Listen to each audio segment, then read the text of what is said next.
the seemingly gentle and delicate flower, who appeared kind in public, led the charge against the infamous starlet Chu Yiyi, isolating and bullying her. Confronted with this cruelty, Chu Yiyi retaliated with unrestrained fury, launching indiscriminate attacks on everyone around her. In the depths of the forest, she unleashed her inner self. Howling, swinging from vines, crawling in darkness, snatching bananas from monkeys, and viciously striking every creature she encountered. Unbeknownst to her, the forest was laden with hidden cameras, capturing every moment of chaos for a live broadcast. Chapter 1. A Shared Hatred for All. Mingzhu, the instigator of her hospitalization, ignited a blaze of rage within Chu Yiyi. With fury surging through her veins, she advanced, seizing Mingzhu's hair and forcefully shoving her face into a cake. Chu Yiyi, what madness has overtaken you? Apologize to Mingzhu at once, bellowed her elder brother, Yan. Slap. Chu Yiyi struck Yan across the face, retorting, apologize to your mother? You silence yourself. You must have lost your mind, protested her second brother, Qing. Slap. Chu Yiyi retaliated with another blow to Qing's face, commanding you to be quiet. Xian, the third brother, attempted to interject. Slap. He clutched his face in shock, his features contorting in anger. I said nothing. Why strike me? With a cold smirk, Chu Yiyi replied, if I wish to hit you, I shall, and I need not justify it. Xian was left speechless, infuriated. As their father prepared to erupt in anger, Chu Yiyi preemptively spat at him. I have no desire to hear your words, seal your lips. She then seized a drink from the table and splashed it upon their mother. Everyone bears witness, I shall not show favoritism as you all do. The room fell into stunned silence. They could hardly fathom that the Chu Yiyi, who had once endeavored to win their favor, had awakened from a 3-month coma to unleash her wrath upon them. Chu Yiyi was the true daughter of the Gu family. On the day of her birth, she had been mistakenly exchanged with the daughter of the nanny. However, the Gu family, unwilling to part with the daughter they had raised for 19 years, Mingzhu, chose to keep her. Fearing Mingzhu might feel slighted, they lavished affection upon her while neglecting their own flesh and blood. Chu Yiyi, Mingzhu, a master of manipulation, orchestrated events to incite disdain toward Chu Yiyi within the Gu household. 3 months prior, Mingzhu had pushed Chu Yiyi from a 5-meter high stage. Instead of rushing to her aid, the Gu family ignored the bloodied Chu Yiyi and hurried to console the frightened Mingzhu, even stepping over her in their haste. All 5 of them trampled over her, exacerbating her already grievous injuries. Following this incident, she lapsed into a comatose state. Now, gathering her resolve, Chu Yiyi cast a frigid gaze around the room, finally locking eyes with Mingzhu. Instinctively trembling, Mingzhu hid behind her elder brother. With a chilling smile, Chu Yiyi declared, in this house, if she remains, I shall leave. If you wish for me to stay, expel her at once and forbid her from ever entering again. Previously, she had striven to coexist harmoniously with them, attempting to integrate into the family, offering kindness in hopes they might acknowledge her as one of their own. Yet, these foolish individuals, blind to their own kin, revolved around the false lily that was Mingzhu. Now, she had relinquished that hope. Unable to win their affection, she resolved to incite their disdain instead. If they made her unhappy, she would return the favor tenfold. Furious, their father proclaimed, Mingzhu will always be our beloved jewel. As long as we draw breath, this will eternally be her home. Xian interjected, why are you so malicious? Mingzhu has been nothing but kind to you. Why must you persist in targeting her and wish her gone? Slap. Chu Yiyi landed another blow on his face. Xian was livid with rage. Chu Yiyi, you have gone too far. I shall teach you a lesson today. He rose, ready to confront her. They all believed it imperative to instill discipline in this ungrateful wretch, lest they lose face. Though they were 4 imposing men, Chu Yiyi fought like a wild beast, spitting and kicking, smashing whatever she could seize, and the chaos. She dashed upstairs, declaring, since none of you wish to expel Mingzhu, I shall depart. From this day forth, I sever all ties with the Gu family and shall have no further dealings with you. If we encounter each other outside, do not acknowledge me, nor greet me. I find your presence distasteful. The second floor was somewhat elevated, but having trained in martial arts, she found the height inconsequential. The living room, Mingzhu sobbed uncontrollably in her mother's embrace. I have always wished to build a good relationship with my sister, sharing everything with her first, yet she cannot seem to tolerate me. Mom and Dad, perhaps I should leave the Gu family. After all, my sister is your true daughter. No matter her character flaws, she carries your blood, while I am merely an outsider. Her words struck a chord, eliciting sympathy and emotion from the Gu family. Do not speak such nonsense in my eyes. You will forever be my precious daughter. Anyone may leave the Gu family, but you must not, insisted their mother. The purpose of Chu Yi's existence is to replace you with a kind-hearted sister like her, Gu Xian added. Mingzhu bit her lip, but before grandfather passed, he bequeathed 30% of the company's shares to my sister. What if she uses that power to create a ruckus at the company? Their father frowned. The shares she possesses are indeed a concern, however. If she intends to leave the Gu family, she cannot take those shares with her. At the hotel entrance, Chu Yiyi stood with her arms crossed, casually leaning against a pillar. A luxurious Maybach approached, and from it emerged a strikingly handsome man, exuding an air of authority and aloofness. Fu Yu, the head of the Fu group and the wealthiest man in Haicheng. Chu Yiyi stepped forward, blocking his path. Fu Yu halted, his icy gaze landing upon her.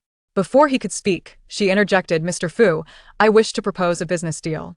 I possess 30% of the Gu Group shares, and I intend to sell them all to you. Once the wealthiest family in Haicheng, the Gu family had fallen beneath the shadow of the Fu Group, yet their strength remained formidable. The two families had always been rivals. Should Fu Yu acquire 30% of the Gu Group shares, his absorption of the company would merely be a matter of time. The previously cold Fu Yu narrowed his eyes at her words, studying her with newfound interest. Recognizing his skepticism, Chu Yiyi promptly produced her identification for him to see. Allow me to introduce myself. I am Chu Yiyi, the true daughter of the Gu family. Surely, Mr. Fu is aware that before the elder Gu passed, he bequeathed 30% of the Gu Group's shares to his true daughter? Fu Yu glanced at her ID, raising an intrigued eyebrow. Come with me. Chu Yiyi followed Fu Yu to the presidential suite on the hotel's top floor. Upon entering the room, Fu Yu directly inquired, how much do you want for those 30% shares? 30 million. Chu Yiyi replied. Fu Yu paused, surprise flickering in his eyes as he scrutinized her intently. Miss Chu, do you comprehend the gravity of what you're proposing? I am fully aware of what I am stating. I demand 30 million. Fu Yu narrowed his eyes. You would do well to consider your words carefully. I have no time for games. Chu Yiyi spoke earnestly. I am not jesting with you. I am serious. If you are willing to purchase, I can facilitate the transfer of shares at any moment. Fu Yu replied in a low tone. Do you have any idea of the market value of the Gu Group? Chu Yiyi nodded earnestly. I am aware it is valued at $300 billion. As the former wealthiest individual in Haicheng, the valuation was undeniably significant. Fu Yu continued, with an estimated worth of $300 billion, you are offering 30% of your shares for a mere 30 million? Are you jesting? Chu Yiyi replied calmly, I am not jesting. I require 30 million in cash, but I also wish to sign an additional contract with you. Fu Yu raised an eyebrow, encouraging her to elaborate. Chu Yiyi stated, the Gu family will undoubtedly seek retribution against me. I need you to ensure my safety. Additionally, and most importantly, I wish to see the Gu Group change ownership within a year. Although the Gu family has been dethroned from their position as the wealthiest in Haicheng, their foundations run deep. Few in all of China could bring about their bankruptcy. Of course, there was another reason, but now was not the time to reveal it. If possible, she would prefer never to mention it again. Fu Yu was somewhat taken aback by her request and remarked with interest, your grandfather has treated you well, leaving you 30% of the shares, yet you wish for the Gu Group to vanish. Are you not concerned he may never find peace? A hint of derision flickered in Chu Yiyi's eyes. I want the Gu family to be unable to find peace in death, and for those who remain to live with eternal regret. Everyone believed that the old Master Gu had favored her by bequeathing her 30% of the shares, yet no one knew that she had coerced that old man into giving them to her. The Gu family was rotten to the core, and that old man was the most despicable of all. Fu Yu did not inquire further and promptly instructed his lawyer to prepare the contract. Chu Yiyi signed the contract, as well as the share transfer agreement. Once everything was finalized, Fu Yu immediately began writing a check. Chu Yiyi assumed he was writing the check. However, when Fu Yu handed her the completed document, she was taken aback by the contents. The paper read, May you be happy, may you be blessed, may you be healthy. What a sum of 30 million. Neither more nor less. Precisely 30 million. Miss Chu, is something the matter? Do you find 30 million insufficient? If so, I can add an additional 20 million. Chu Yiyi replied, speechless. I never would have guessed you were so generous. Fu Yu raised an eyebrow. It's no trouble, it's merely a matter of adding a few more words. Chu Yiyi's lips twitched. I did not realize you possessed such humor. Fu Yu chuckled softly. All right, I shall not tease you any longer. It is rather late to conduct a large transfer. I will transfer the funds to you tomorrow. Chu Yiyi nodded, untroubled by the notion of Fu Yu reneging on his promise. She trusted his character. Mr. Fu, may I make a request? Certainly. You are always entitled to make requests, but I also reserve the right to decline. Chu Yiyi responded, I see. Forgive my boldness, I shall take my leave. Business people are often principled. Once a transaction is completed, additional requests cannot be accommodated. Chu Yiyi rose to depart. Miss Chu, do feel free to share your request, perhaps I might acquiesce.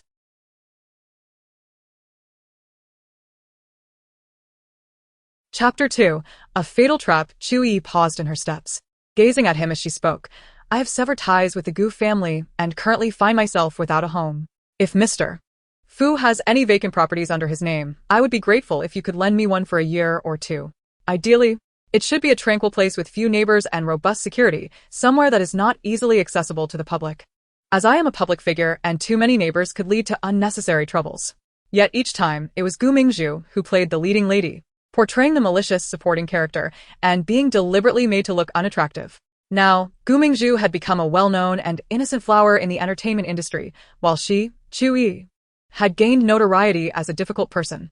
Staying in hotels or common places would likely attract trouble, especially from the Gu family, who would undoubtedly come to disturb her from time to time. Even if those individuals could gain no advantage over her, the constant harassment would be tiresome. She was also unable to purchase a property herself, as her household registration was not in Haicheng, which stipulated that one must have paid Social Security for 3 years to qualify for home ownership. Fu said, Shallow Water Bay no. One manor is quiet and sparsely populated, with a password lock on the door. Add me on WeChat, and I will send you the location and the password. Chu Yiyi promptly took out her phone, added Fuyu on WeChat, and saved his phone number. He quickly sent her a location along with a string of numbers as a password. After expressing her gratitude, she left his room. It was too late, so Chu Yiyi went downstairs and checked into a standard guest room. The next day, before Chu Yiyi had risen, her door was forcefully opened. The Gu family, accompanied by a group of bodyguards, stormed into her room. Chu Yiyi, get up, shouted Gu Xian, her third brother, as he yanked the covers off her. Chu Yiyi was forced awake and, upon seeing the intruders and the covers being tossed aside, her expression darkened. What an imbecile Gu Xian was. Lifting the covers without a thought of whether she was sleeping nude. Get up and sign this contract. Their father, Gu Zhengwo, coldly declared, slamming a document onto her. Chu Yiyi propped herself up and glanced at the contract. As she had expected, the Gu family was demanding that she relinquish her shares. It was a share transfer agreement. These shares were left to me by my grandfather. I have no intention of transferring them. I will not sign, she replied. Gu Zhengwo barked. Those shares belong to the Gu family. If you do not consider us family, what right do you have to hold on to our shares? The eldest brother sneered. I never realized you were so greedy, wanting to hoard so many shares for yourself. The second brother angrily added, you should learn from Mingzhu. Her shares are far less than yours. Chu Yiyi scoffed. Not only did Gu Mingzhu's shares not exceed hers, but none of the Gu family's individual shares came close to her own. Gu Mingzhu gently interjected, don't anger Dad and the brothers. Those shares are of no use to you. Just sign over the shares to Dad. If you do, I'll compensate you with 100,000. How about that? Gu Zhengwo and the brothers regarded her with approving expressions, clearly pleased with Gu Mingzhu's generosity. Chu Yiyi chuckled. 30% of the shares for a mere 100,000? What an insult. And what if I refuse to sign? She queried. Gu Zhengwo's voice turned ominous. Choose between your shares and your life. Even if you prioritize your shares over your life, upon your death, those shares will be inherited by us, your relatives. I am giving you this opportunity out of familial affection. Do not fail to appreciate it. Having relinquished all hope of familial bonds, Chu Yiyi nonetheless felt a stab of pain at Gu Zhengwo's words. Her biological father was actually contemplating her demise. How absurd! Looking coldly at Gu Zhengwo, she declared, I will sign this agreement, but I have 2 conditions. Gu Zhengwo hastily asked, what conditions? Chu Yiyi replied, you will give me 3 billion. And you will sign a contract stating that under any circumstances in the future, you will not require my support. Although legally, a father-daughter relationship cannot be severed, a contract relieving one of filial obligations could be signed, effectively ending the relationship. Gu Mingzhu shrieked, are you robbing us? You dare to demand 3 billion outright? Gu Xian angrily retorted, Mingzhu has already offered you 100,000. How can you be so insatiable and think only of money? The second brother added, those shares are not worth 3 billion. You are extorting us. With a smile that bore no warmth, Chu Yiyi countered. If you believe my shares are not worth 3 billion, then I will give you 3 billion. And I will immediately draft a will stating that should I die unexpectedly without transferring the shares, all my properties will be forfeited. And my parents and brothers will have no claim to my inheritance. What do you think?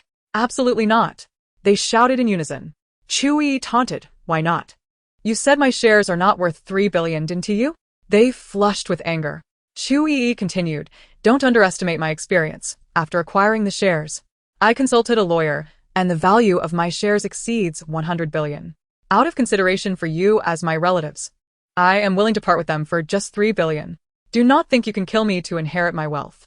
When I consulted with the lawyer, I drafted a will stating that should I unexpectedly die without transferring my shares, all my assets will be donated to the state. And my parents and brothers will have no rights to inherit anything from me. The Gu family was seething with rage. Mingzhu softly remarked, I never imagined you to be so scheming, sister, that you would draft a will behind our backs. You have never regarded us as family. How can you justify our kindness towards you? Chu Yiyi coldly retorted, shut your mouth. If you dare to perform your tea art in front of me again, I will gladly ruin your mouth. Mingzhu bit her lip, her eyes reddening with grievance. As Gu Xian prepared to defend her, Chu Yiyi seized the ashtray from her bedside and hurled it at him, exclaiming, you too, be silent. I do not wish to hear your barking. The Gu family had witnessed Chu Yiyi's wrath before. As they saw her on the verge of another outburst, they dared not make a move, fearing they might provoke her further. Gu Zhengwo gritted his teeth and said, fine, I will agree to your conditions. Chu Yiyi ushered them out of the room, freshened up, and followed them out. Before leaving the hotel, she sent a message to Fuyu. Is this hotel under your name? My housing information has been leaked. And someone broke in, causing quite a commotion, but the hotel staff has done nothing to intervene. Soon after, Fuyu transferred 3 billion and 10 million to her. The additional 100,000 is your compensation. Chu Yiyi felt satisfied and, along with her family, went to the bank where Gu Zhengwo transferred 3 billion to her. She insisted that he write it down as a voluntary gift. They then proceeded to the law firm to sign the contract regarding future support. On the way to the law firm, Gu Zhengwo had already contacted a lawyer to draft the contract. By the time they arrived, the contract was ready. Chu Yiyi carefully reviewed it and found no issues. Yet, her unease lingered. After all, she was not an expert. She snapped a photo of the contract and sent it to Fuyu, asking him to have his cooperating lawyer check it for any traps. Once satisfied, Chu Yiyi signed. After finalizing the contract, Gu Zhengwo immediately thrust the share transfer agreement in front of Chu Yiyi, pressuring her to sign. Hurry up and sign this. You have no right to hold on to what does not belong to you. With a slight smile, Chu Yiyi remarked, indeed, it does not belong to me. It already belongs to Fuyu. She swiftly signed the share transfer agreement. The Gu family erupted in excitement, surrounding the document with glimmering eyes, utterly unconcerned about her future. The family hurriedly made their way to the industrial and commercial department, eager to process the transfer agreement for the share transfer. After conducting a search, the staff informed them, I'm sorry, but we could not find any shares registered under Ms. Chu Yiyi's name, so this transfer agreement cannot be executed. A wave of shock rippled through them. Gu Zhengwo exclaimed urgently, Chu Yiyi holds 30% of Gu Group shares. How could she possibly have none? Is there an error in your system? The staff politely replied, please wait a moment while I check again. After a brief pause, the staff stated, I found Chu Yiyi's name. She indeed held 30% of Gu Group shares, but this morning at 8 o'clock, those shares were transferred to another party. Currently, she holds 0 shares. Therefore, the transfer agreement in your possession is invalid. The Gu family felt as if struck by lightning, their eyes wide with disbelief. Gu Zhengwo demanded, what did you say? The shares under Chu Yiyi's name have been transferred? To whom? The staff responded, to someone named Fuyu. Gu Zhengwo's vision blurred, and he staggered, barely caught by Mingzhu, otherwise he would have fallen. That wretch. Chu Yiyi is nothing but a scoundrel. She sold the shares, and to a competitor no less. Gu Zhengwo trembled with rage, his chest heaving violently, nearly gasping for breath. The others were equally incensed. Not only had Chu Yiyi sold her shares in advance, but she had also swindled them out of 3 billion. The smiles that once adorned the faces of the Gu family had now shifted entirely to Chu Yiyi. Meanwhile, Chu Yiyi was blissfully shopping at the mall. After leaving the Gu family, she took only her identification, leaving everything else behind, as she needed to repurchase her belongings. She entered a high-end women's clothing store, selecting 30 outfits, without batting an eye. Next, she visited shoe and accessory shops, paying for everything and providing the address given to her by Fuyu for delivery. After her shopping spree, she had spent nearly 10 million. Fu Yu had transferred 30 million to her that morning, and she reveled in spending money that had come to her effortlessly. As she exited the mall, she encountered the Gu family, who had been searching for her since leaving the industrial and commercial department. Chu Yiyi feigned innocence, saying, "You only asked me to sign a transfer agreement without inquiring if I still held the shares. How can you accuse me of deceiving you? The money you gave me was compensation for my past 20 years of upbringing, not a trick."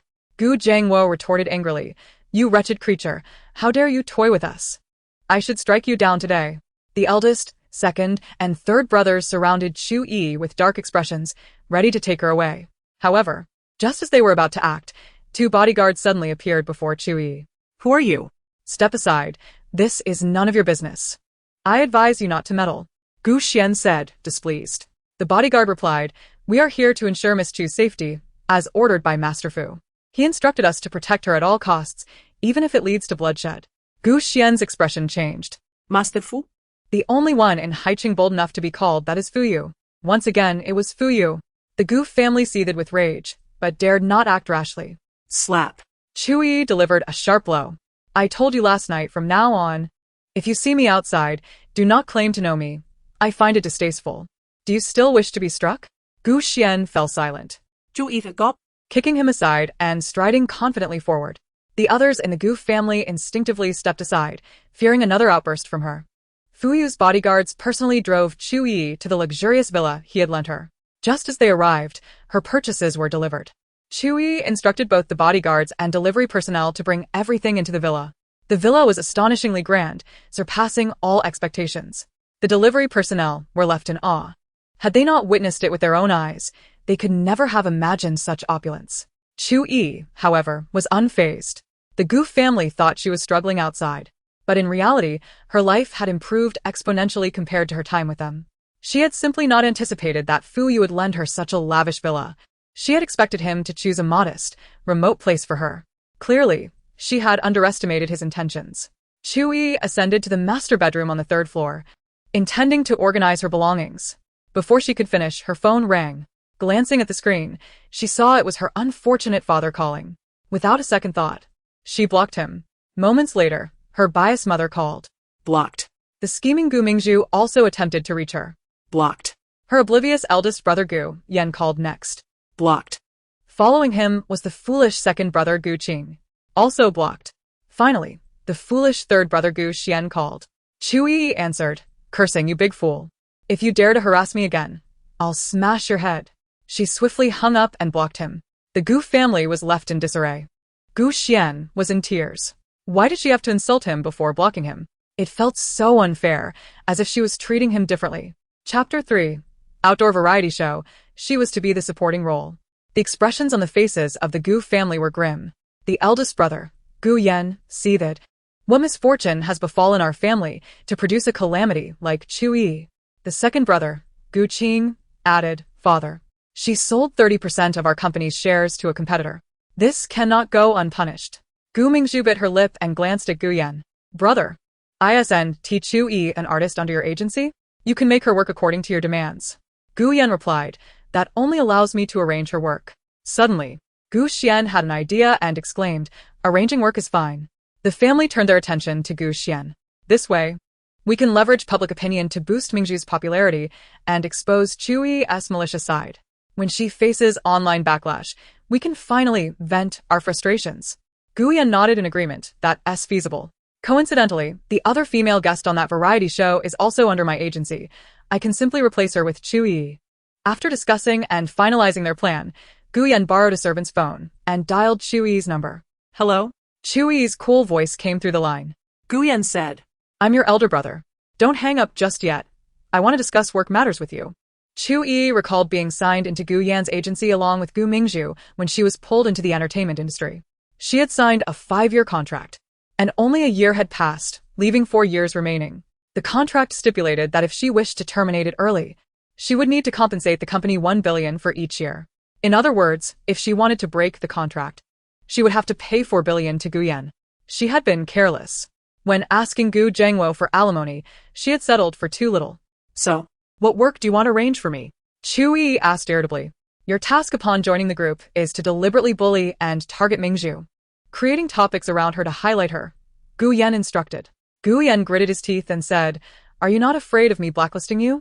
Chu Yiyi non trả lời tiếp lít. "If you want to blacklist me, go ahead. I am not in need of money at the moment. Even if I am blacklisted, I will not worry about food and clothing." Gu Yan was infuriated, feeling as if his insides were being torn apart. After a moment of contemplation, Chu Yiyi spoke again. "If you wish for me to comply with your request, it is not impossible, but I have a condition." Gu Yan asked, "What condition?" He did not immediately acquiesce. After some thought, he found her reasoning sound and agreed to her terms. "All right, I will agree. Please remove my number from the blacklist, and I will send you the details shortly." Gu Yan gritted his teeth in affirmation. The next day, he sent over the drafted contract, which consisted of 2 documents, the second being the one she desired. After Chu Yiyi meticulously reviewed it and confirmed there were no issues, they proceeded to a law firm for notarization.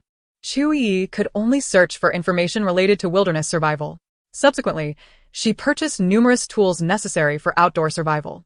She figured it was better to buy them first.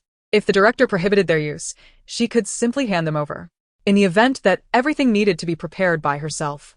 Failing to do so beforehand would only lead to her suffering in the wild. In addition to gathering supplies, she also intensified her physical training. The meeting point was at a station in the city center. Chu Yiyi cursed Gu Yan under her breath for being such a despicable person. He had informed her to gather here at 10 in the morning, yet it was only 9:30 and the others had already arrived. Dragging a 50-inch suitcase, she descended from the vehicle and made her way toward the crowd. Wearing a green outdoor sun hat with a long brim that shielded her neck from the sun, her face remained partly concealed, revealing only her eyes. Her attire consisted of a dark green windbreaker and black trekking pants, complemented by a pair of hiking boots and a trekking pole in hand. The other 3 male guests and 2 female guests were already present, all dressed fashionably. Mingzhu even wore a white spaghetti strap dress, paired with 10-centimeter stiletto heels. The other female guest, Zhang Jejia, a member of a girl group, wore a pink dress and high heels, though not as extravagant as Mingzhu. Chu Yiyi furrowed her brows. Why had Gu Xian come as well?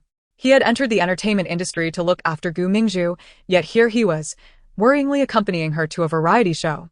To Mingzhu, he undoubtedly was a good brother. Who is this? Dressed so thoroughly, I cannot even see their face, Zhang Jejia remarked curiously after sizing her up. Chu Yiyi lowered the flap of her sun hat, revealing her face. She wore no makeup, not even lipstick, yet her natural beauty was striking, with deep-set, exquisite features that dazzled even in a bare visage, captivating all who beheld her. The live stream had already commenced, and as Chu Yiyi stepped into the frame, the chat was momentarily silent before erupting into a frenzy. "I thought the last arrival would be a top-tier celebrity, but it's just Chu Yiyi, this drama queen. Who here is not more prominent than her? How dares she keep everyone waiting for her?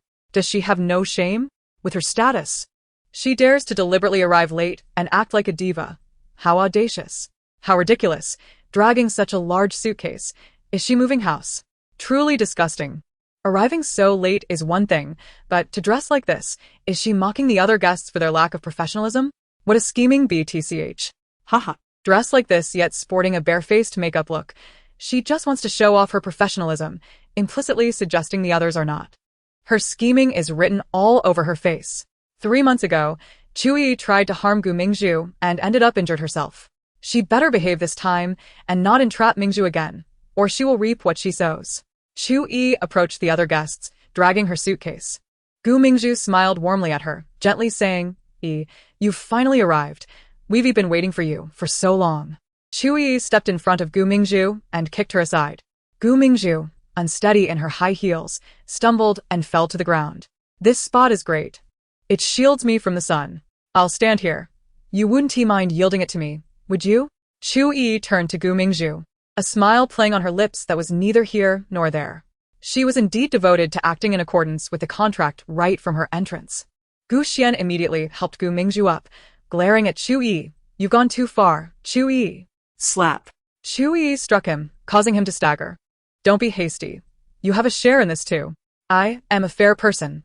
What she has, you will not lack." Gu Xian's face flushed with anger, pointing at her but left speechless. The other guests silently distanced themselves from Chu Yiyi, fearful that she might direct her wrath toward them next. "Additionally, you cannot bring all your luggage into the forest. We will provide each of you with a hiking backpack. You may select what to carry, but it must fit within one backpack." No electronic devices or communication tools are allowed. Beyond that, you may bring whatever else you like. All right. Let us distribute the hiking backpacks. Everyone, grab your backpacks and start packing your luggage.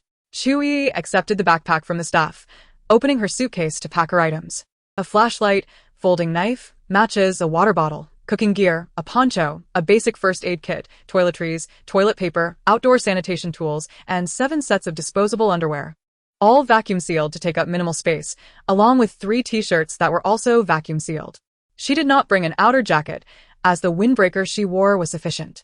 After packing these items, she strapped a folding tent to the side of her backpack. It weighed approximately 30 pounds, but that was manageable. Chu Yiyi was the first to finish preparing. The other 5 were still packing. Mingzhu's suitcase was filled with beautiful clothes, skirts, shoes, hats, and a plethora of skincare and makeup products. She packed 7 beautiful dresses, 7 pairs of shoes, 7 hats, and several flamboyant handbags, along with underwear, leaving her backpack overflowing. She looked pitifully at Gu Xian. "Brother, I can't fit my cosmetics and skincare products. Could you help me pack them?" Gu Xian replied, "All right. Just put them in my bag. I don't have much to bring." Thus, Gu Mingzhu stuffed everything she wished to bring into Gu Xian's bag. The director couldn't help but remind them, "We are heading to a real primitive forest this time. It is advisable to bring long-sleeve shirts and pants, along with some wilderness survival tools." Yet, some still prepared nothing but a collection of pretty clothes. Did they think they were going to a fashion show? She aimed to bring more beautiful clothes to ensure she looked good on camera and garnered viewer affection. Gu Mingzhu and Gu Xian boarded one vehicle, while Qin Xiuhan and Zhang Jiejie took another. Duan Jiang ignored Chu Yiyi, closing his eyes to feign sleep once inside. Chu Yiyi, wishing to disregard him as well, seized the final moments to solidify her knowledge and skills in wilderness survival on her phone. Chapter 4. Everyone despised her and refused to team up with her. After 3 hours of travel, the vehicle halted by a riverbank. In the water, a small to medium-sized cruise ship was docked. The group disembarked. The director announced through a megaphone, "All right, we will now transfer to the cruise ship to reach the filming location. Before boarding the ship, please hand over your phones and other electronic communication devices to your agents or assistants, who are not permitted to accompany you to the filming site." Chu Yiyi had come alone, without an agent or assistant. She took out her phone and handed it to the director, saying, "My manager and assistant are not here. Could you please help me keep my phone safe?" The director accepted her phone and, in her presence, produced a metal box, placing the phone inside before instructing a staff member to fetch a welding tool to seal the box on the spot. Smiling, the director said to Chu Yiyi, "To reassure our guests, this box will be welded shut, making it impossible for anyone to open it. Once filming concludes, we'll use a cutting tool to open it. Otherwise, if any private information leaks during this time, it might be suspected that someone has peeked at her phone and disclosed its secrets, leaving us with no justification. Thus, sealing the phone within the metal box serves the interests of both parties." Chu Yiyi gave the director a thumbs up, exclaiming, "Brilliant." Seeing this, Gu Xian also chose to hand his phone to the director, saying, "Please weld mine too." The other 3 guests followed suit, entrusting their phones to the director, as they too felt uneasy about their managers and assistants. Some secrets, even from close kin, must remain undisclosed, let alone those from outsiders like managers and assistants. With the phone issue resolved, the 6 guests joined the director and crew aboard the yacht, leaving their assistants and managers behind on the shore. The yacht traveled along the river for 5 hours, reaching the depths of a primeval forest area, where the surrounding shrubs towered above 3 to 4 stories, exuding an eerie ambience. Upon docking, everyone disembarked onto a relatively flat lawn, surveying their surroundings with deeply furrowed brows. "Director, the environment here is rather poor, isn't it? The grass is taller than I am. Are we really expected to stay in a place like this for 7 days?" Qin Xiuhan couldn't help but complain, distaste evident on his face. Zhang Jiejie, astonished, exclaimed, "I thought wilderness survival was merely a gimmick. I can't believe you're serious." "Director, this is far too wild. It looks completely undeveloped, as if no one has set foot here in centuries." Gu Xian and Gu Mingzhu also frowned in disapproval. Duan Jiang remained silent, yet his grim expression indicated his dissatisfaction with the filming environment. Only Chu Yiyi appeared unfazed.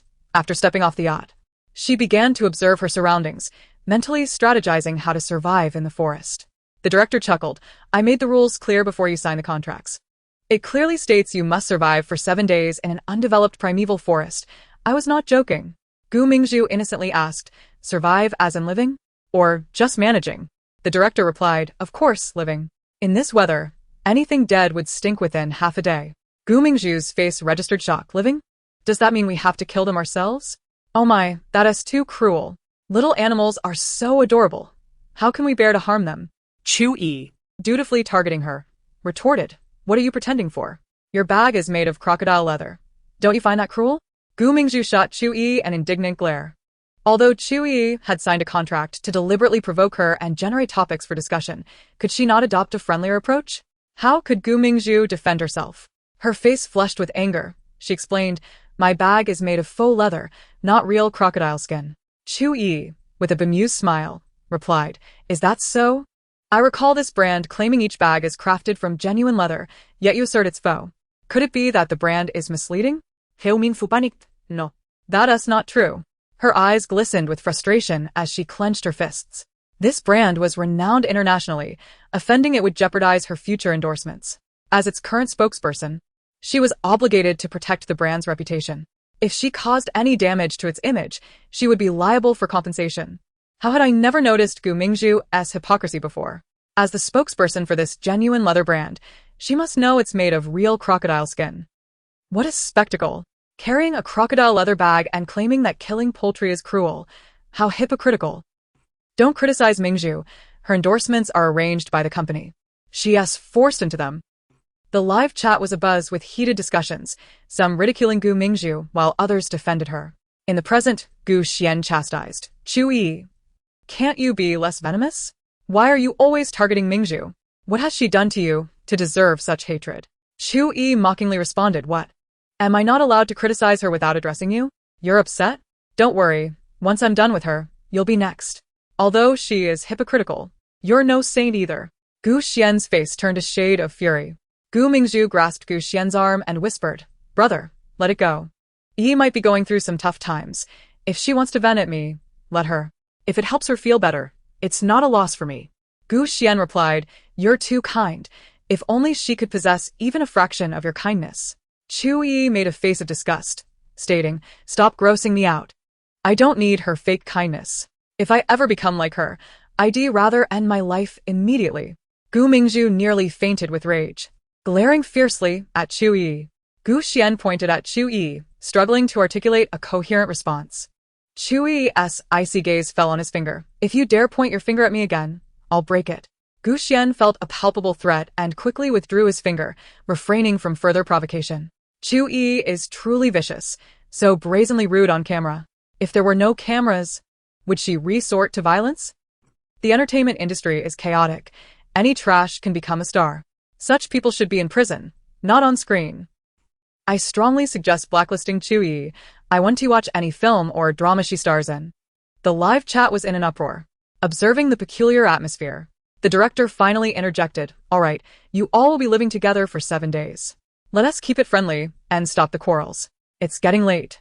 The sun is setting, and you need to prepare for tonight's accommodations and dinner. Zhang Jiejie innocently asked, can't we stay on the yacht? Aside from Chu Yiyi, everyone wore expressions of despair. They were not allowed to rest on the yacht, and now they faced the prospect of sleeping in the wilderness? How could they possibly rest? However, with the live stream ongoing, they could not voice their complaints.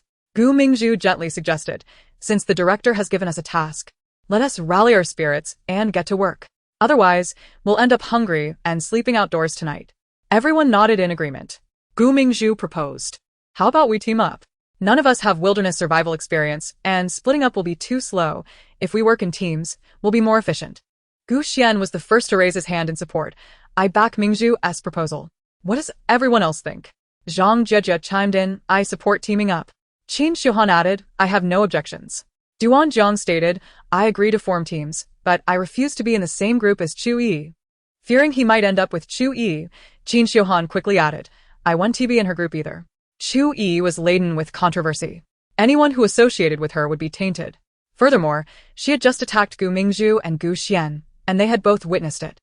They certainly did not wish to become her next target. Gu Xian declared, in any case, I will be grouped with Mingzhu. Laughter erupted as the others commented. Ah, the retribution has arrived. Chu Yiyi has brought this upon herself. Now no one is willing to team up with her. Let us see how she copes. Another added, she deserves it. Who told her to be so malicious? publicly bullying Mingzhu and insulting Gu Xian. Now everyone is keen to distance themselves from her. Mingzhu felt a surge of delight upon witnessing everyone's reluctance to team with Chu Yiyi. However, she maintained a facade of generosity, cheerfully suggesting to Chu Yiyi, "Why not team up with me? We could divide into two groups, one to find a place to spend the night, and the other to gather ingredients. I and Gu Xian can search for accommodations together. What do you all think?" Duan Zhang replied, "I have no objections," and the other two concurred. Murmurs of admiration for Mingzhu's kindness filled the air. Mingzhu is far too benevolent. Despite being kicked by Chu Yiyi and targeted with malice, she still chooses to team up with her. Where can one find such a gentle soul? Another chimed in, "Mingzhu, you are inviting a wolf into your home. Aren't you afraid that Chu Yiyi might harm you?" Indeed, Chu Yiyi was living up to certain netizens' expectations. With a disdainful glance at Gu Mingzhu, she retorted, "Don't get involved with me. I would rather not carry 5 burdens. I can manage on my own." While packing her belongings, she scrutinized what each of them had brought along, realizing that collectively, their supplies paled in comparison to her own. She had no intention of sharing her tools with them. "You truly lack appreciation, Yi. Mingzhu is willing to help you despite past grievances, yet you dare to call us burdens? How audacious." Gu Xian erupted in anger. Chu Yiyi coldly responded, "I shall return your words verbatim. Don't come seeking my assistance in the future." Gu Xian retorted, "Rest assured, I shall never seek your help in this lifetime." Mingzhu bit her lip, her eyes glistening with unshed tears. Can you please stop being so willful? It's dangerous for you to go alone." Chu Yiyi interrupted easily, silencer. "You are the greatest danger. As long as you keep your distance from me, I shall be safe." Mingzhu bit her lip again, resigned to the fact that if Yi insisted on acting independently, she would not hinder her. Zhang Jejia, sensing Chu Yi's vulnerability, cautiously suggested, "Chu Yiyi, why not team up with me to gather food? You'll need to prepare dinner and find a place to stay, and time will surely be tight. It would be wise to have support." Though Chu Yiyi was insufferable, they were aware that this was a filming endeavor, and they could not afford to expose their own selfishness in public. Chu Yiyi shot Zhang Jejia a pointed look. "Are you not afraid I might berate you, as I did Gu Mingzhu?" Zhang Jejia nervously replied, "Could you please refrain from scolding me?" Before Chu Yiyi could respond, Gu Xian interjected fiercely, "No one is permitted to team with her. Under no circumstances should anyone assist her knight. Isn't she capable enough? Let us see how she fares." Zhang Jejia felt a wave of awkwardness wash over her. She wished to assist Chu Yiyi, but Gu Xian's standing in the entertainment industry made her hesitant to oppose him. Chapter 5. The production team goes dark, hidden live stream. Chu Yiyi scoffed, indifferently shouldering her backpack as she stepped into the forest first. The others soon followed suit. Upon entering the woods, Chu Yiyi quickly realized that the underbrush had been minimally disturbed. The production team had indeed shown some mercy. As she walked, she spotted a rabbit hopping ahead. Without hesitation, she sprinted after it. However, the rabbit was swift when it sensed danger, darting away in a flash. In a moment, it had leaped several meters ahead. Chu Yiyi bent down, picking up a stone, and with a flick of her finger, she sent it flying, striking the rabbit squarely on the head. The creature fell lifelessly. "Goodness, a martial arts master?" the cameraman exclaimed in shock. Chu Yiyi raised an eyebrow. "Just lucky. One rabbit was ample for her." She approached the riverbank, retrieving a folding knife from her supplies to prepare the rabbit. Just then, Gu Mingzhu happened to pass by and let out a scream at the bloody scene. How cruel. You seem so adept. Have you often killed small animals?" With a swift motion, Chu Yiyi hurled the rabbit's entrails at Gu Mingzhu. "Get lost!" Gu Mingzhu shrieked, nearly fainting from the horror. How could Yi dare to throw such disgusting things at her? Yi, you've gone too far. With her eyes reddening, Gu Mingzhu stomped her foot before tearfully rushing off to find something to change into. Wow, how vicious is Chu Yiyi. Throwing entrails at Gu Mingzhu is just disgusting. Another commented, Gu Mingzhu has such a good temper. If someone dared to throw entrails at me, I would break their hand. Am I the only one who thinks Gu Mingzhu is somewhat asking for it? Chu Yiyi has targeted her from the start, yet she keeps trying to get close. ISNT that's self-inflicted? I believe Gu Mingzhu was a bit off too. Her words seemed intended to mislead everyone into thinking Chu Yiyi has a penchant for animal cruelty. She brought this upon herself. Where did Gu Mingzhu say anything wrong? Chu Yiyi is so skilled at killing rabbits, it's clear she must do this often. With her malicious nature, I fully believe she would harm animals. What are you all standing around for? Let Berate this wicked woman. She should be driven out of the entertainment industry. Chu Yiyi worked swiftly, expertly gutting and skinning the rabbit. She then collected dry twigs from the forest and started a fire by the river, intending to roast the meat once the coals were ready. Cooking directly over the flames would char the meat and impart an unpleasant smoky flavor, rendering it inedible. Meanwhile, the trio found themselves in a disheveled state, having caught nothing at all. Zhang Jejia clutched a handful of wild herbs, uncertain of their edibility. It smells so good, she breathed in the rich aroma, unable to resist inhaling deeply.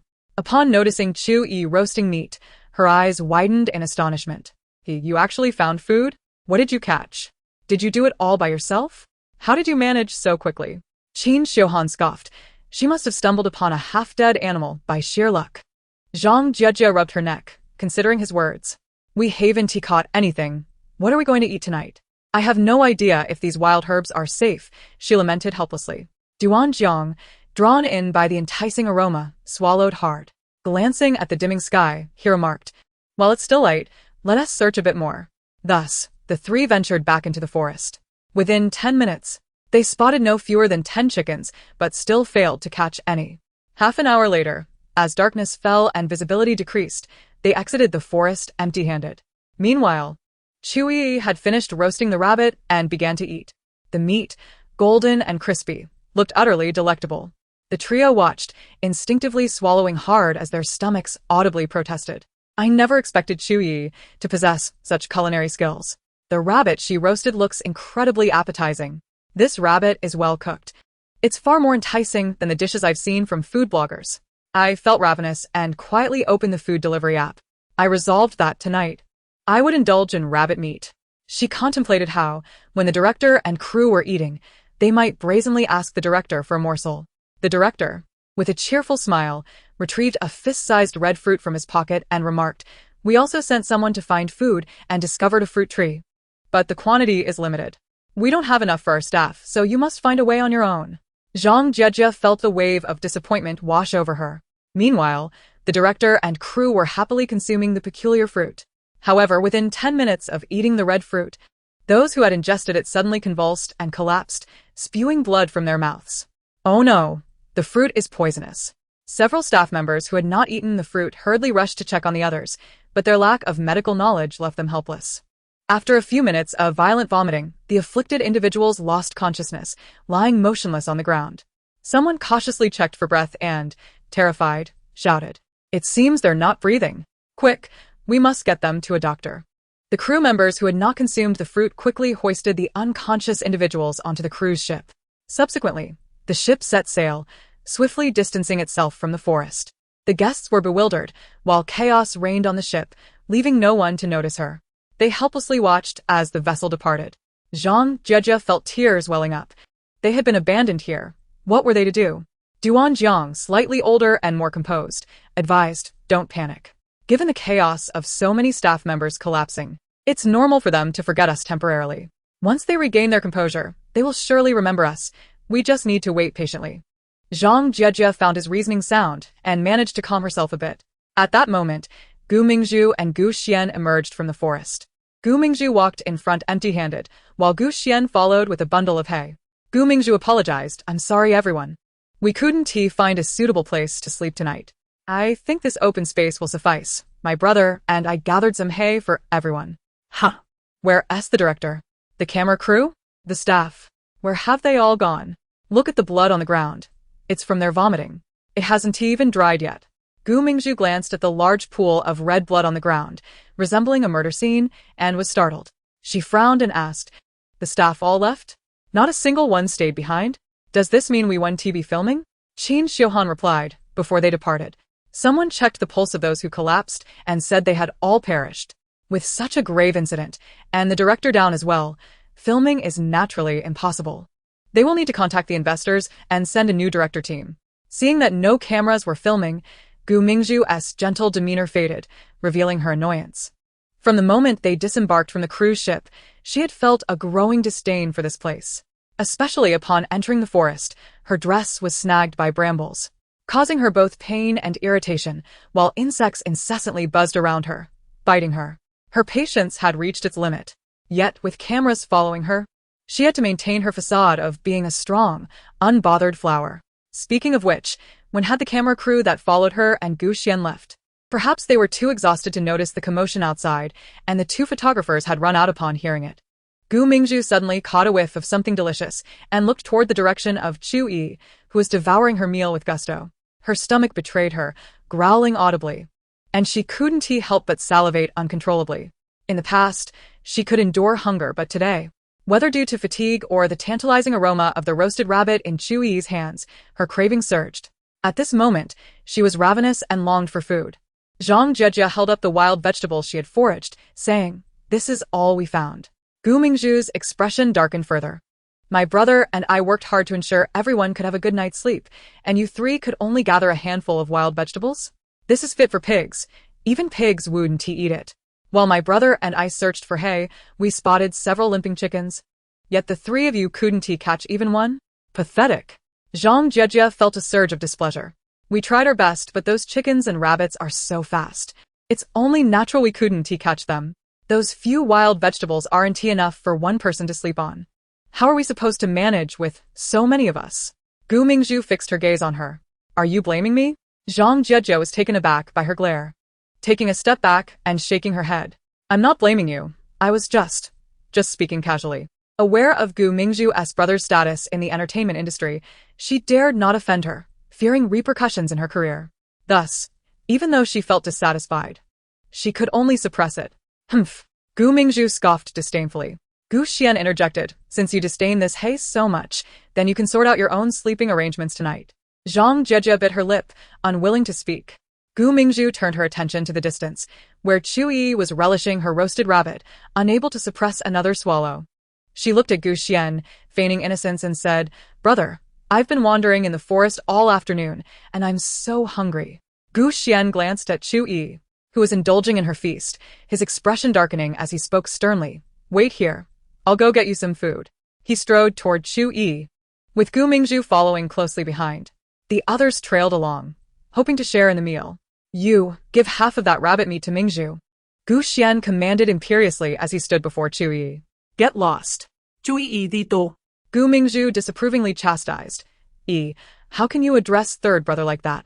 You can get lost too." Chu Yiyi shot back. Gu Mingzhu bit her lip in indignation. Don't be unreasonable. We came to you in goodwill to mend our relationship. How can you treat us like this?" Chu Yiyi replied sarcastically, "I'm well equipped and can manage just fine alone. It's you who should be thinking about how to survive tonight, not me." Gu Mingzhu's face flushed with anger. Gu Xian's expression darkened further, and he barked. "Chu Yiyi, you're becoming increasingly insufferable. Mingzhu is concerned for you, yet you show ingratitude and resort to sarcasm. When did you become so spiteful? Can't you learn a bit from Mingzhu? If you could just show a fraction of her thoughtfulness, we wouldn't dislike you." Chu Yiyi scoffed. "Who cares if you like me?" She looked at him with a condescending gaze, thinking Gu Xian's intelligence was rather questionable. Both Gu Xian and Gu Mingzhu seethed with rage, glaring at Chu Yiyi with fury. Gu Mingzhu, now both angry and hungry, no longer cared about maintaining her facade since there were no cameras around. Through gritted teeth, she said, "Third brother, stop wasting your breath and just teach her a lesson." She had been targeted by Chu Yiyi, who had also sold their family shares without permission, verbally and physically abusing them. Clearly, it was time to set her straight. Chu Yiyi retorted coolly, "You really have a knack for twisting the truth. The shares I sold were rightfully mine. If they weren't mine, how could I have sold them? Before you accuse me, maybe you should engage that underdeveloped brain of yours." Gu Mingzhu was nearly driven to the brink of fury. The three of them were tempted by the lure of high-end endorsements. However, they were also cautious. Zhang Jejia suggested, "If we all gang up on her and it gets out, it could tarnish our reputations, right?" Gu Mingzhu scoffed. "The director and crew have left, and no one is watching. As long as we remain silent, who would know? If she dares to speak out, we simply deny it and turn the tables, claiming she is targeting us. Do you think the netizens will believe the words of so many well-regarded artists, or will they trust someone with a tarnished reputation like hers?" Upon hearing her words, the three felt a wave of relief wash over them. In unison, they replied, "All right, we will follow your lead. What do you suggest we do?" They were not surprised by the stark contrast between Gu Mingzhu's on-camera persona and her true self. Long ago, they had heard rumors that Gu Mingzhu was not as kind and gentle behind the scenes as she appeared on screen. Many artists in the industry maintained a fade, and they had grown accustomed to such duplicity. Even their own on-screen personas were merely constructs arranged by the company. With a sly smile, Mingzhu pointed at Chu Yiyi and maliciously instructed, "Go seize the roasted meat from her hands, and don't forget her backpack. I noticed she brought a tent and an inflatable mattress. We now have a place to sleep tonight." The three, upon hearing Mingzhu's words, turned their hostile gazes towards Chu Yiyi, advancing toward her with animosity. However, unbeknownst to them, the forest was equipped with numerous state-of-the-art hidden cameras. These miniature devices captured footage with the same clarity as professional cameras and had excellent audio capabilities. These cameras were so small that they emitted no red light. Even if they were right in front of the group, they might not notice them. After the departure of the production team, the hidden cameras had already been activated. The live stream online had continued uninterrupted. Chapter 6, Sister is awesome. I am stunned. Mingzhu is so arrogant behind the scenes, rallying others to bully Chu Yiyi. It's barely been 10 minutes since the director left, and she can't even pretend anymore. Who knew she was this kind of person? Others don't seem surprised at all. Do people in the industry already know her true nature? I feel for Chu Yiyi. Chu Yiyi deserves it. She has it coming. Have you all forgotten what she did in the past? Indeed, Mingzhu was often bullied by Chu Yiyi before. Just recently, Chu Yiyi was still tormenting Mingzhu. Even if Mingzhu joins forces to retaliate against Chu Yiyi, it's merely a case of retribution. Chu Yiyi deserves it and is not worthy of sympathy.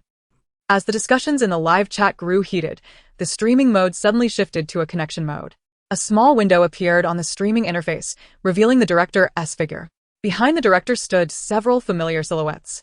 Wait, isn't that the director? Wasn't he supposed to be dead from poisoning? How is he still alive? Has he risen from the dead? The people behind the director look familiar too. I remember them as the crew, who were poisoned with him. They're all fine. Amidst the flood of comments, the director finally spoke, wearing a beaming smile. Hello, dear viewers. I, along with those staff members who consumed the wild fruits, are perfectly fine. We were neither poisoned nor deceased. I apologize for causing you concern. Yes. Quickly explain, if you weren't poisoned, why did you pretend to be? Why did you leave the filming site when the live stream continued?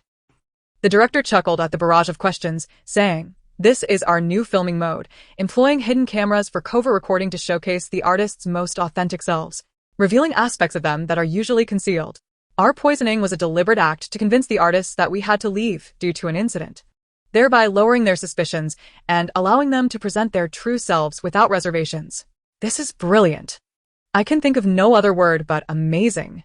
Who would have thought that just at the start, the guests would show their true colors? Except for Chu Yiyi, who has been arrogant from the beginning, the fades of the others have completely collapsed. I am astounded. I must admit, although this method is unethical, I find it riveting. Though immoral, it is undeniably captivating." The director continued, "Now, how can you accuse me of immorality? I did warn them that hidden filming might take place, advising them to remain aware of their public image, and I even included this in the contract. See, it's right here." He produced a contract and pointed to a clause for the viewers to see. The director was quite thorough in his preparations to avoid any post-event lawsuits from the guests. This kind of surreptitious filming has never been seen in the entertainment industry. The guests never anticipated hidden cameras, hence their true natures were exposed. The directors are simply too good at acting. The scene of them supposedly vomiting blood from poisoning had me terrified. I thought they were truly done for. I'm a forensic expert, and even I failed to see the flaws. Haha, this is infinitely more entertaining than standard filming. The director said, "All right. Please continue watching. You can also purchase the products recommended in the live stream." After the advertisement, the director cut off the connection, and the live stream returned to its previous state. Meanwhile, the audience remained oblivious to the hidden cameras. Chu Yiyi maintained a calm demeanor, coldly raising her gaze to the three approaching her. "I hold no grudge against you.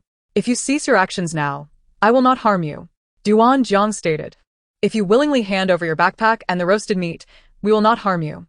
Qin Xiuhan added, "Don't be so selfish. No one has anything to eat, yet you are hoarding it all for yourself." Can you live with that? Zhang Jejia urged, "Be sensible." Chu Yiyi scoffed. "It appears you all are cut from the same cloth as Mingzhu and Xian, hypocritical, selfish, and devoid of morality and humanity." Her words struck a nerve with all five of them, causing their expressions to shift. Mingzhu, seething with rage, declared, since she refuses to cooperate. Let us just take it by force and teach her a lesson. Want to hit me? How will you do it? Chu Yiyi shot a challenging look at Mingzhu. Suddenly, she stood up and, in the blink of an eye, was before Mingzhu. Slap. She delivered a resounding slap to Mingzhu's face. Is this how you do it? Chu Yiyi asked with a smile that held no warmth.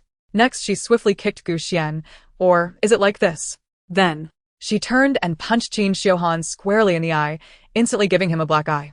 Or perhaps this way. Finally, she kicked Zhang Jiejie behind the knee, causing her to collapse to the ground.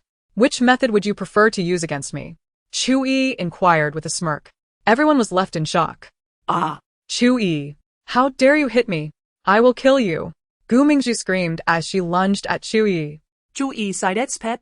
causing Mingzhu to miss and fall flat on the ground, mouthfuls of dirt, with half a tooth knocked out. In a fit of rage, she cried out to Gu Xian, third brother, look at Chu Yiyi. She only knows how to bully me. You must help me seek revenge. Gu Xian's face darkened. Chu Yiyi, how have you changed so much? Why are you always targeting Mingzhu? Chu Yiyi tilted her head in confusion. I'm merely acting according to your demands. How did that become a deliberate targeting of her? She shrugged.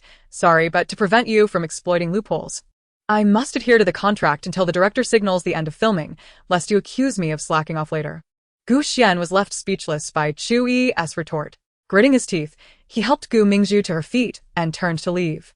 Are we just going to walk away like this? She hit me and made me lose half a tooth. I won T stand for it. Mingzhu's face was filled with resentment. Gu Xian replied, what else can we do? We can't overpower her. Mingzhu clenched her teeth in frustration. Gu Xian was utterly useless, unable to even contend with one woman. The other three were equally incensed, yet dared not provoke Chu Yiyi, choosing instead to follow Gu Xian and Mingzhu as they departed. Goodness, is Chu Yiyi truly that formidable? To think she could manage 15? Her combat prowess is extraordinary. Extraordinary? Aside from Mingzhu, no one else even lifted a finger. They all deferred to her. Let us not exaggerate her reputation. The speed and stance with which Chu Yiyi fought clearly indicate she's trained. Even if they all banded together, they might not best her. I must admit, I did not anticipate such a turn of events. The entertainment industry has truly broadened my horizons. She may not have signed willingly. Have you forgotten who her agency's owner is? It is none other than Mingzhu's elder brother, who would not hesitate to pressure Chu Yiyi into signing a contract that serves to elevate Mingzhu. But that's also Chu Yiyi's elder brother, isn't it? Just look at Gu Xian's attitude towards Chu Yiyi. The Gu family clearly does not hold her in high regard. Poor Chu Yiyi. Mingzhu is utterly revolting. Rallying a group to ostracize Chu Yiyi and attempting to usurp her belongings. How shameless can she be? She used to be such a good actress. I hope Chu Yiyi can deliver a resounding lesson to Mingzhu. I cannot abide such hypocritical behavior.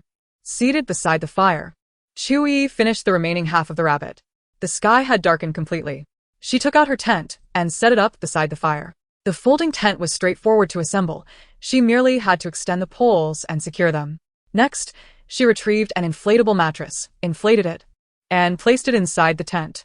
After tidying up, Chu Yiyi took some toiletries from her bag, tossed the bag into the tent, and, armed with a flashlight, made her way to the riverbank. She removed her windbreaker and tactical pants. Underneath, she wore athletic attire and shorts, which, even when exposed, posed no issue. The director initially contemplated cutting off the camera from Chu Yiyi's side to focus on Mingzhu and her group. But upon seeing Chu Yiyi in her sports tank top and shorts, he hesitated. Should she continue to undress, he would then make the cut. Guests needing to relieve themselves would have their footage cut if they did not seek out a private area. However, Chu Yiyi did not continue undressing. She sat by the bank, dampening a towel to wipe off her perspiration. In such an open wilderness, even with no one around, she would not strip completely to bathe. Primarily due to the lack of cover, she felt insecure. In the live broadcast room, the audience erupted as they watched Chu Yiyi wash at the riverbank, sending the viewership soaring to new heights. What on earth am I seeing? Chu Yiyi has defined abs and her muscle tone is quite prominent, yet not exaggerated. I can't believe it. Wow, how did Chu Yiyi maintain such a fit physique? She usually dresses conservatively and in loose clothing, making it hard to discern her figure. Sister, you are my idol. From today onward, I am a devoted fan of my sister. No, a loyal admirer. What a healthy physique. I'm in love. Indeed, far superior to those emaciated stars with sagging flesh. In the global entertainment industry, such a physique is truly exceptional. Look at the small screen, everyone.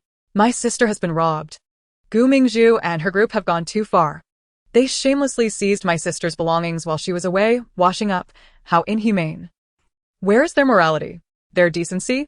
Truly disgusting. The viewers in the live stream were captivated by Chu Yiyi's physique, resulting in a surge of new fans. As the discussions unfolded, someone suddenly noticed in another camera feed that Gu Mingzhu and her companions had stealthily approached to steal her tent and backpack while she was absent. The fans in the live stream panicked, flooding the chat with frantic messages to warn Chu Yiyi.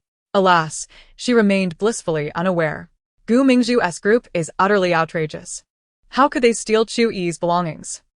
When the director instructed them to prepare for the task, they focused solely on beautifying themselves, bringing only clothes and cosmetics with no practical items. Now that they're left without supplies, they resort to stealing from Chu Yiyi. Are they even human? Shameless, shameless, shameless. Damn. Even the usually composed me feels like cursing. Fans and viewers were incensed. This incident quickly soared to the top of Weibo's trending topics. Tonight, all 50 trending topics were related to the variety show, primarily due to the outrageous actions of the production team. The phrases wilderness survival hidden cameras, entertainment industry sister. How strong is Chu Yiyi's combat power? And sister has been robbed dominated the discussion. Once this wave of trending topics emerged, a new influx of viewers flocked to the live stream. The viewership had surpassed 100 million and continued to rise. Chapter 7. They took her belongings, only to offer them back as charity. For her tent was missing. Not only the tent, but all her possessions had vanished. Even the fire had been extinguished. Chu Yiyi's expression darkened like a stormy sky. It was evident who was responsible. Unable to restrain herself, she muttered, "Those good-for-nothings, incapable of handling serious matters. Excel only in petty theft. Sister, slay. They are indeed useless, and worse, they are thieving good-for-nothings. Sister's reprimand is too gentle. Please use harsher words to curse them." Chu Yiyi donned her windbreaker and tactical pants once more, flashlight in hand, heading toward Gu Mingzhu and her group. They appeared to have relocated their campsite, no longer in the area chosen during the day. With a stern expression, Chu Yiyi pressed onward. After a short distance, she spotted them behind a thicket taller than a person, her tent also in sight. The contents of her backpack were strewn carelessly across the ground. At that moment, Gu Mingzhu sat at the entrance of the tent, applying mosquito repellent to herself and lamenting, "There are way too many mosquitoes in this forest. I've been bitten so many times. I will never return to this cursed place." That bottle of mosquito repellent was brought by Chu Yiyi. Zhang Jejia, eyeing Gu Mingzhu enviously, asked, "Mingzhu, are you done? Can I have some too? I've been bitten quite a bit as well." Gu Mingzhu replied, "This mosquito repellent is barely enough for me. Figure it out yourself." Zhang Jejia bit her lip, casting a resentful glance at Gu Mingzhu. This mosquito repellent was clearly not Gu Mingzhu's. Yet she attempted to claim it as her own. "My belongings, is it comfortable to use?" Chu Yiyi emerged from the thicket, casting a cold gaze at Gu Mingzhu. Ah. Gu Mingzhu was startled by Chu Yiyi's sudden appearance, instinctively retreating behind Gu Xian. Gu Xian frowned in distaste and remarked to Chu Yiyi, "What are you doing here? Did you not say you wouldn't team up with us, and wanted us to keep our distance? Why are you now intruding on our territory?" Chu Yiyi got. "Do you think I came to find you for no reason?" Gu Xian retorted, "I'm not a mind reader. How would I know?" Chu Yiyi sarcastically deeply. "You play the fool so well. Why were you not foolish when you stole my belongings?" Gu Xian's complexion fluctuated between shades of red and green as he gritted his teeth and said, "Don't phrase it so harshly. We are family, merely borrowing your things." "Don't be so petty." Chu Yiyi shot back, "Borrow? You didn't even ask me before taking my things. That's called theft. Not asking and taking is stealing." Gu Xian furrowed his brow and replied, "Why be so stingy? We're just borrowing your things. We'll return them after we're done." Chu Yiyi resolutely refused, declaring, "I will not sell. Return my belongings to me this instant." Gu Mingzhu immediately concealed the mosquito repellent in her hand behind her, shielding the tent with her body, and warily stated, "These items now belong to me. You shall not take them." Chu Yiyi let out a cold laugh. "Is that so? Then I shall have to retrieve them myself." She advanced further. Gu Mingzhu, having been struck by Chu Yiyi on several occasions, now harbored a psychological aversion towards her. As she saw Chu Yiyi approaching, she screamed, "Third brother, This lunatic is coming. You must stop her. Do not let her near me. Gu Xian felt a twinge of fear himself. He had also suffered at the hands of Chu Yiyi and winced at the sight of her.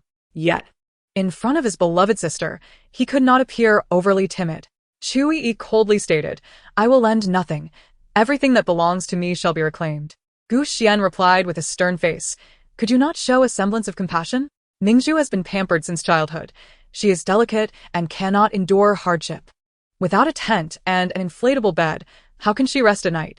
Chu Yiyi retorted, If I give her the tent, where will I sleep? Gu Xian frowned. You are not like Mingzhu. You grew up in a slum and are accustomed to hardship. A little discomfort for one night is insignificant. You can manage on the grass. Gu Mingzhu could not help but smirk, caressing her delicate skin. Sorry, Yi, I am naturally fragile. Unlike you, who can endure hardship, I must trouble you to bear a little more discomfort, showcasing the resilience you honed in the slums. Chu Yiyi smiled. Thank you for this revelation, otherwise, I would remain oblivious to what shamelessness looks like in reality. Gu Mingzhu's expression darkened. You dare call me shameless? You are the truly shameless one. By what right do you accuse me? Gu Xian shook his head in disappointment. Chu Yiyi, you are utterly uncultured, resorting to violence and insults. When will you learn to behave? What right do you have to judge me? Chu Yiyi retorted sarcastically. She cast a casual glance at Gu Mingzhu and Gu Xian, her smile growing ever more derisive. I have endured hardship since childhood. Must I continue to suffer for a lifetime? Let's not forget that the pampered life was meant for me. It was Gu Mingzhu's mother who maliciously swapped us, neglecting my upbringing and casting me into the slums to endure suffering. Gu Mingzhu's wealth and luxury were stolen. How did she become the naturally spoiled one? Am I to blame for the misery inflicted upon me by her and her mother, nearly costing me my life? Is it my fate to be worthless, doomed to a life of hardship? It is one thing for a selfish beneficiary to believe so, but for you, my own kin, to utter such words, are you not out of your mind? No, you are not just out of your mind. You possess no mind at all. The entire Gu family is a collection of fools, inferior even to dogs. Stay away from me. Having relatives as brainless as you is a curse. Chu Yiyi expressed her distaste with disdain. She felt only irritation, devoid of sadness. If given the chance, she would undergo genetic modification to sever all ties with the Gu family. She found it repugnant to share their genes. What nonsense are you spouting? Gu Xian's voice trembled, his conviction wavering, tinged with guilt. When you and Mingzhu were swapped, she was merely an infant. What could she have understood? Your suffering has nothing to do with her. You should not blame her. Recently, his behavior had become excessive, lashing out at their parents and the rest of the family. Can you expect us to like you after this? Chu Yiyi coldly replied, Every beating you receive is deserved. Save your grievances for someone else. She now regretted her previous actions. Initially, she believed that the fault lay with Gu Mingzhu's mother, not Gu Mingzhu herself, and she did not harbor hatred toward her. Moreover, her parents and 3 brothers had lived with Gu Mingzhu for many years, and it was only natural that they shared deep bonds. Their relationship was something she could not compare to. She never intended to rival Gu Mingzhu. She merely sought a taste of the familial affection she had never experienced. She attempted to suppress her pride and lower her stance to win their favor. Unfortunately, no matter her efforts, they perceived her as merely vying for Gu Mingzhu's affection. Gu Mingzhu's slightest provocation, no matter how transparent the deception, was always believed by them. She should have lost hope long ago. Yet she clung to it for an entire year, until being pushed off the stage by Gu Mingzhu. Realizing her family did not care for her in her moment of peril, which shattered her resolve completely. Perhaps it was due to prolonged exposure to such intellectually challenged fools that her own intelligence had waned, allowing her to endure for so long. It must be so. He enjoyed playing video games, and Chu Yiyi would stay up late to play with him. Unbeknownst to him, she had managed to acquire a limited edition gaming console through some means. This console was developed by the leading gaming company in the world, and only 1,000 units had been released globally. Although the Gu family was once the richest in Haiqing, they held no status internationally. Even with 1,000 consoles, their family could not claim any significance. Yet, Chu Yiyi gifted him one, claiming she had won it in a lottery. However, as Gu Mingzhu felt they were becoming too close, fearing her affection would be usurped, she grew increasingly sullen. To appease Gu Mingzhu, he began to distance himself from Chu Yiyi, even destroying the gaming console, which ultimately brought joy to Gu Mingzhu. In the end, as Chu Yiyi frequently targeted Gu Mingzhu, his perception of her diminished further. Chu Yiyi was not inherently bad. She had once been kind. Her current demeanor was indeed influenced by their favoritism towards Gu Mingzhu. However, he did not believe their preference for Gu Mingzhu was wrong. Gu Mingzhu had grown up alongside them, and their deep connection was natural. How could they be at fault for favoring her? Yet, Chu Yiyi was still his biological sister. He was willing to give her another chance. Gu Xian composed himself and addressed Chu Yiyi. I know you are not inherently bad. Your current state is partly our fault, but more so due to your jealousy. You must learn to coexist peacefully with Mingzhu. After all, she has lived with us for many years. We cannot sever our ties with her. I hope you can understand. Gu Mingzhu felt a wave of displeasure wash over her. However, with Gu Xian speaking in such a manner, she found it difficult to oppose him. After all, Chu Yiyi shared the Gu bloodline. She was merely an outsider. If she were to oppose too fiercely, it might provoke the family's rejection. Gu Mingzhu suppressed her dissatisfaction. Donning a gentle smile, please listen to third brother. If you can truly amend your ways, I will not hold the past against you. Let us coexist harmoniously and relieve our parents of worry. Gu Xian looked at Gu Mingzhu with tenderness. Mingzhu truly understands the bigger picture. The benefits of a good education are evident. He then turned to Chu Yiyi, earnestly advising Yi, tonight you should share the tent with Mingzhu. It will be a good opportunity for you sisters to strengthen your bond. Gu Mingzhu generously added, since third brother has spoken, I will share half the tent with you, allowing you to sleep with me tonight. How could she say that my sister's life is worthless, suggesting that she should endure more suffering? Is this truly a brother speaking? Even a stranger would not utter such repugnant words. My blood pressure is rising just reading this. Had I been present, I would have certainly struck Gu Xian. My sister is so pitiful. My heart aches for her, and I just want to hold her tightly. I am so frustrated, sister. Stop wasting your breath on them and take action. Defeat them. Chapter 8. Chu Yiyi's overwhelming retort. What did you say? Chu Yiyi looked at Gu Mingzhu with amusement. Gu Mingzhu, wearing a gracious expression, repeated sweetly, I am willing to share half of my tent with you tonight. Chu Yiyi, with a sardonic smile, replied, say that again. Whose tent are you referring to? Gu Mingzhu's smile faltered, her face shifting from pale to flushed. Gu Xian, displeased, said, Mingzhu has taken the initiative to apologize. You needn't be so petty. Chu Yiyi retorted, you come to take my belongings and offer me half as a gesture of goodwill? Have you all lost your minds? Is it truly so significant whose tent it is? Regardless of ownership, her willingness to share proves her kindness. Why must you be so petty? Can't you be a bit magnanimous like Mingzhu? Gu Xian, enraged, scolded her. Chu Yiyi rolled her eyes, unwilling to waste further words with such foolish individuals. Coldly, she turned to Gu Mingzhu, her voice icy. I will count to 3. Return my belongings immediately, or do not force me to take matters into my own hands. You cannot withstand my wrath. Gu Mingzhu bit her lip defiantly, stating, even if these items were brought by you, they are in my possession now, and thus, they are mine. You shall not take them from me. Without these items, she could not possibly survive the night in this forest. She would never return them to Chu Yiyi. They belong to her now. Gu Mingzhu then turned to the other 3, angrily commanding, what are you all waiting for? Prepare to stop her. These were the items they had collected for self-defense, and now they were needed. Qin Xiuhan said, Chu Yiyi, do not oppose us. Apologize to Gu Mingzhu and join our team. It is dangerous for you to be alone in the forest at night. Duan Zhong added, though I despise you, I do not wish to see you perish in the woods. If you apologize, I will allow you to join us. Zhang Jie chimed in, we were caught off guard before, but we are ready now. You cannot defeat us all alone. It would be wise to concede. Although they had all been beaten by Chu Yiyi, they did not believe they were inferior to her. They had been caught unprepared. Chu Yiyi's attack had taken them by surprise. If they were vigilant, she would not stand a chance against their numbers. As she finished her countdown to 3, Chu Yiyi refrained from further dialogue and advanced. Qin Xiuhan continued to persuade her. It is not shameful to admit your mistakes. Apologize. Chu Yiyi scoffed. Mistake? What have I done wrong? The true wrongdoers are you shameless fools. You steal my belongings and then demand an apology. Is this what 9 years of compulsory education has produced? A bunch of dimwits. With a swift kick, she sent 2 of them flying, their cries piercing the air. Zhang Jie, startled, dropped her wooden stick, terrified of Chu Yiyi's fierce demeanor. Unimpeded, Chu Yiyi strode towards Gu Mingzhu. Third brother. Gu Mingzhu screamed. Gu Xian immediately stepped in front of her, arms outstretched. Chu Yiyi, he began, but was cut off as she kicked him away. Gu Mingzhu trembled in fear, pleading, I will return it. Please do not strike me. Chu Yiyi coldly laughed, too late. With a flurry of slaps, she struck Gu Mingzhu's face. Gu Mingzhu could barely make a sound, her head shaking violently from the blows. By the time Chu Yiyi ceased, her face resembled a swollen mess. With disdain, Chu Yiyi wiped the powder from her hands onto Gu Mingzhu's clothes, discarding her like refuse. She began to pack her belongings, stuffing everything into her backpack and folding the tent and air mattress.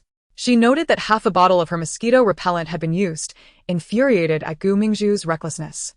Was she lacking in common sense? One should only use a small amount of that product at a time. Before departing, she could not resist delivering another kick to Gu Mingzhu. If only it were legal to kill, I would pry open your head to see if it contains anything worthwhile. Such foolishness and selfishness. Gu Xian, seething with anger, shouted, Chu Yiyi, enough. You have already done enough damage to Mingzhu. How can you be so cruel? Silence. You are no better, trash. Chu Yiyi snapped back, kicking him in frustration. Gu Xian rolled on the ground, stunned from hitting his head on a rock. She reassembled her tent and comfortably lay down inside. Sister, you are incredible. A total triumph. Gu Xian and Gu Mingzhu truly exhibit a lack of intellect. Their worldview is utterly distorted. How can they steal from others and act so self-righteously? I have never encountered such shamelessness. Sister was too lenient. They should be sent to their demise. Perhaps not. Even if they were to die, it would not be worth it to go to jail for such people. Sister is going to sleep. I cannot bear to part with her exquisite beauty. Sleep well. We will rise early to continue admiring her beauty. Oh, dear. They are plotting again. They truly are unrepentant. Gu Mingzhu is utterly disgusting, having usurped my sister's identity and now scheming against her, just like her mother. What does the Gu family even find appealing about her? My sister speaks the truth. The entire Gu family is a bunch of dimwits unworthy of being related to her. She shines alone. I cannot wait to see Gu Mingzhu's reaction when her facade crumbles. It will be hilarious. Meanwhile, shortly after Chu Yiyi departed, Gu Mingzhu finally regained her composure. Oh, third brother. She flung herself into Gu Xian's arms, sobbing uncontrollably. Third brother, it hurts so much. Chu Yiyi is so cruel. I treated her kindly, and she repaid me with violence. My appearance has been ruined. I have never suffered such humiliation before. You must avenge me, third brother. Gu Mingzhu cried, her heartbroken wails echoing. Gu Xian felt overwhelming sympathy, holding her tightly as he vowed, Mingzhu, do not worry. I will not allow your suffering to be in vain. Through her tears, Gu Mingzhu whimpered, then please, help me take revenge. Gu Xian's expression stiffened. He could not seek revenge now, for she was acting like a madwoman. Speaking to her would only provoke her further, and he knew he could not defeat Chu Yiyi. If he went after her now, he would likely just end up on the receiving end of another beating. Gu Mingzhu's cries grew louder. You are the jewel of our family. We will never allow you to be wronged. She continued to weep in her misery. Gu Xian held her gently, patting her back softly, offering tender comfort. Mingzhu, do not weep. Your tears are breaking your brother's heart. Under his soothing words, Gu Mingzhu's sobs began to subside. Pfft! What a pity! What right does a thief have to feel aggrieved? Gu Mingzhu is nothing but a habitual thief, having stolen Chu Yi's prestigious identity. And now pilfering her tent and belongings. Who knows what else she has taken from her unseen? She deserved a far harsher punishment. It's laughable. They always marketed Gu Mingzhu as a kind and delicate flower, yet here she is inciting Gu Xian to seek revenge on her sister. Is this the image of a gentle, kind flower? What an eye-opener. What delicate flower. She is a venomous black-hearted lotus. This pair of siblings is utterly shattering the audience's worldview. After the show concludes, I never wish to see them on television again. If they remain on screen, it will surely be a dereliction of duty on the part of keyboard warriors. I'm out of here. Just looking at them makes me nauseous. See you tomorrow. I shall take my leave as well. I'll return to see my sister tomorrow. As Chu Yiyi faded from the camera's view, the number of viewers in the live stream began to dwindle rapidly, almost visibly. The online count, which had soared to 21 million, halved in less than 30 minutes after Chu Yiyi retreated into her tent for sleep. Furthermore, the numbers continued to decline. Eventually, only a few 100,000 viewers remained. While this figure was not insignificant, it paled in comparison to the peak. The director, observing the dwindling viewer count, fell into deep contemplation.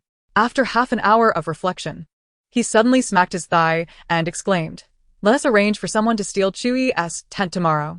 To ensure the safety of the guests, they had stationed special personnel in the forest, discreetly lurking to prevent wild animals from approaching the guests, thereby safeguarding their security. Should the guests encounter any other dangers, the special personnel would intervene to assist.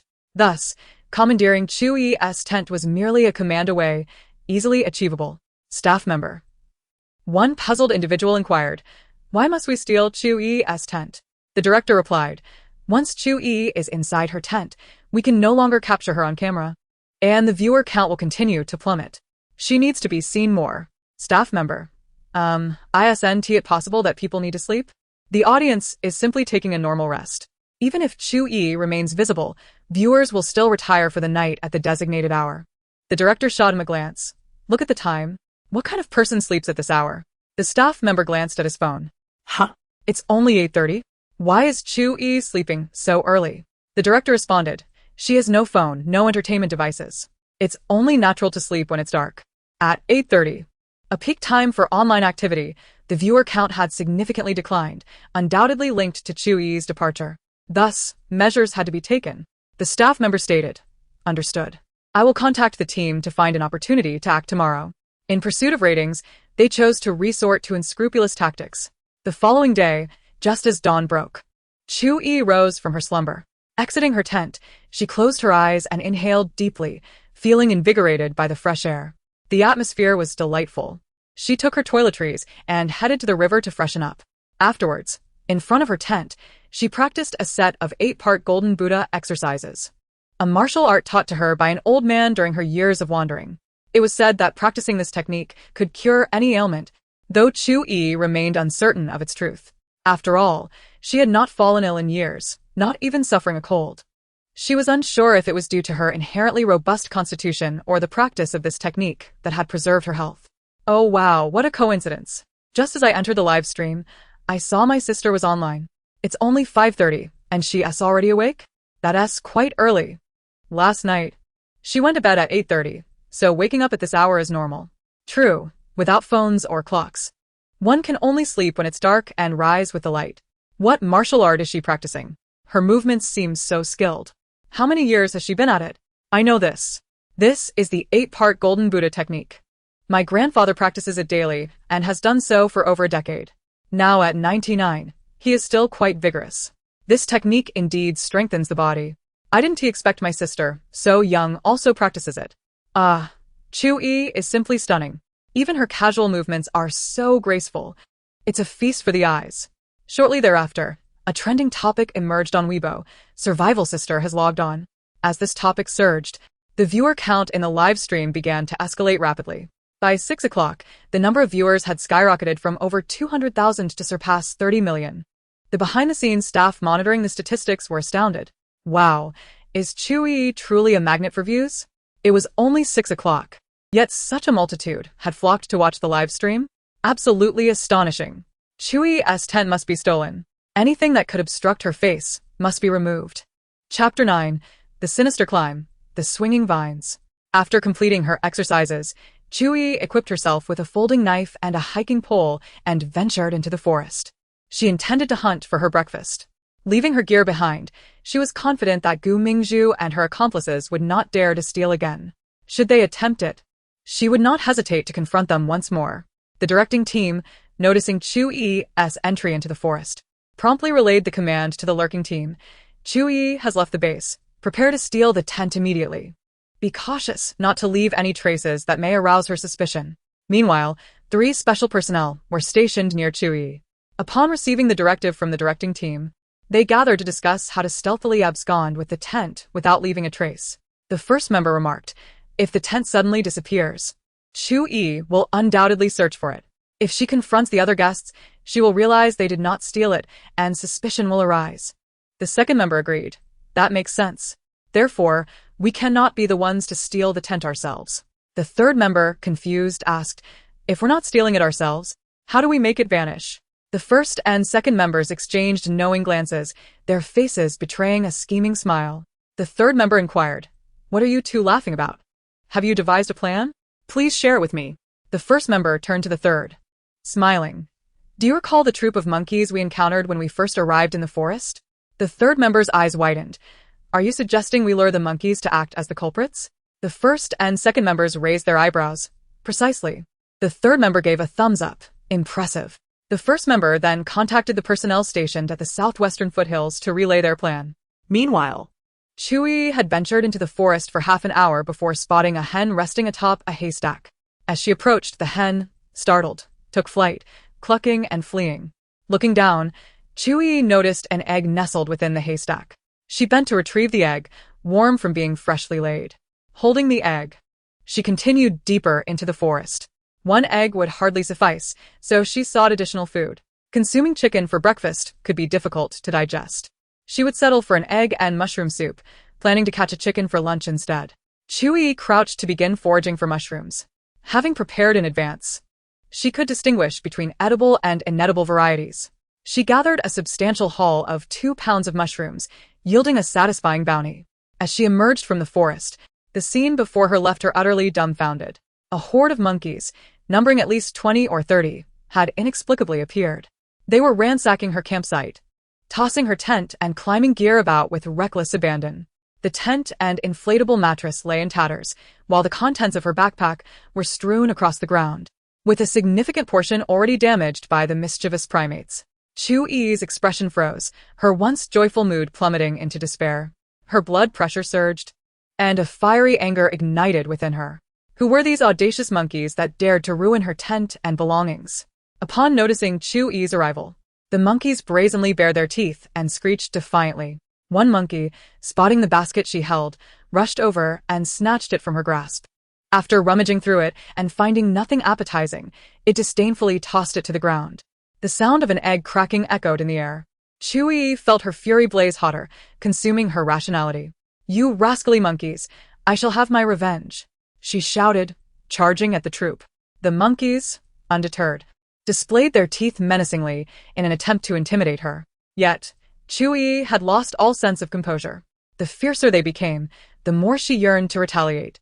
Undaunted by their threats, she cried, grabbing one monkey and delivering a couple of sharp slaps to its face. The creature was left dazed, and she hurled it aside before lunging for another. Witnessing her aggression, the other monkeys retaliated, attempting to avenge their fallen comrade. Chu Yiyi swatted one away with a forceful slap and kicked 2 others aside. When the Monkey King approached, he too was met with a couple of blows that left him reeling. The monkeys were taken aback by the formidable prowess of this upright creature. The fearsome primates that had previously driven them up the mountain were nothing compared to her ferocity. Realizing the tide was turning, the Monkey King promptly signaled for a retreat. The monkeys, obedient to the command, fled into the forest. "Don't you dare run. You've destroyed my belongings, and I will strip you of your fur." Chu Yiyi seethed, pursuing them into the woods. Her speed was astounding, rivaling that of the fleeing monkeys, and perhaps even surpassing it. As she closed in on a lagging monkey, she stumbled and fell with a thud. The monkeys erupted in a cacophony of barks, seemingly mocking her. Enraged, she did not rise but instead crawled with remarkable speed across the ground, moving even faster than when she ran. As she crawled, her gaze remained fixed ominously on the monkeys. "Not a single one shall escape," she vowed. Growing weary, she mimicked the monkeys' movements, swinging from vine to vine with an agility that astonished even them. She flitted from tree to tree, as if she possessed the ability to fly. The monkeys were left in stunned disbelief. "Wait, are we the monkeys or is she?" The audience in the live stream was equally astonished. "Wow, she's furious. Her wrath is terrifying." It seems she showed restraint with Mingzhu and the others. If she had fought them like this, they'd be either dead or gravely injured. Her crawling is dark and frenzied. I find it captivating. Her physical abilities are incredible. Not everyone can swing on vines like that with such skill. I suspect she has undergone special forces training. Her survival skills are extraordinary. I even think she surpasses special forces. Her performance has amazed my entire family. I've never seen anyone chase after a troop of monkeys like this. I've only seen people being chased. Last week, I visited a May mountain and had my phone snatched by the monkeys there. I resisted, and they scratched me. I have a deep-seated resentment towards monkeys now. Sister, please teach these rascals a lesson. Maybe you should stop chasing them. There are too many, and you can't take them all on alone. I think Chu Yiyi is going a bit overboard. Even if the monkeys damaged her tent and belongings, she can't just attack them. They're animals and don't understand. She's scaring them. Who is that up there, a reincarnation of a Buddha? I need to smoke. Keep your distance, or I might burn you. Am I the only one worried about her mental state? The comments flooded in the live stream. Someone recorded a clip of Chu Yiyi crawling ominously and swinging from vines in pursuit of the monkeys, posting it on Weibo, causing it to skyrocket to the top of trending topics. Every viewer who encountered the video was left in awe, expressing genuine admiration. Some even shared it on international platforms, where it similarly went viral, drawing countless foreign viewers to the live stream, all curious about this uniquely behaving star. They had never witnessed a woman chasing monkeys through the wilderness, nor had they seen one crawl like a wild creature, causing havoc among the forest's inhabitants. The striking beauty of this woman only added to the intrigue. Chu Yiyi became an overnight sensation worldwide. Meanwhile, in Haicheng, at the Fu Group, Fuyu emerged from the elevator, clad in a well-tailored suit, exuding an air of authority as he strode toward his office. Passing by the secretary's desk, he noticed his assistant, Qinzhua, grinning at his phone. Fuyu halted, casting a cold glance at Qinzhua. What has you so amused during office hours? Master Fu, you're back from your meeting so soon? Qinzhua stammered, hurriedly placing his phone face down on the desk, rising with an expression of guilt. I was just about to work, he added, flustered. Fuyu's icy gaze fell upon the phone. Hand it over. His commanding tone left no room for refusal. Qinzhua, with reluctance, picked up the phone, unlocked it, and turned the screen toward Fuyu. Master Fu, I was watching a live stream of Chu Yiyi's variety show. Oh. And just now, she was chasing a troop of monkeys in the forest. You must see this. Qinzhua elaborated. Knowing that Fuyu had met Chu Yiyi privately and that she was staying at his villa, he opened the video for Fuyu. Fuyu lowered his gaze, his dark eyes chillingly fixed on the screen. As he witnessed Chu Yiyi's astonishing display of prowess, his expression momentarily froze in astonishment, only to be replaced by a furrowed brow and a hint of concern. Chu Yiyi appeared to be in an unstable state of mind. After a moment of contemplation, he commanded, contact several experts in mental health treatment and have them come to Haicheng in 7 days. Qinzhua, filled with concern, inquired, Master Fu, what troubles you? He mistakenly assumed that Fuyu intended to seek treatment for himself. Fuyu cast a cold glance at him, replying curtly, just do as I instructed without asking so many questions. Qinzhua lowered his head in compliance, understood. Fuyu then turned and strode towards his office. Qinzhua exclaimed. Fuyu, impatient, asked, what is the name of that variety show featuring Chu Yiyi swinging on vines? It's called Survival in the Wilderness, Qinzhua answered. Fuyu entered his office, taking a seat at his desk. Instead of immediately opening his computer to work as usual, he retrieved his phone to search for the show titled Survival in the Wilderness. He first familiarized himself with the content from yesterday's live broadcast, discovering the news of Chu Yiyi's dramatic confrontation with Gu Mingzhu and Gu Xian, which had turned public opinion in her favor. A smile crept upon his lips, and he felt an inexplicable joy for her. Next, he navigated to the live stream. To his astonishment, the viewer count had already surpassed 300 million. He was taken aback.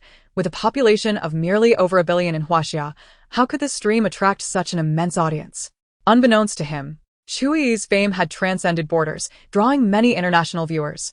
In the forest, Chu Yiyi's mind was preoccupied with monkeys. After 3 hours of pursuit, the monkeys were utterly exhausted. Their speed had diminished, and they panted heavily, faces reflecting despair. In contrast, Chu Yiyi remained agile and composed, her breath steady, exhibiting no signs of fatigue whatsoever. She seized the weary Monkey King and delivered a resounding slap to its face, exclaiming, "Is it you who led this band of rascals to destroy my belongings? Dare to pilfer from me, and I shall not spare you, even if you are not human." Chapter 10. What Chu Yiyi could achieve, so could she. She unleashed a flurry of punches and kicks upon the Monkey King, leaving its face bruised and swollen. Once she released it, the creature lay on the ground, unable to rise. Chu Yiyi glared menacingly at the other monkeys, searching through the group. She then swung on the vines to capture the remaining monkeys. The monkeys screeched and fled, but their speed paled in comparison to Chu Yiyi's agility. One by one, she apprehended and punished them all. In the end, a multitude of battered monkeys lay strewn across the ground, their faces bruised and filled with terror as they gazed at Chu Yiyi, trembling in fear. You should be grateful you are a protected species, otherwise I would not hesitate to sever your limbs. She scolded. Why are you so insufferable like the monkeys of a Maine mountain, relishing in the destruction of others' belongings? If you dare to touch my things again, your status as a national second-class protected animal will not save you. She fumed. You've ruined my tent and luggage and made me forgo my breakfast. Bah. A bunch of trash.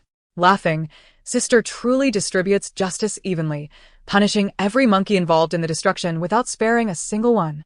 Incredible. She actually managed to catch monkeys in the forest.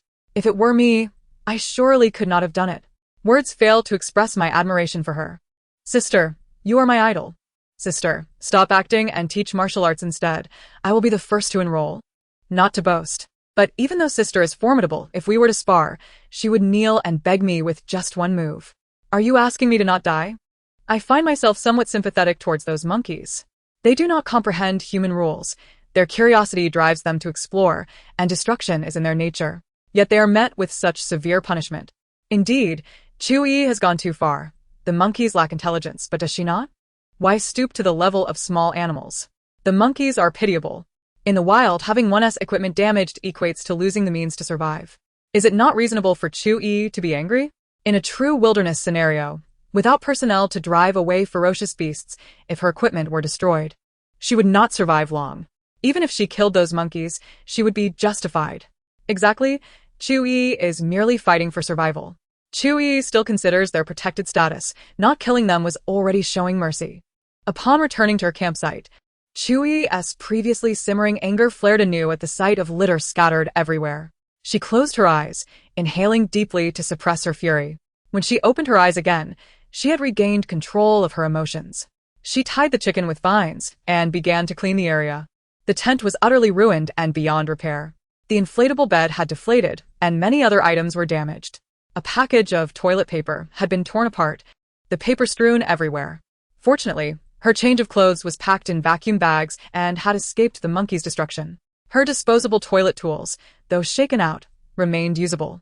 She also had a set of outdoor cooking tools, including a small iron pot and a triangular stove, which were difficult to damage and remained intact. Some seasonings had spilled, but that was minor. Chu Yiyi organized the salvageable items and discarded the unusable ones. She gathered some branches, ignited a fire, and proceeded to the riverbank to slaughter the chicken. By the time she finished processing the chicken, the fire had produced a substantial amount of charcoal, and she skewered the chicken to roast it over the flames. She then checked on the mushrooms she had left behind, finding them still fresh. She took them to the river to wash, then built another fire to boil them in her small iron pot. Once the water reached a boil, she added seasonings, enhancing the aroma further. The delicious scents of roasted chicken and mushrooms wafted through the air. Zhang Jiejie sniffed eagerly, drawn by the tantalizing aroma. It smells so good. Has Chu Yiyi already begun her meal? The scent of roasted chicken and mushrooms is irresistible. How impressive that she found mushrooms. The aroma of that roasted chicken is simply tempting. My stomach is growling again. Zhang Jiejie's hunger intensified, and her mouth watered profusely. The others could not help but swallow nervously, their gazes instinctively drawn toward the direction of Chu Yiyi. Having left the guests stranded in the forest for so long was undoubtedly a dereliction of duty. The expressions of the group darkened. Since dawn, they had been waiting by the riverbank. Having gone an entire day without food, they were now famished. They were holding on by sheer willpower. But the moment they caught a whiff of Chu Yiyi's cooking, their resolve crumbled. It felt unbearably unfair that while they were suffering, Chu Yiyi appeared to be on a vacation. Gu Xian stated, "All right, let's find something to eat. Once we are full, we can continue to wait."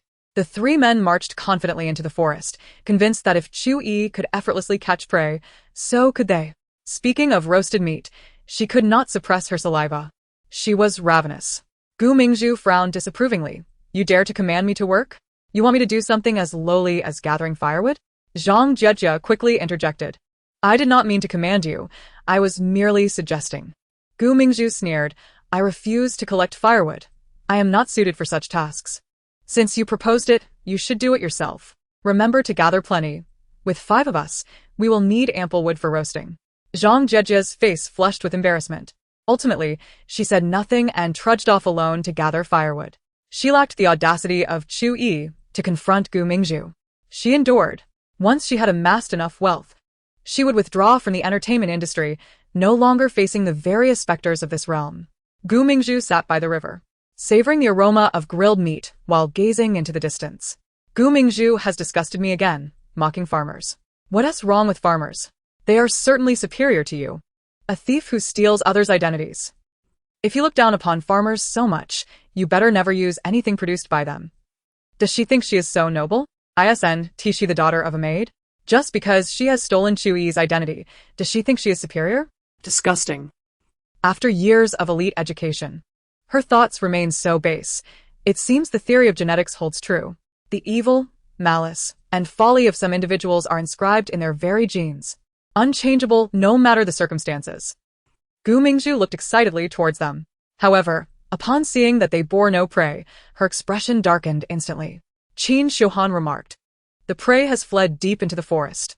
We walked for quite a while before spotting a few chickens. Yet today, they have become even more nimble, darting away too swiftly amidst the dense foliage, disappearing in the blink of an eye. We couldn't catch them, only gathering a few eggs." As he spoke, he pulled 4 eggs from his pocket. Duanjiang produced 3, and Gu Xian had 4 as well. In total, there were 11 eggs. Gu Xian said, "We are 5 people with 11 eggs in total, so each of us can have 2, leaving 1 extra."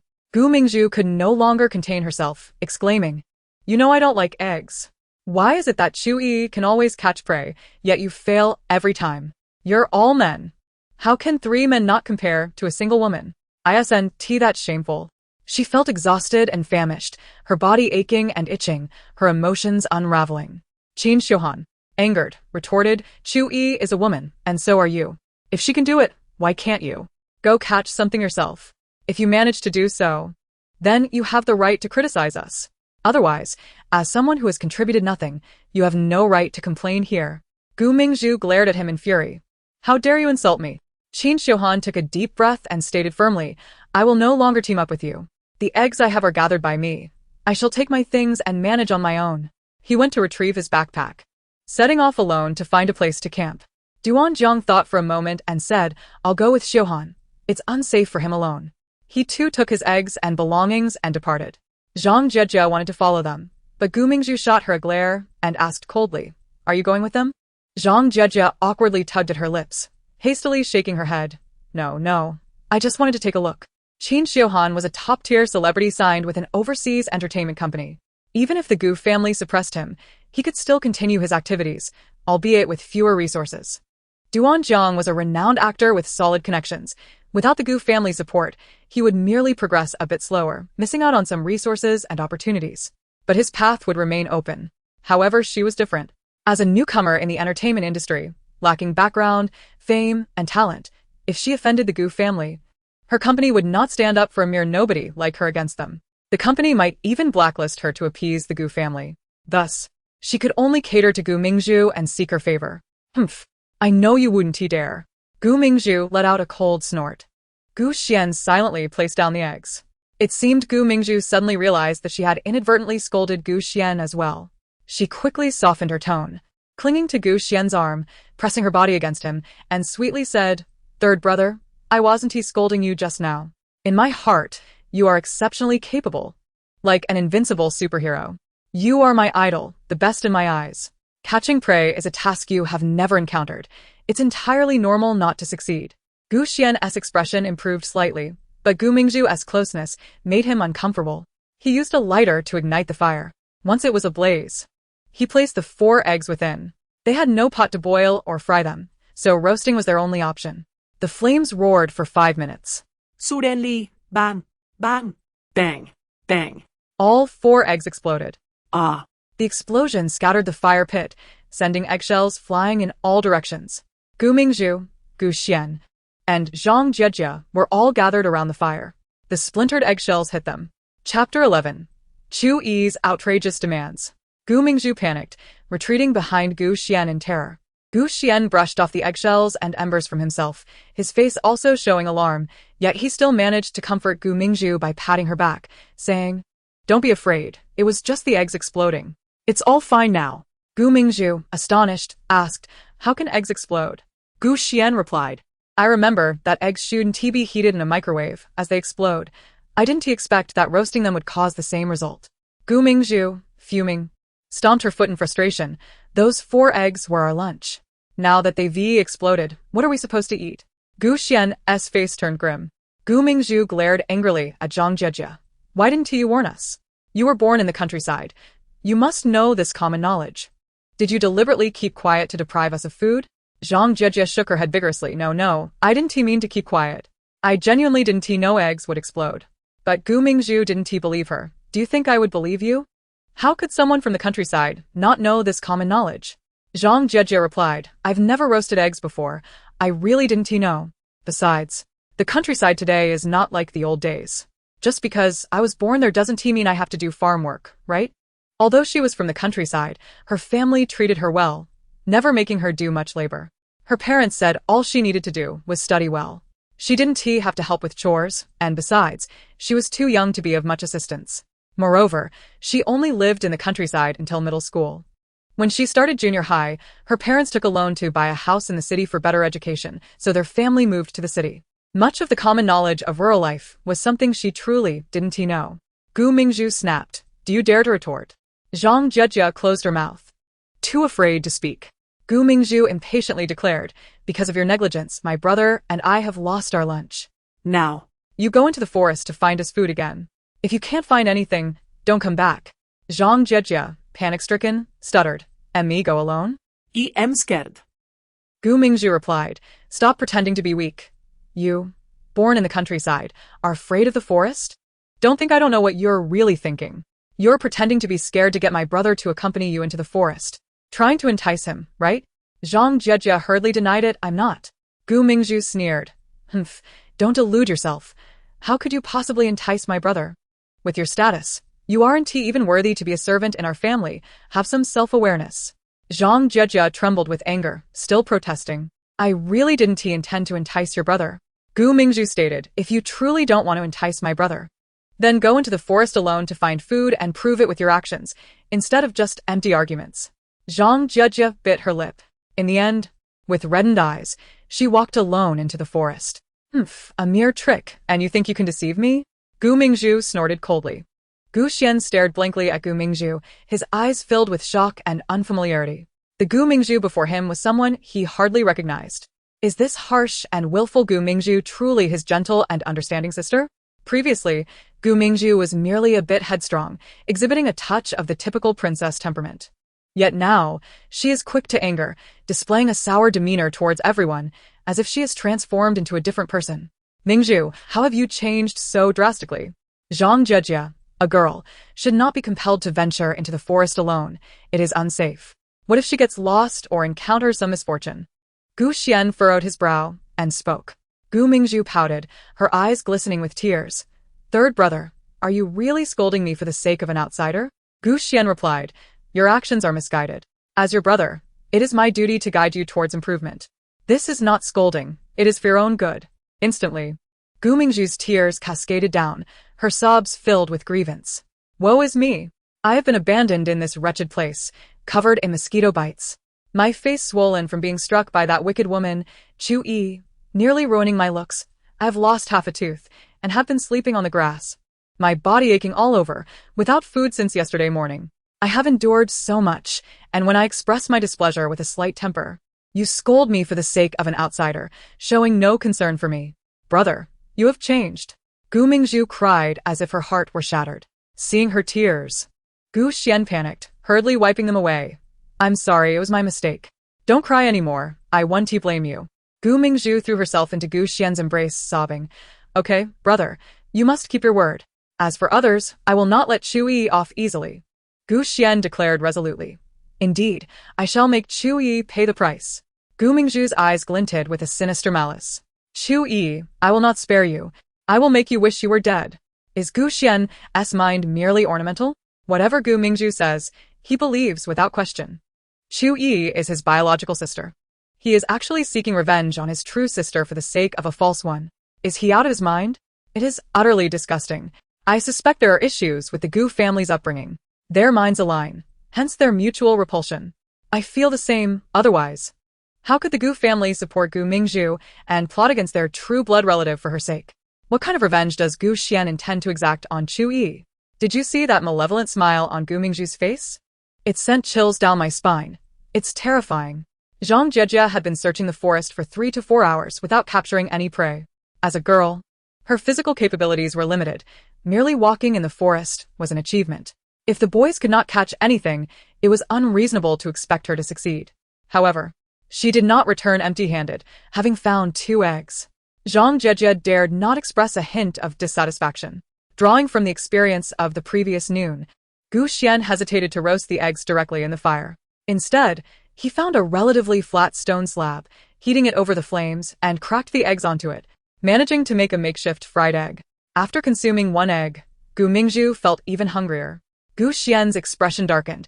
Having neglected them for so long was a grave oversight. What a delightful aroma. What is Chu Yiyi roasting again? Gu Mingzhu suddenly caught a whiff of something fragrant and could not help but comment sourly. Gu Xian's mouth watered uncontrollably. How had he never noticed that Chu Yiyi possessed such culinary skills? She always roasted the meat to perfection, tantalizing their appetites. Gu Mingzhu stood up and said to Gu Xian, "Brother, let us go take a look." Gu Xian nodded in agreement. The 3 of them began to walk towards the direction of Chu Yiyi. Tonight, Chu Yiyi's meal consisted of fish, which she had caught from the river. A grass carp weighing at least 10 pounds. She divided the fish, roasting half and cooking the other half with mushrooms. The aroma of the grilled fish was mouth-watering, attracting numerous birds to circle in the trees nearby, with squirrels also scurrying around, peering curiously. Chu Yiyi was puzzled. Fish were not part of the diet of birds and squirrels. Why were they so interested? Suddenly, she noticed some uninvited guests approaching. Gu Xian, Gu Mingzhu, and Zhang Jejie were walking towards her. Chu Yiyi merely glanced at them with indifference before treating them as if they were invisible. The trio halted within 2 meters of her, their eyes glued to her food. Chu Yiyi continued her task, ignoring them. If they wished to watch, they could do so to their heart's content, as long as they did not disturb her. After a while, the grilled fish and mushroom fish slices were ready. Chu Yiyi took out a bowl and chopsticks, poured herself a bowl of mushroom fish soup, and savored a sip, her eyes narrowing in satisfaction. Truly delicious. Gulp. Gu Mingzhu and Gu Xian simultaneously swallowed hard, the sound overpowering the slurping of Chu Yiyi's soup. After finishing her soup, Chu Yiyi took a bite of the grilled fish. Gulp. They swallowed again, their hunger amplified by the enticing aroma of the food. Gu Xian, unable to contain himself any longer, finally spoke. You have prepared so many dishes. You surely cannot finish them all alone. Please share some with us. Chu Yiyi succinctly retorted, "Get lost." She repeated, "Get lost." Gu Xuan. Somewhat displeased but maintaining a gentle tone, said, We are family. You cannot eat all by yourself. Share some with your brother." Chu Yiyi scoffed, "Do not speak of family. We are no longer related. Have you forgotten my warning? If you see me outside, do not mention that we are family. I find it distasteful." Chu Yiyi raised her gaze, a mocking smile playing on her lips. "Are you truly willing to purchase?" Gu Xian's eyes lit up. It seemed that Chu Yiyi was tempted and willing to sell. He hastily replied, "Yes, I genuinely wish to buy. Name your price, and even if it exceeds market value, I can afford it." Chu Yiyi declared, 100 billion per person. For 2, it will be 200 billion. If you agree, I will let you eat. Gu Mingzhu and Gu Xian's eyes widened in disbelief. Have you lost your mind? Even if you were cooking gold, it wouldn't be worth that much. Chapter 12. The Gu family forgives the perpetrator on behalf of Chu Yiyi. Chu Yiyi laughed derisively. "Indeed, I have gone mad with poverty. After all, your biological mother took me away and abandoned me in a slum, unlike you, who has enjoyed a life of luxury since childhood, receiving pocket money in the tens of thousands monthly. Compared to you, am I not the one driven to madness?" Gu Mingzhu bit her lip, her complexion alternating between pale and flushed. Gu Xian replied with annoyance, "Do not target Mingzhu. Her mother's actions have nothing to do with her. The hardships you endured are not her doing. Moreover, her mother has already paid the price for her past mistakes. What more do you want?" Chu Yiyi retorted, "She benefits from her mother's misdeeds. Why should I not hold her accountable? You say her mother has paid the price.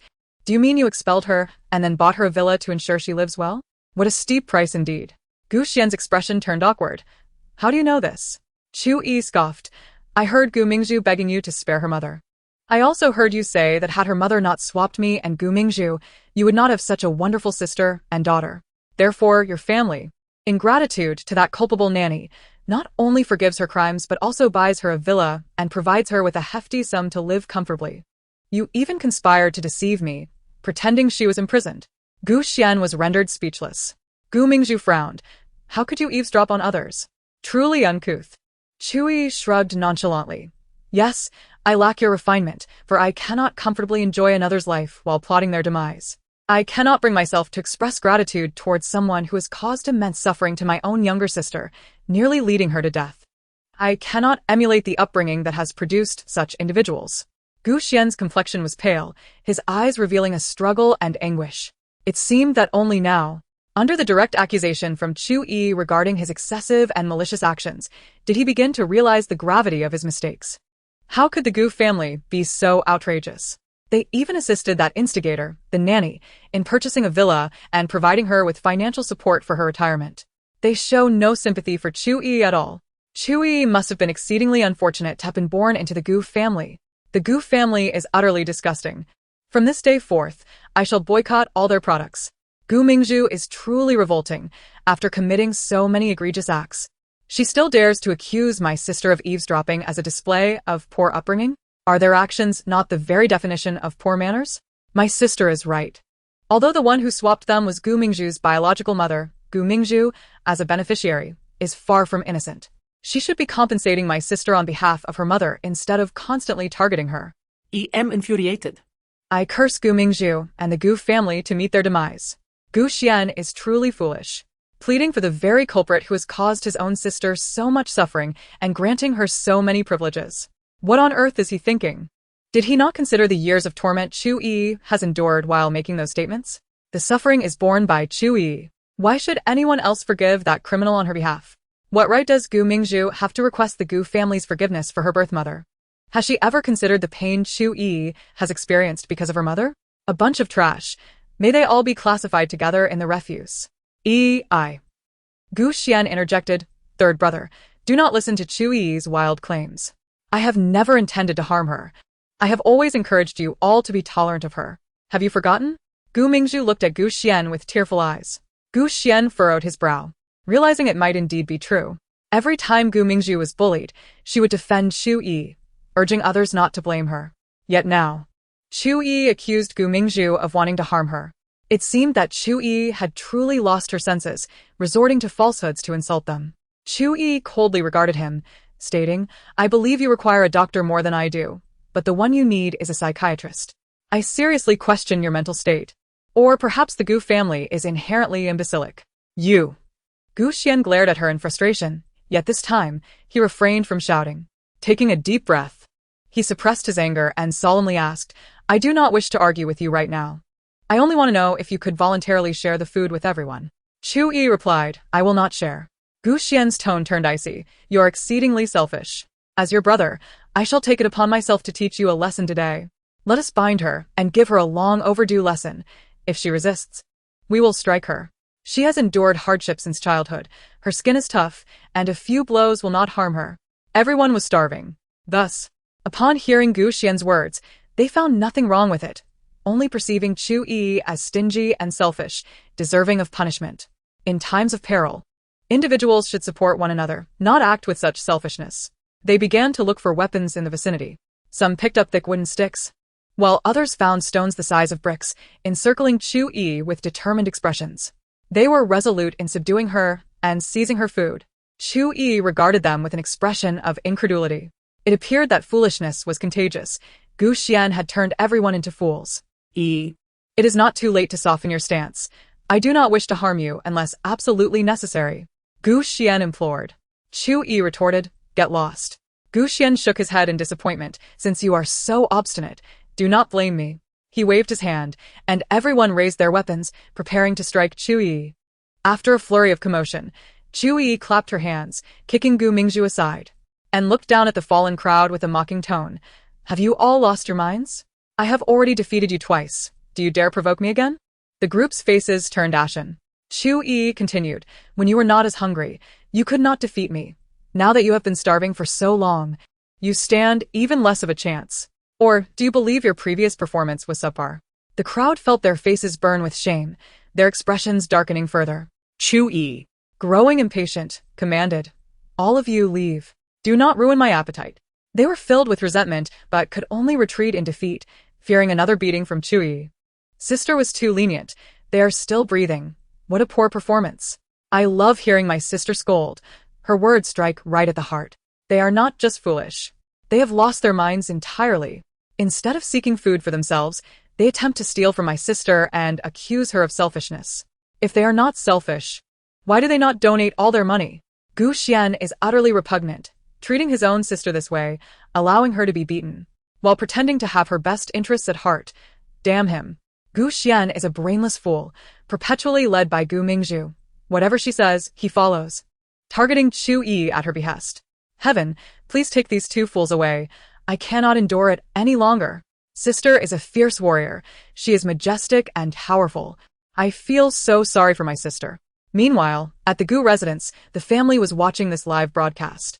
They had been preoccupied with company matters for the past few days, leaving them no time to catch up on the show. After Fu Yu acquired the shares from Chu Yiyi, he sought to buy out the shares of other stakeholders to become the majority shareholder and control the entire Gu group. They were tirelessly negotiating with other shareholders and had purchased a significant amount of stock at high prices.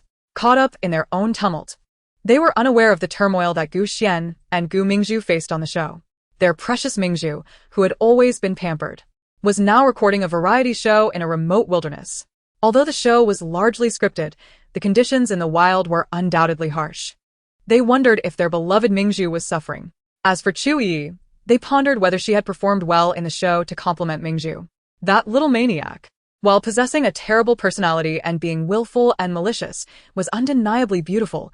Mingzhu was slightly inferior in comparison. They speculated whether she was scheming to outshine Mingzhu in appearance. Even if she had allied with Fu Yu, they were confident they could find an opportunity to catch her. With thoughts of Gu Mingzhu and Gu Xian weighing on their hearts, they turned on the projector to enter the live broadcast of the variety show.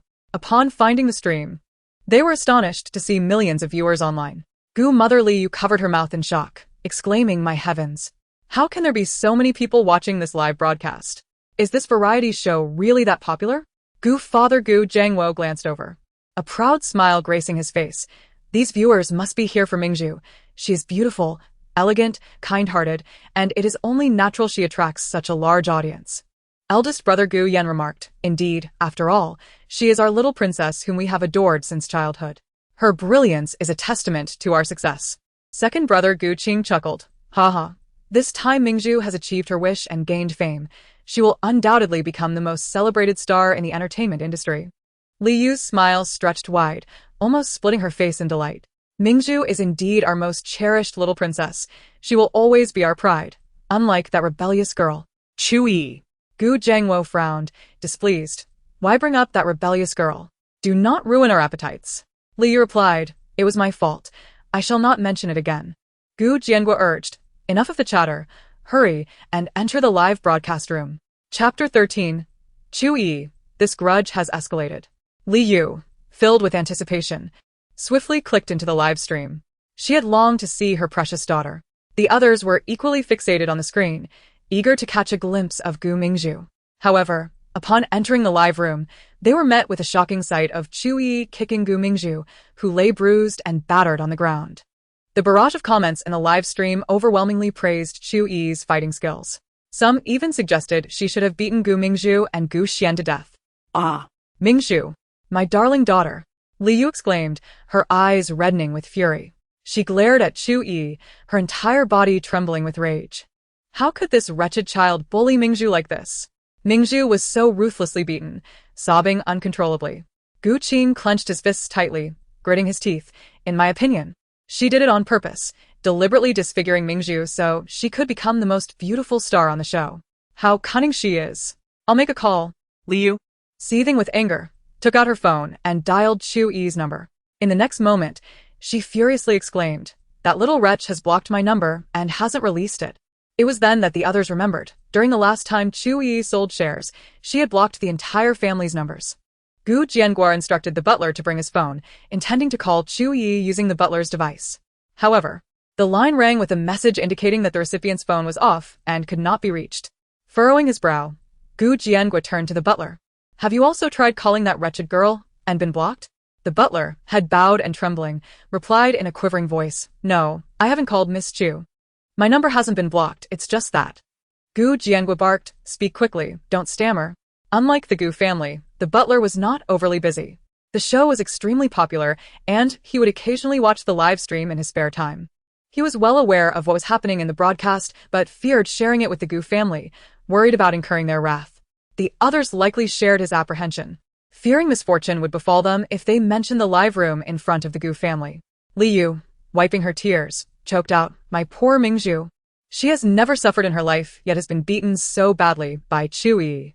She must be in so much pain and feeling so wronged. It breaks my heart." Guyan nodded in agreement. "I'll have someone look into the director's contact details." The butler weakly interjected, "It won't be of any use." The others furrowed their brows, looking at the butler.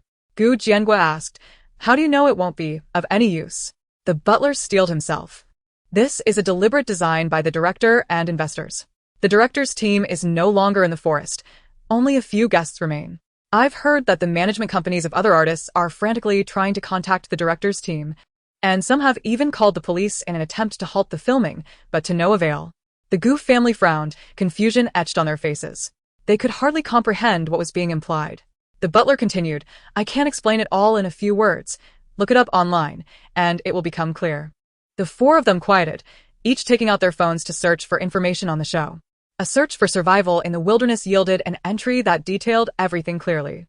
They clicked in to find all events meticulously recorded, with the most recent entry made just 3 minutes prior, capturing the unfolding drama in real time.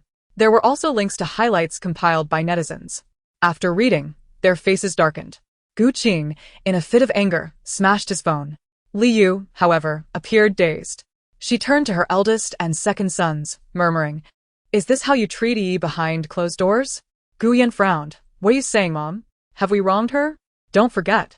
You told us not to be too kind to Chu Yiyi, but to double our affection for Mingzhu, to support her in every matter, and ensure she doesn't feel neglected or unloved." Liu shuddered, her face paling. Was it she who had instigated this? Liu felt her throat dry up, unable to utter a word. She had indeed urged her sons to care for Gu Mingzhu more, as Mingzhu had always appeared gentle, kind, and easily bullied in their eyes.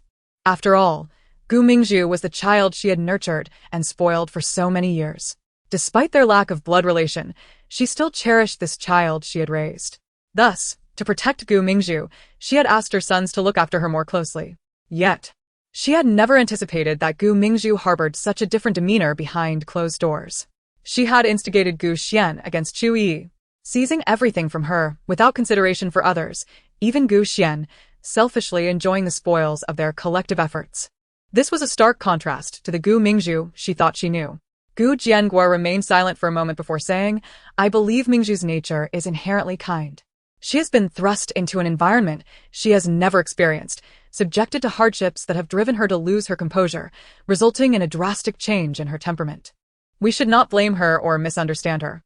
If she knew we had misjudged her, it would surely cause her great sorrow." Liu paused, filled with guilt. "You're right. Dear.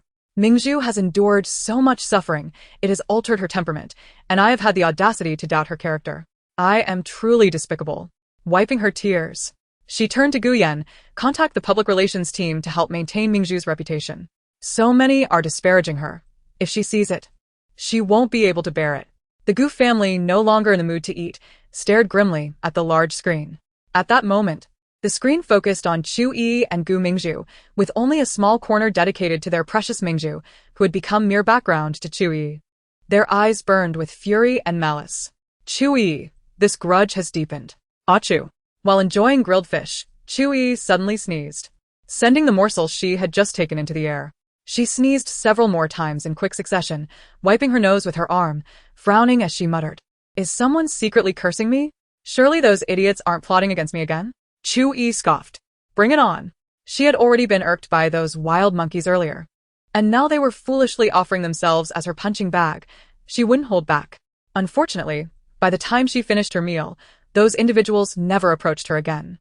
After resting for a moment, she decided to wash up by the river as night fell. She shed her raincoat and pants, donning only a tank top and shorts before leaping into the water. After soaking for a while, she lathered up with soap, scrubbing herself diligently. Ah. My sister's figure is simply stunning. Ah, how infuriating. Grow already, hurry up and grow. First of all, I'm not a fujoshi. I truly have no fantasies about her.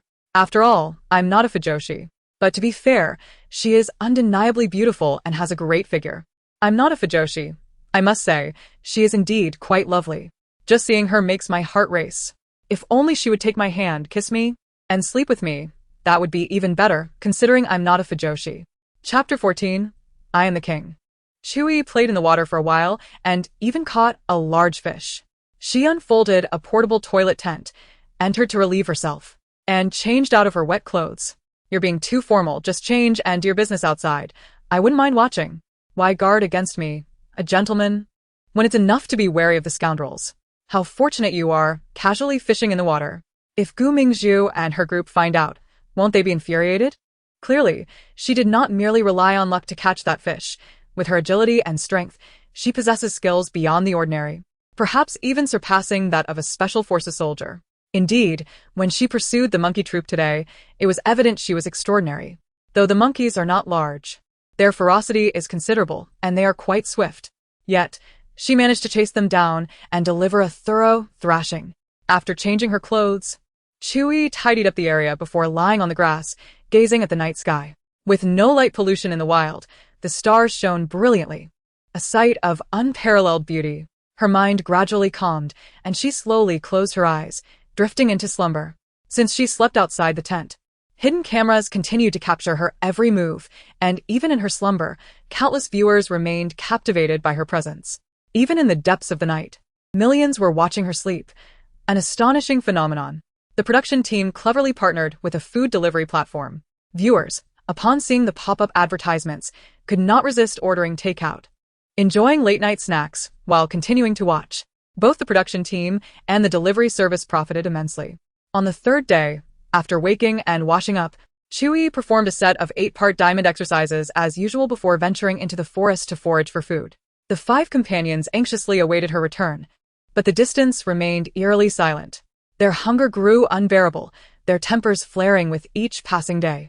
They had gathered in the morning, eager to dress well, neglecting breakfast, which left them starving from the very first day. The previous day, they had only consumed 2 eggs. Now, on the third day, their hunger had rendered them weak, their vision dimming with every movement. Gu Xian furrowed his brow, his frustration mounting. Upon voicing his concerns, the expressions of his companions shifted to panic. If that is the case, what shall we do? With a furious kick, Gu Mingzhu struck Zhang Jieji. Be quiet. Stop being so pessimistic. Zhang Jieji bit her lip, suppressing her dissent, and distanced herself quietly. Duan Zhang frowned. If what Jieji said is true, no one knows we are here. What should we do? Are we to perish from hunger? By the time someone finds us, we may already be dead. Qin Xiuhan's words deepened their despair. Gu Xian, heartbroken, embraced Gu Mingzhu, yet felt helpless. Duan Zhang suggested, why not seek out Chu Yiyi again? We could apologize and ask her for assistance in finding food. At least that way, we won't starve. Gu Mingzhu clenched her teeth, resentment boiling within. I refuse to apologize. She hurt me badly. She should be the one to apologize. With starvation looming, stubbornness seemed futile. Duan Zhang nodded, standing up. I will accompany you, Zhang Jieji said, summoning her courage. Yet her pallor betrayed her fear, her feet rooted to the ground. Duan Zhang pressed, your life is at stake, and you still think of your future? Which is more important, your life or your ambitions? Only by living can you have hope. Tears welled in Zhang Jieji's eyes, feeling compassion for Chu Yiyi, believing she was not truly malicious, at least not as cruel as Gu Mingzhu. But no one paid her any heed. Initially, they had been wary of Gu Mingzhu's connections. But now, with their lives at risk, their sole focus was survival. In extreme hunger, thoughts of anything beyond satiating their appetites faded away. Oh, Brother San, they are being too much. Gu Mingzhu sobbed in Gu Xian's embrace, tears streaming down her face. Gu Xian pursed his lips, stating, I believe their decision is not unwarranted. If we cannot find food ourselves, and even if we do, we cannot cook it. If this continues, we will surely starve. Gu Mingzhu bit her lip. But I refuse to apologize to her. She hurt me so severely. Perhaps she is not as wicked as you perceive. She would not torment us without reason. Gu Mingzhu's eyes widened in disbelief. Brother San, what are you saying? Are you defending Chu Yiyi? Do you really believe she is not bad? If she is not bad, does that mean I am? Have you forgotten how she has bullied me? For the past 2 days, she had endured her insults and beatings, How could she not be deemed bad? He gazed steadily at Mingzhu, asking, "What do you propose we do if we cannot find food and cannot cook? Shall we wait to starve?" Mingzhu fell silent, but she still resisted the thought of apologizing to Chu Yiyi. That wretched girl did not deserve it. Chu Yiyi should remain a slave, forever beneath her heel. Yet, the gnawing hunger was undeniable. She did not wish to die, and it seemed that Chu Yiyi was indeed their only hope. Mingzhu bit her lip, her voice softening. "I can swallow my pride and apologize to her, but once we leave this place, you must help me take revenge. I cannot endure this beating in vain." Gu Xian hesitated briefly before nodding in agreement. He helped Mingzhu to her feet, and they made their way toward the spot where Chu Yiyi had camped the previous night. However, upon arriving, they found no trace of her. Her belongings were gone, leaving only remnants of ashes from a fire, clearly from the previous night. Where could that wretched girl have gone? Mingzhu frowned with discontent. Gu Xian replied, "She must have ventured into the forest to search for food. Let us enter and see if we can find her. Perhaps we might get lucky and discover food ourselves." He had a premonition that even if they sought out Chu Yiyi, she might not be inclined to share her provisions with them. Thus, he preferred to rely on their own efforts. Despite their lack of culinary skills, as long as they could roast something to fill their bellies, the taste was of little concern. Reluctantly, Mingzhu followed Gu Xian into the forest. She was exceedingly hungry, devoid of energy, and had no desire to proceed. Dressed in a skirt, she feared the foliage would scratch her skin. Yet, she dared not remain alone outside. What if danger lurked nearby? Duanjiang looked at them in surprise. "Didn't you say you weren't going to apologize to Chu Yiyi? Why are you here?" Gu Xian replied. Mingzhu was just speaking in anger. Gu Xian inquired, "Have you found Chu Yiyi?" Duanjiang shook his head. "No, we are merely following the path she took, hoping to find her. However, she has traversed the forest multiple times, leaving behind several trails. We have no idea which path she chose." Mingzhu huffed. "Why not wait for her outside? Why venture in when there are so many mosquitoes and bugs that will drive us mad?" Duanjiang retorted. "If we do not show her goodwill while she is foraging for food, how can we expect her to help us find some?" Mingzhu grumbled. "Let her go find it again." Duanjiang chose to ignore her complaints. When one considers themselves an emperor, do they still wish to issue commands? It is already commendable that Chu Yiyi can provide them with a morsel to eat. Yet they audaciously expect her to venture forth alone to procure food for them. Such notions are utterly preposterous. I hear some commotion over there. Could it be Chu Yiyi?" A voice filled with excitement suddenly echoed from the front, belonging to Zhang Jejia. Duanjiang and Qin Xiuhan immediately dashed forward, while Gu Xian supported Mingzhu from behind. After a brief sprint, they finally caught sight of Chu Yiyi's figure. At that moment, she was clad in a black windbreaker and tactical pants, her hair tied back in a low ponytail. Suddenly, she took a leap, running up the trunk of a large tree at an angle for 2 steps, then sprang forward, grasping a vine that hung down from the tree. With a swift motion, she swung her body forward, releasing her grip and soaring through the air, only to grasp another vine and continue her acrobatics.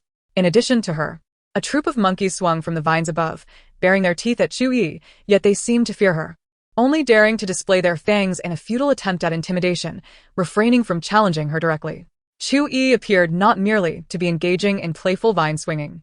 It seemed as though she was in pursuit of the monkeys. As she chased them, she roared with gritted teeth, "You rabid monkeys, how dare you ambush me? It appears my actions yesterday were too lenient, and you still dare to plot your revenge against me. Today, I shall make you aware of why my fists are so formidable."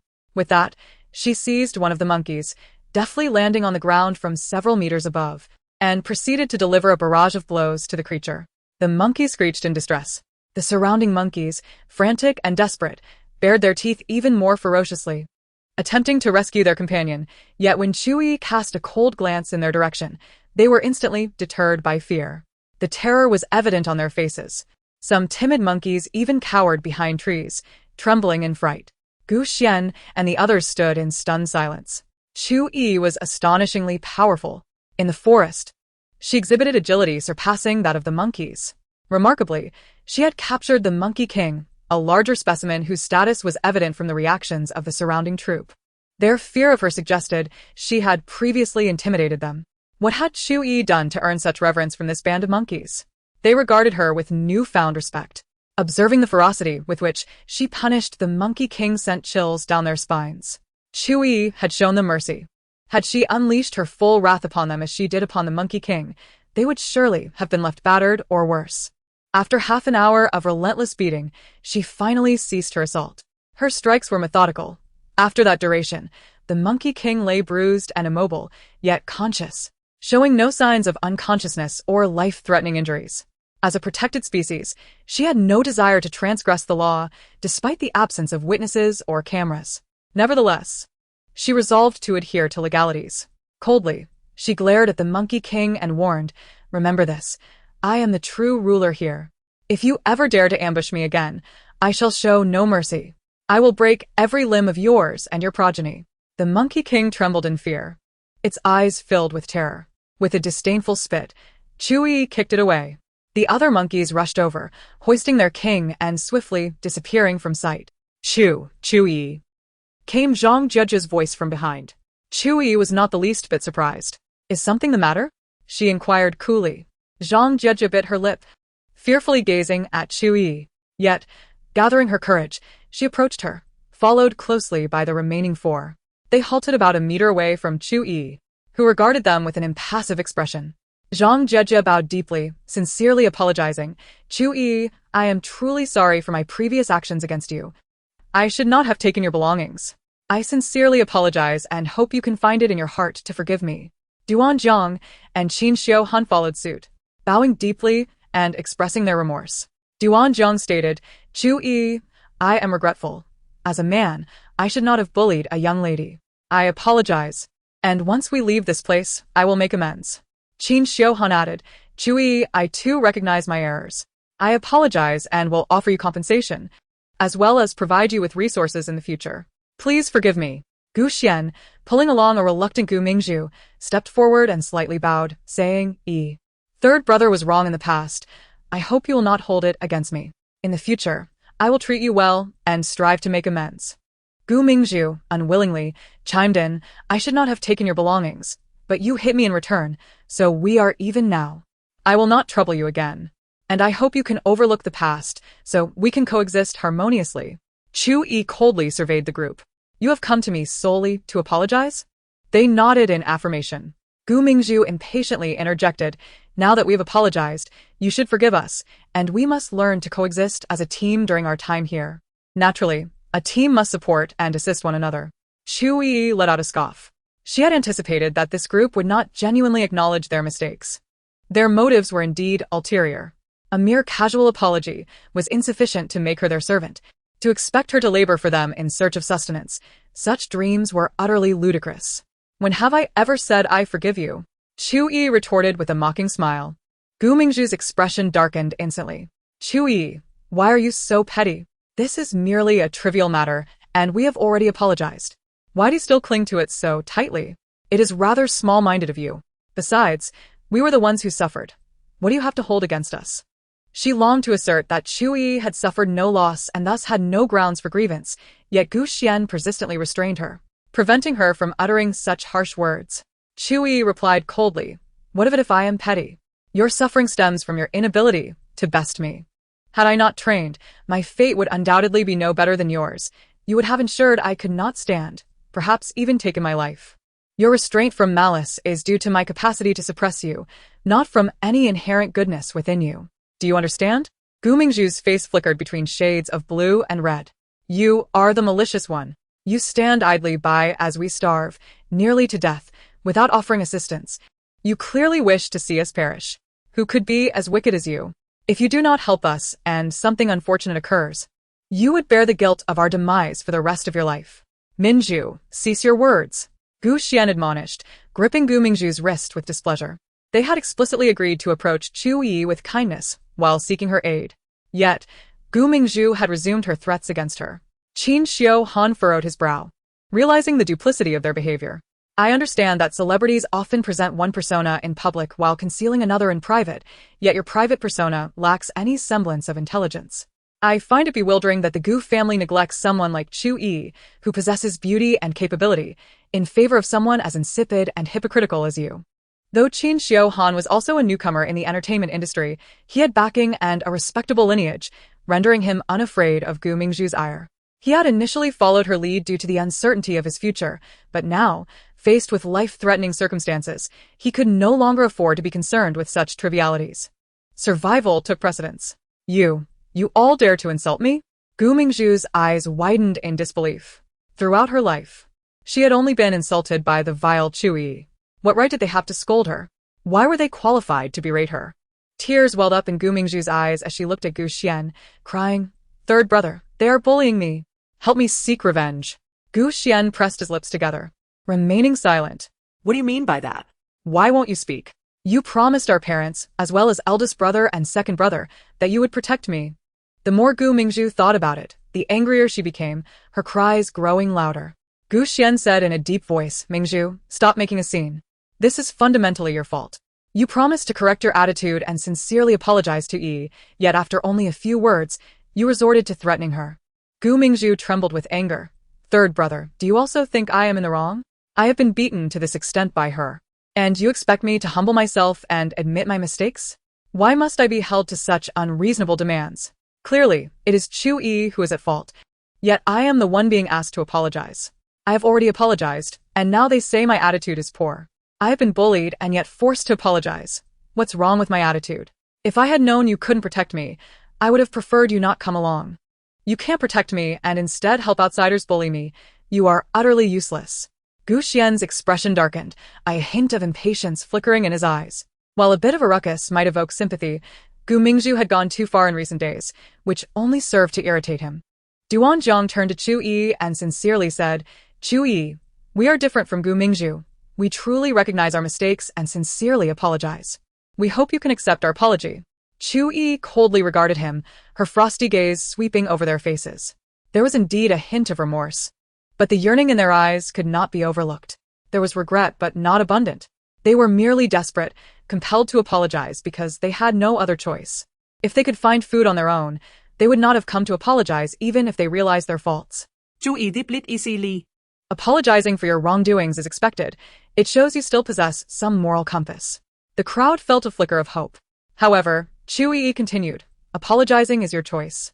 But whether I choose to forgive is mine. Your desire for repentance does not obligate me to forgive you. And one more thing, I will not provide you with food. Although I am not as hypocritical and malicious as Gu Mingzhu, I am not a do-gooder who will help those who have harmed me. You have hands and feet. You can find food for yourselves. Animals share a common trait. When in an unfamiliar environment, they prefer to hide in secluded places." With that, Chu Yiyi turned and ventured deeper into the forest.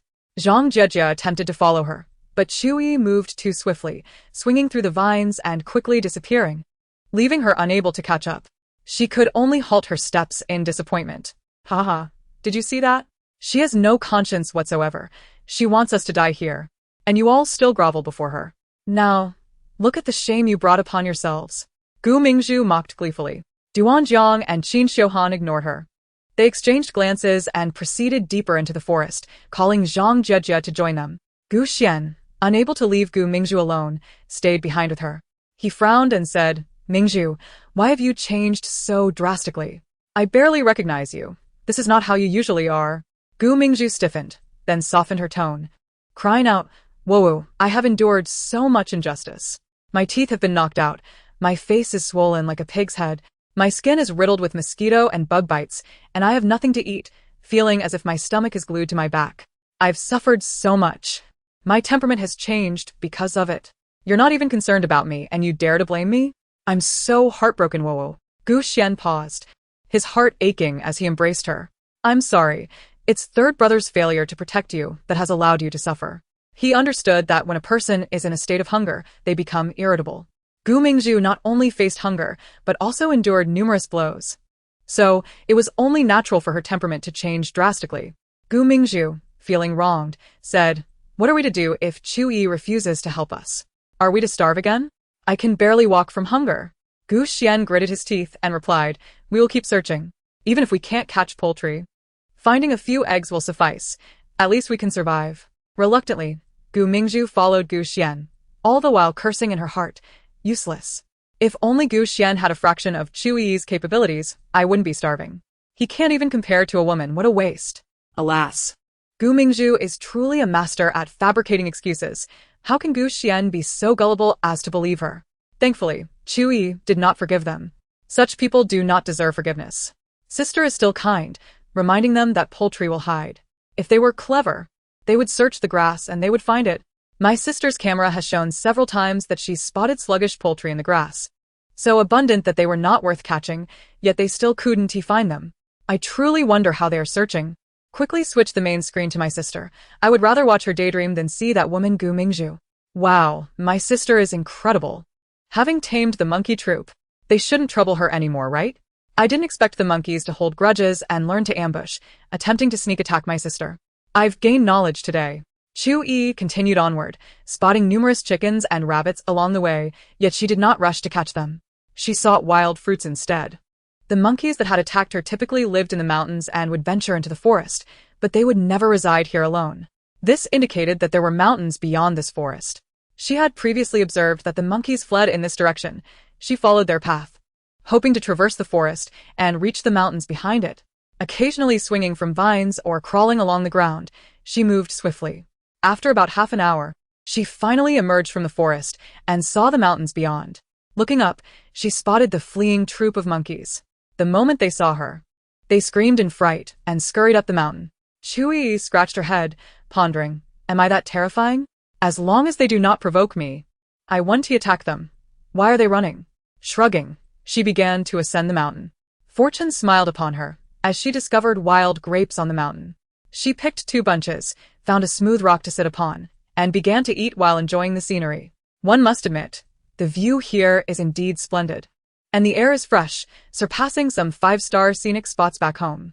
After finishing the 2 bunches of mountain grapes, her teeth felt unbearably sour. This should be eaten in moderation. Too much will be hard on the teeth. Chu Yiyi continued to explore the mountain. She spotted several wild persimmon trees, their fruits ripe, though many had been pecked by birds. After searching for a while, she finally found a few intact ones, climbing the tree to pluck and eat them. Subsequently, she discovered a few other edible wild fruits, though they were not very palatable, so she only sampled a little. Chu Yiyi roamed the mountain for an entire day. The troop of monkeys sent some to keep a distant watch on her, seemingly worried she might claim their territory. However, there was no water here, leaving her unable to bathe. After a day of climbing, her body was sticky with sweat, making it unbearable not to wash.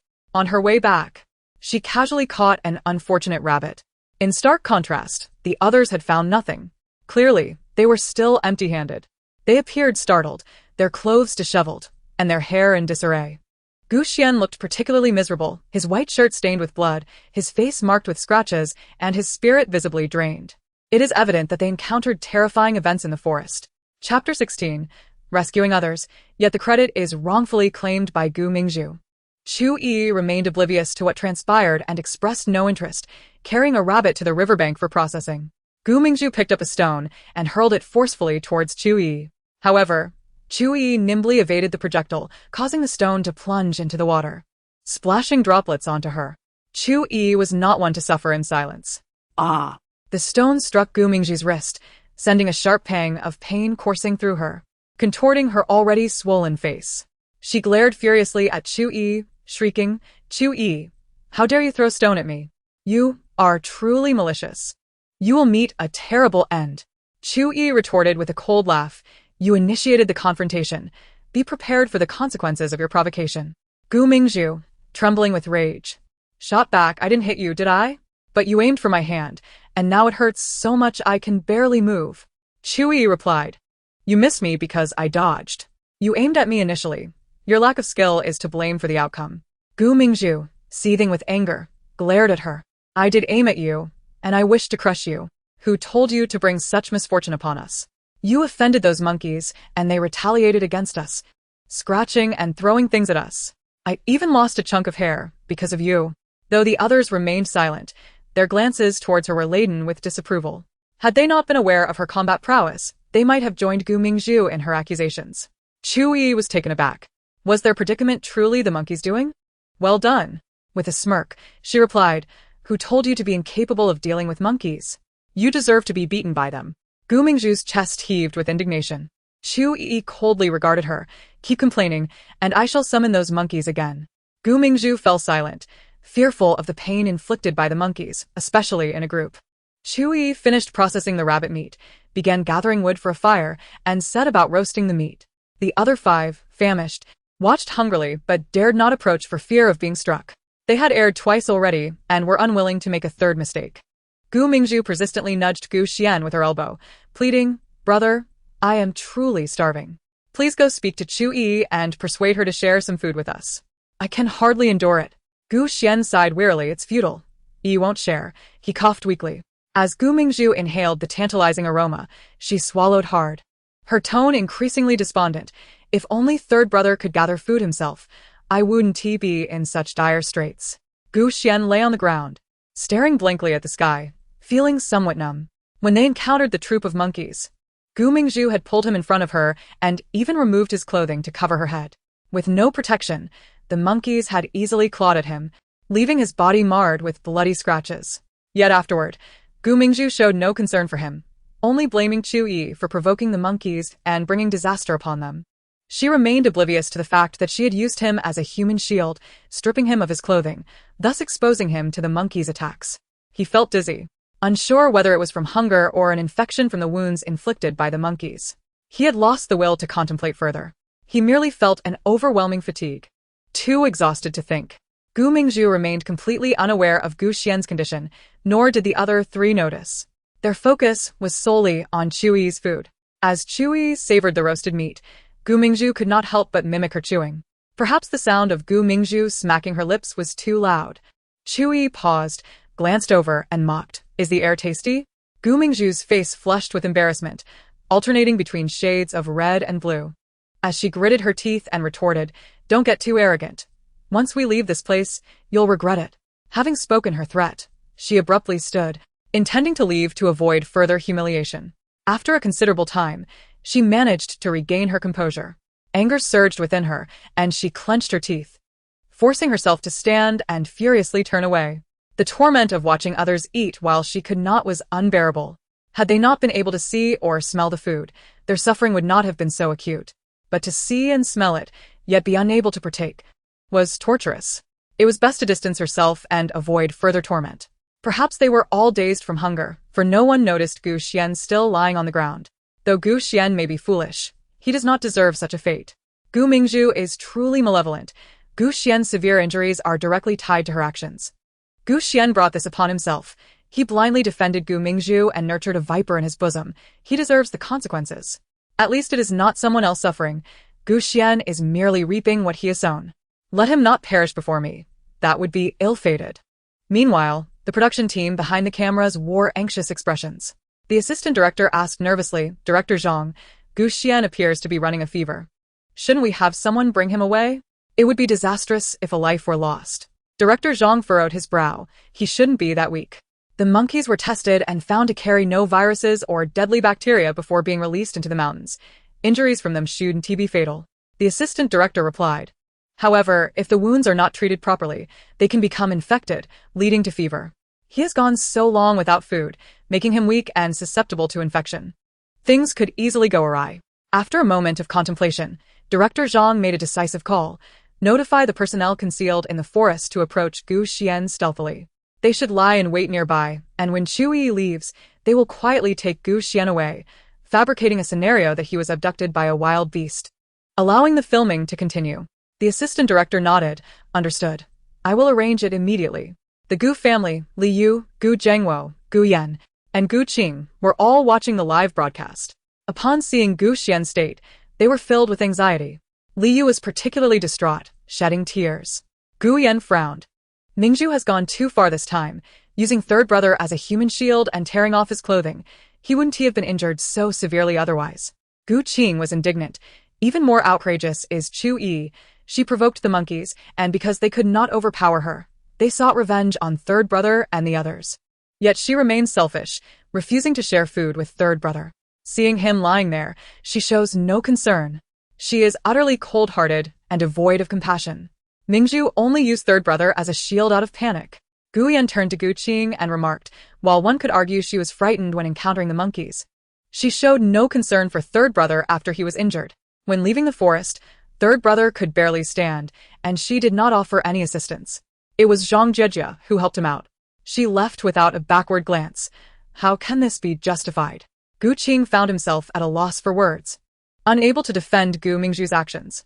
Gu Zhengwo, his face stern, admonished enough. Do not quarrel. Mingzhu has endured much distress, which has clouded her judgment. As her brothers, you should feel compassion for her struggles rather than blame her. Gu Yan pressed his lips together, ultimately refraining from further rebuttal. Gu Zhengwo's gaze darkened as he watched the indifferent expression on Chu Yiyi's face on the live stream, his anger boiling over at this unfilial daughter who would not lift a finger to aid her own brother in distress. How could such a heartless person compare to Mingzhu? Gu Yan nodded. I will think of a way. In the forest. After finishing her meal, Chu Yiyi disposed of the bones into the fire. Once she had tidied up the area, Gu Xian remained motionless on the ground. She furrowed her brow, wondering if he might be dead. After a moment's hesitation, she approached him and kicked him lightly with her foot. Hey, are you still alive? Gu Xian did not respond at all. Chu Yiyi crouched down and lifted his eyelid, glancing at his eye. His pupils were still intact. No sign of death. She then grasped his wrist, quietly feeling for his pulse. After a moment, she released his hand and pulled up his shirt to inspect his injuries. What a hassle, she thought, observing the numerous wounds on his body, which would be troublesome to treat. She retrieved a small medical kit from her backpack. Thankfully, she had prepared well, bringing along some antiseptic and wound ointments, all of which remained undamaged by the mischievous monkeys. However, given Gu Xian's current condition, the only item from her kit that could be of any use was iodine, as his wounds had already become inflamed, rendering the other medications ineffective. Chu Yiyi then took out a flashlight, folding knife, and hiking stick, venturing into the forest. Before long, she emerged with a handful of fresh herbs. Using her own pot, she crushed the herbs. Having completed this task, she left Gu Xian lying there and distanced herself to take a bath. The monkey troop's attack on Gu Xian and the others was partly her fault, but she could not bear the blame entirely. She had done all she could. Any further assistance was out of the question. Wow, did she actually learn medicine? And recognize wild herbs? She's incredible. I adore capable and intelligent individuals. Who would have thought it was her that finally intervened? She truly is magnanimous. If Gu Xian continues to side with Gu Mingzhu against Chu Yiyi, then she has saved a white-eyed wolf. Let's not celebrate too soon. Chu Yiyi may not be a skilled healer. What if she inadvertently kills Gu Xian? We should only praise her once he recovers. Don't be deceived by Chu Yiyi's followers. She's selfish and only cares for herself, ignoring the team.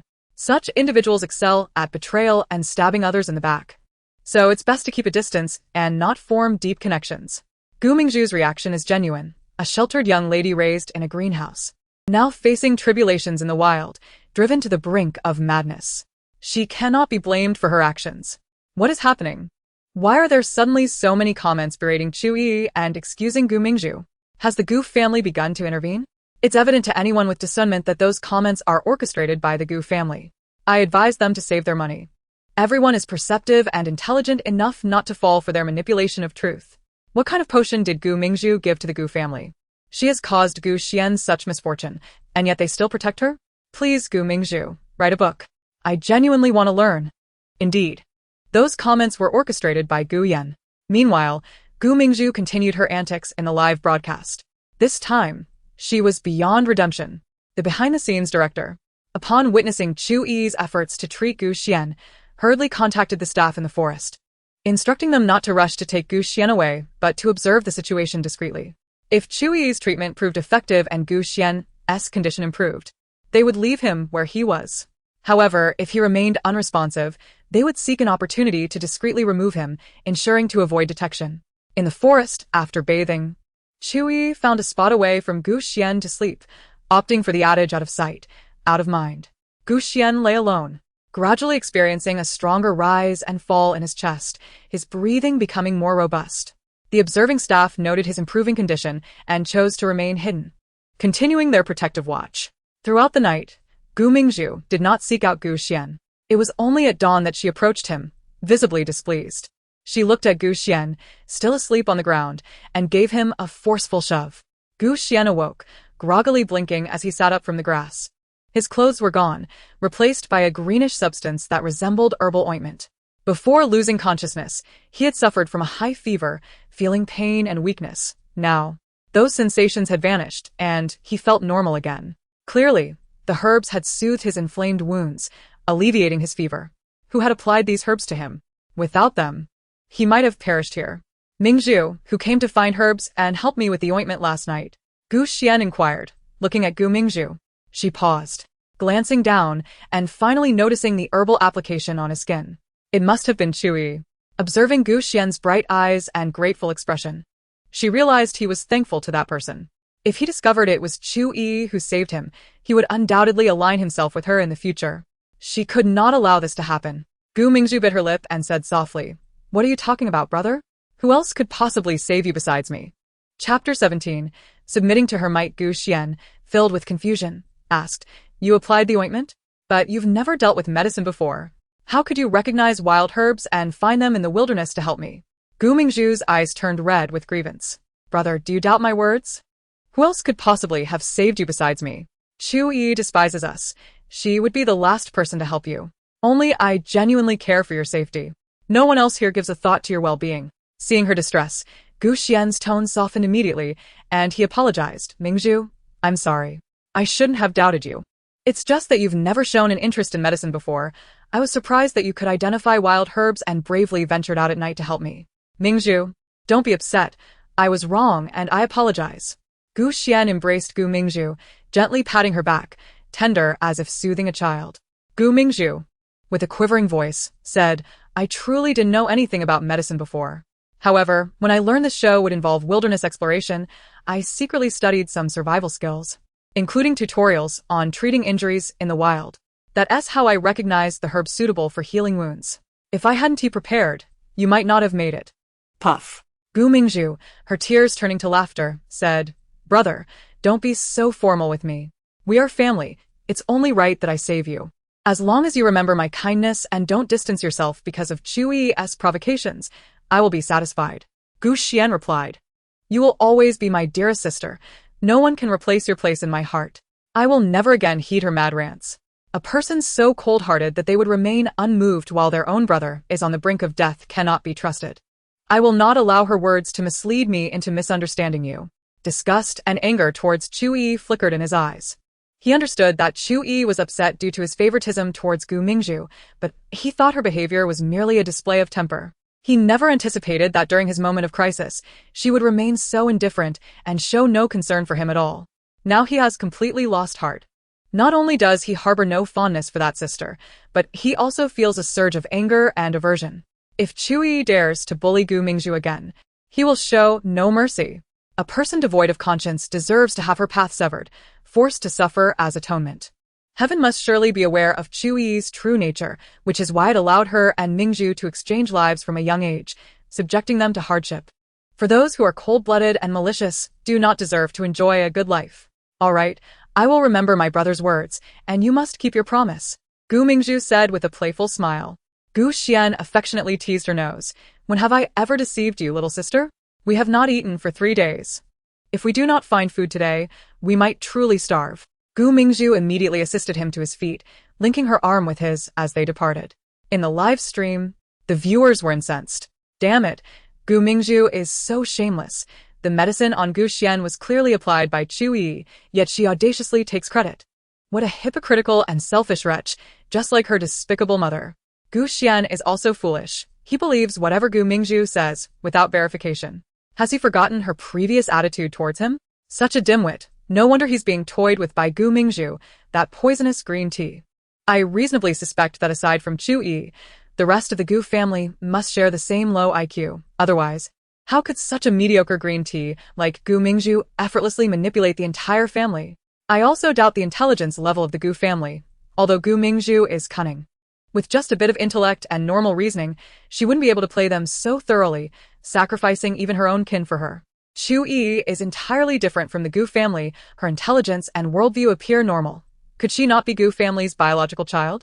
Regardless of whether she's biological or not, Chu Yiyi should keep her distance from the Gu family to avoid being dragged down. This is raising my blood pressure. Chu Yiyi should not have saved Gu Xian. Letting him perish from illness would have been better, truly saving a thankless wolf. Sister, please don't meddle in others' affairs. If you continue to be so saintly, I will unfollow you. In the Gu household, Gu Yan was having breakfast while watching the live stream. He witnessed the scene in which Gu Mingzhu deceived Gu Xian, shamelessly claiming Chu Yiyi's credit. His expression was a vivid tapestry of emotions, shifting from pale to crimson. How many surprises does Gu Mingzhu hold that he remains unaware of? The once innocent and kind sister now seemed merely a facade. In this variety show, he could see no trace of the Gu Mingzhu he remembered. Instead, he encountered a selfish, malevolent, hypocritical, and affected stranger. This was not his sister. Elder brother. Gu Qing sat across from him, hesitating to speak. Gu Yan looked up to see Gu Qing also holding a phone, evidently watching the live stream. Gu Qing, with a complex expression, asked, was Mingzhu's previous demeanor merely a facade? The Gu Mingzhu in the live stream seems so unfamiliar, I can hardly recognize her. Gu Yan pursed his lips. After a moment of silence, he replied softly. Father said Mingzhu changed drastically due to trauma. Gu Qing nodded hesitantly. If it were a facade, she couldn't have maintained it for so long without revealing flaws. I believe her true nature is kind. What she displays now is a result of her experiences. We cannot regard it as her authentic self. By the way, elder brother, didn't Dad ask you to find a PR team to maintain Mingzhu's reputation? Yet the comments in the live stream are still full of insults directed at her. Although we know she changed due to trauma, the audience is unaware. They will not believe how kind and innocent she usually is. Mingzhu cannot escape the truth, no matter where she goes. Gu Yan sighed, speaking with resignation. Then we can only comfort and reassure Mingzhu and ensure she does not fall into despair. In the forest, Chu Yiyi found it particularly challenging to locate prey today. Along the way, she spotted many feathers and remnants of poultry, but failed to find a single complete bird. The clumsy poultry released by the production team had been snatched away by the monkey troop and other forest creatures. Wild monkeys also consume meat. To them, the sudden influx of such easy prey was akin to a windfall. They would not miss the opportunity. They had previously caught prey from a different area, and Chu Yiyi had not noticed. Now, having exhausted their previous hunting grounds, they dared to venture into her territory. However, the forest was home to wild rabbits, so food was not a concern. It was merely that these rabbits were swift and difficult to catch. Yet for Chu Yiyi, this was not a significant challenge. She was not in a hurry to seek out the wild rabbits. Instead, she confidently traversed the woods, returning to the mountains behind the forest to forage for wild fruits. Though these fruits were not particularly tasty, they sufficed for her cravings. At that moment, staff members concealed within the forest urgently contacted the director. Director, we have a serious issue. All the poultry we released has been caught and eaten by the monkeys we led down the mountain. We initially intended to stage a scenario where few chickens and rabbits appeared ensnared by dry grass, allowing Gu Xian and the others to discover them, as they might truly starve without food. However, the monkeys also took those ensnared animals. What should we do now? Should we toss some bread into the forest and wait for them to find it? The director's lips twitched in disbelief.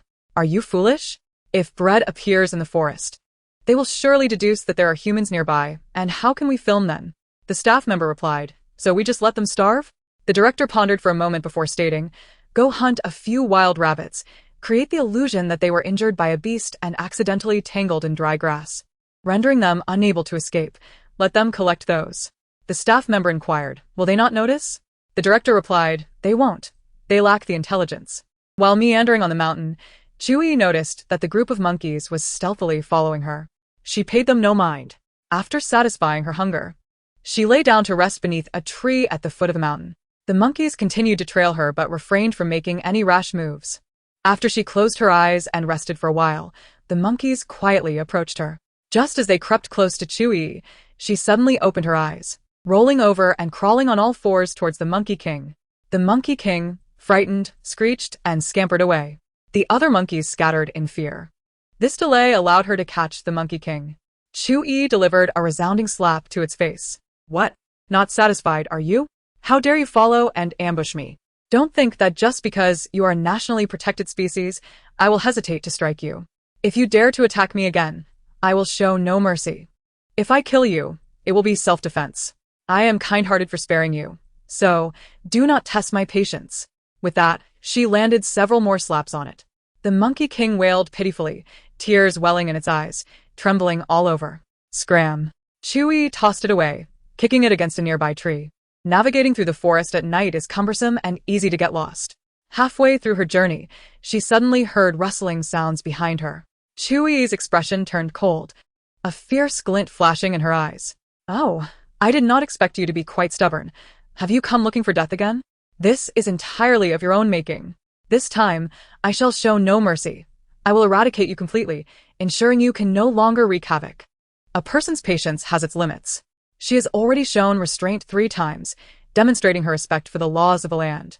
Now, as they continue to provoke her, she feels her life is under threat. Should she choose to eliminate them, it is entirely justified. Chu Yiyi interlocked her fingers and flexed them slightly. The monkeys trembled in fear, with many scurrying behind the trees. The leading Monkey King, though visibly terrified, still mustered the courage to approach. Chu Yiyi narrowed her eyes slightly. Just as she was about to take action, the Monkey King tossed something at her feet. Upon closer inspection, it was a wild rabbit.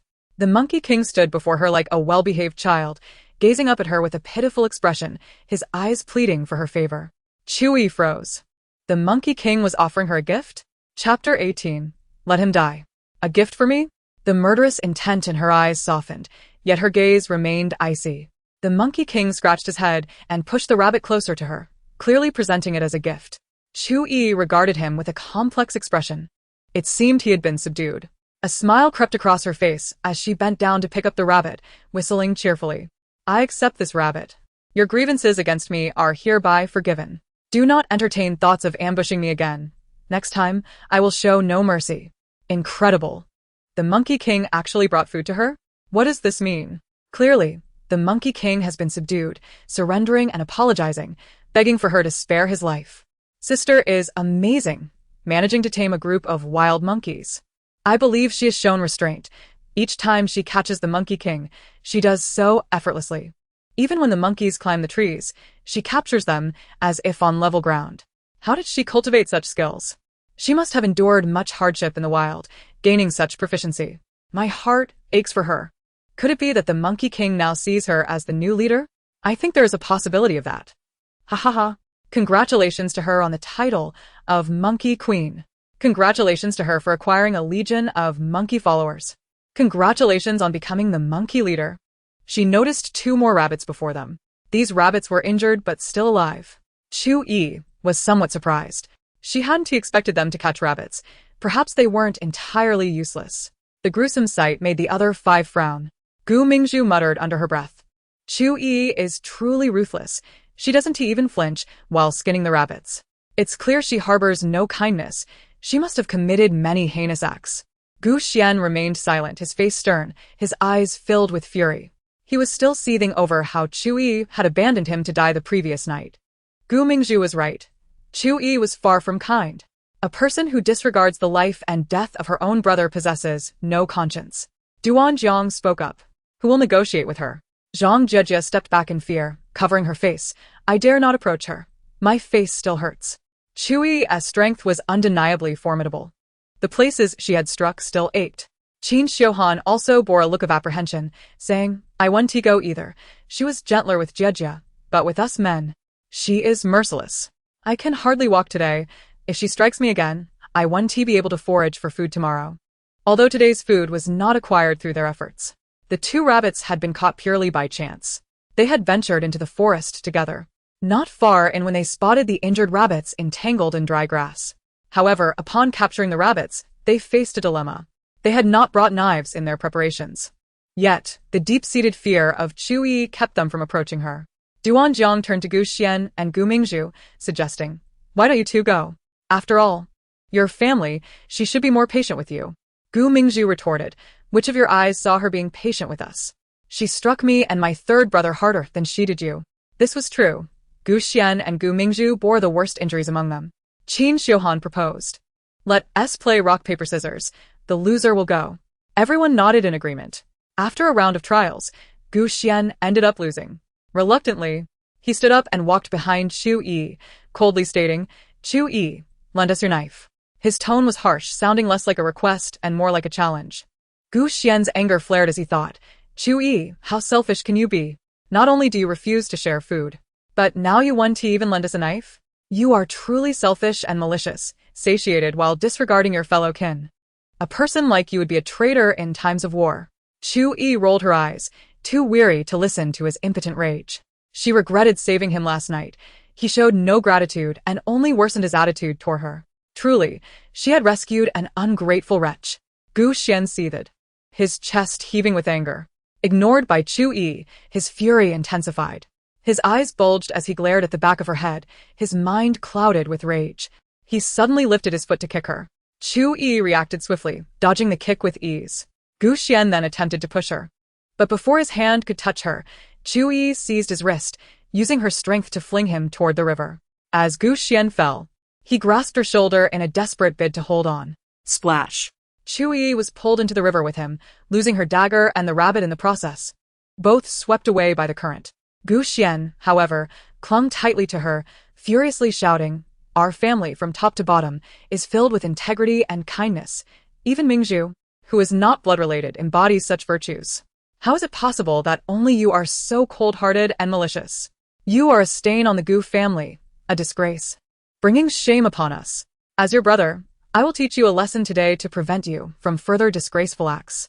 He raised his hand, intending to strike Chu Yiyi. Her expression darkened ominously. Before he could land a blow, she swiftly slapped him across the face, simultaneously gripping his wrist with such force that it felt as though she might shatter his bones. Gu Xian cried out in pain, forced to release his grip. Chu Yiyi kicked him away. "What are you? Do you think you have the right to discipline me? Do not associate me with the Gu family. I have severed ties with them. You think I disgrace the Gu family? Ha! I fear being linked to fools like you, lest others think I too am contemptible and foolish. Leave me be, and cease your provocations." Chu Yiyi swam toward the shore, while Gu Xian struggled in the water. Pained and unable to muster strength, his body unable to maintain balance as the current swept him away. "Help! Help!" Gu Xian cried out in panic. She would not make the same mistake twice. After saving him last night, he repaid her kindness with enmity. She had no desire to repeat such an experience. "Brother!" Gu Mingzhu was in a state of panic, shouting loudly. Zhang Jejia hurriedly exclaimed, "I can't swim. Who among you can swim? Quickly, save Gu Xian. If we don't act now, he will drown." Qin Xiuhan responded, "I also cannot swim." Duan Jiang, while removing his shoes, declared, "Before my debut, I was a member of the swimming team. I shall rescue him." How could Chu Yiyi be so heartless? Her brother was her own flesh and blood, yet she seemed intent on causing him harm. She was utterly cruel, sobbing uncontrollably. Duan Jiang furrowed his brow. "Let me go. I will save your brother immediately." There is still time. She intended for Gu Xian to perish here. Upon returning, she would inform the Gu family and the public that it was Chu Yiyi who deliberately caused Gu Xian's death. Those present could all testify. Everyone witnessed how Chu Yiyi fell into the water with Gu Xian, injuring him while she selfishly left him behind, indifferent to his fate. By then, the Gu family would be utterly disillusioned with Chu Yiyi and would never accept her again. They might even send her to prison. She would remain the sole cherished jewel of the Gu family. After all, Gu Xian, this useless fool, could not assist her while alive. His death could facilitate her plan against Chu Yiyi, so let him perish. He continued to struggle against Gu Mingzhu, yet she seemed to possess an inexplicable strength, rendering his efforts futile. Typically, Duan Jiang was not so weak, but having subsisted on merely a few eggs over the past 3 days, his physical strength had waned significantly, leaving him unable to push a woman aside. Duan Jiang turned to Qin Xiuhan and Zhang Jejia. "You two, stop standing there. Help me pull her away. If we don't save Gu Xian now, he will truly drown." Zhang Jejia and Qin Xiuhan were petrified by Gu Mingzhu's frantic actions and piercing cries. They rushed to grasp her. "Ah! Don't touch me. Don't pull me away. Don't separate me from my brother," she wailed. "Oh, brother, please don't go. Mingzhu cannot bear to lose you. You must always stay by Mingzhu's side." Witnessing her frenzied demeanor, Zhang Jejia and Qin Xiuhan hesitated to approach her. Zhang Jejia was fearful, while Qin Xiuhan wished to avoid any implication. After all, Gu Mingzhu was thrashing about, and any inadvertent contact could lead to accusations of impropriety. A situation from which he could never cleanse himself. "I can't hold back my frustration. Is Gu Xian out of his mind? He actually dragged his sister into the water and attempted to harm her. If she weren't a skilled swimmer and possessed considerable strength, it would have been her needing rescue. He is both wicked and foolish. Unable to borrow something, he resorts to rage. Such a fool as a brother is an affront to her. What a disgrace. I saved him last night, and today he wishes to harm me, taking away my knife and rabbit meat. What an ungrateful wretch. Let him die. He was the one who struck first. I was merely defending myself. Even if he perishes, I am blameless." Gu Mingzhu is so malicious. Though Gu Xian is foolish and wicked, he has genuinely cared for her, always protecting her. Yet she wishes for his demise. It sends shivers down my spine to think such evil exists. The theory of genetics holds some truth. Her biological mother was a malevolent woman who deliberately swapped her identity with Chu Yiyi, abandoning Chu Yiyi in a slum. Gu Mingzhu has perfectly inherited her mother's genes. I wonder if the Gu family is watching the live broadcast. What would they think upon seeing Gu Mingzhu obstructing others from rescuing Gu Xian? Ha! The Gu family's choices will lead to their own consequences. I hope they forgive Gu Mingzhu, allowing her to remain within the Gu family, only to see every member perish one by one at her hands. They cherish her so much, even forsaking their own daughter for her. Surely, they would be delighted to die by her hand. Ha ha ha, indeed. How could one blame Gu Mingzhu? Gu Xian would do anything for her. For an impostor without blood ties, he would even betray his own sister. Now abandoned by the sister he adored, he could never blame Gu Mingzhu. The Gu family, capable of forcing Chu Yiyi to sign an agreement that ruined her future to elevate Gu Mingzhu, is clearly not of good character. A family of rubbish deserving their fate. At the Gu family residence, it was once again dinner time. The family sat at the dining table, consuming their meal while watching the live broadcast. The audience witnessed the same content and saw the viewers' comments. Mrs. Gu, Li Yu, rushed to the screen, crying uncontrollably, wishing to leap into the screen to save her son. If anything happens to Xianer, I will not forgive her. Though she had always cherished Gu Mingzhu, she recognized that Gu Xian was her biological son. Now. With Gu Mingzhu preventing others from rescuing him, she was indirectly complicit in his potential demise. Mingzhu has grown up before our eyes. How could you not know her true nature? Do not misinterpret her actions as a result of her being frightened to the point of insanity. Li Yu sobbed, struggling to catch her breath, but, my Xianer. The video no longer displayed Gu Xian's figure. Li Yu clutched her chest, collapsing to the ground, tears streaming down her face. Her heart felt as if it were being torn apart. My son. Gu Zhengwo clenched his fists, his face dark and stormy, glaring fiercely at Chu Yiyi on the screen. If anything happens to Xianer, Chu Yiyi is the mastermind. She pushed him into the water and injured him. Had she not harmed him, he could have swum to safety. She left him alone in the water, watching him drift away without any intention of helping. She is truly cold-blooded and malicious, refusing to save her own brother. Thank goodness we have severed ties with her, otherwise, we would all eventually fall victim to her. Gu Zhengwo slammed his fist on the table. Gu Qing frowned and said, Chu Yiyi is indeed excessively cold-hearted, even upon witnessing a stranger in danger. One would not remain indifferent. Yet she shows no reaction when her own brother is in peril.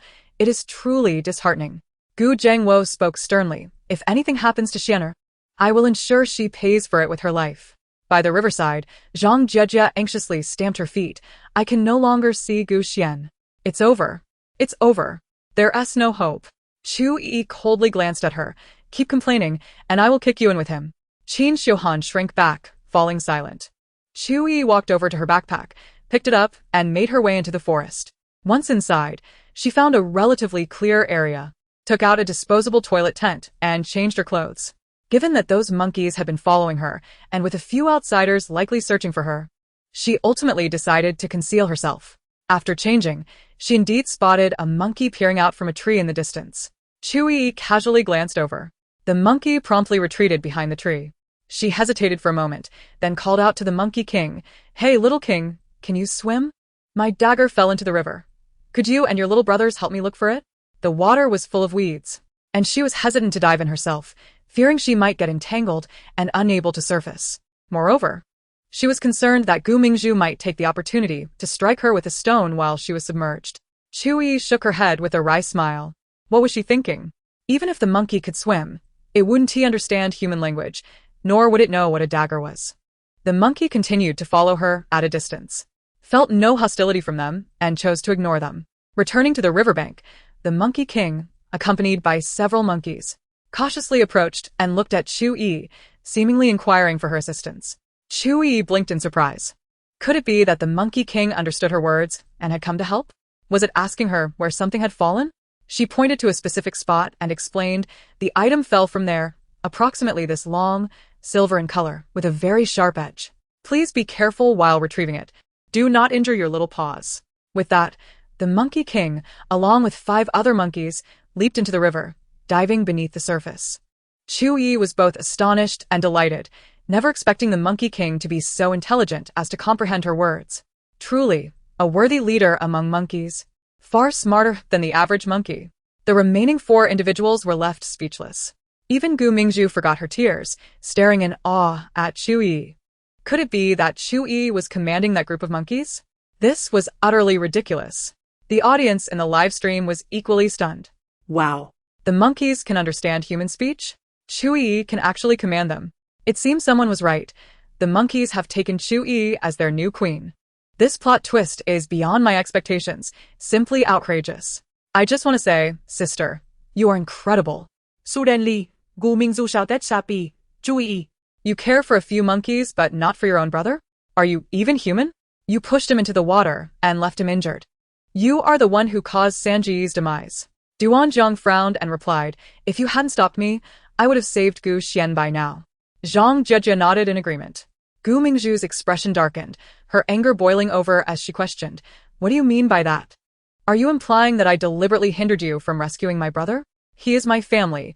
How could I not want you to save him? I was so frightened that I mistook you for Sangge. Duanjiang retorted, I merely stated the facts. I never suspected you. Your hasty defense only betrays your guilt. Attempting to cover up, Gu Xian has been swept away, and after such an extended time, he could very well drown. And yet, you suddenly seem fine. Gu Mingzhu's face shifted through shades of red and green as she gasped for breath. You all have gone too far, tarnishing my reputation. Once we leave here, I will sue all of you. Zhang Jejia timidly suggested, shouldn't we move downstream to see if we can find Gu Xian? Even if he is truly gone, we cannot simply let him drift away without making an effort. Qin Xiuhan scoffed, look, even Jejia, an outsider, cares more about Gu Xian than you do. You were paralyzed by fear, yet you never thought to look for him. Gu Xian truly wasted his affection on you. Duanjiang interjected. Enough, let us search downstream. Qin Xiuhan nodded in agreement. The two of them moved ahead, while Zhang Jejia lifted her foot to follow. Slap. Gu Mingzhu delivered a stinging blow to Zhang Jejia's face. Her gaze filled with resentment and malice. It was this wretched girl's words that led to her being doubted and ridiculed by Qin Xiuhan. Zhang Jejia covered her face, biting her lip, and bowed, I'm sorry, I shouldn't have spoken out of turn. With her head bowed, she quietly followed behind them. She was not wrong, but lacking connections, status, or the capabilities of Chu Yiyi, she could only lower her stance. She understood how humiliating this was. But those at the bottom had no capital for defiance. She did not want to lose her identity as an artist. Though it was challenging, it was a quick way to earn money and quite lucrative. Gu Mingzhu glared at the three of them, gritting her teeth as she suppressed her anger and followed suit. If she did not keep up, she would be perceived as indifferent to Gu Xian's plight. Shortly after they departed, the monkeys finally resurfaced. The Monkey King held a dagger in its hand, the very one that had fallen into the water. To her astonishment, the other monkeys had also managed to catch several fish. 3 fish, each weighing more than 3 pounds. The Monkey King approached her, presenting the dagger, while the 3 fish-bearing monkeys neatly placed their catch before her. Chu Yiyi accepted the dagger, smiling, thank you, you've been a great help. They seemed to comprehend her words, their calls now cheerful as they bounced away into the forest. Before disappearing into the trees, they also snatched up the 2 wild rabbits that Gu Mingzhu and the others had left behind. Sister is amazing, taming a troop of wild monkeys. I truly admire Chu Yiyi. She thrives in the wilderness with such ease. It's remarkable. From today onward, I aspire to learn from her and strive to become an exceptional woman like her. Does Chu Yiyi really not care about Gu Xian's life? How cold-hearted. And that foolish and malicious person, why should she concern herself with the life of an enemy? Sister has already shown great tolerance by not laughing out loud. Do you expect her to care for a foe who constantly creates obstacles for her? How absurd. The less Han giant Buddha should be replaced by you. The online discourse surrounding Chu Yiyi's indifference to Gu Xian's plight split into 2 factions. Some believed she was right, asserting that one must be resolute and merciless towards enemies, showing no mercy or compassion. Others felt that despite Gu Xian's faults, his sins did not warrant death, especially as he was Chu Yiyi's brother. She should not be so heartless and unfeeling. Chu Yiyi, however, remained blissfully unaware of this debate. Holding the dagger, she carried the 3 fish to the riverside. Gutting and scaling them, She knew she could not consume all 3 fish alone, but they were already dead and must be roasted together. Gu Xian was not dead, merely weakened. Chu Yiyi was not surprised. Though her kick had been heavy, it could not incapacitate him. While he could not swim before the pain subsided, he knew how to float, lying on the water surface with his face above the waterline, preventing drowning. Once he regained his strength, he could save himself. As long as he avoided rapids and waves, he would likely survive. As they passed by Chu Yiyi, their eyes were fixated on the roasting fish. Saliva dripping and stomachs rumbling. Chu Yiyi had caught fish. How did she know everything? Losing rabbit meat yet effortlessly securing 3 fish? Jealousy. The feeling was simply overwhelming. Gu Xian cast a dark glance at Chu Yiyi, disappointment flooding his eyes. It seemed she truly wished for his demise. She had injured him and cast him into the river. While everyone else searched for him, she remained unconcerned, roasting fish. He needed to change clothes. After walking a distance, Gu Mingzhu began to sob. Gu Xian asked, "Why are you crying?" Gu Mingzhu replied through her tears, "Whoa, watching my brother in danger, I cannot think straight. All I want is to be with him." Gu Xian gently reassured her, "It's all right. I'm fine now. Don't cry. I promise I will be more careful and will not worry Mingzhu again." Gu Mingzhu nodded vigorously, a smile breaking through her tears. The two continued on their way. "I am not afraid of being targeted, but I cannot accept them slandering me as wishing harm upon my brother. I would rather die alongside him. How could I possibly intend to prevent anyone from rescuing you?" As she spoke, Gu Mingzhu's tears began to flow again, her distress palpable. She brought it up herself, hoping Gu Xian would see her as sincere and have no doubts about her intentions. Chapter 20. Chu Yiyi truly knows how to play. Gu Xian tenderly helped Gu Mingzhu wipe her tears. "Why are you crying again? I believe you. I will not doubt you. My Mingzhu is the kindest girl in the world. How could you wish me harm? You wouldn't dare harm a chicken. How could you want me dead? Moreover, you saved me last night. How could you possibly wish for my demise today? It defies logic. Regardless of how they malign you, dear brother, I will not be swayed by their words. They do not understand you and are oblivious to your innate kindness." Gu Mingzhu's tears transformed into a smile as she expressed her gratitude, saying, "Thank you for believing in me, brother. As long as you have faith in me, I am indifferent to how others perceive me, for your opinion is what truly matters." How infuriating. I can no longer endure this. Allow me to confront Gu Mingzhu and tear apart her deceitful tongue. Gu Mingzhu is truly despicable. She blatantly wishes for Gu Xian's demise while the other 3 genuinely care for him. Yet, she chooses to betray them from behind. And what's worse is that Gu Xian believes her. It's almost as if caring for a dog is more admirable than caring for Gu Xian. Gu Xian, if you continue to remain so blind and oblivious, you will inevitably fall victim to Gu Mingzhu. Chu Yiyi has struck you numerous times, yet you remain unenlightened. It drives me to despair. How could Gu Xian be so foolish? Surviving to this age with such intellect is quite the feat. I do not wish to side with Gu Xian, yet I cannot stand Gu Mingzhu's antics. I hope Gu Xian sees through her true nature soon. One is foolish, the other is vile. They are a perfect match. Gu Mingzhu is insufferably two-faced. How can such a person exist in this world?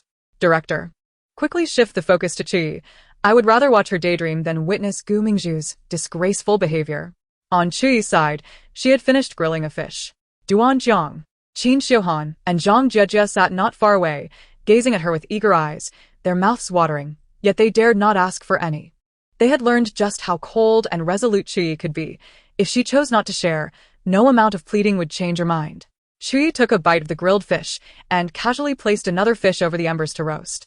Duan Jiang remarked, "We shall merely observe, we shan't snatch." After days of hunger, even if they desired to seize it, they knew they could not. Chu Yiyi asked in a soft tone, "Do any of you possess any talents?" The 3 exchanged bewildered glances. Qin Xiuhan glared, "Are you suggesting we perform like minstrels? Even if you are remarkable, such an insult is unwarranted." However, before he could finish, Zhang Jiejie eagerly stood and rushed to Chu Yiyi, exclaiming, "Is that true? I can sing. Can I sing for you?" Chu Yiyi nodded, "Yes." Zhang Jiejie quickly inquired, "What song would you like to hear?" Chu Yiyi replied, "Sing whatever you wish." After a moment's thought, Zhang Jiejie said, "Then I will sing The Wind Rises, a song my school played every day." Chu Yiyi nodded in approval. Zhang Jiejie cleared her throat and began to sing earnestly, "As we journey along this winding path, tracing the footsteps of youth. At the very moment before stepping off the train, I hesitated, laughing at how returning home invokes such trepidation, yet it remains unavoidable. And the skies of Nagano remain ever warm. The winds stir memories of the past, of first encounters with this world, leaving me entranced. Gazing at the horizon as if it were close at hand, I would willingly traverse fire and water to experience it all again. Having wandered through this world, I find myself entranced.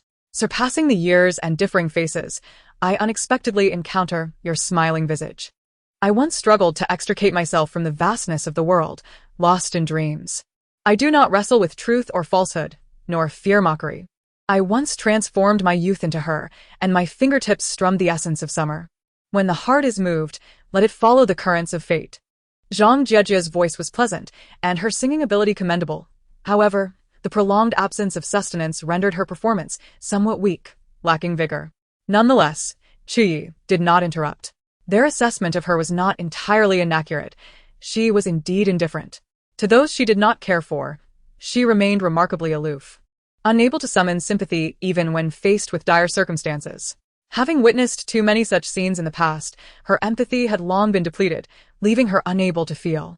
Once Zhang Jiejia finished singing, Chu Yiyi addressed her. "Please wait. I will give you this fish once it is fully cooked." Zhang Jiejia beamed with joy, scampering to sit beside Chu Yiyi obediently. "Thank you, Sister Yi." Although Zhang Jiejia was older, Chu Yi's demeanor was so impressive that she hesitated to refer to her as a younger sister, instinctively calling her sister instead. Chu Yiyi did not mind. Duanjiang also stood up. Addressing Chu Yiyi, "I am not a good singer, but I have learned some sword dance moves for acting. May I perform a sword dance using a branch?" Chu Yiyi nodded, "Certainly." Duanjiang promptly selected a suitable branch from the forest and began to dance. After a while, music filled the air as Qin Xiuhan blew into a leaf, creating a melody. Chu Yiyi raised an eyebrow, recognizing that these two possessed some talent. Duanjiang was quite dedicated, dancing for nearly 15 minutes before he paused, while Qin Xiuhan blew into the leaf for the same duration. Duanjiang ended his performance panting heavily, while Qin Xiuhan's face turned a deep shade of crimson, nearly gasping for breath. Chu Yiyi genuinely admired their resilience. Despite their prolonged hunger, they still had the stamina to perform. "Hey, what is wrong with you two?" Zhang Jiejia exclaimed, alarmed, as she hurried to check on them. However, she stood too abruptly, and darkness clouded her vision, causing her to collapse onto the grass. Chu Yiyi assured her, "They are merely experiencing low blood sugar just like you." Feeling embarrassed, Zhang Jiejia rubbed her head. Given their long fasting and vigorous performance, it was indeed easy to suffer from low blood sugar. Who would have thought that Qin Xiuhan, with his youthful appearance, would possess such remarkable talent? Is no one going to praise Jiejia? Allow me to commend her. Her singing skills are quite impressive. What should I do? I feel my worldview shifting. They previously isolated Chu Yiyi alongside Mingzhu, engaging in despicable acts, yet I seem to be drawn to them now. I believe we cannot blame them. They feared offending the Gu family and followed Mingzhu's directives. They were merely pawns, not acting of their own volition. Indeed, and their true nature is kind. When Gu Xian faced danger, they were genuinely concerned for his well-being. I think that is quite normal. After all, Chu Yiyi has a rather poor reputation, and they likely did not want to associate with her. Weren't we also criticizing her before? Many praised Mingzhu for her beauty and kindness back then. Sister is willing to share food with them, indicating that she does not harbor hatred towards them, right? They rose from the ground and returned to the fire, their eyes fixated on the fish still roasting. Inhaling the fragrant aroma, they swallowed repeatedly. So delicious. I long to eat.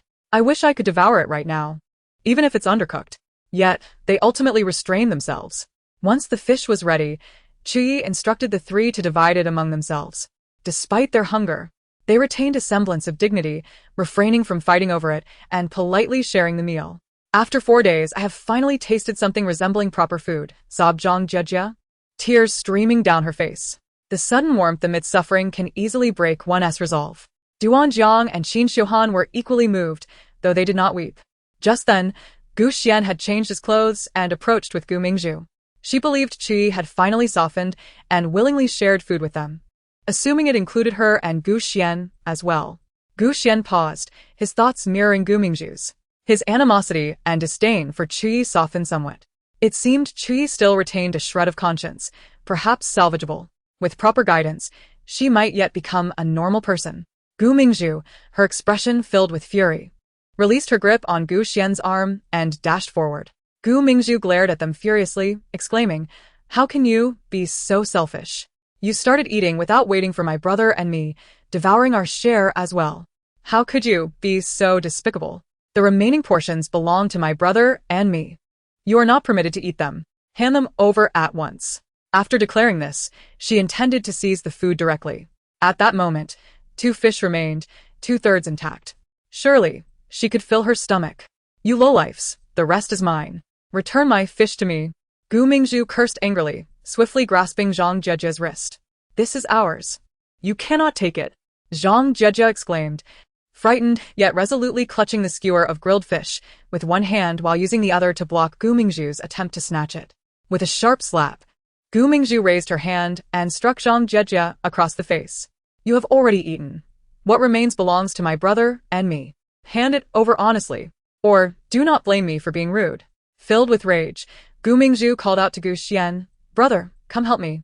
They are trying to steal our food. We must defend our rights and not allow them to take advantage of us." As she spoke, she again attempted to seize the food.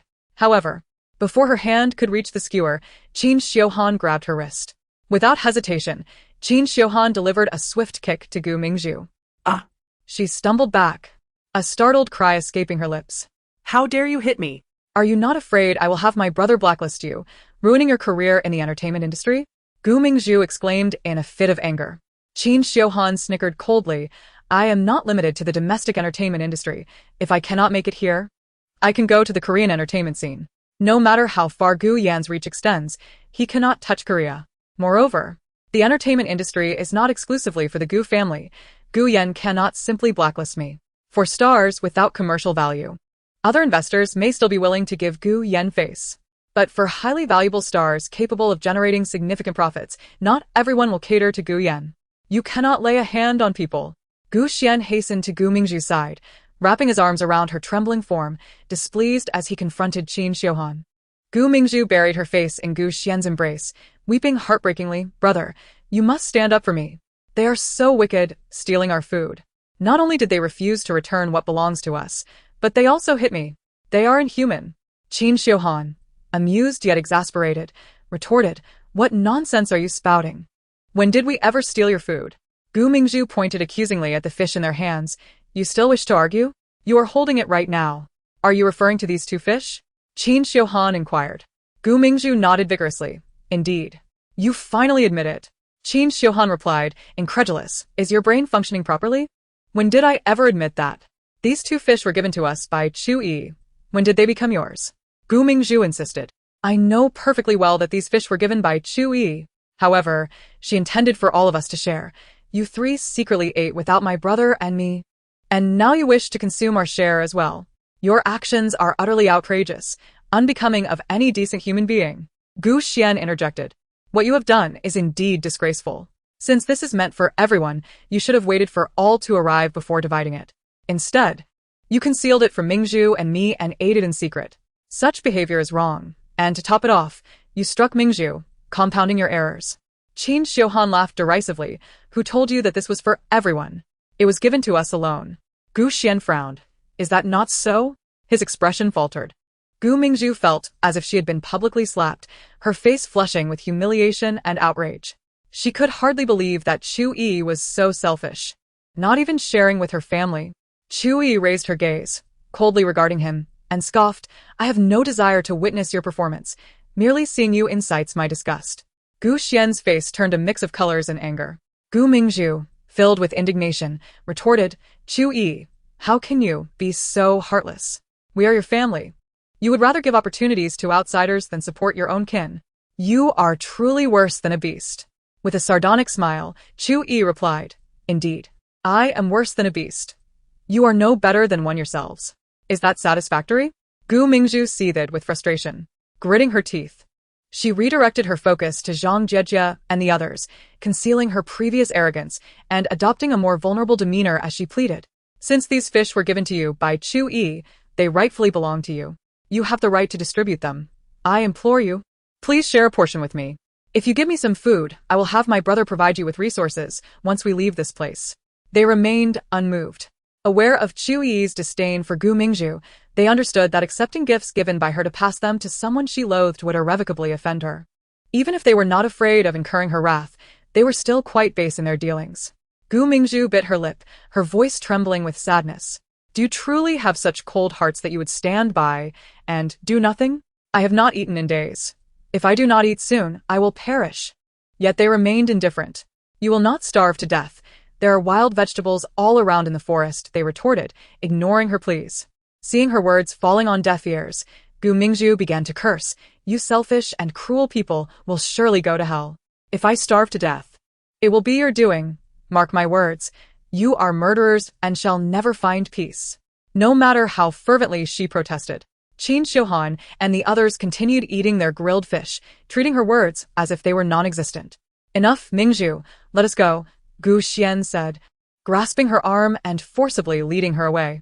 Haha, this is too funny. Where does Gu Mingzhu get her confidence, thinking Chu Yiyi would share food with her? She has been targeting my sister, yet still expects her to feed her? How shameless. I feel embarrassed for her.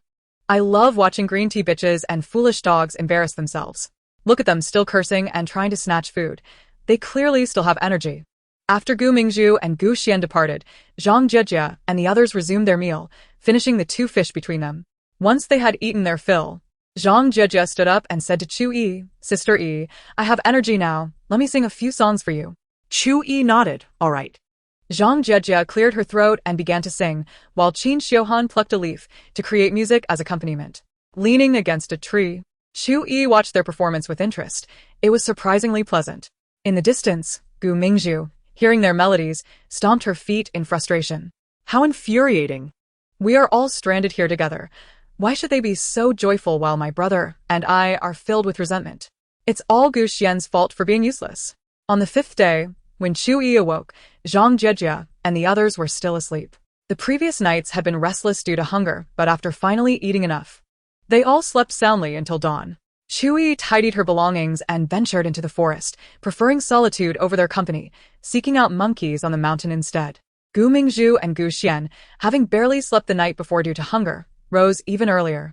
Upon seeing Chu Yi enter the forest, Gu Mingzhu pulled Gu Xian along stealthily behind her. What are you following her for? Do you plan to confront her? I advise you to abandon that thought. We are no match for her even when well-fed, let alone after being starved for days, Gu Xian cautioned.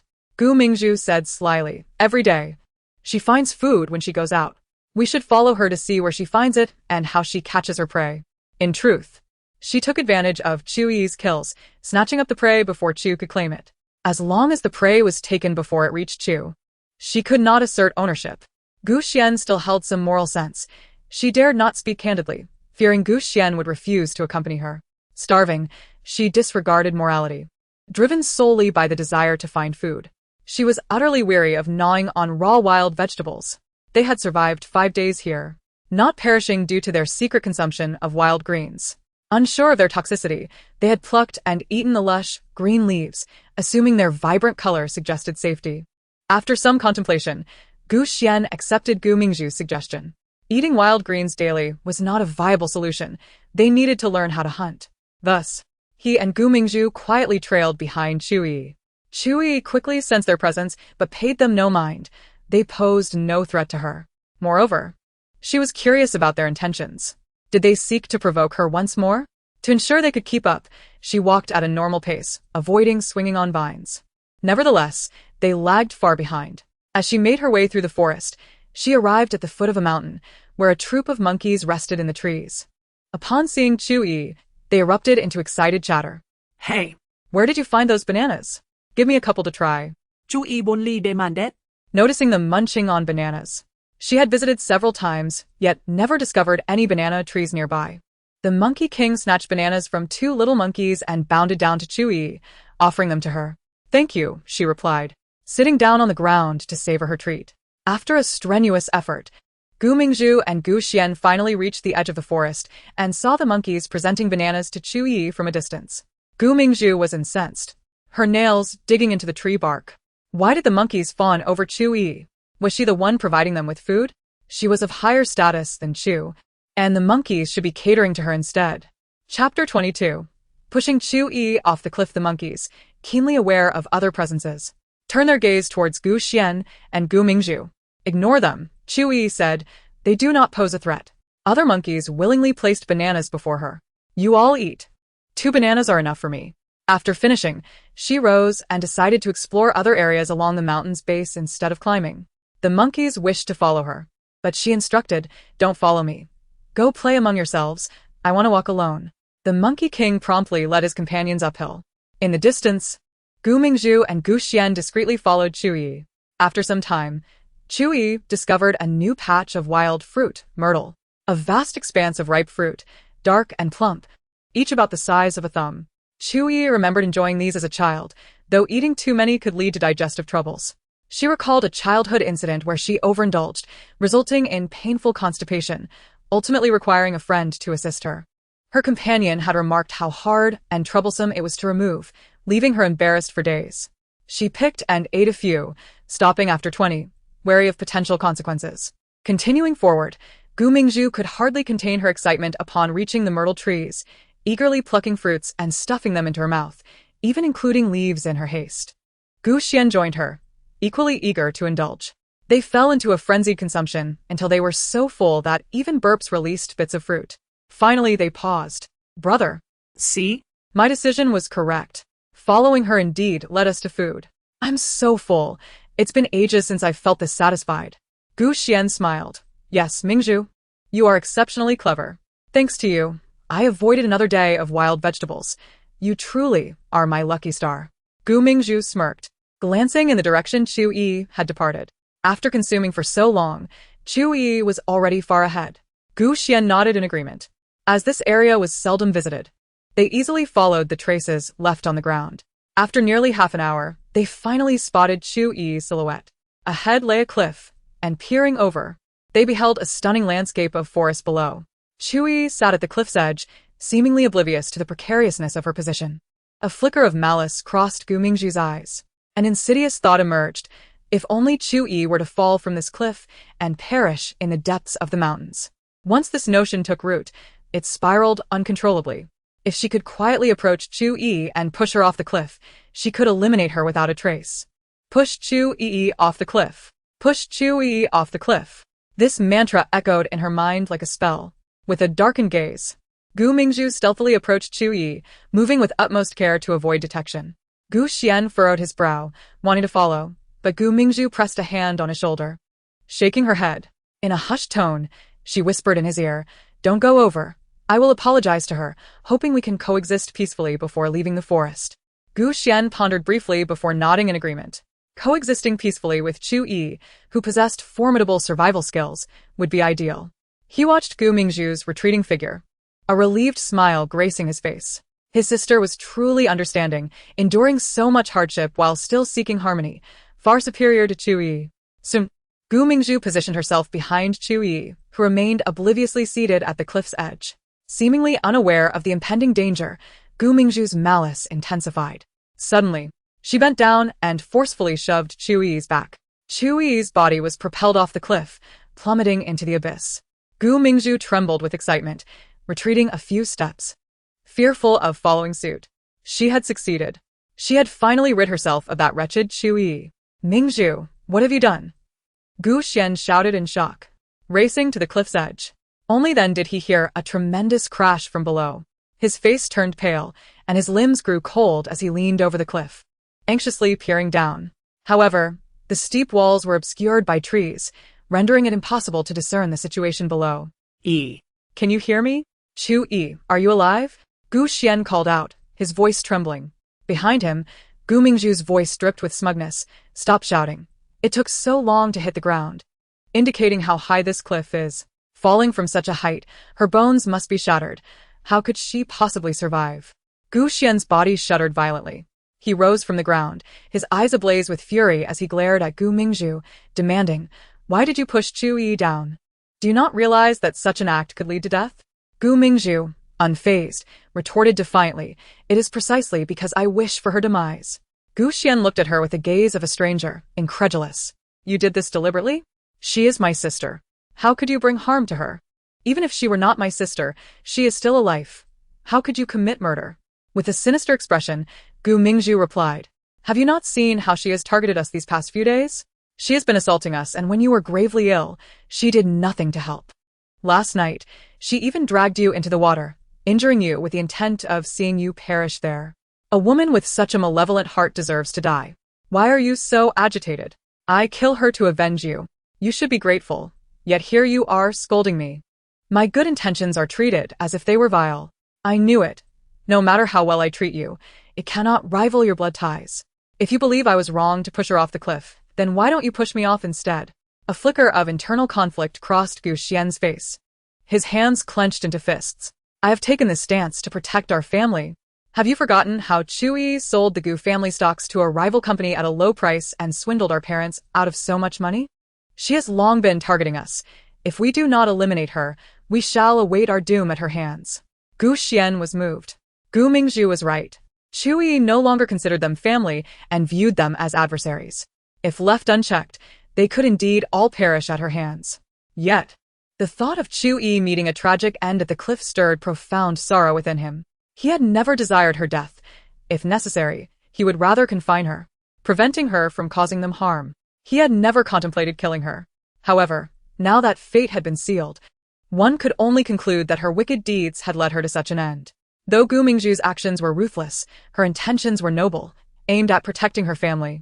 He realized he had been indecisive and lacked the resolve to eliminate the peril threatening their family, whereas Gu Mingzhu had taken it upon herself to safeguard them. He had no grounds to blame her. Regaining his composure, Gu Xian spoke solemnly.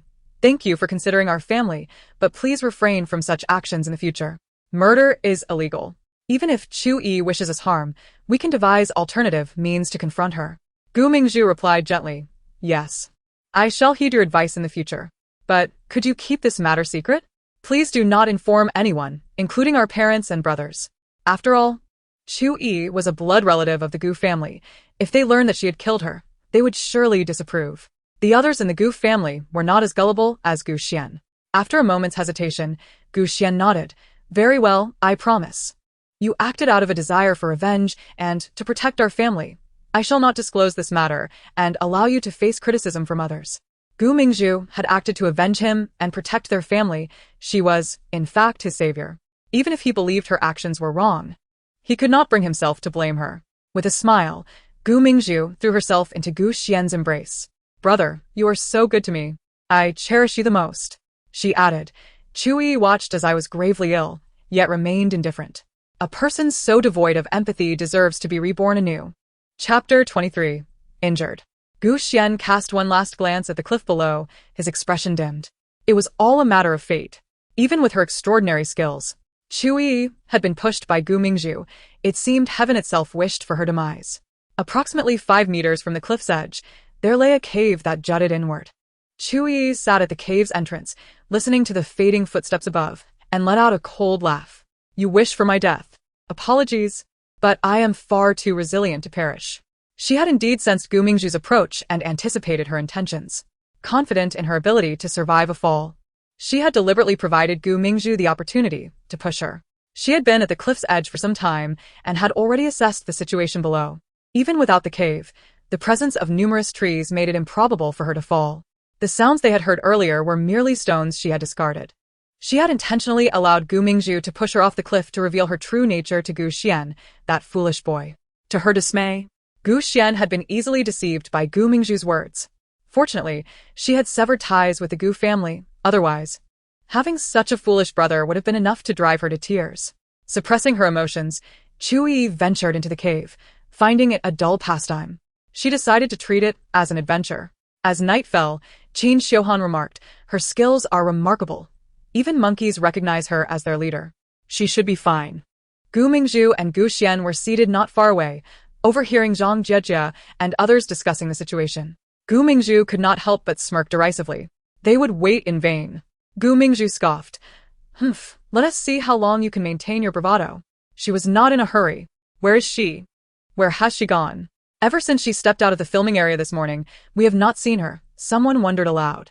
Could she have been harmed by Gu Mingzhu and Gu Xian? That's impossible. How could Gu Mingzhu and Gu Xian possibly match her strength? Even if they had 10 more of their kind, they could not defeat her. What on earth happened to her? Could she have encountered another wild beast and been devoured? Initially, the director believed that a group of pampered stars would struggle to explore even half of the forest. They had installed cameras near the mountains close to the forest as a precaution. Chu Yiyi had far exceeded their expectations. Had they known she was so swift, they would have placed cameras even further afield.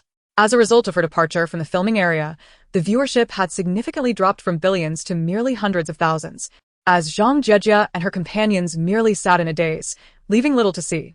The remaining audience continually inquired about when Chu Yiyi would reappear. Most were simply waiting for her return. Some impatient viewers even created trending topics on Weibo, urging others to alert them when she appeared, prompting countless comments. Please find Chu Yiyi. She has not been on screen for nearly 10 hours. Hurry and see where she has gone. He longed to express his concern for her safety, but ultimately held his tongue, fearing that his words might bring ill fortune. Suddenly, the director noticed a familiar shadow appear on the screen. It was none other than Chu Yiyi, who had been missing for nearly 10 hours. She was unharmed.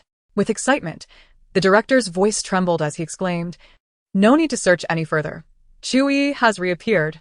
I told you, with her remarkable skills, she can dominate a troop of monkeys and even face a tiger as though it were a mere kitten.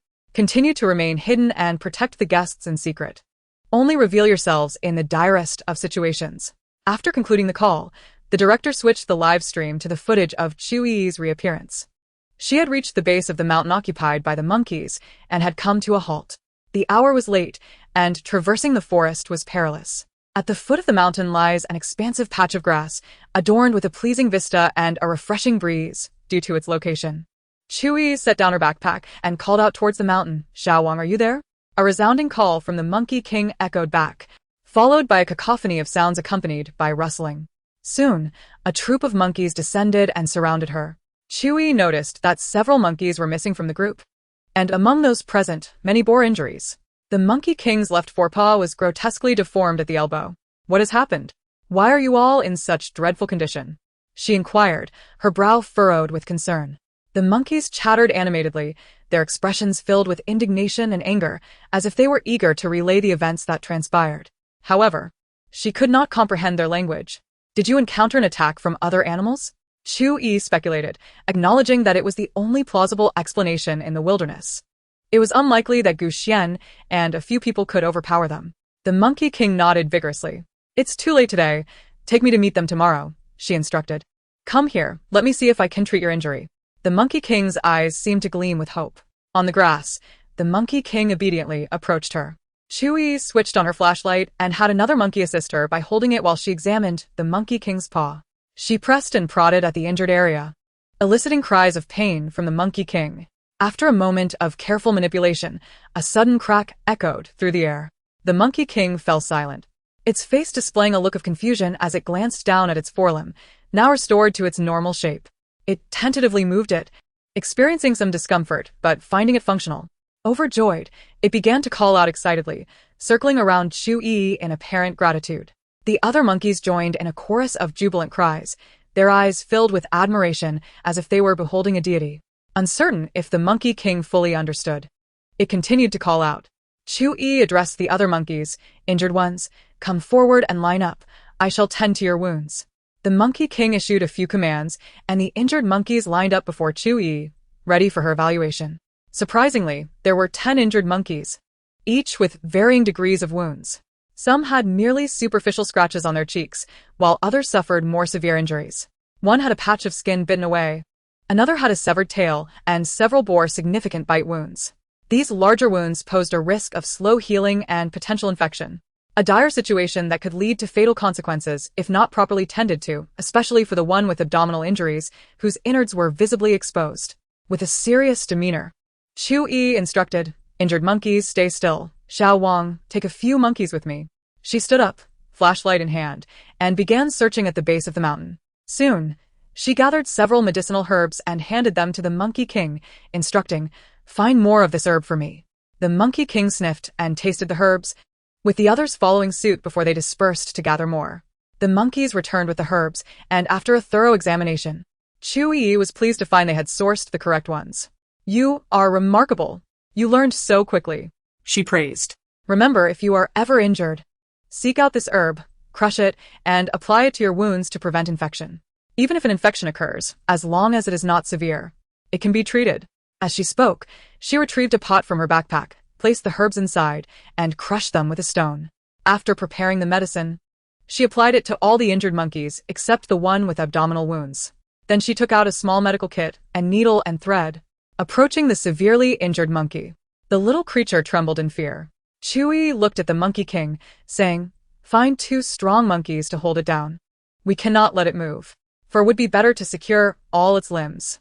The Monkey King quickly organized the others, and soon they had the injured monkey restrained. Using iodine to disinfect the wound, Chu Yiyi began to stitch it up without anesthesia due to the poor conditions. The monkey cried out in agony, its wails piercing the air.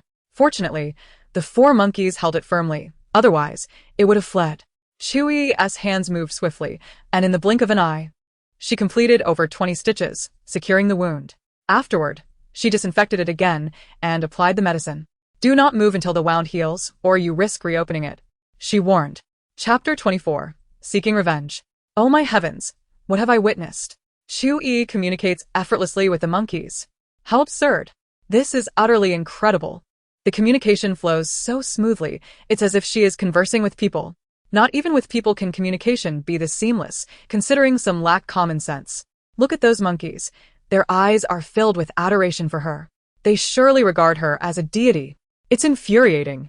What kind of creature could inflict such grievous injuries on these clever and endearing monkeys? Yi is amazing. You will always be my idol. When I observe Gu Mingzhu and Gu Xian's expressions, I can't shake the feeling that something significant transpired among the 3 of them. My curiosity is piqued. Since Chu Yiyi reappeared on the live stream, the viewer count soared once more, millions, tens of millions, 100 million, 200 million. Audiences from across the globe flocked to the broadcast. Even those who did not understand Chinese were astounded by the sight of Chu Yiyi conversing with the monkeys. The topic of her seamless communication with animals ignited fervent discussions across the internet worldwide, prompting a dedicated team studying animal language to seek contact with her. On the 6th day, Chu Yiyi awoke to find an abundance of fruits arranged before her, neatly displayed as if for an offering. After performing a series of exercises and chewing a few leaves to freshen her mouth, she indulged in the feast. There were bananas, persimmons, grapes, and some fruits whose names she could not recall, each boasting a delightful blend of sweetness and acidity. Having satisfied her hunger, she checked on the injured monkey's conditions. During this time, she merely observed to ensure the correct herbs were chosen, refraining from assisting. Once the monkeys completed their tasks, she generously praised them. "You are incredibly smart. Learning so quickly. Remember this. When I am not here, you will need to rely on yourselves." Chu Yiyi had resolved that once the 7 days had passed, she would begin her journey to find her way out. Today marked the 6th day. She would remain 1 more day before preparing to depart the following day. Regaining her focus, she turned to the Monkey King and asked, "Xiao Wang, where's the creature that fought with you yesterday? Lead me to confront it." The monkeys chattered excitedly. "Stop talking, just lead the way," she instructed, realizing that her attempts at understanding were futile and that the chatter was merely a waste of time. "Leave the injured behind, with half the monkeys to protect them. Retain those capable of fighting to guard against potential ambushes from other creatures, while the rest shall accompany us." After her directives, the Monkey King swiftly organized the troop. The monkeys divided into 2 groups, and soon, Chu Yiyi marched forth, accompanied by a throng of monkeys. "Ha! I fully support you, as the Monkey Queen. I adore watching your interactions with the monkeys. It is far more enjoyable than witnessing your exchanges with Gu Mingzhu and the others. Let us not even mention Gu Mingzhu and the others. Just thinking of them raises my blood pressure. The wild monkeys exhibit remarkable intelligence. After just a single lesson from Chu Yiyi, they have retained knowledge of medicinal herbs and are capable of dressing their own wounds. Given a little more time, might they evolve into beings akin to humans? It is my fervent hope that the relevant authorities will enhance their protection. We must ensure that these small monkeys do not fall into the clutches of malevolent individuals. Is Chu Yiyi preparing to exact vengeance for the little monkeys? The anticipation is palpable. I believe humanity ought to refrain from interfering in the natural competition among wild animals, as such interference could disrupt the ecological balance. Chu Yiyi should not feel compelled to intervene on behalf of her monkey companions simply because of their amicable relationship. It is essential that we allow nature to take its course. Humans have long since impacted the lives of wild animals. The territories in which they reside have been delineated by human hands, and discussions of non-interference have come too late. Unbeknownst to Chu Yiyi, the online discourse regarding her potential intervention on behalf of the monkeys has sparked widespread debate. The uproar in the live streaming room has spilled over onto other platforms, even trending on Weibo. Should humanity assist wild animals? Participants remain divided into two factions. One advocates for measured intervention, while the other insists on complete non-involvement. Chu Yiyi, blissfully unaware of this discourse, would remain unfazed even if she were informed. She is determined to pursue her own desires. After a modest half-hour of walking, the monkeys came to a halt at the forest's edge, approximately 3 kilometers from their habitat, in an environment markedly inferior to their own. As Chu Yiyi observed, an animal emerged from a hollow in a tree, peering curiously in their direction. Upon closer inspection, she recognized it as a yellow-throated marten, whose diet includes monkeys. Although adult yellow-throated martens are not larger than adult monkeys, weighing around 2 to 3 kilograms, they are swift and powerful, adept at climbing trees, making them formidable hunters. They can even take down juvenile wild boars. Yellow-throated martens are social creatures. If one cannot subdue its prey, they will attack collectively. While monkeys also live in groups, they are no match for the yellow-throated martens. The monkey king bared its teeth and roared at the marten, while the others joined in a cacophony of threats. Yet they cowered behind Chu Yiyi, displaying both bravado and cowardice. Meanwhile, more yellow-throated martens emerged from other tree hollows, watchfully observing the scene, their appearance rather endearing. In terms of looks, yellow-throated martens are certainly more attractive than monkeys, and with their superior strength and appearance, the monkeys seem to be at a severe disadvantage. Chu Yiyi steeled her resolve, her gaze icy as she scrutinized the group of yellow-throated martens. The martens, audacious and bold, did not flee. Instead, they began to tactically encircle her and the monkeys. This maneuver is a common tactic employed by marten groups. When one lacks confidence, they engage in a collective assault. Having triumphed over the monkeys the previous day and consumed several of them, the martens were filled with confidence. Even with the peculiar upright figure accompanying the monkeys today, they felt no fear and initiated their assault strategy upon first sight. The monkeys, sensing the looming threat, raised their voices in an attempt to intimidate the martens with their sonic barrage. Chu Yiyi counted approximately 60 martens, astonished by their numbers. While she knew they were social animals, she anticipated such a large gathering. Nevertheless, the yellow-throated martens were poised for attack, and though the monkeys were frightened, they prepared to retaliate. As the leading marten charged forward, Chu Yiyi dashed ahead with remarkable speed, quicker than the renowned agility of the martens. She swiftly seized the marten by the nape of the neck and deftly tore a vine from a nearby tree, binding it in mere seconds. Following this, she moved to capture the other martens with equal swiftness, knocking out 3 or 4 at a time and securing them together with vines. In less than 10 minutes, she had successfully restrained all the yellow-throated martens. Her initial surprise attack was quick, but some of the remaining martens attempted to flee, delaying the process slightly. As the monkeys witnessed the bound martens, memories of their own past encounters flooded back, eliciting a mixture of fear and admiration. This human is truly formidable. They had chosen her as their leader, and their decision was undoubtedly wise. Standing before the restrained martens, Chu Yiyi cast a cold, warning gaze around the group and asserted, "Listen closely, these monkeys are under my protection. Today serves merely as a warning. Should you dare to hunt them again, I will break your necks. Do you understand?"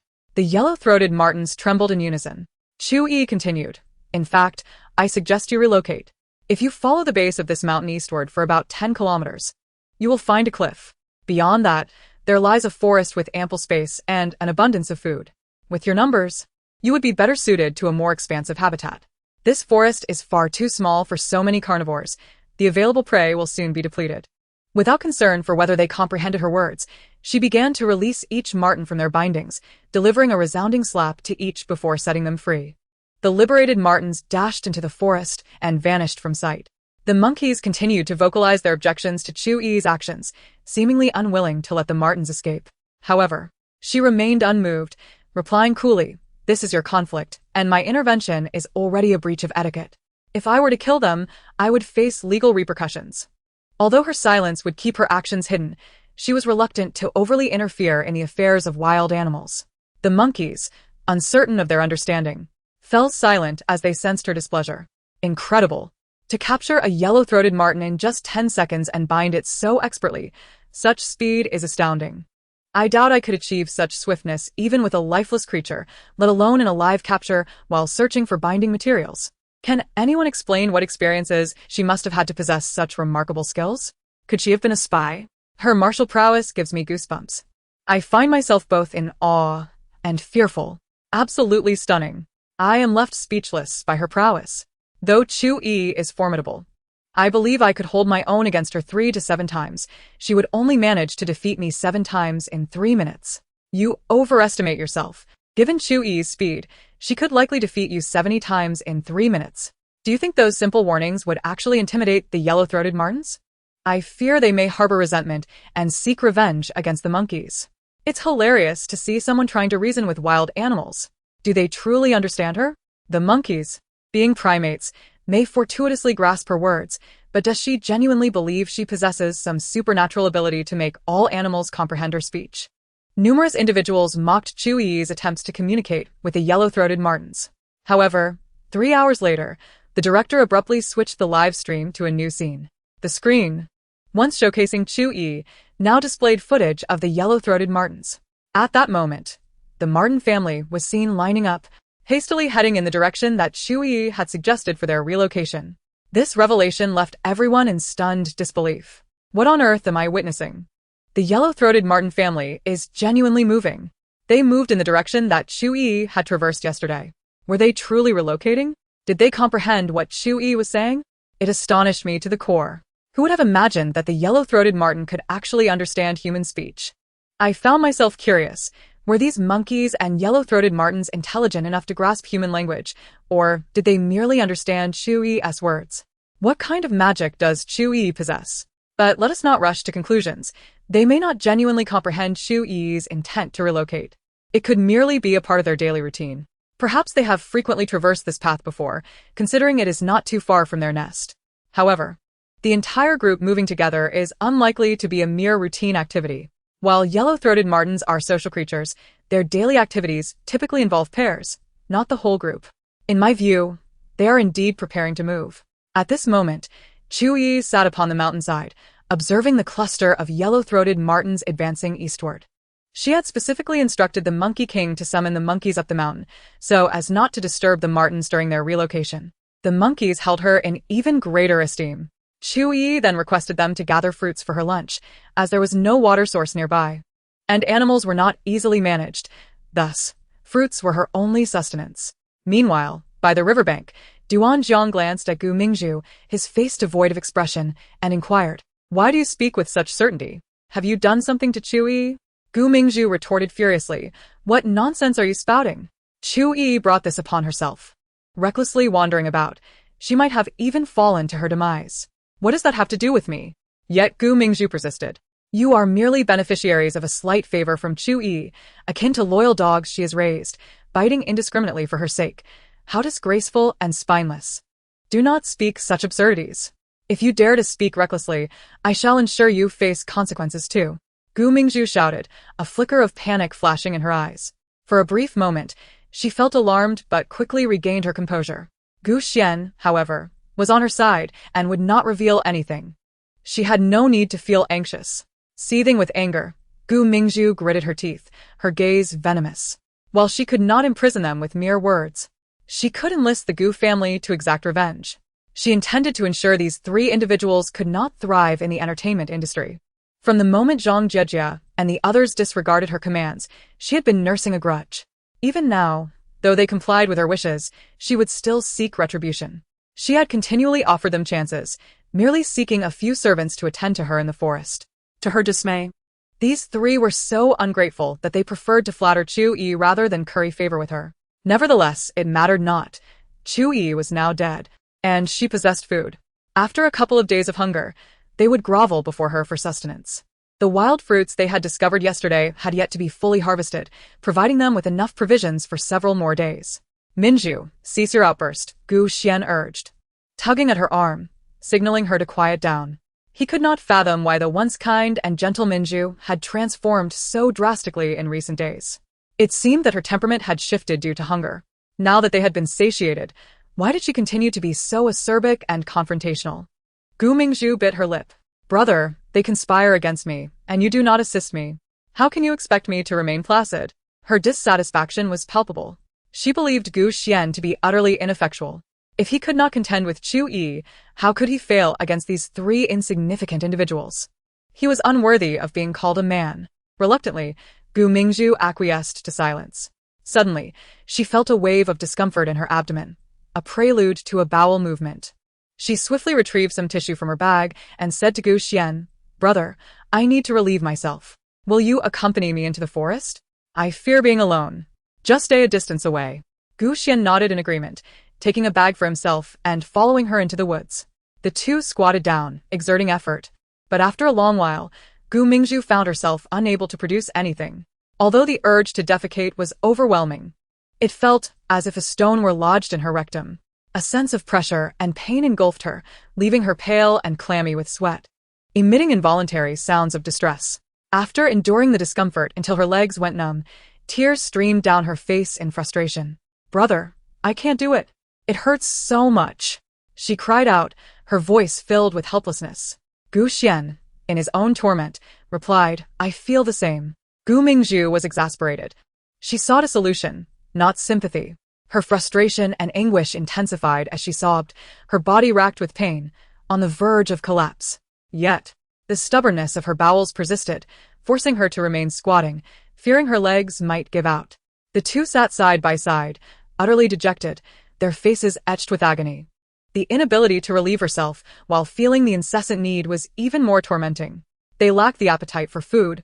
Having visited the restroom countless times throughout the day without success, their discomfort growing.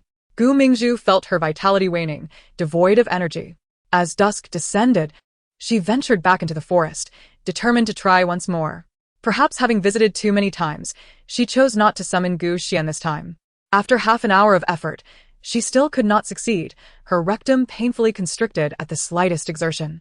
As she adjusted her clothing and stood up, frustration overwhelmed her, and she cried out, pummeling the nearby foliage. "Why must I endure such torment? First, you deprive me of food, and now this. What have I done to deserve such suffering?" In that moment, a rustling sound emerged from behind her, as if something were approaching. Suddenly, she beheld a ghostly visage. A face she would recognize even in ashes, exquisite yet chillingly ethereal. A beam of light illuminated her stunningly beautiful face, casting an eerie shadow. "Ah, a ghost!" Gu Mingzhu shrieked in terror, her complexion paling as she trembled violently. "Chu Yiyi! That high cliff, there's no way she could still be alive. It must be her ghost." With a thud, she collapsed onto the ground, inching backward, unable to meet Chu Yiyi's gaze. The terror was overwhelming. She feared for her life. "Do not come near. It was not I who harmed you. It was your own misstep that led to your fall. Please do not approach. Do not kill me." In a sudden surge of adrenaline, she stood and fled with astonishing speed, racing from the forest, shrieking in fear. Soon, she burst out of the woods, where Gu Xian stood, witnessing her frantic escape, and immediately approached her, exclaiming, "Mingzhu, what happened?" Gu Mingzhu threw herself into Gu Xian's arms, weeping uncontrollably, her voice quaking as she recounted her terror. Meanwhile, due to Gu Mingzhu's restroom visit, the director had shut off the cameras in the forest, leaving the audience in the live stream unaware of the unfolding events. Now, upon seeing Gu Mingzhu reappear on screen, so visibly shaken, the viewers were left in a state of bewilderment. Could it be that she encountered Chu Yiyi and mistook her for a ghost? Did Gu Mingzhu do something to her sister, causing such guilt that she perceives her as a specter? She claimed that Chu Yiyi came to seek her life, and if she had not harmed Chu Yiyi, why would she utter such words? Chapter 26. The long-lost production team has finally arrived. At that moment, a familiar figure emerged slowly from the forest. "Oh my goodness, Chu Yiyi is here. The ghost has arrived. Brother, save me." Gu Mingzhu threw herself into Gu Xian's embrace, trembling violently. She buried her face in his chest, too afraid to look, yet unable to resist stealing glances to see if Chu Yiyi's ghost was drawing near. Gu Xuan, upon seeing Chu Yiyi's figure, turned pale, his body tense and quivering uncontrollably. "Yi, is that you? Are you a human or a ghost?" Gu Xian asked, his voice shaking. Given the height of the cliff, even if Chu Yiyi had miraculously survived, she could not possibly be unscathed. Yet, now she bore no trace of blood. This was unequivocally impossible. Therefore, she could not be human. What do you think? Chu Yiyi retorted with a smile that was both mocking and chilling. Her flashlight illuminated from below, and as she smiled, her gleaming white teeth appeared even more terrifying. Please, Chu Yiyi, spare me. I didn't mean to push you. For the sake of our familial bond, grant me mercy this once. I will honor your parents and brothers and fulfill my filial duties on your behalf. Please spare me. She knelt before Chu Yiyi, weeping and bowing in repentance. I truly did not intend it. I merely wanted to pat your back. I never anticipated you would lose your balance and fall off the cliff. This is not my fault. You cannot seek revenge on me. Otherwise, you will not be reborn. Even if you blame me, you bear some responsibility as well. Why were you sitting at the edge of the cliff with your feet dangling over? Even if I hadn't pushed you, you could have fallen regardless. Since you fell to your demise, it was your fate. You cannot hold me accountable. Seeing that her apologies were futile, she began to shift the blame. Gu Xian said, his voice trembling, since you are already dead, go and be reborn properly. Do not commit further sins. If you kill someone, you will fall into the realm of malevolent spirits and cannot be reborn. Chu Yiyi remained silent, her face still bearing that mocking smile, her eyes filled with scorn. Gu Xian clenched his teeth and continued, Mingzhu only acted out of carelessness. She did not intend to harm you. Please do not harm her. At that moment, the audience in the live stream was utterly astonished.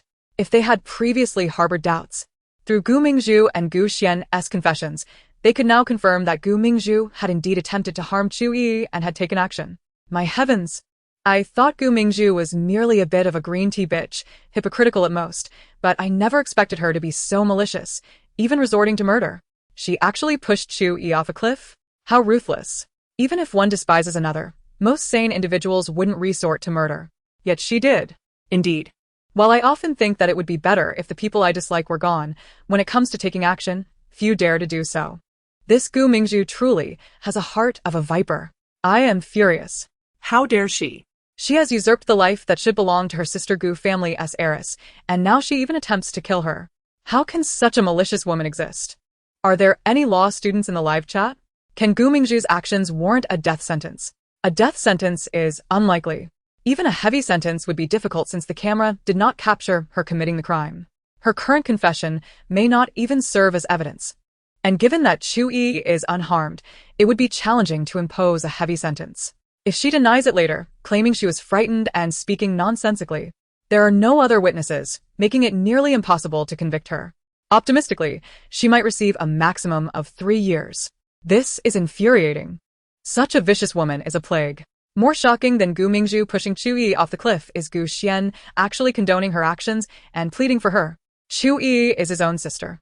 I, too, am astonished by Gu Xian's reaction. From his words, it is clear he knows Gu Mingzhu pushed Chu Yiyi off the cliff. Yet he still defends her and begs for her? How could he say such things? Perhaps Gu Xian also played a part in pushing Chu Yiyi off the cliff. My heart aches for her sister, having saved a treacherous wolf in sheep's clothing. Gu Xian is unworthy of being human. This despicable couple deserves to perish. They are repulsive. Meanwhile, Gu Mingzhu remained on the ground, continuously bowing and pleading for mercy. Chu Yiyi, please forgive me. I truly did not mean it. I merely wanted to greet you. I didn't expect to push too hard and send you tumbling down. I understand my mistake. Please do not kill me. While I am alive, I can still burn paper money for you. Dying brings you no benefit. Suddenly, Chu Yiyi halted, furrowing her brow, then swiftly retreated, pinching her nose in distaste. What is that foul odor? She inquired, her expression one of disdain. Gu Mingzhu and Gu Xian froze momentarily. The next moment, Gu Xian also caught a whiff of an atrocious stench. It was unbearable, causing him to gag. Gu Mingzhu detected it too. Simultaneously, she felt a heavy sensation in her pants. Had she, in her fright, soiled herself? Gu Mingzhu's face flushed with embarrassment and fear. She wished she could rid herself of the shameful burden, yet not in this humiliating manner.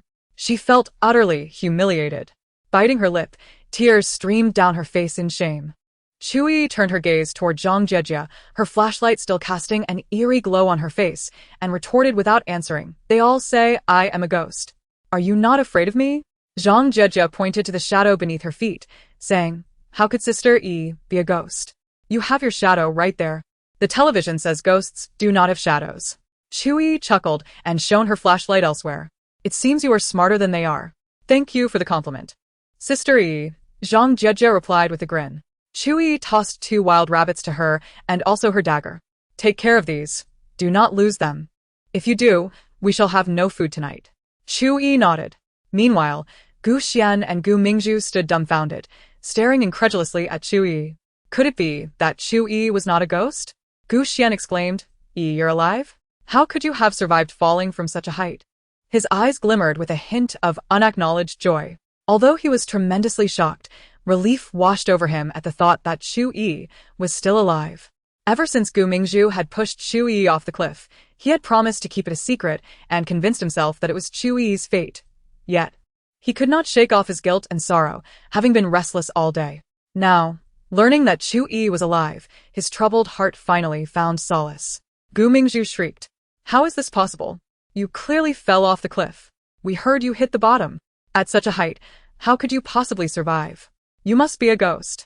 You must be a ghost. Chu Yiyi retorted mockingly, I know you wish for my demise, but alas, heaven does not take me. My life is not destined to end. Gu Mingzhu shook her head vigorously, her eyes filled with resentment and disbelief. This can't be. You should have died from the fall. Why are you still alive? Chu Yiyi, uninterested in arguing with the madwoman, replied with a smirk, regardless of whether you can accept it, the fact remains that you did not kill me. This is a truth you cannot escape. Attempted murder can still lead to conviction. Just wait. I will not let you go. Fear flickered in Gu Mingzhu's eyes, and her body shook ever more violently. Chu Yiyi's gaze drifted downward, casting a disdainful and mocking expression upon noticing the unsightly mess between her legs. Before anything else, one ought to cleanse oneself of such filth, for it is unbearable, reminiscent of a biological weapon. Holding her nose, Chu Yiyi resolved to venture upstream in search of a place to bathe. Chu Yiyi, you shall meet a dreadful fate. If you have not perished, why do you deliberately choose to frighten me with your antics? Gu Mingzhu screeched in a fit of rage. The embarrassment of being compelled to relieve herself in public was a burden too heavy to bear. Although only a handful of people were present, her humiliation was profound. She wished she could vanish into the ground or silence everyone permanently. Gu Xian stepped aside, distancing himself from her.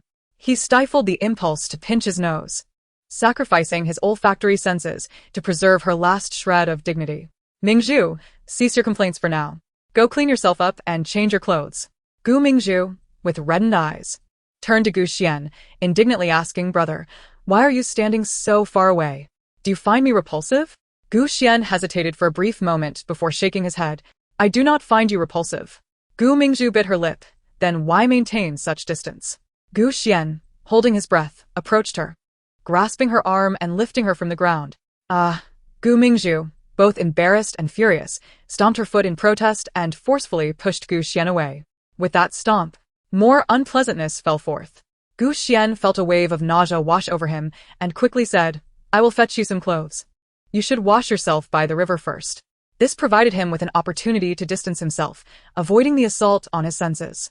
Gu Mingzhu, biting her lip and suppressing her shame, dashed toward the river and leaped in. Zhang Jiejie and the others, who initially intended to process the rabbits by the riverside, halted upon witnessing Gu Mingzhu's plunge. Let us gather some firewood first, then we can deal with the rabbits upstream, Duan Jiang suggested.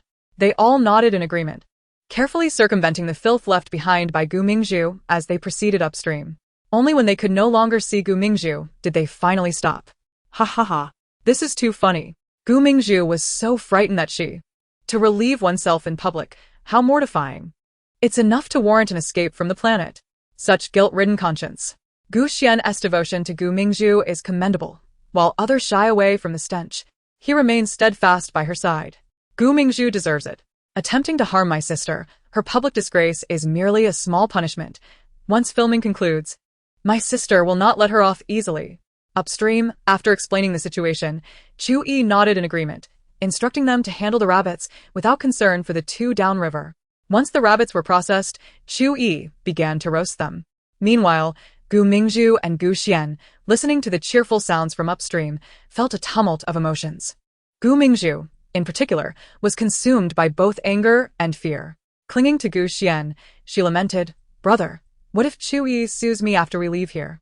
You cannot testify for her. If she accuses me, just say she is lying and do not mention that I pushed her, all right? Only the 3 of us were present, As long as we both deny it, she will be the one falsely accusing me. Gu Xian frowned.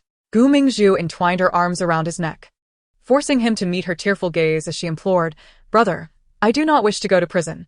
The jail is filled with the worst of humanity. If I enter, I may not survive. Can you bear to see me die in there?" Gu Xian quickly reassured her, "Do not cry. How could I assist someone else in harming you? You saved my life, and I will help you unconditionally. You have done nothing wrong. No one can imprison you." Gu Mingzhu's tears turned into a smile as she pressed her face against his chest. "Thank you, brother. I love you the most." On the 7th day, Chu Yiyi was once again the first to rise. While washing at the river, she inadvertently glanced into the distance and spotted something on the lake surface. The object was too far away to discern clearly, merely a tiny. After waiting a moment by the river, the object grew larger, and she recognized it as a cruise ship, the very vessel that had brought them here. Chapter 27. Bé tên Chu Yiyi. After observing for a while, Chu Yiyi concluded that it would take at least 30 minutes for the cruise ship to reach the shore. She approached Zhang Jiejie and the others, gently nudging them with her foot. "Sister Yi, what is it?" Zhang Jiejie, rubbing her eyes, inquired with a weary expression. Chu Yiyi pointed toward the distant river.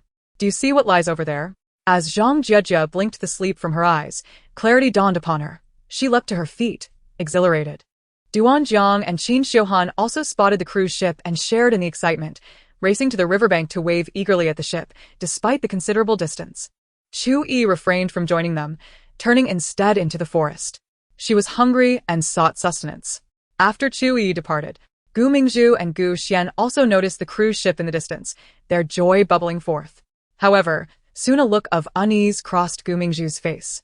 "A few days ago, I lost control due to emotional distress and had a significant change in temperament, leading to a fallout with Zhang Jiejie and the others. What if they speak ill of me on camera, exposing my actions? I would be utterly disgraced." Sobbing, she turned to her brother. "I do not wish to be scolded or to lose my reputation." Gu Xian patted her shoulder. "Do not worry. Speak with them and ask them not to say anything reckless." Gu Mingzhu bit her lip, contemplating the possibility of their refusal. "Do not forget, they have all benefited from Chu Yiyi. They will surely speak well of her." Gu Xian frowned, seemingly deep in thought. Gu Mingzhu's expression darkened as she lowered her voice. "Brother, I have a plan." "What plan?" Gu Xian asked eagerly. "They support Chu Yiyi because they have all been with her. You are her brother. Your words will carry weight with the audience, and no matter how they deny it, it will be futile." Gu Xian's expression changed abruptly, shaking his head. "No.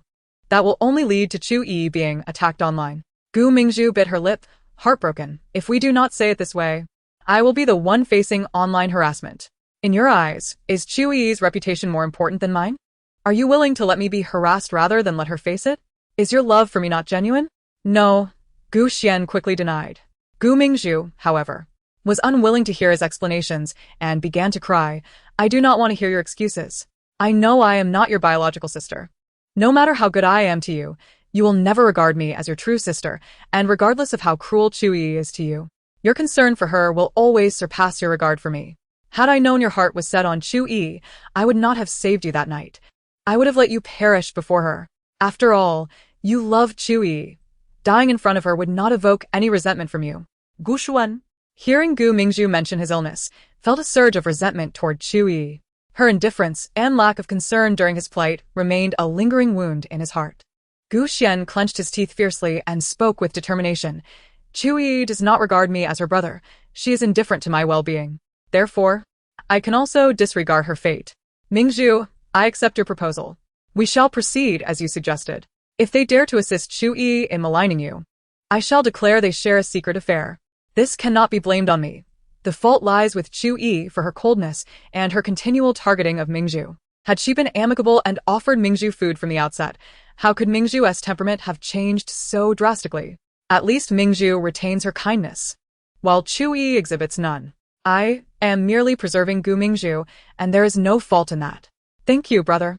You are too good to me. I love you the most," Gu Mingzhu exclaimed, breaking into a smile, touched as she embraced Gu Xian. He reciprocated the embrace, gently patting her back, a faint smile gracing his lips. Mingzhu's innocence shone through. She expressed her anger openly and her happiness without restraint, devoid of any ulterior motives. There is simply no comparison between Chu Yiyi and Mingzhu. What the hell? It infuriates me that Gu Mingzhu can't utter a single kind word. She is inciting Gu Xian to join her in tarnishing Chu Yi's reputation. If it weren't for the surveillance, I might have been deceived as well. After all, Chu Yi's past reputation was indeed poor. Were her relatives to expose her dark secrets, most would assume her actions were intolerable enough to warrant such revelations. Who could have imagined that her relatives are both foolish and wicked, beneath even swine and dogs? Sigh, I wonder how many innocent people have been slandered online. Countless. I recall someone who went to pick up a package, only to be rumored to be having an affair. It was a blatant falsehood. Yet they were unable to defend themselves. They lost their job. Their life spiraled into chaos, and their health deteriorated. Many have been driven to suicide due to such rumors. Gu Mingzhu is so malevolent, and Gu Xian is no saint either. To agree to spread such vicious rumors is reprehensible. I cannot fathom the extent of harm Chu Yiyi would suffer if it weren't for the surveillance. My heart aches for her. I hope these two toxic individuals soon uncover the truth about the surveillance. This time, I shall be a single snowflake among a multitude, overwhelming them with consequence. They must face the repercussions of their actions. On site, Qin Xiu coldly stated, "Enough. We are not the type to stab others in the back. Chu Yiyi has assisted us. We will not join you in defaming her." Gu Mingzhu's expression darkened slightly. "Have you forgotten that you also bullied Chu Yiyi?" The three froze, guilt evident on their faces. Gu Mingzhu continued, "You may either remain silent or align yourselves with me. Even if you disregard your own reputations, consider the reputation of your company." The three appeared increasingly troubled, especially Zhang Jejia, whose eyes revealed hesitation and dread. In her contract, there was a clause stipulating that should her actions cause significant harm or loss to the company, she would be liable for all damages. Although Duan Jiang and Qin Xiu were not from the same company, their contracts likely contained similar terms. Chu Yi's reputation was too tarnished. Even if they spoke in her favor, it would not alter public perception and could jeopardize their own standing. Gu Mingzhu let out a dismissive hum, warning them once more before falling silent, eagerly awaiting the arrival of the cruise ship. Gu Xian turned to Zhang Jejia and the others, sincerely stating, "The small kindnesses Chu Yiyi has shown you do not warrant sacrificing your careers in repayment. If you truly feel indebted, you could offer her a small sum as compensation for the food she provided, and then you would be even. There is no need for you to assist her further." Qin Xiu, aren't you involved in music? The Gu family can arrange for a national band to help you produce a piece. Zhang Jejia, I am unsure of your career trajectory, but the ancient costume drama market is thriving. I could persuade my brother to invest in a series with you as the lead. What Gu Xian proposed was immensely tempting. Each offer was something they yearned for.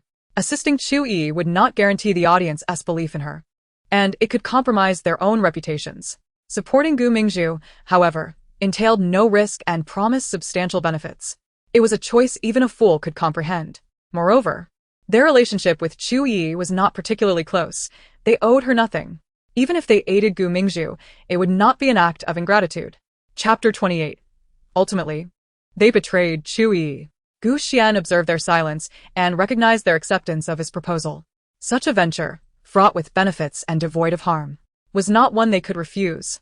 Although Chu Yiyi had once provided them with food, she had also struck them. The bond between them was feeble, easily shattered by the slightest touch. Gu Xian smiled. "Then it is settled. As long as you are willing to assist, we shall be friends. Beyond the benefits I have promised, I will also look out for you in the future. I have always treated my friends well." Their silence was a tacit agreement to Gu Xian's words. Duan Jiang contemplated. Chu Yiyi had struck me, inflicting considerable harm. Our relationship was far from good. Her later offer of food was merely because she had surplus, not out of goodwill. She had always perceived us as mere performers, using us to barter for food.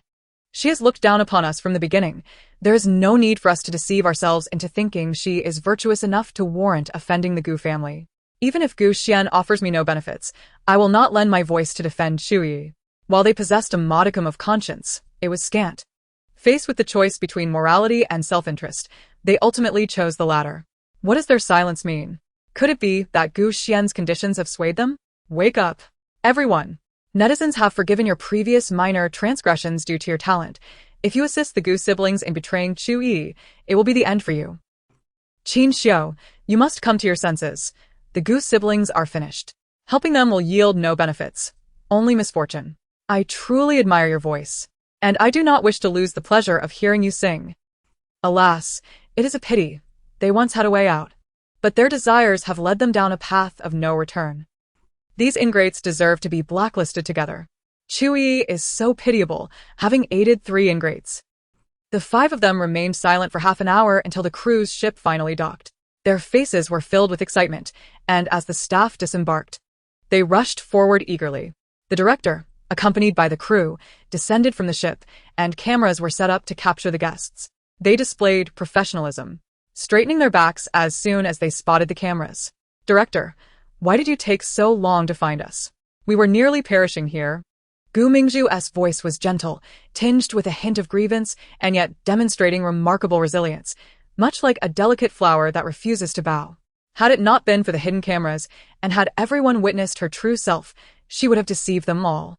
Gu Xian frowned and asked, "But I thought only a portion of you were poisoned? How could everyone have passed out?" The director replied, It was due to a foolish person in the group who accidentally mixed the blood of the poisoned individuals into the drinking water. Those who had not been poisoned also fell ill after drinking it, resulting in everyone fainting. Thankfully, although the poison appeared severe, it was not fatal, allowing us to escape disaster." Gu Mingzhu sighed in relief, smiling gently. "I am glad you are all safe. Although we have suffered in isolation here for 6 days. As long as you are unharmed, all this suffering is insignificant, and we will not hold it against you." The director surveyed the group, feigning surprise as he inquired, "How is it that you all bear injuries? You appear quite wretched." "Gu Mingzhu, has one of your teeth fallen out? What has transpired?" Gu Mingzhu immediately covered her face, sobbing sorrowfully, her body trembling as if recalling a terrifying ordeal. Gu Xian swiftly wrapped his arm around her shoulders, gently patting her back in a silent gesture of comfort. "Oh dear, what a severe grievance you must have suffered. Why do you weep so bitterly? Please, share with us what happened." The director feigned ignorance while displaying genuine concern. After a moment of weeping, Gu Mingzhu finally regained her composure, wiping her tears. Her soft voice, tinged with a sob, rendered her even more pitiable. "You are all aware that Chu Yiyi has persistently targeted me. Before you departed, she relentlessly insulted me and even kicked me. After you left, with no cameras watching, her cruelty intensified, and she continued to torment me. The injuries on my body were inflicted by Chu Yiyi, and it was she who caused my tooth to fall out. Not only I, but my brother and Jie have also suffered at her hands. My brother even came perilously close to losing his life due to her aggression." The director's expression shifted to one of astonishment. How could Chu Yiyi behave in such a manner? Gu Mingzhu's eyes glistened with tears as she bit her lip. "I initially wished to keep Chu Yiyi's actions hidden, but her behavior has been utterly outrageous. She has even resorted to violence against her own brother. I could no longer remain silent. Everyone must know what kind of person she truly is. If her aggression were directed solely at me, I might have found it within myself to forgive her, but her willingness to harm my brother, even to the point of wanting to kill him, is simply intolerable." As she spoke, she collapsed into Gu Xian's embrace, weeping pitifully. "Oh, brother, just thinking about how close you came to death at Chu Yiyi's hands fills me with dread. I had hoped to coexist peacefully with her, to keep our family united, but I never anticipated her to be so malicious. I no longer wish to consider her as my sister." Gu Xian gently patted her back, whispering, "Do not cry. I am unharmed, am I not?" The director and the crew exchanged complex expressions. The director pressed further. "Were the injuries you bear also inflicted by Chu Yiyi?" They nodded in affirmation. They were not lying. Indeed, all their injuries were the result of Chu Yiyi's actions. The director inquired again, "Is what Gu Mingzhu said true? Did Chu Yiyi nearly attempt to harm Gu Xian?" A silence enveloped the 3. Although Gu Xian had indeed faced life-threatening danger because of Chu Yiyi, it was a consequence of his own provocation followed by her self-defense. Chu Yiyi's actions were merely a response to Gu Xian's aggression. It could not be said that she intended to harm him. Gu Xian had brought this upon himself. Yet, considering the warnings Gu Mingzhu and Gu Xian had issued, along with the grand promises they had painted, none of them wished to divulge the truth. "Zhang Jie, is what Gu Mingzhu said true?" the director asked, determined not to let them evade the query. Zhang Jie reluctantly nodded, "Yes." The director turned to Qin Xiuhan. "What'd he say?" Qin Xiuhan, with a grim expression, nodded. "Indeed, that is correct." A flicker of pity crossed the director's eyes. These 3 were trapped. He quickly masked his emotions and asked, "Can you recount the details of what transpired?" Zhang Jie and her companions exchanged glances, hoping one of them would speak up. With their reluctance palpable, the director directly addressed Zhang Jie. "You share your account." With no choice but to comply, Zhang Jieje recounted. At the riverbank, Gu Xian approached Chu Yiyi to borrow something, but she refused and kicked him into the river. Gu Xian was injured by the kick and struggled to swim, nearly drowning. The director probed, what prompted Chu Yiyi to kick Gu Xian into the river? Did he provoke her in any way? I believe one does not harbor such malicious intent without cause.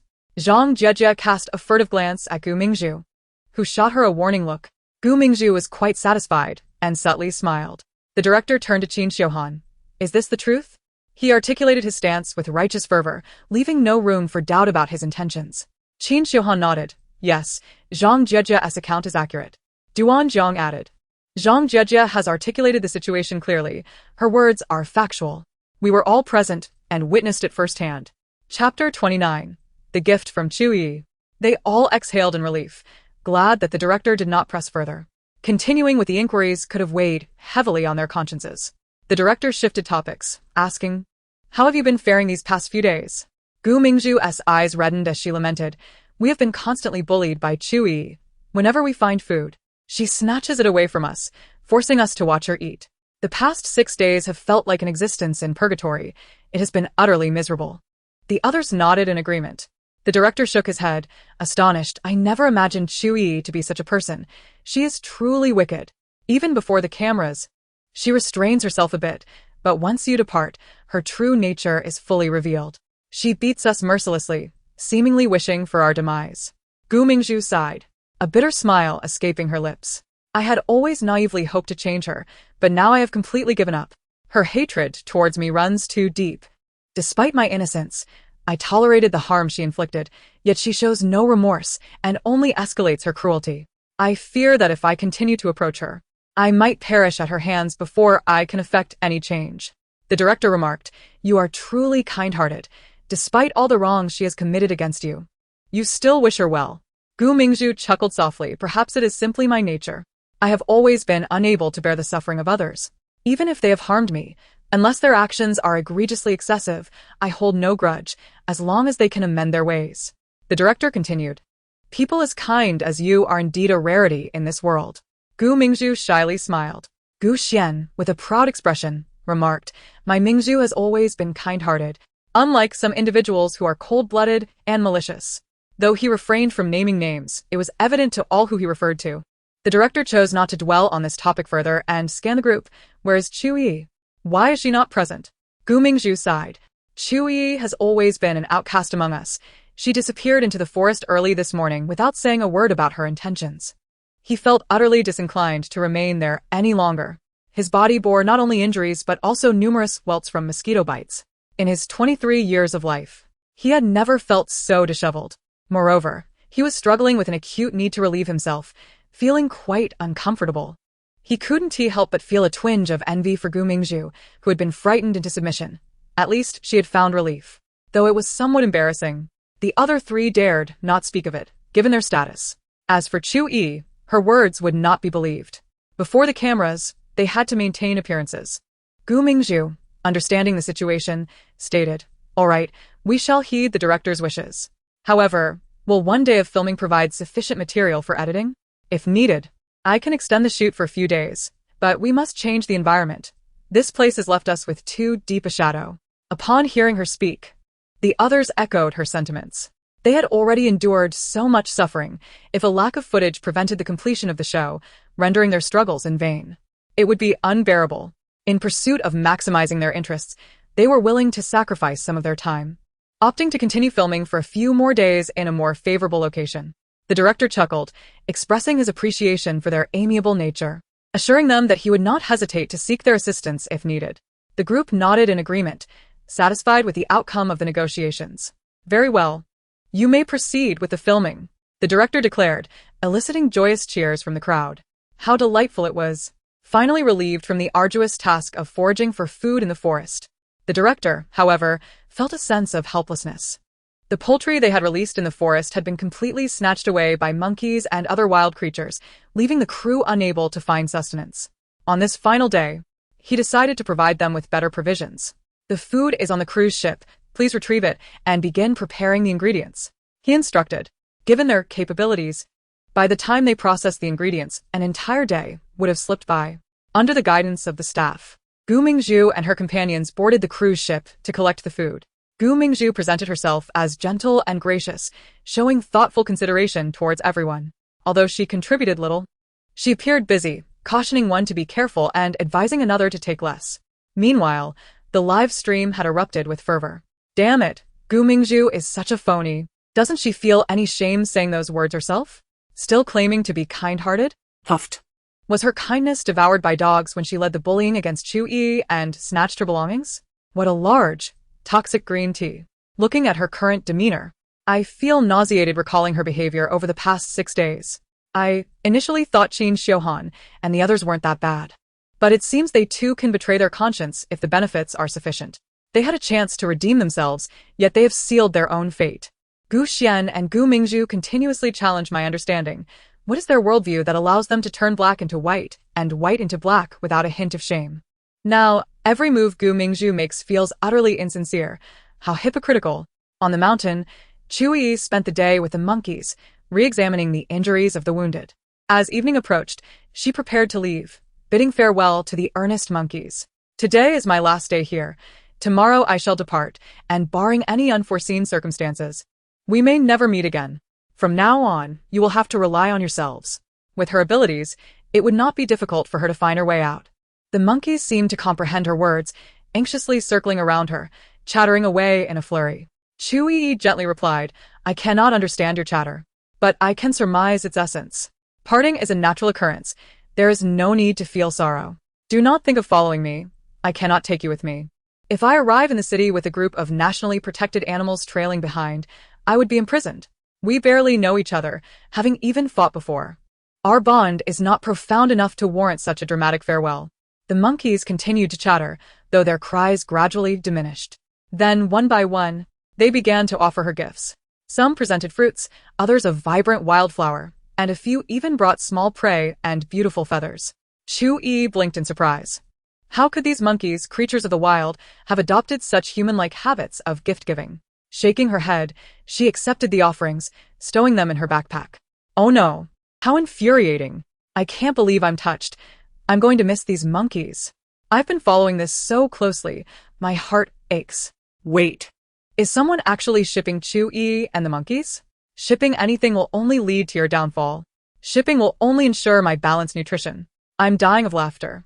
I was feeling so melancholic, but seeing someone ship Chu Yiyi and the monkeys made me burst into laughter. Even the monkeys have more humanity than those despicable beings surrounding Gu Mingzhu. I hope that without Chu Yiyi's protection, the monkeys will be able to thrive and avoid danger. But isn't Chu Yiyi the greatest danger to them? After packing the gifts from the monkeys into her backpack, Chu Yiyi hoisted it onto her back. She gazed at the reluctant monkeys, crossing her arms and flexing her fingers. Since you have bestowed gifts upon me, allow me to offer you a parting gift in return. The monkeys tilted their heads in curiosity, wondering what she intended to give. A sly smile crept across Chu Yiyi's lips. Without uttering a word, she suddenly lunged forward, seizing the monkey king by the scruff of his neck. Little king, you shall be the first. No sooner had she spoken than a resounding slap echoed as her hand met the monkey king's face. The monkey king was momentarily stunned, as were the other monkeys, who were taken aback by the suddenness of her action. Chu Yiyi wasted no time, swiftly delivering several more slaps to the Monkey King before tossing him into the air and kicking him away. He soared a good distance before crashing to the ground. As Chu Yiyi turned her gaze upon the other monkeys, they scattered in fright, their screams filling the air. Suddenly, she dropped to all fours, crawling in the shadows with a twisted grin, swiftly pursuing the fleeing monkeys. No one escapes. Every monkey is fair game, hee hee. Chapter 30. The Last Day. Reluctant Farewell. Chu Yiyi crawled with remarkable speed, sometimes moving straight, other times sideways, her tongue flailing as she emitted the distinctive cackle of a villain. The monkeys were utterly terrified, their spirits nearly shattered. Yet, ultimately, none could evade her grasp. All the monkeys, without exception, were captured and received a thorough beating, leaving them dazed and unable to stand. The sight of dozens of monkeys sprawled helplessly on the ground was nothing short of spectacular. Chu Yiyi straightened her posture, her expression returning to one of aloof indifference. Remember, this is the consequence of trusting humans too easily. The monkeys whimpered. Wah, the upright ape is terrifying. She turns on a dime. Ignoring their mournful gazes, Chu Yiyi turned and walked away, leaving behind a striking silhouette. I'm dying of laughter. Is she teaching the monkeys about the treachery of humanity to prevent them from getting close to humans and being harmed by those with malicious intent? I understand her intentions, but that was a bit too harsh. Forget the monkeys. I'm frightened just watching through the screen.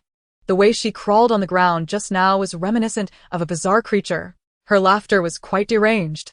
I have serious doubts about her mental state. The production crew was also filming Gu Mingzhu and her companions, who were gathered around a row of barbecue grills. A pungent odor permeated the air. As Chu Yiyi approached, she observed that the grills were coated with a thick layer of charred remnants. Rather than cleaning them, they simply placed new ingredients atop the old, resulting in a culinary disaster. Upon seeing Chu Yiyi, Gu Mingzhu donned a gentle smile, greeting her warmly as if harboring no ill will from their previous encounters. Internally, she mused that having been so cruelly bullied by Chu Yiyi, her current friendliness would surely garner praise from the live stream audience, who would commend her for her kindness and magnanimity, thereby elevating her popularity. Without a moment's hesitation, Chu Yiyi delivered a resounding slap across Gu Mingzhu's face. Ah! Gu Mingzhu cried out, her expression morphing into one of anger and sorrow as she looked at Chu Yiyi. Yi, I kindly invited you to join us for dinner. Why would you strike me? Even if you refuse my goodwill, you cannot resort to violence. Gu Xian hurriedly rushed over, pulling Gu Mingzhu behind him, his eyes glaring fiercely at Chu Yiyi as he angrily warned, Chu Yiyi, if you dare to bully Mingzhu again, do not blame me for disregarding our sibling bond. Smack. Chu Yiyi retaliated with a sharp slap to Gu Xian's face. After delivering the blow, she leisurely remarked, I have warned you. We are no longer siblings. Do not mention our relationship in public. It brings bad luck. Gu Xian's face shifted from blue to red in fury. Very well. Since you refuse to acknowledge me, do not blame me for being ruthless. I had intended to heed Mingzhu's advice and grant you a chance for redemption. But your obstinacy leaves me no choice but to withdraw any opportunities. Chu Yiyi retorted, you have mosquitoes on your faces. I was merely swatting them away. She opened her palm to reveal 2 dead mosquitoes. However, those mosquitoes were not swatted from their faces, but rather struck down while she was hitting them, sending the insects crashing onto their skin. Gu Xian, his face a tumult of colors, exclaimed angrily, even if there were mosquitoes, could you not simply chase them away? Why resort to violence? Chu Yiyi replied, I enjoy the sound. Gu Xian and Gu Mingzhu were both left seething with rage. To them, it was evident that Chu Yiyi was being deliberately malicious. Gu Mingzhu bit her lip and said, although you often hit and scold me, I do not hold it against you. If you simply apologize, I will forgive you and persuade my brother to do the same. With a faint smile, Chu Yiyi replied, Oh, how kind of you. Gu Mingzhu continued, I have been taught to be kind since childhood, thanks to my parents and brothers. You should listen more to them, and you too will gradually become kinder. Gu Xian scoffed, these traits are innate. Mingzhu, you are naturally kind-hearted, while Chu Yiyi's malice is inherent and unchangeable. Gu Mingzhu's expression fell, feeling disheartened. It was such a pity. She had hoped to see Yi improve and become less aggressive. Chu Yiyi, uninterested in their theatrics, kicked them apart. Step aside. Good dogs do not block the path. Both Gu Mingzhu and Gu Xian were knocked to the ground in unison. Chu Yiyi then walked over them without a hint of courtesy, deliberately stepping on Gu Mingzhu a few extra times. The contract Gu Yan forced her to sign required her to bully Gu Mingzhu for 7 days during filming, with the crew absent for the first 6 days. Today was the last day, and she intended to make up for the previous 6 days of neglect, ensuring Gu Mingzhu suffered no less. Look how dedicated she was. Her portrayal of the villainous character was splendid. Not only did she adhere to the contract by tormenting Gu Mingzhu, but she also included Gu Xian, treating him as an added bonus. She hoped they would not be too touched by her generosity. My hands feel like they are breaking. Chu Yiyi, get off me. Gu Mingzhu screamed in pain, her face contorting in agony. Leisurely, Chu Yiyi stepped over her, stating, I already said, good dogs do not obstruct the path. You insisted on standing in my way, leaving me no choice but to walk over you. How can you blame me? Gu Xian shouted. Do you not know how to take a detour? Chu Yiyi replied, I do not enjoy taking the long way around. Gu Xian was so furious he felt faint. With the cameras rolling, he could not utter anything too harsh, merely glaring at her intensely. Gu Mingzhu, suppressing her pain, trembled as she spoke. Brother, I am sorry. Yi dislikes me, and seeing you protect me only makes her target you as well. I apologize. Through gritted teeth, Gu Xian replied, This cannot be blamed on you. If it were not for her malicious heart, she would not resort to such vile actions. Gu Mingzhu bit her lip in frustration. Though her body ached, her heart brimmed with joy. She sensed that after this variety show aired, she would surely ascend to the ranks of first-tier stars, while Chu Yi's career would come to a definitive end. This show was Chu Yi's final opportunity to shine. She would allow her to linger for a few more days. Gu Mingzhu is truly repugnant. The moment she sees the camera, she resumes her pretentious act, displaying her previously arrogant nature. What a talented actress Gu Mingzhu is. If she could channel this talent into something worthwhile, she would not face criticism for her lack of skill in every drama. May Gu Mingzhu and Gu Xian perish. These two siblings are utterly revolting, and their views appallingly skewed. The sisters' punishment was too lenient. She should have shattered their mouths. The mere sound of their voices is nauseating. Just one more day, endure it. I eagerly anticipate their reactions once they discover the truth. The director must ensure they learn the truth before the cameras. At the scene, Chu Yiyi had distanced herself, setting up wood to start a fire. The supplies had been thoroughly ravaged by Gu Mingzhu and her companions, leaving her with no appetite. Furthermore, the monkeys had gifted her plenty of game. If she did not eat tonight, it would spoil by morning, and she could not waste food. Once the fire was ablaze, she added more wood to produce charcoal, then took 2 wild rabbits to the river to prepare them. By the time she finished processing the rabbit meat, the fire had produced ample charcoal, ready for cooking. As time passed, the rabbit meat sizzled, releasing a delightful aroma that wafted through the air. The enticing scent made everyone swallow hard. Unable to consume it all herself, Chu Yiyi shared some with the cameraman following her. The cameraman, taken aback, gratefully accepted the rabbit meat, saying, "Thank you, sister." Chu Yiyi glanced at the cameraman, sensing something off in his gaze. Not just him, but all the crew members seemed to look at her oddly, as if they were stealing glances at her.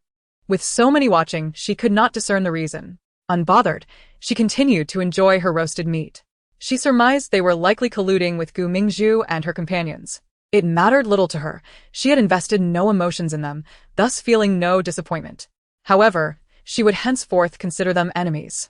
After satisfying her hunger, Chu Yiyi sought a spot far from them, lying down to gaze at the starlit sky.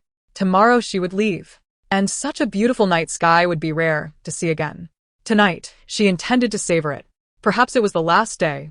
But the audience felt equally reluctant to part ways. The online viewership remained above 100 million, even into the early hours. Despite everyone succumbing to sleep, the viewers were still unwilling to leave. They were uncertain when the next day would bring their departure or when the director would reveal the truth, fearing they might miss a thrilling moment, thus resisting sleep. Some were so excited they could not fall asleep. Chapter 31. The Press Conference, Unveiling the Truth. It is now 3 a.m, and there are still 12 million friends nationwide staying up with me to watch the sister sleep. Oh, I am so reluctant to part with her. I want to see her continue to survive in the forest, swinging on vines, crawling on the ground, indiscriminately striking everyone. Me too. For these 7 days, I have made it a habit to watch the live stream whenever I have free time. Not being able to see her anymore feels worse than death. Extending the time is impossible. Did you not see how those 5 are barely hanging on? If we keep filming, they might truly perish in the forest. Let us hope other variety shows invite Chu Yiyi to film, preferably ones with continuous live broadcasts. I am eagerly looking forward to tomorrow. I wonder how the director will reveal the truth to them.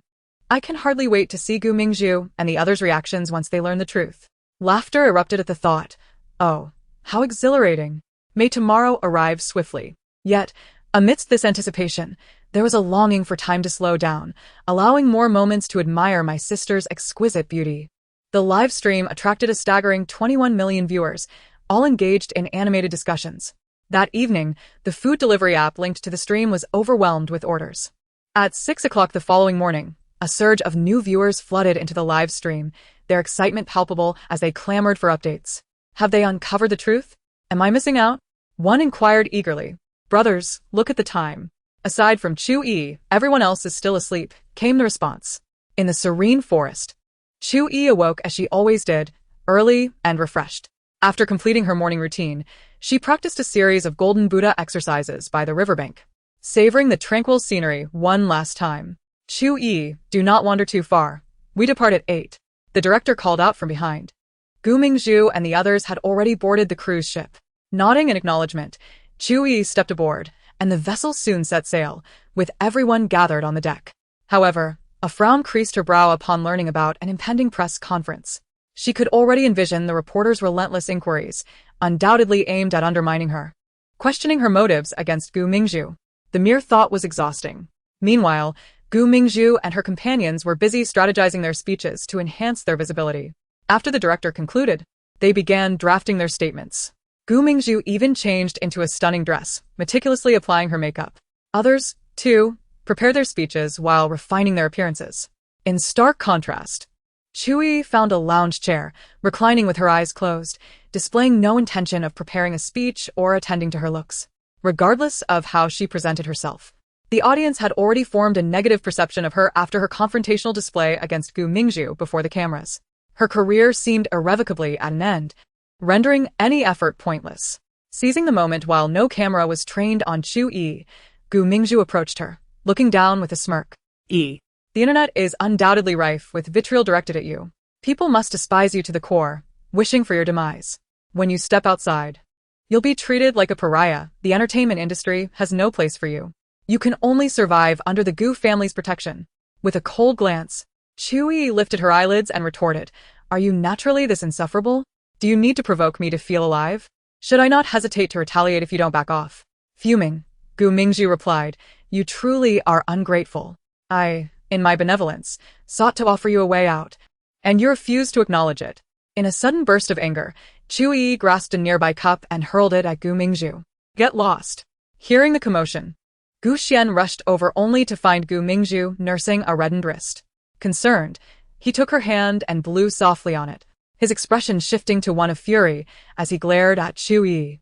He opened his mouth to reprimand her, but before he could utter a word, Chu Yiyi sprang to her feet, swiftly hoisting him as one might a sack, and dashed towards the ship's railing, dangling him over the edge. "Help! Chu Yiyi! What madness is this? Pull me up. This could end in tragedy." Gu Xian's face paled, his voice trembling with fear. With an icy gaze, Chu Yiyi warned, "Do not presume I lack the resolve to act. Should you dare bark at me again, I shall end you." Gu Xian trembled violently, his complexion shifting from pale to crimson. "Chu Yiyi, please calm down. The live stream is still ongoing. Do not take this too far. Merely intimidate him," the director implored, rushing to defuse the situation. With tears in her eyes, Gu Mingzhu lamented, "How can you treat your brother this way? He is your flesh and blood." With a detached demeanor, Chu Yiyi hoisted Gu Xian back up, unceremoniously tossing him onto the deck. Gu Mingzhu knelt beside her brother, concern etched on her face. "Brother, are you alright? Are you hurt?" Gu Xian wished to shake his head, but his body trembled so violently that he could barely move. The chilling gaze Chu Yiyi had directed at him was one of genuine malice. If not for the live stream, he was certain she would have cast him into the water. Gu Mingzhu sighed, "I never anticipated Yi would be so unrestrained before the camera. It is evident how brazen she is off camera. What saddens me is that she nearly caused your demise last time, and now, she dares to threaten you again. Brother, it seems she truly wishes to sever ties with us." Regaining his composure, Gu Xian gritted his teeth, declaring, "Even if she were to acknowledge us, I would refuse her. The Gu family harbors no such ruthless individuals." A sly smile crept onto Gu Mingzhu's lips. Her objectives had been accomplished. Henceforth, she would be the sole heiress of the Gu family, destined to inherit their fortune. Those foolish brothers would readily surrender their shares at the slightest whim. Do Gu Mingzhu and Gu Xian not comprehend human language? I have warned them repeatedly to refrain from provoking us, yet they persistently approach me, displaying an astonishing lack of dignity. Gu Xian and Gu Mingzhu are truly a pair of grotesque oddities. Just the sight of them is nauseating. I cannot tolerate them any longer. Director, expedite the cruise. Let's reach the shore and reveal the truth. Let us see if they still dare to speak ill of Chu Yiyi. Will the director ensure they learn the truth at the press conference? Oh, I am so eager. I can hardly focus on anything else. I just want to reach the press conference. Me too. I await their revelation with bated breath. In light of this unexpected incident, no one dared to provoke Chu Yiyi further, granting her a rare moment of peace. The cruise, as it had arrived, navigated the river for 5 hours before docking. Guests and a few accompanying cameramen boarded one bus, while the remaining staff took another. The bus halted before a 5-star hotel. As everyone disembarked, the director cheerfully announced, "Come, let us proceed. I've arranged for a stage to be set up in the hotel's banquet hall, where the reporters have been waiting for your grand entrance. Gu Mingzhu's lips curled into a smile, her excitement palpable. Let us go. I can hardly wait. Following the director, they entered the hotel and made their way to the banquet hall on the first floor. Upon entering, they were met with astonishment. The hall was brimming with filming equipment, and hundreds of people filled the space. Director, are all these individuals reporters? Gu Mingzhu asked incredulously. Indeed. Reporters from across the nation, various platforms, and even international journalists have journeyed here to interview you. Almost every country is represented. The director responded with a grin. Gu Mingzhu's eyes sparkled with delight. Reporters from around the globe? My goodness, is our show truly this popular? Her heart raced with exhilaration, her blood surging with excitement. The only thought racing through her mind was, I am destined for greatness. She was determined to achieve fame not only domestically but internationally, aspiring to become a global superstar. She was indeed born to be the leading lady. Chapter 32. Do you dare swear? Unbeknownst to you, our live stream has once reached a staggering viewership of over 300 million. There remains a considerable number of foreign viewers who are perplexed by the need to circumvent restrictions to access the live broadcast.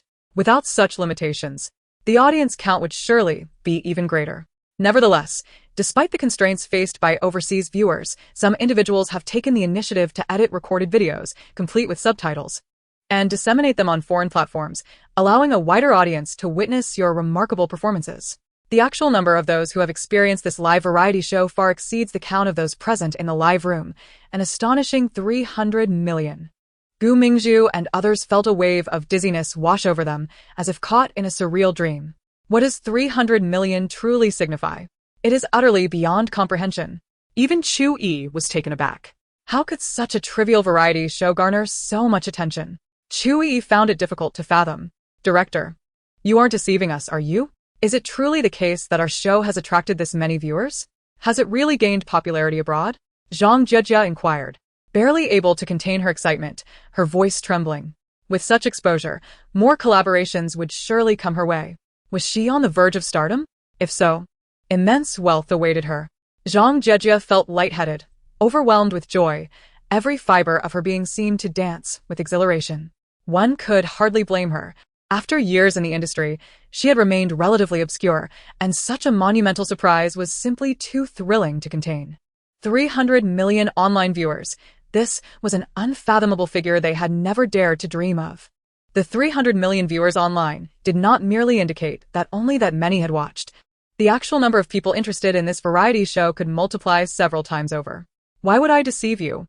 What purpose would that serve? The director chuckled. Everyone was elated, except for Chu Yiyi.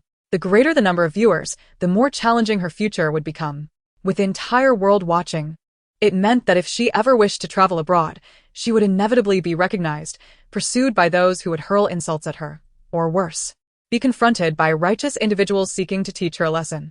While it was true that an average person could not overpower her, such confrontations would still be quite bothersome. Chu Yiyi felt a growing frustration. She had initially believed her notoriety would be confined to her home country, not realizing it would escalate to a global scale. You will find yourself hiding like a rat, drowned in the spittle of the masses. Gu Mingzhu sighed dramatically. I have given you countless opportunities. Yet you have repeatedly trampled on my goodwill. Now that my brother is furious, I can no longer intercede on your behalf. You must fend for yourself from here on. The path you have taken today is of your own making. Blame your own cruel heart. If you had shown a modicum of kindness, refrained from targeting me, and ceased bullying me in front of the cameras, the world would not have witnessed your malevolence. Any backlash you face online is a consequence of your own actions. Do not blame others. This is all a result of your own making. Chu Yiyi cast her a cold glance, then lifted her foot, forcefully sending her sprawling into the banquet hall. Enough with the noise, Chu Yiyi snapped impatiently. Stop wasting time with your incessant chatter, and finish the interview quickly, so we can leave. Gu Xian was nearly beside himself with rage, his face alternately pale and flushed as he glared at Chu Yiyi. You are utterly insufferable. In front of so many media representatives, you dare to lay hands on someone? Are you not afraid of online backlash? Gu Xian seethed. You are truly beyond redemption, committing wrongs without remorse, and now you are acting recklessly. You are hopeless. Chu Yiyi replied coldly, do you want me to send you in as well? Gu Xian was momentarily taken aback. Chu Yiyi, with a sardonic smile, remarked, "Your precious Mingzhu is still lying on the floor. Shouldn't you hurry over to help her up and comfort her? She has endured such a great grievance. How can she manage without your consolation?" Gu Xian shot her a fierce glare before hastily moving to Gu Mingzhu's side, assisting her to her feet. "Mingzhu, are you alright? Is everything okay?" Gu Mingzhu blinked back tears, her face a mask of grievance, yet she bravely shook her head. "I am accustomed to being hit. I can handle it. It's no big deal. Brother, you need not worry." Though her expression conveyed distress, her heart was secretly elated. This time, Chu Yiyi was truly finished. Gu Xian felt a mix of pity and anger, casting another fierce glare at Chu Yiyi. At that moment, the director intervened. "All right. Please set aside your personal grievances for now. You all need to take the stage and accept the media's interview. They've already been waiting for several hours." Gu Mingzhu began to tidy her hair and makeup, striving to present herself in the most beautiful light before the cameras. Moments later, the director led them onto the stage. A long table had been prepared, with 6 chairs set behind it. Each chair bore a nameplate corresponding to its occupant, and they were required to take their seats accordingly. Chu Yiyi was positioned in the center, with Gu Mingzhu seated directly beside her. Chu Yiyi approached expressionlessly and took her seat. Gu Mingzhu felt a twinge of irritation. Why had her seat been placed next to Chu Yiyi's? That brazen hussy, with her alluring features, even without makeup, had skin that appeared fairer and better than hers. And her eyes seemed larger too. Each time they had shared the screen, people had remarked that Gu Mingzhu was less attractive than Chu Yiyi. Consequently, Gu Mingzhu had often instructed her makeup artist to make Chu Yiyi look unappealing in subsequent appearances. During filming, she had intentionally assigned Chu Yiyi to comical roles, ensuring she never outshone her. But now, Chu Yiyi was beyond her control, and she could no longer manipulate her appearance. However, given that everyone had witnessed Chu Yiyi's malicious side, it would not be her looks that garnered attention but rather the scorn directed at her. Gu Mingzhu gradually calmed her mindset and settled beside Chu Yiyi. The others took their seats in turn. After all this time, it is finally beginning. Let us tear off this green TBTCH's hypocritical mask and show her that she has indeed crashed. Damn, if I were there, I would want to kick that wretched person too. Does she not realize that her provocations could lead to her downfall? Can't she see that I want nothing to do with her? I believe Gu Mingzhu is doing this on purpose, deliberately provoking her to act out in front of the media, without the hidden live broadcast. Just based on Chu Yiyi's kick, she would surely face vicious online backlash. Exactly. Gu Mingzhu is plotting against her, seeking to ruin her. She is truly malevolent. Tui, what a good actress. Everyone, do not be angry. Gu Mingzhu cannot maintain this facade for long. The more triumphant she feels now, the more she will crumble upon discovering the truth. Aside from her, may the other 5 wretches perish. At the press conference, Gu Mingzhu, aware of the presence of foreign reporters, made a point to reiterate her statements in English. She presented herself with poise and grace, exuding culture and refinement, confident that the audience would laud her. Yet, why did she sense that the gazes of the reporters in the audience were peculiar? Surely it was just her imagination. Their looks must be filled with sympathy and admiration. They pitied her for being tormented by Chu Yiyi and admired her for her kindness, grace, and wealth of talent. Soon, a reporter raised a microphone to ask, "Gu Mingzhu, could you share your feelings about your experiences in the forest over the past few days? And what are your thoughts on the other guests?" With a gentle and proper smile, Gu Mingzhu began. "My experiences in the forest over these past few days have been a novel journey unlike anything I have ever encountered in my life. The process was challenging, yet I relished every moment of it. During this time, I learned to survive independently, foster unity, and support one another with my companions. I also learned the value of hard work and perseverance, which has contributed significantly to my personal growth. I am incredibly grateful for this opportunity. The only sadness I feel is that E consistently refused to join us in overcoming challenges together. Out of concern for her, I extended invitations multiple times. Yet she always declined to engage with us amicably, resulting in her striking me each time. The injuries on my body, which have yet to fully heal, are all due to the actions of EE, and the wounds on others are likewise a result of her deeds." Gu Mingzhu spoke, her voice trembling with sorrow as she dabbed at the tears at the corners of her eyes before continuing. "Moreover, she has persistently sought to undermine us. After we have toiled to procure food, she swoops in to seize it." Suddenly, a journalist interjected, "Do you dare to swear that every word you utter is true?" In Chapter 33, as the hidden footage was released, their laughter faded.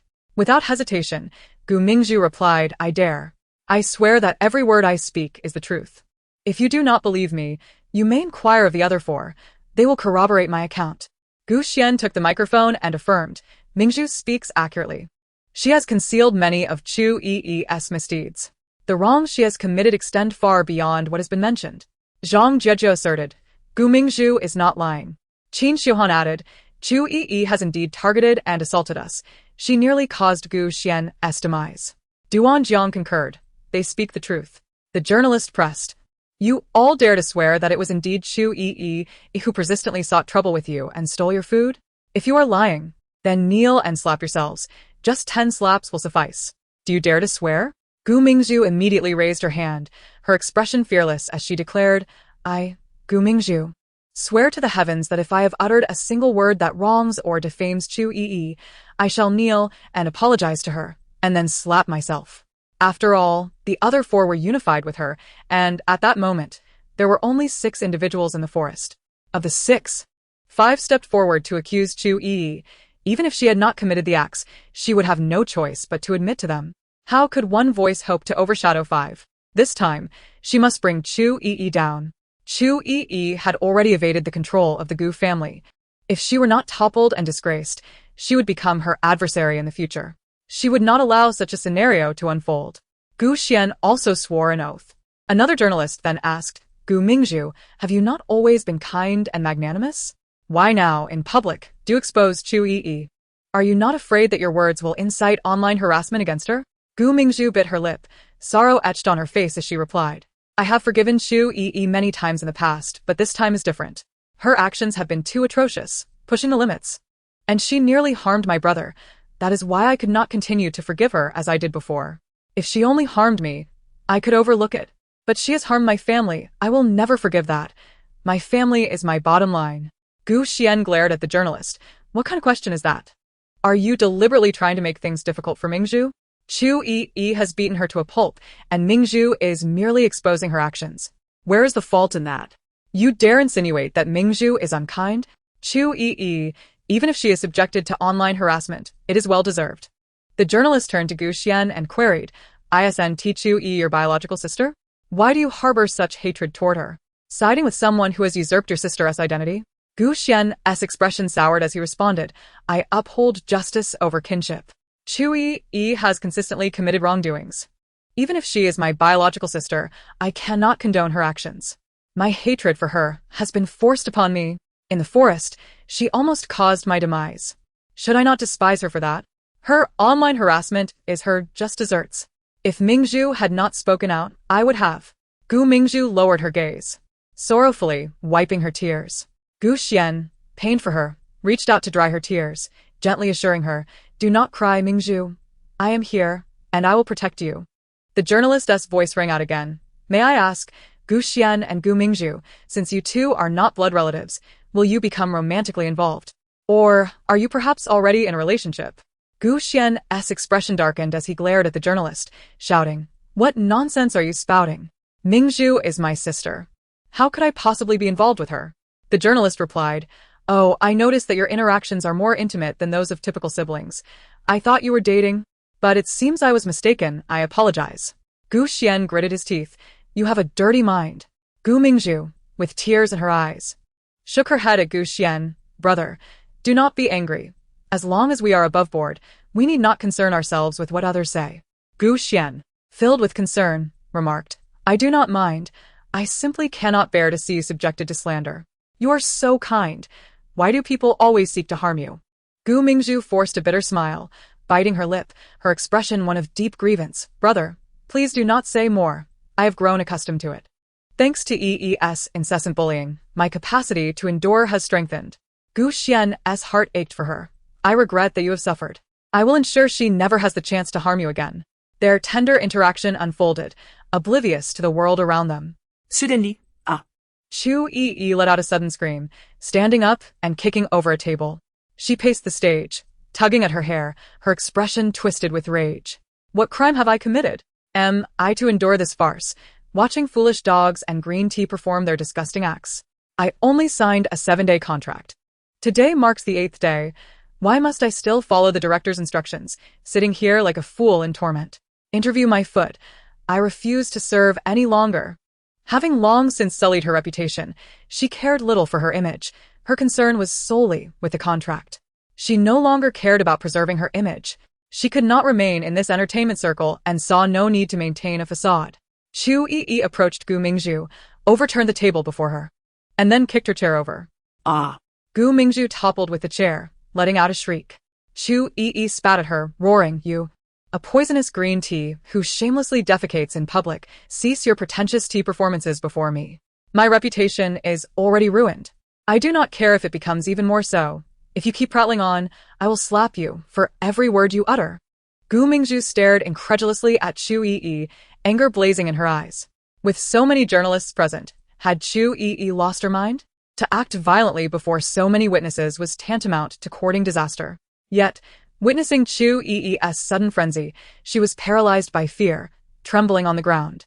Gu Xian attempted to speak, but Chu Yiyi kicked him down as well. "You too, shut your mouth. If you utter another word, I will use a cement mixer to crush your mouth."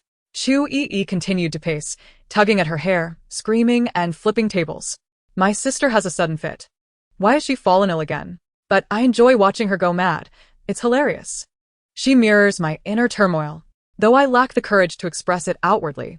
Oh, my sister is driven to madness by Gu Xian and Gu Mingzhu. She is so pitiful. It infuriates me. How can Gu Mingzhu be so shameless? She dares to slander my sister, and that idiot Gu Xian is backing her up. Let us have my sister beat them to death. Everyone, do not panic. The director and journalists are surely allowing them to revel in their glory before delivering a crushing blow. Indeed, the more elated they are now, the more despair awaits them later. The atmosphere has been sufficiently heightened. I've seen enough of their grotesque faces. Let us reveal the truth to them soon." On stage, Chu Yiyi had knocked everyone down and overturned every table. Then, she leaped off the stage, preparing to leave. Chu Yiyi did not pause in her steps. The director called out, "Your phone is still with me. Do you not want it?" Chu halted, turning back with a dark expression as she leaped onto the stage, walking up to the director with her hand outstretched. "My phone, give it to me." Chu Yiyi's expression was grim. The director whispered, "Chu Yiyi, I implore you to hold on until the end of the meeting. If you can endure until it concludes, I shall reward you with an additional 100,000 when the final payment is made. How does that sound?" Chu Yiyi responded, "Deal. An extra 100,000 for just a little more time? Only a fool would refuse such an easy task." The director sighed in relief. He picked up the microphone and announced, "Since the tables and chairs have been overturned, let us all stand. Please direct your attention to the projection." At the rear of the stage, a massive screen was suspended.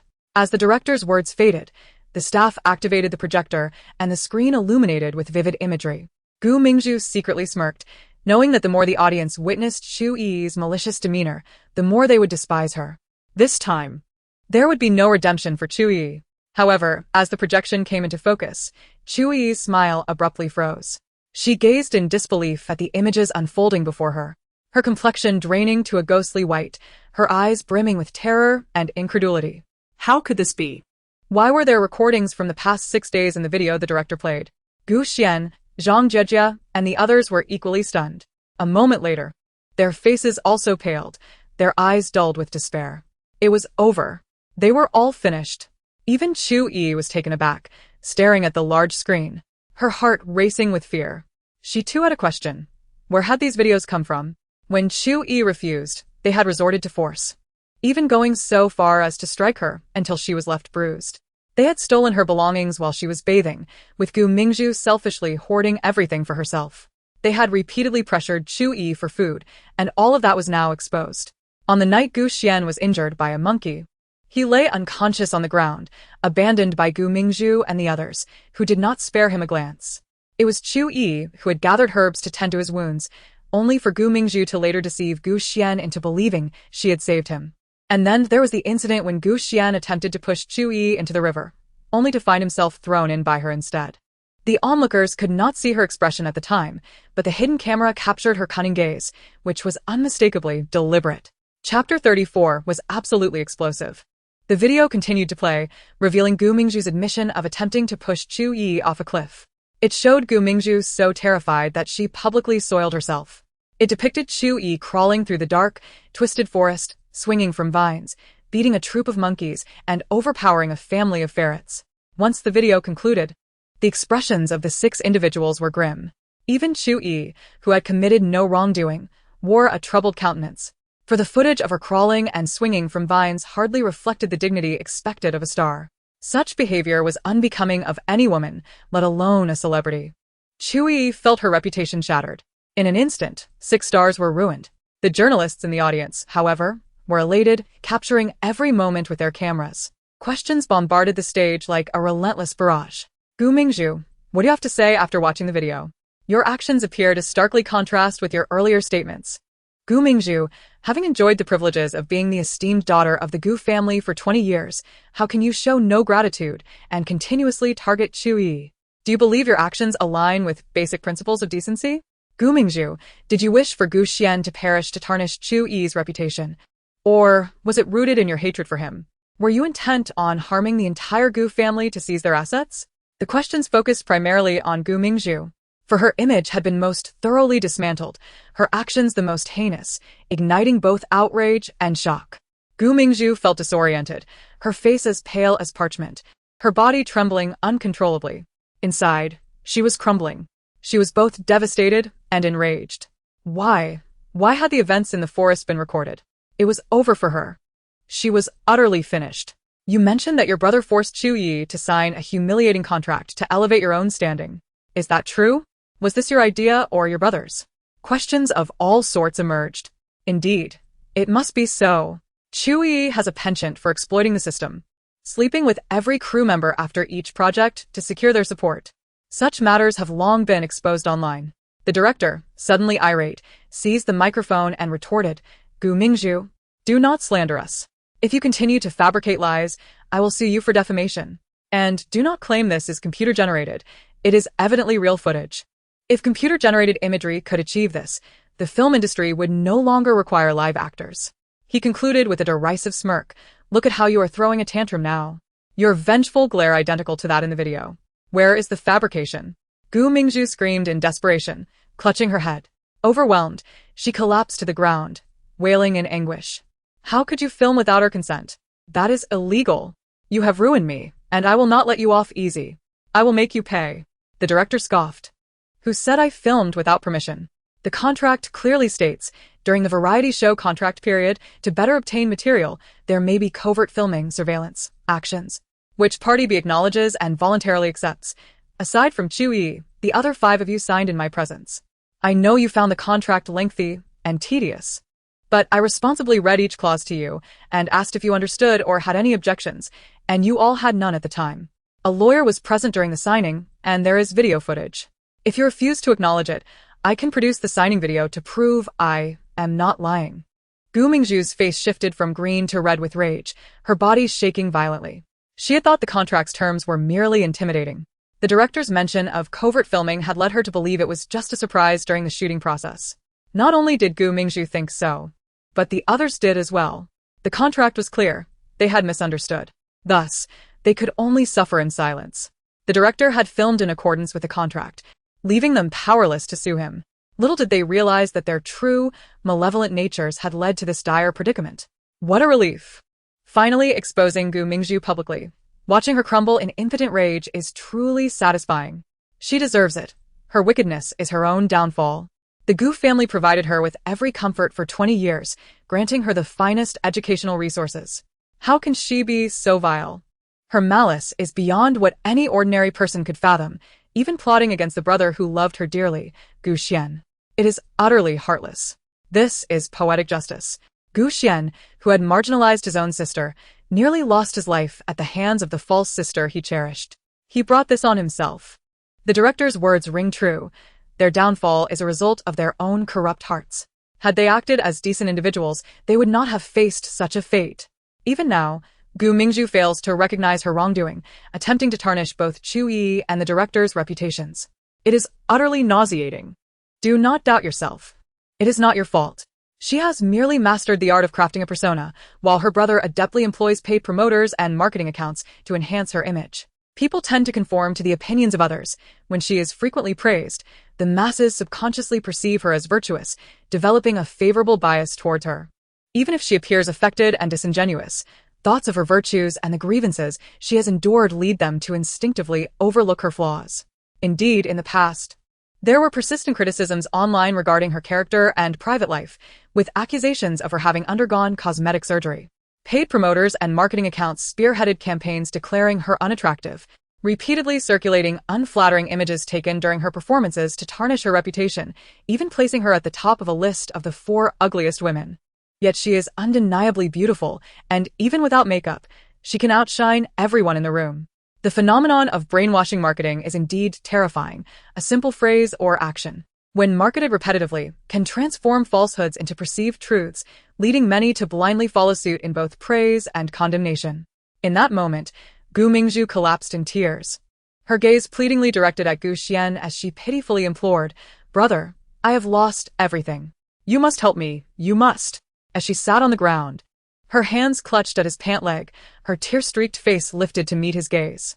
She looked at him with the same expression she wore when she felt wronged, her voice adopting the familiar tone of a spoiled child seeking comfort from him. Gu Xian, taken aback, lowered his gaze to the sobbing figure at his feet, her face awash with tears, a picture of distress and sorrow. Yet, in the next instant, his countenance darkened and twisted as fury ignited within his eyes. Chapter 35. He is not innocent. The one truly innocent is Chu Yiyi. Gu Xian suddenly crouched down, gripping Mingzhu by the neck, his eyes blazing with rage as he glared at her. "I suffered a fever from being injured by a monkey while trying to protect you, and you ignored me the entire night, not even deigning to glance my way. The next day, you deceived me into believing you were my savior, masquerading as my benefactor, and inciting me to turn against the one who truly rescued me. I find myself injured in the river, unable to reach the shore. Your indifference is one matter. But why do you impede others from coming to my aid? Do you truly wish for my demise?" A profound fury surged through his reason. Mingzhu underwent a dramatic transformation. He could rationalize her behavior, attributing it to the trauma inflicted by Chu Yiyi, the hardships endured in the wilderness, and the overwhelming stimuli that led to her mental unraveling. Yet, she seemed utterly indifferent to his plight, even contemplating his demise. This left him utterly bewildered, plunging him into despair. How could his beloved sister, whom he had cherished for so many years, exhibit such cruelty? It was as if he had never truly known Mingzhu at all. "Haha, how could you wish for my demise? I have treated you with utmost kindness at home, yet you desire my end? You are truly a beast, an ungrateful wretch." Mingzhu, deprived of oxygen, felt her face flush crimson, tears of a physiological nature welling in her eyes. She yearned to free herself from his grip, yet found herself lacking the strength to do so, resorting instead to a desperate shaking of her head, her gaze pleading. "You have usurped the credit for Yi's rescue, sought to bring her demise. And now you dare to morally bind me with the life-saving gratitude I owe you, which you deceitfully obtained from me. How malicious you truly are. I am compelled to eliminate you, a venomous ingrate, a wretch of your ilk. Merely existing in this world is a squander of precious air." Gu Xian was so enraged that he lost all sense of reason, his hands clenched with immense force, and his gaze was filled with an unparalleled ferocity. In that moment, it genuinely seemed as though he intended to strangle Mingzhu. Mingzhu was being choked to the point of rolling his eyes. Yet his assailant showed no signs of relenting. It is only natural for anyone to lose their composure when subjected to the mockery of a dearly beloved, especially when that person harbors intentions of causing harm. Perhaps it was the lack of oxygen that led to a disruption of bodily functions, resulting in Mingzhu's unfortunate loss of control. A large expanse of urine spread beneath her, the foul odor instantly permeating the air. Chu Yiyi, filled with disdain, made her way to the opposite side of the stage, distancing herself from their quarrel. Gu Xian, that foolish man, has finally discerned the true nature of Mingzhu. Mingzhu unexpectedly sought help from Gu Xian. Does she truly regard Gu Xian as a fool? Her actions have all been revealed. During those 6 days, she treated Gu Xian as her slave, manipulating him to her whims. Not only did she deceive him, but she also wished for his demise. How could she have the audacity to seek help from Gu Xian? Among the individuals currently on stage, it is likely that Gu Xian harbors the strongest desire for Mingzhu's demise. How audacious of her to seek assistance from Gu Xian.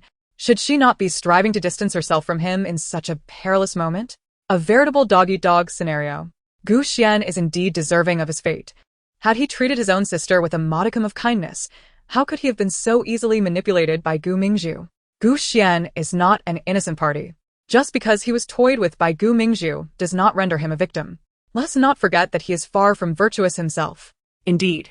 If Gu Xian harbored no ill intentions, no matter how much Gu Mingzhu might coax or manipulate him, he would never resort to harming his own sister. He is both foolish and malevolent. Gu Mingzhu is truly repulsive, having urinated on stage. It is utterly disgusting. First, she defecated in public. And now she has urinated in public. She is as foul and abhorrent as the excrement itself. They both deserve to perish. Gu Xian should swiftly eliminate Gu Mingzhu and then take his own life. Both of you are mere pollutants in the air, two worthless beings. Quickly, a few of you come up and separate them. We cannot allow a life-threatening situation to unfold here. I cannot bear that responsibility, especially while we are live streaming. Murder is certainly not something that should be broadcast. The director, realizing that a grave situation was about to escalate, immediately shouted loudly at the staff below. Soon, two robust crew members rushed up from the audience, forcibly separating Gu Xian and Gu Mingzhu. Release me. I shall slay this malevolent woman. After being forcibly restrained, Gu Xian glared fiercely at Gu Mingzhu, struggling violently in an attempt to reach her and strangle her. However, the two burly men flanking him held him firmly in place, rendering him utterly incapable of breaking free. All he could do was glare at Gu Mingzhu in a fit of rage. Terrified by his menacing gaze, Gu Mingzhu recoiled, her legs pushing against the floor as she retreated, leaving a long trail of urine in her wake. She clasped her hands around her throat, gasping for breath, her heart brimming with fear and resentment. How could Gu Xian contemplate killing her? To think that he would resort to such violence over a trivial matter. It is a pity that she has called him brother for so many years in vain. At this moment, the journalists in the audience began to question Gu Xian. Gu Xian, Chu Yiyi is your biological sister. Why do you harbor such animosity towards her? Even if you have not shared a life together since childhood, and you harbor no feelings for her, you may choose to remain distant. However, why do you treat her as if she were your adversary? During the 7-day live broadcast, you conversed with Chu Yiyi, yet there was not a single instance where your tone was amiable. May I inquire about the reason behind this? Gu Xian, do your family members understand the consequences? Yet your disdain for Chu Yiyi seems so profound that you appear indifferent to the repercussions, perhaps even deliberately seeking to use online harassment to drive her to despair? Now that you are aware that the person who saved you is Chu Yiyi, what are your thoughts? I harbor no inquiries, rather. I simply wish to express that your family, the Gu family, can compel their biological daughter to sign a contract to support an adopted daughter, disregarding the potential ruin and public outrage that could befall their own flesh and blood. This behavior serves as a testament to the inherent malevolence that permeates your lineage, from top to bottom, devoid of any virtuous character. The hypocritical and venomous nature of Gu Mingzhu is a direct product of the environment cultivated by your family, a manifestation of the outcomes of your upbringing. If there exists a disfavor towards Chu Yiyi, your biological daughter, why not offer her a sum of money as compensation and allow her to forge her own path? Why subject her to such relentless torment? Is this not a manifestation of animosity towards one's adversary? For the sake of an adopted daughter, treating one's biological child as an enemy is indeed a revelation in familial dynamics. It is perfectly natural for a family of malicious and brainless individuals to raise a poisonous white lotus like Gu Mingzhu. If she were truly gentle and kind, that would be the anomaly. How could a piece of pure cloth ever emerge from a vat of dye? Gu Xian, you deserve this. You are complicit in the wrongdoing and bear no innocence. The only truly innocent person from beginning to end is Chu Yiyi, who has been driven to madness by your actions. Gu Xian felt as if struck by lightning. His body froze, the color drained from his face, and a profound chill enveloped his heart. How could these people speak of the Gu family in such a manner? Were all members of the Gu family truly wicked and malicious? He hesitated to accept this notion. After living with his family for over 20 years, despite occasional quarrels, they had always been united, facing the world together without any significant issues. Yet, regarding Chu Yiyi, it seemed they were indeed less than cordial.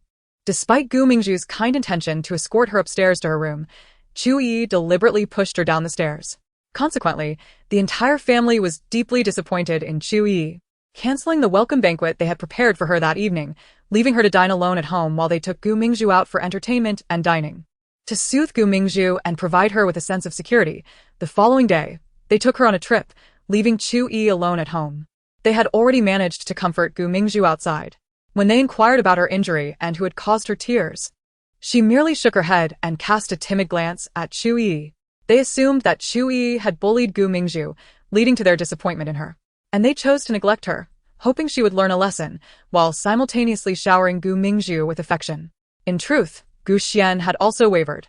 He felt touched when Chu Yiyi gifted him something, which softened his attitude towards her, leading him to consider granting her an opportunity for redemption. However, that very night, Gu Mingzhu knocked on his door in tears, expressing her fear that he no longer loved her and that she might be taken away.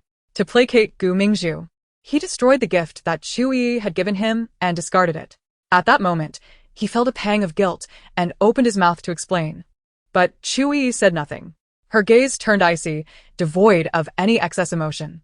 She did not seek reasons, nor did she desire his explanations. Perhaps from that day forth, Chu Yiyi had already lost all hope in him, thus showing indifference to the loss of her gift and refraining from demanding an explanation.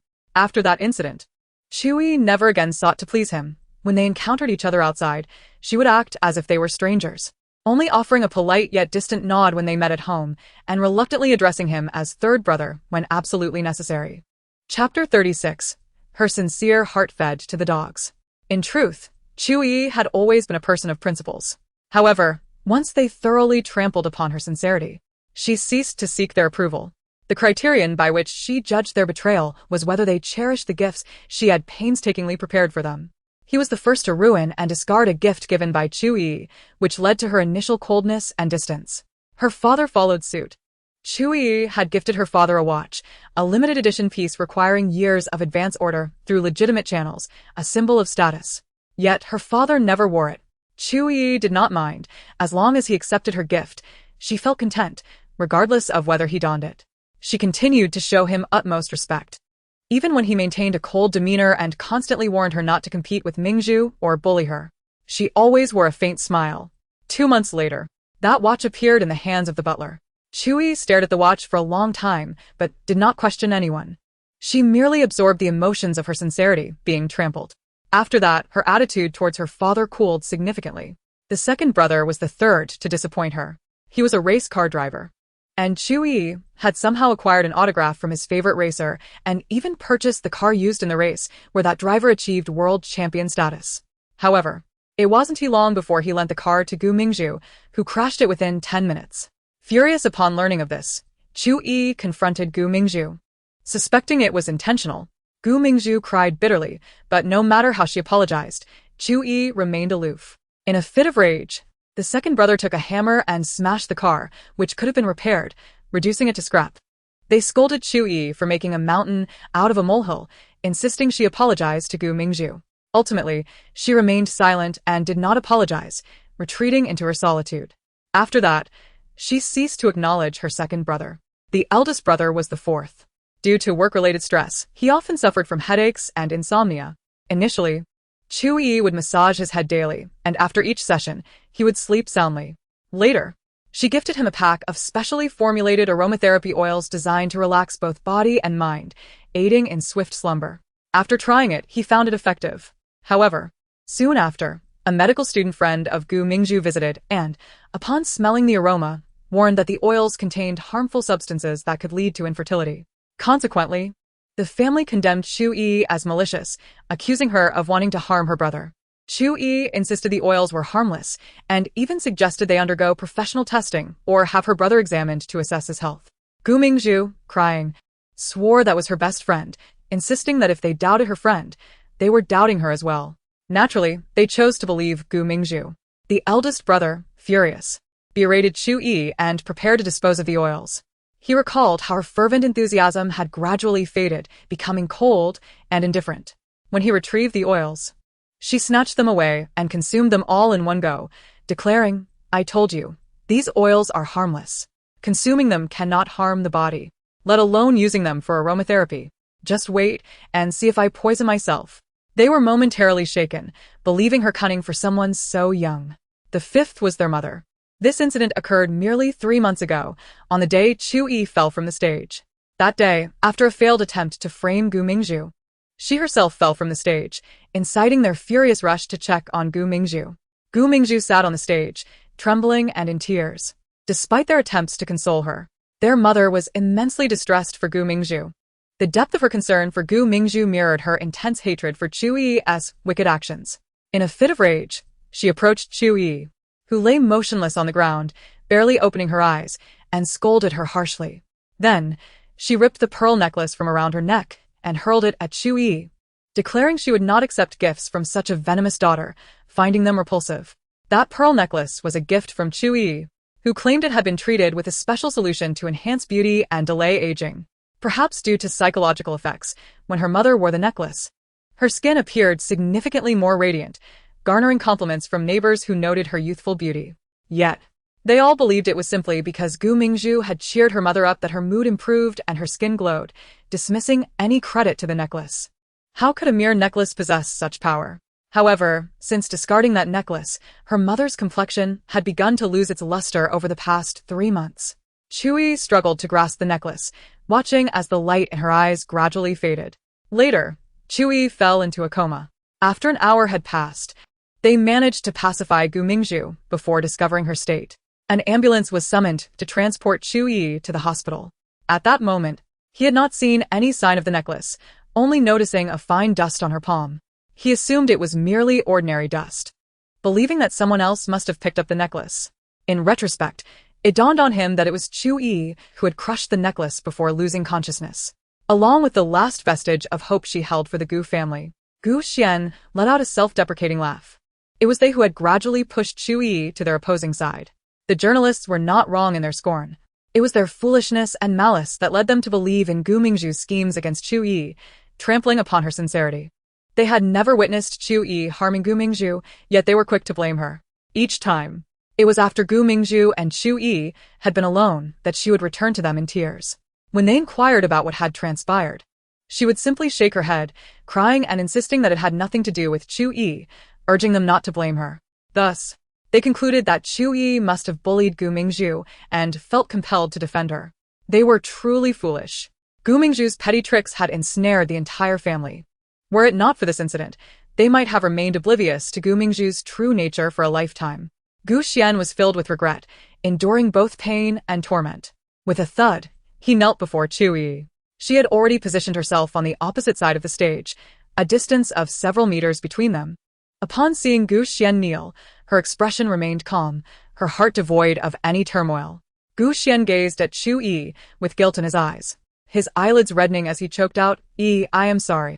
I didn't know that you were the one who saved me that night when I was injured and had a fever. I thought it was Gu Mingzhu who had rescued me, which is why I chose to conceal the truth after she pushed you off the cliff. I believed you disregarded my life, which fueled my resentment towards you. I wanted to push you into the river to teach you a lesson." All the while still thinking of protecting Gu Mingzhu, attempting to rally Zhang Jiejie and others to tarnish your reputation. You were right to call me foolish. Indeed, I was foolish to be manipulated by Gu Mingzhu, continuously hurting you, my own sister, in the name of protecting her. I am truly sorry. The belated affection is as cheap as grass. Late repentance holds no significance. The damage has already been done. What use is an apology? Can it erase the deeds done against you, my sister? To be frank, had anyone else been in a normal position, rather than my sister, an extraordinary being, she would not have emerged alive from that forest. Indeed, the fact that she survived is not due to their mercy, but because she is remarkably strong. Their petty schemes could not harm her. During those days in the forest, Gu Xian was aiding Gu Mingzhu in trying to ruin Chu Yiyi. What good is an apology now? He should atone with his life. Sister, do not forgive him. Even if he is foolish, he is still wicked. A merely foolish yet kind-hearted person would not commit such atrocious acts. In my view, the most despicable individual is Gu Mingzhu. Gu Xian was deceived into believing she was a savior, which led him to aid her in bullying Chu Yiyi. Now that he realizes his mistake, I believe he deserves a chance for redemption. I also feel a tinge of sympathy for Gu Xian. It was Gu Mingzhu who pushed Chu Yiyi off the cliff. Gu Xian merely aided in the cover-up, driven by the misconception that Gu Mingzhu was his benefactor. He simply sought to repay a debt of gratitude, albeit misdirected. Wherein lies his fault? Now that Gu Xian has acknowledged his error and sincerely apologized, I believe he should be granted an opportunity for change. After all, Chu Yiyi and he are family, and family should show mutual understanding and tolerance, rather than nitpicking each other's faults.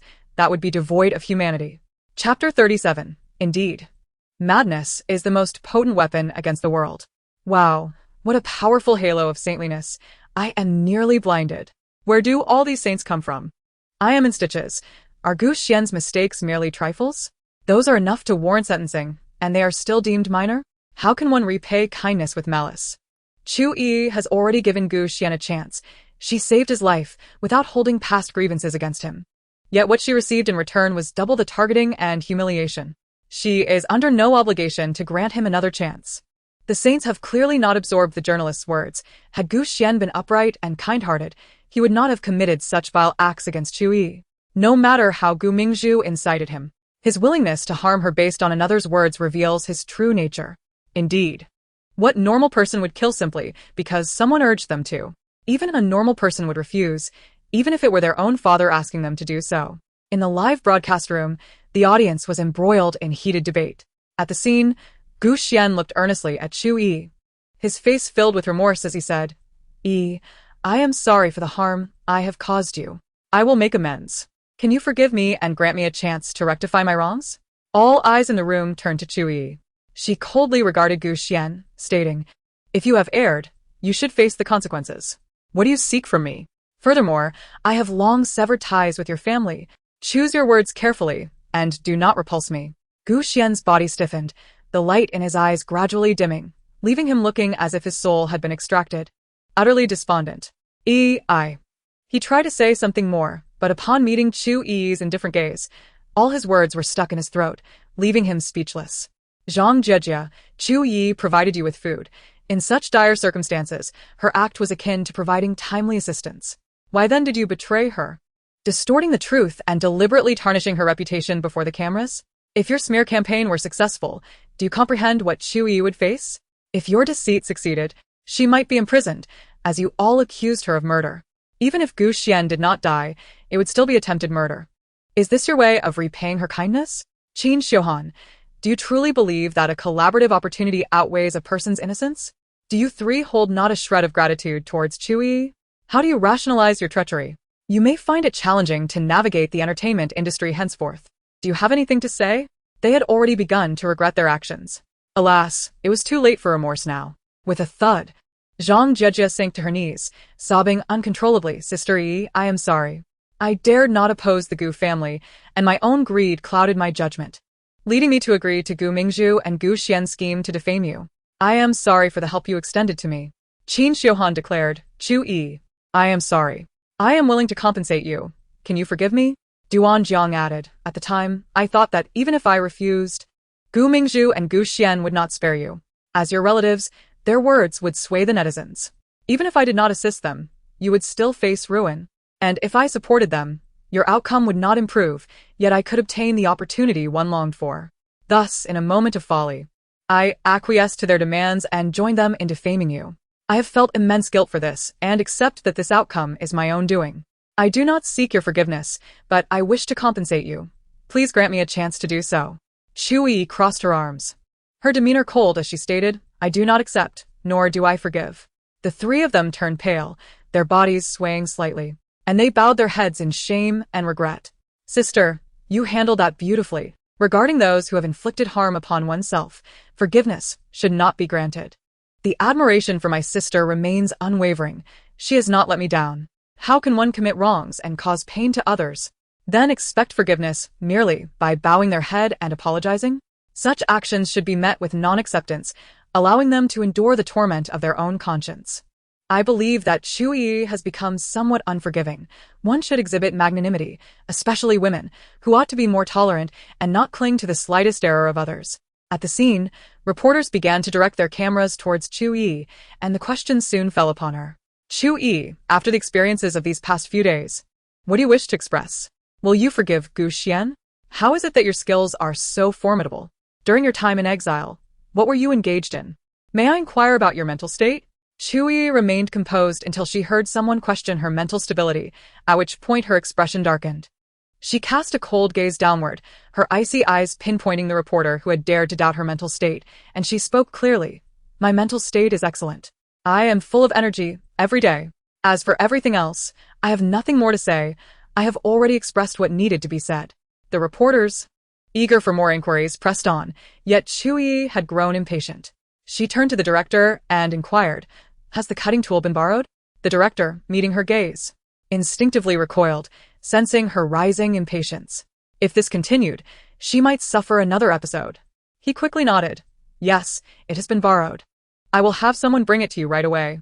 The director hastily summoned the staff to retrieve the metal box containing the phone, along with the cutting tool. He first located the box bearing Chu Yi's name and used the cutting tool to slice it open, revealing the phone inside.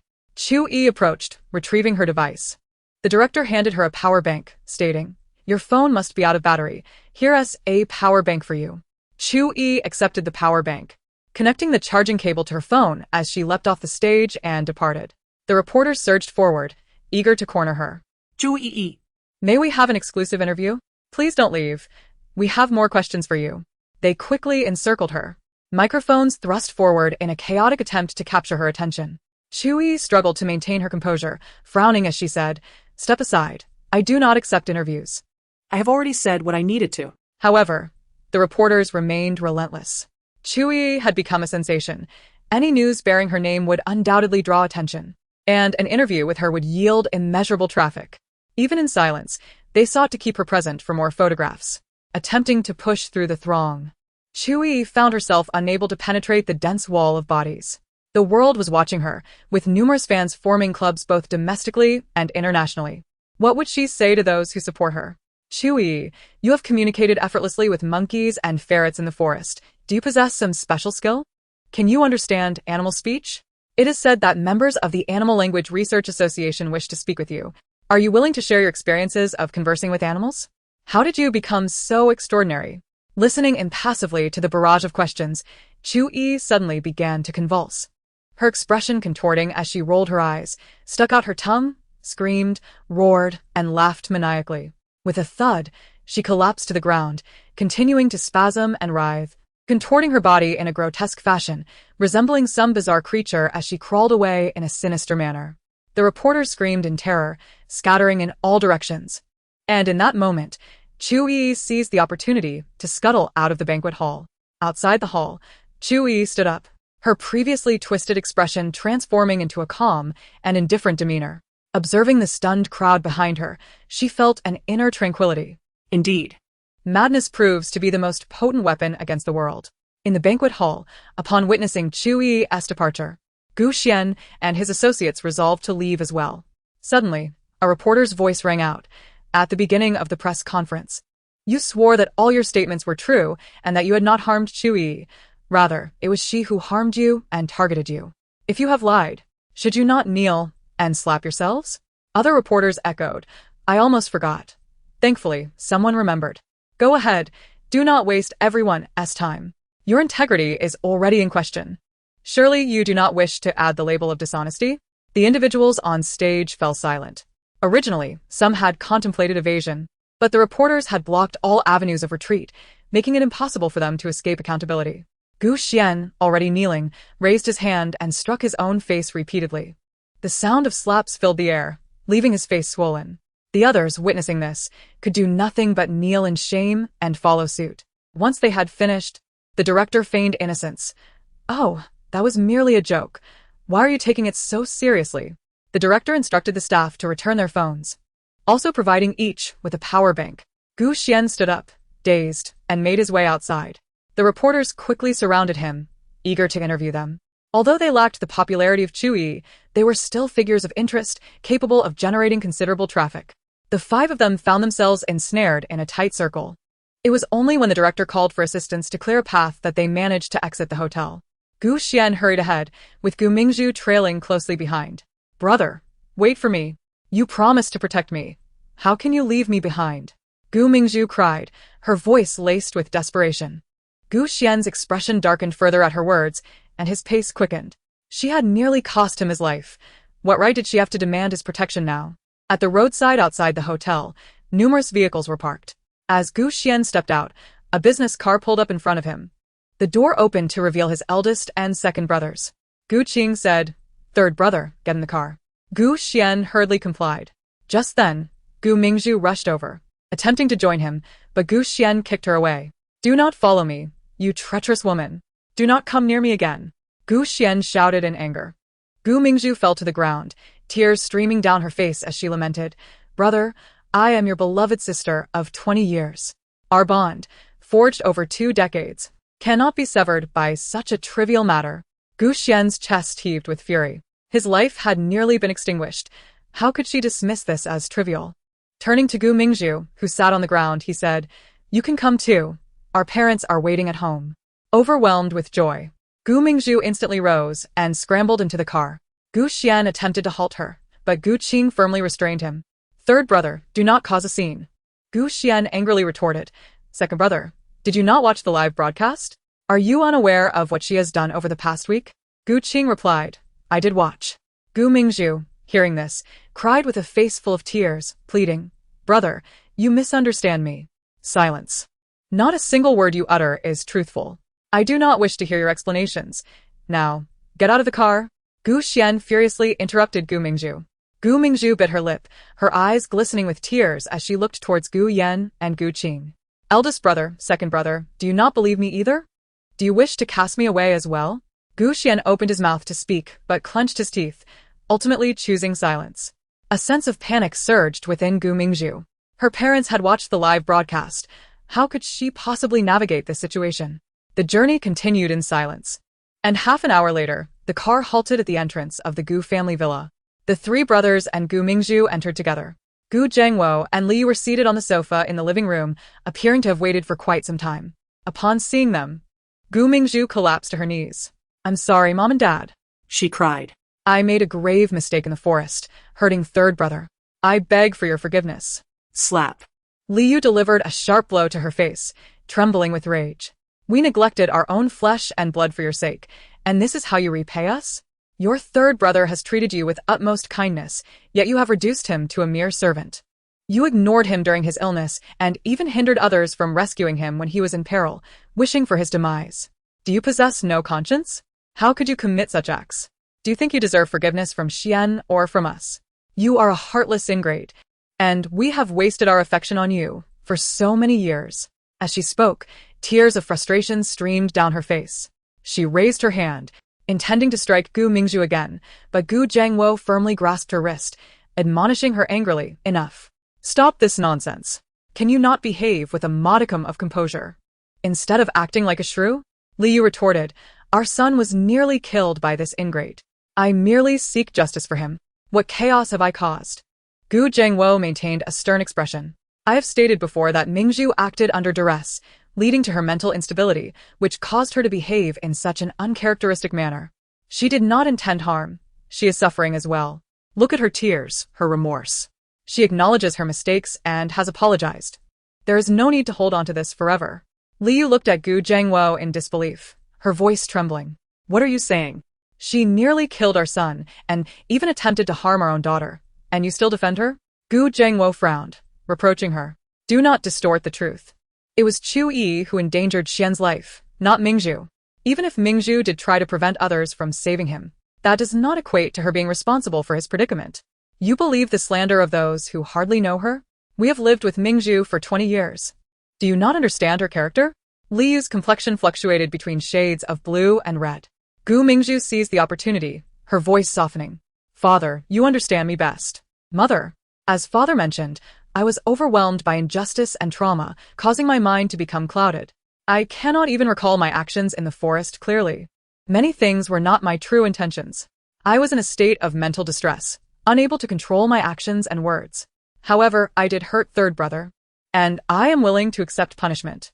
As long as you forgive me, I will do anything you ask." Tears streamed down her face as she sobbed, her expression one of deep regret, compelling enough to appear innocent. Gu Xian, filled with rage, shouted, "Father, cease your defense of her. She is fully aware. Her mind is not deranged. She is simply wicked, just like her maid mother, born from the same vile stock. She is inferior to even a single toe of Chu Yiyi." With a resounding slap, Gu Zhengwo stood, admonishing Gu Xian, "Mingzhu is your sister. How can you speak of her in such a manner? Have you forgotten your promise to always protect and cherish her, no matter what happens?" Gu Xian cradled his face in disbelief, staring at his father. "She wished for my death, and you still expect me to care for her?" Gu Zhengwo replied, "A true man must honor his word. You promised to protect her, so you cannot hold her past actions against her. Moreover, I have already stated that Mingzhu's actions stemmed from her mental distress. She possesses a good heart. Gu Xian was left speechless, seething with anger. He turned and stormed up the stairs, unwilling to endure further humiliation. Gu Yan and Gu Qing exchanged glances and spoke in unison. I will go comfort the third brother. Li scoffed, following them upstairs. The living room was left with only Gu Zhengwo and Gu Mingzhu. Gu Zhengwo reached out to help Gu Mingzhu to her feet, gently wiping away her tears. Do not cry. I will not allow them to cast you out. Dad, Gu Mingzhu sobbed, collapsing into his embrace. My reputation is ruined. How will I face the world? Gu Zhengwo patted her back, saying softly, come to the study with me. Tell me what grievances you have endured. Nodding through her tears, they made their way to the study. Gu Zhengwo closed the door behind them, the heavy door sealing off the chaos outside. A few minutes later, Gu Mingzhu lowered her gaze, concealing her disdain. They even wished to imprison her mother. An unsettling fear gripped her heart, worrying that once she moved out, the Gu family would gradually neglect her, ultimately expelling her from their home. Thus, in order to remain, she sought to appease them. Yet Gu Zhengwo began seeking housing for her elsewhere. She could not bear the thought of leaving. She had to please Gu Zhengwo. She did not want to lose the lavish lifestyle and the adoration she enjoyed, nor did she wish to forfeit her claim to the Gu family fortune. Therefore, she had no choice but to act this way. Without Gu Zhengwo's unconditional support, she could never compete with their biological daughter. Mingzhu, do not worry. I will not let them harm you or force you away, Gu Zhengwo asserted earnestly. Gu Mingzhu murmured, what if mother and brother refuse to forgive me and compel you to expel me? Gu Zhengwo let out a cold laugh.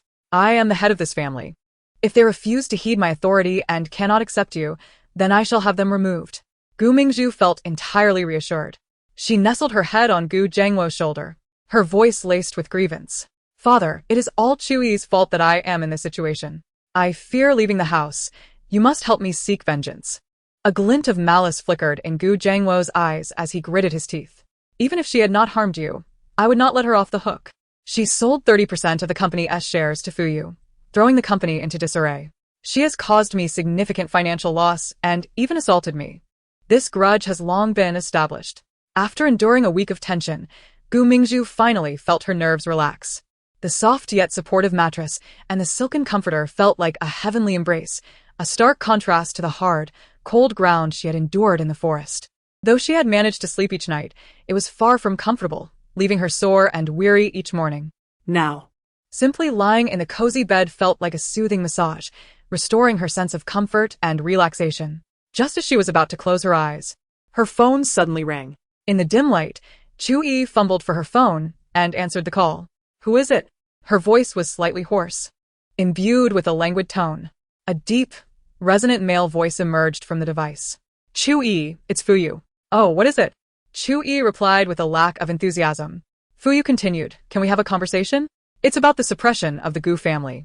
Perhaps tomorrow, she said, fatigue evident in her tone. I'm quite exhausted today.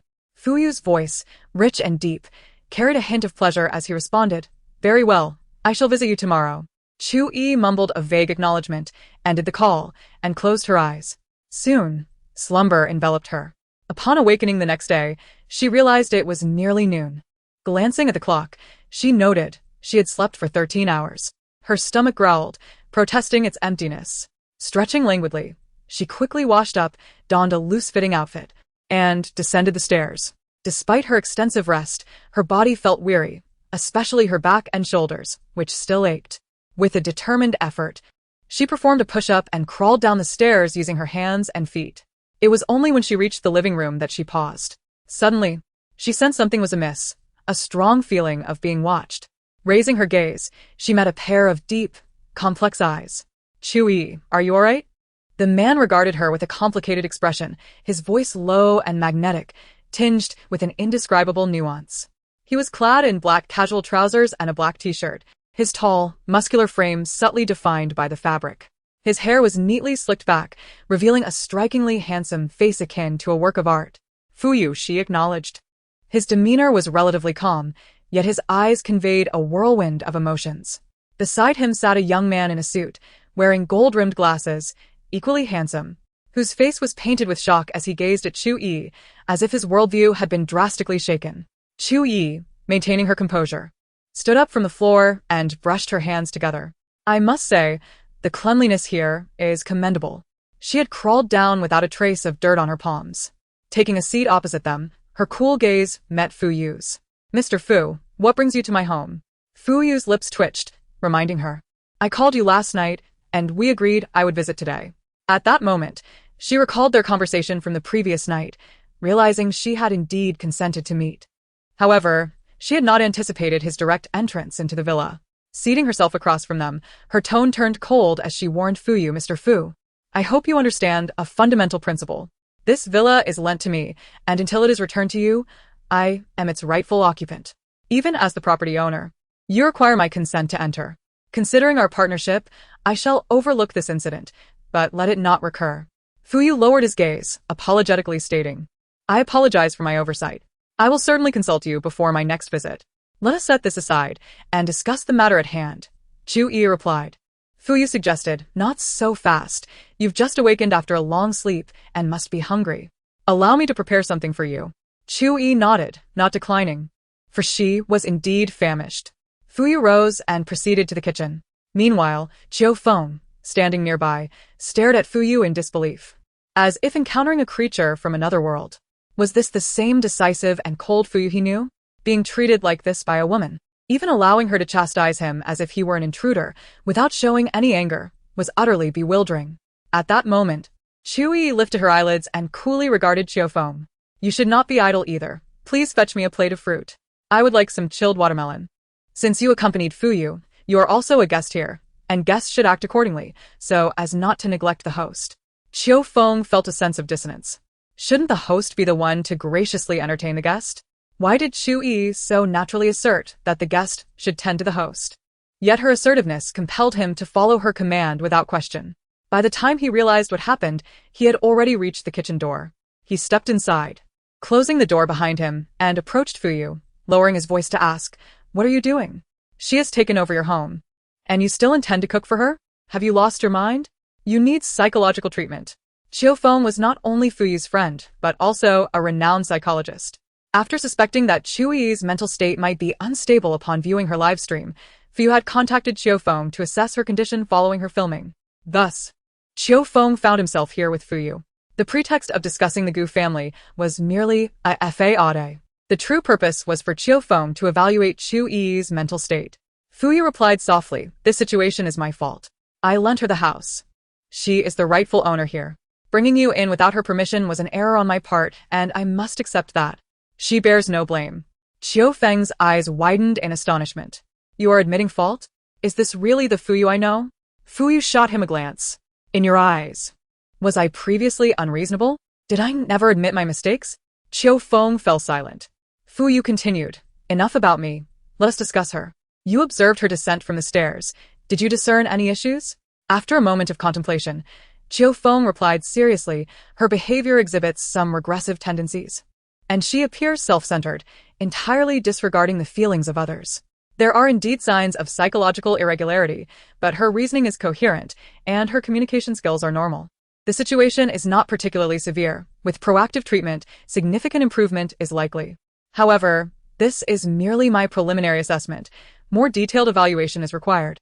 And you must persuade her to cooperate. Fu Yu nodded.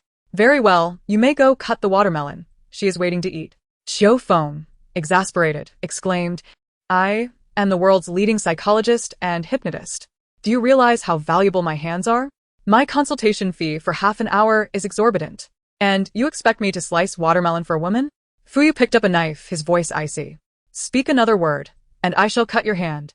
Chiu Feng recoiled, instantly silenced, and with a disgruntled expression, he trudged to the fridge in search of watermelon. Suddenly he halted, turning to Fu Yu with a look of shock. Fu Yu, you can't possibly have feelings for that regressive girl, can you? I've never seen you treat any woman with such warmth. You seem to obey her commands like a well-trained dog, without an ounce of anger. You would even cook for her? Chapter 40. A man who doesn't breathe heavily is truly appealing. Chiu Feng asserted confidently, you must like her. You have never shown such concern for any woman before. Fu Yu narrowed his eyes. Did he like her? He did indeed feel a certain fondness for Chu Yiyi. From their first encounter, he had sensed that she was unlike anyone else, intriguing. Otherwise, He would not have lent her his house even after their transaction was complete. Yet, having never experienced love, he was uncertain if this was what it meant to like someone. Xiu Feng remarked, "Silence is acquiescence. You indeed harbor feelings for her." Fu Yu remained silent. Xiu Feng approached Fu Yu, circling around him and scrutinizing him from head to toe. "I always thought you were indifferent to women, but I never imagined you would be attracted to someone like Chu Yiyi, who seems rather unhinged. Your taste is truly unique." Fu Yu raised his gaze, coldly regarding Xiu Feng. "Are you tired of living?" he retorted. Currently, Chu Yiyi has not been diagnosed, and it cannot be proven that she has any mental issues. Watch your words. Xiu Feng shrank back, slightly chastened. "I was just joking. Why are you getting angry? Besides, there's no shame in liking someone with a mental disorder. She is so beautiful that her condition hardly detracts from her charm." The chill in Fu Yu's eyes deepened, a dangerous aura emanating from him. Xiu Feng, sensing the impending wrath, quickly made his escape. Fu Yu dedicated half an hour to preparing 2 dishes and a soup: scrambled eggs with tomatoes, stir-fried beef with green peppers, and seaweed egg drop soup. When Chu Yiyi entered the dining room, she sat down opposite him. After Xiu Feng assisted her in cutting a watermelon, he departed, leaving only the two of them to dine together. Chu Yiyi took a bite and raised her eyebrows in surprise. "I didn't expect someone as wealthy as you to know how to cook, and quite well at that." Enjoying the delicious food lifted her spirits, and she found herself less irked by Fu Yu's uninvited gesture. Fu Yu chuckled softly. "I wasn't always wealthy. Until I turned 18, I was quite poor. After reaching adulthood, I started my own business and gradually became prosperous." Chu Yiyi expressed her astonishment. "You did it all without family support? You built everything from scratch?" Fu Yu replied, "Yes. I grew up in an orphanage. My family hadn't found me before I achieved success, so their assistance was not an option." Chu Yiyi generously praised him. "That's truly impressive. To achieve such greatness on your own is no small feat." The Fu Group has now surpassed the Gu family, becoming the top enterprise in Haicheng. Fu Yu has also risen to be the wealthiest man in the city. The Gu family became wealthy over 3 generations, cultivating extensive connections and riches, which allowed them to claim the title of the richest. Yet, Fu Yu, at merely 26 years of age, had established a leading company in less than 8 years since starting his business at 18. Remarkable achievement. Hearing Chu Yiyi commend him, Fu Yu raised an eyebrow. He coughed lightly and said, "You are impressive as well. I watched your live stream. Your courage and skill are remarkable. However, your emotional instability can lead to erratic behavior." Seemingly casually, Fu Yu inquired, "I'm curious, what type of man does a capable girl like you prefer?" After swallowing her food, Chu Yiyi responded, "I like men who don't breathe." Fu Yu's smile faltered. Chu Yiyi, with a teasing glint in her eye, added, "Men who don't breathe are quite appealing." Fu Yu lowered his gaze, resuming his meal in silence. They finished their meal quietly, the air thick with unspoken thoughts. Afterward, Fu Yu deliberated and decided to share his thoughts with Chu Yiyi. "Chu Yiyi, that man earlier is a friend of mine. He is a psychologist. I specifically asked him to come and assess you." Chu Yiyi looked puzzled. "What do you mean?" Fu Yu replied earnestly, "When I watched your live stream, I felt concern about your mental state." Chu Yiyi's expression darkened, and she retorted, "Are you implying that I'm mentally ill?" Fu Yu hesitated, then replied, "Both, I suspect." Of course, he refrained from voicing his true feelings. Instead, he gently explained, "Many viewers are worried about your mental well-being. They believe you are being oppressed by the Gu family, which has led to your apparent instability. I happen to know a psychologist, hence his visit." Chu Yiyi interjected. "Stop with the excuses. Why do you think I'm mentally unstable?" Fu Yu remained silent for a moment before responding gravely. "You have a tendency to crawl on the ground, which is not typical behavior for someone in a sound state of mind." Chu Yiyi gazed at him in silence, her expression one of incredulity. After a lengthy pause, she finally spoke, "Have you heard of opening the dragon's spine?" "What?" Fu Yu responded, puzzled. Chu Yiyi explained, "Opening the dragon's spine is a term in traditional martial arts, referring to the practice of aligning the spine and enhancing its flexibility. The traditional method doesn't involve crawling on the ground, but I believe mimicking animal movements can be more effective and simpler." Fu Yu regarded her skeptically. "Is there truly such a technique in traditional martial arts?" Chu Yiyi affirmed, "Essentially. For someone like you who often sits in an office, this practice can alleviate back and hip fatigue." Before Fu Yu could respond, Chu Yiyi seized his arm, pulling him up. "Come on, let me show you." "Thank you. But I don't need it. I can get a massage if I'm tired," Fu Yu politely declined. However, Chu Yiyi seemed oblivious to his refusal, dragging him outside to a grassy area in the garden. With a playful smile, she said, "Just try it. Opening the dragon's spine feels wonderful. You'll fall in love with this exercise once you experience it. If you refuse to try, it implies you don't respect my methods. And we may as well limit our communication to phone calls instead of meeting in person." Fuyu felt as though Chu Yiyi was deliberately seeking revenge for his doubts about her mental state. Yet, recalling her uninhibited behavior in the forest and at the press conference, he found himself somewhat envious. He had been suppressing his own desires for far too long. With no one around, perhaps he could indulge in a bit of madness himself. Hesitantly, Fuyu lowered himself, somewhat bashfully asking Chu Yiyi, "It feels a bit awkward to do this alone. Would you join me?" Chu Yiyi, ever generous, demonstrated a proficient push-up. Thus, under her guidance, he began to crawl on the ground. Initially, he struggled with the movement, but after a while, he surprisingly found it quite enjoyable. Fuyu's face lit up with astonishment. Could it be that what Chu Yiyi said was true? Suddenly, a series of thuds echoed from behind him. His expression of delight froze, his body tensing.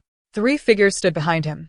The returning Qiu Feng, along with his 2 friends, Rong Shi and Xin Yuan.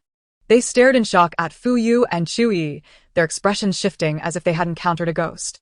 Chu Yiyi stood up, brushing off the grass from her hands, and coldly inquired, "Who are they?" Fuyu rose, his countenance darkening as he explained, "They are my friends. You've met Qiu Feng, and the one who looks like a woman is Rong Shi, while the one with the rogue demeanor is Xin Yuan." Rong Shi stepped forward, throwing a punch at Fuyu, who looks like a woman. "This is called a delicate appearance, do you understand?" Fuyu dodged his fist and kicked him away, disdainfully retorting, "Keep your distance. It's because of you that everyone thinks I prefer men." Rong Shi, momentarily speechless, punched Xin Yuan on the shoulder. "If you're going to argue, argue. Why drag me into it?" As the two bickered, Qiu Feng approached, his gaze complex as he observed Fuyu. He had arranged for Fuyu to help Chu Yiyi, yet now she had not improved, and Fuyu seemed to have caught her eccentricities. What was he to do? Witnessing Fuyu and Chu Yiyi contorting on the ground had nearly caused him to faint. The scene was too surreal to bear. Fuyu turned to Qiu Feng, frowning as he asked, "Why are you back? And why did you bring them along?" They had encountered each other on the way. Upon learning that Chu Yiyi resided with Fuyu, they insisted on accompanying Qiu Feng to see her in person. Fuyu declared, "I am not ill and do not require testing, nor does Chu Yiyi need any treatment." The 3 present wore skeptical expressions, unable to accept his assertion. After all, they had just witnessed him and Chu Yiyi crawling on the ground, which made it implausible for them to believe he was in good health. Rong Shi remarked, "Do you know what mental health patients often say? I am not sick." Fuyu retaliated with a swift kick that sent him sprawling. Taking a deep breath, Fuyu earnestly insisted, "I truly am not ill. What I was doing with Chu Yiyi earlier was called opening the dragon's spine, a traditional martial arts practice for physical conditioning." The onlookers remained unconvinced. Without further ado, Fuyu delivered 3 more kicks, knocking them all to the ground. "Crawl," he commanded. Under Fuyu's imposing presence, they could only comply, crawling on all 4s. Gradually, they became more adept, their speed increasing. Chapter 41. How long until he catches up to Chu Yiyi? After a minute of crawling, Fuyu benevolently allowed them to stand. Rong Shi clapped his hands and said, "This actually seems to be a good exercise. I feel much more comfortable in my back." Xin Yuan remarked, "It does have some effect, though my hands are a bit tired." Qiu Feng wore a face filled with existential doubt, questioning, "So, is Chu Yiyi really not sick?" The group turned to face Chu Yiyi in unison. With a dark expression, she retorted, "You are the ones who are ill. I am perfectly normal." Xin Yuan laughed, catching up to her, "Don't be angry. Fuyu only cares about you, which is why he doubts your mental state. By the way, I'm Xin Yuan and I own an entertainment company. Since you've had a falling out with the Gu family, you won't be staying at your brother's company any longer, right? If you're looking for a new management agency, consider mine. As Fuyu's friend, I would never take advantage of you." Chu Yiyi replied coolly, "Not interested, I don't want to sign, just go away." With that, she ascended the stairs. Xin Yuan was taken aback. At that moment, Fuyu approached, grabbing the back of Xin Yuan's collar and pulling him back, warning, "Do not use your tricks on her. She is not someone you can provoke." Xin Yuan stared at Fuyu in astonishment. "You don't actually have feelings for Chu Yiyi, do you?" Fuyu lowered his gaze and replied indifferently, "No, she is merely my collaborator." Rong Shi chimed in, "Of course, you were just accompanying her in her madness. Only someone in love would endure such chaos."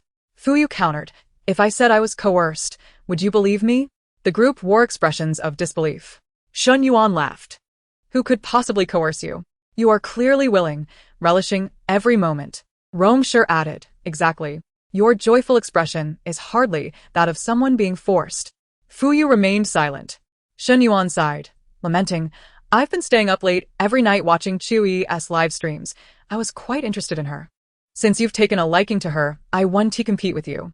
Rongshi expressed, I also admire Chu Yiyi. I've never encountered such a unique woman. But it's a shame you got there first. Fu Yu shot them a cold glance. Shen Yuan quickly interjected, please don't look at us like that. We knew about your connection with her, and found her intriguing. But now we have given up. You cannot take your anger out on us. Rongshi blinked curiously. Chu Yiyi seemed quite indifferent towards Fu Yu just now. It appears he will need to put in some effort to win her over. How long do you think it will take for Fu Yu to embrace the beauty? After a moment of contemplation, Shen Yuan responded, the hardest woman I pursued took me 10 days. Given Fu Yu's qualities, I believe with a little initiative, he could succeed in no more than 7 days. Fu Yu was handsome, well-built, and wealthy.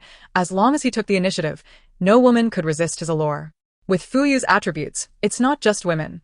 Even men would gladly follow him if he asked, Qiu Feng remarked.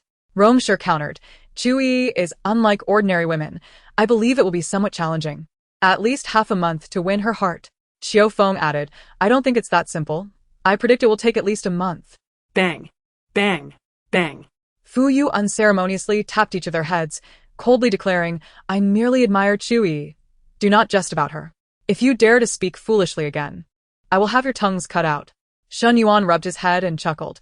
We were just joking. Don't be upset. Fu Yu scoffed. If Chu Yiyi sees this and gets angry enough to hit you, don't feel wronged. They dared not jest about Chu Yiyi any longer. After watching her fiercely take down monkeys for 7 days in her live streams, the mere thought sent shivers down their spines. If she were to turn her wrath upon them, it would be truly terrifying. After a while, Chu Yiyi descended, having changed into black casual pants and a hoodie, topped off with a hat and a mask. Upon seeing her attire, Fu Yu inquired, Are you going out? Chu Yiyi nodded, Yes, I have some matters to attend to. Fu Yu asked, What are you going to do? Do you need me to accompany you? Chu Yiyi considered for a moment and replied, I need to report something to the police. Can you lend me a car? Fu Yu immediately stood up, I'll drive you. Chu Yiyi insisted, No need. Just lend me the car. Fu Yu refused, No, I don't like others driving my car. Chu Yiyi was left with no choice but to accept his goodwill, allowing him to drive her to the police station. Rongshi, Shen Yuan, and Qiu Feng curiously followed along for the spectacle. At the police station, Chu Yiyi presented her identification to the officer at the front desk and stated, I wish to file charges against Mingzhu for attempted murder and against Gu Xian for harboring a criminal. After verifying Chu Yiyi's identity, the police began taking her statement. They were aware of the incident from her live broadcasts, including Mingzhu and Gu Xian's confession of pushing her off a cliff. However, despite their knowledge, the necessary procedures could not be overlooked. Once the statement was completed, the police applied for a summons. They dispatched several officers to the Gu family to summon Gu Mingzhu and Gu Xian. Chu Yiyi remained at the police station waiting. After more than half an hour, Gu Mingzhu and Gu Xian were brought to the station. Accompanying them were Gu Zhengwo and Li Yu.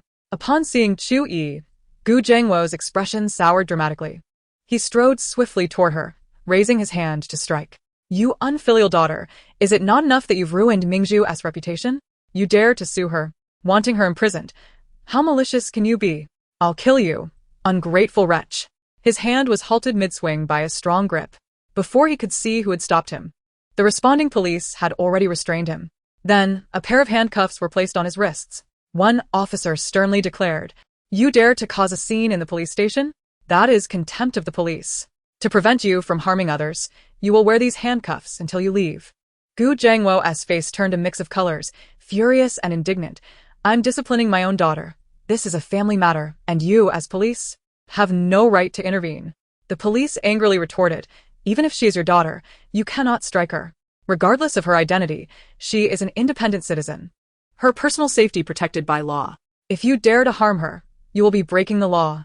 And we have the right and duty to stop you and impose appropriate penalties. Gu Zhengwo was seething with rage, but ultimately refrained from challenging the police further. He glared angrily at Chu Yiyi, only to discover that a tall and handsome man stood beside her. It was the very man who had just seized his wrist. This man, even if turned to ash, he would recognize Fu Yu. Over the years, the Fu Corporation had snatched away numerous businesses from the Gu Corporation, and they had long been enemies in the commercial arena. Each encounter between them had always ended in unpleasantness. Gu Zhengwo shouted furiously, "Chu Yiyi, you wretched child. You have sold the hard-earned legacy of 3 generations of the Gu family to our rivals, and now you seek to harm your brother and sister. Are you not satisfied until the Gu family is utterly destroyed?" Chu Yiyi chuckled lightly, retorting, "The whole nation knows it was Gu Mingzhu and Gu Xian who harmed me first. How can you claim that I wish to harm them? I am merely safeguarding my own interests. If the Gu family truly faces ruin, it would be a consequence of your own actions, not my concern." Gu Zhengwo, seething with anger, exclaimed, "Is this not a matter of your own doing?" Chu Yiyi replied, "My well-being does not negate their faults." Furious, Gu Zhengwo continued, "Families should support one another. Even if Mingzhu is heired, you ought to be magnanimous and allow her a chance for redemption. If you persist in holding on to this grievance, who would dare to marry a selfish woman like you, who disregards family interests?" With a mocking tone, Chu Yiyi responded, "Have you lost your mind? I willingly left the Gu family. I have no desire to associate with you." Gu Zhengwo was rendered speechless, glaring at Li Yu. "What are you standing there for? Your offspring is a calamity. You should advise her to drop the lawsuit against Mingzhu."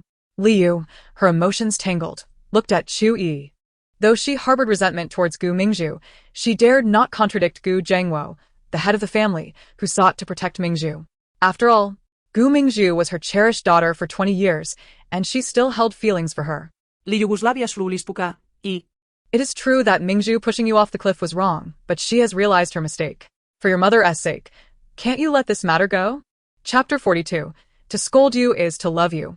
Chu Yiyi scoffed. "What gives you the confidence to think you can curry favor with me? Out of respect for you? Ha. What value does your favor hold?" Li Yu's face shifted from pale to red, her anger boiling over. "I am your mother. Your life is mine to give. Is it wrong for me to ask you to heed my words? I haven't asked you to repay your life to me, merely to listen to my advice. How can you be so unfilial? You are truly a heartless creature.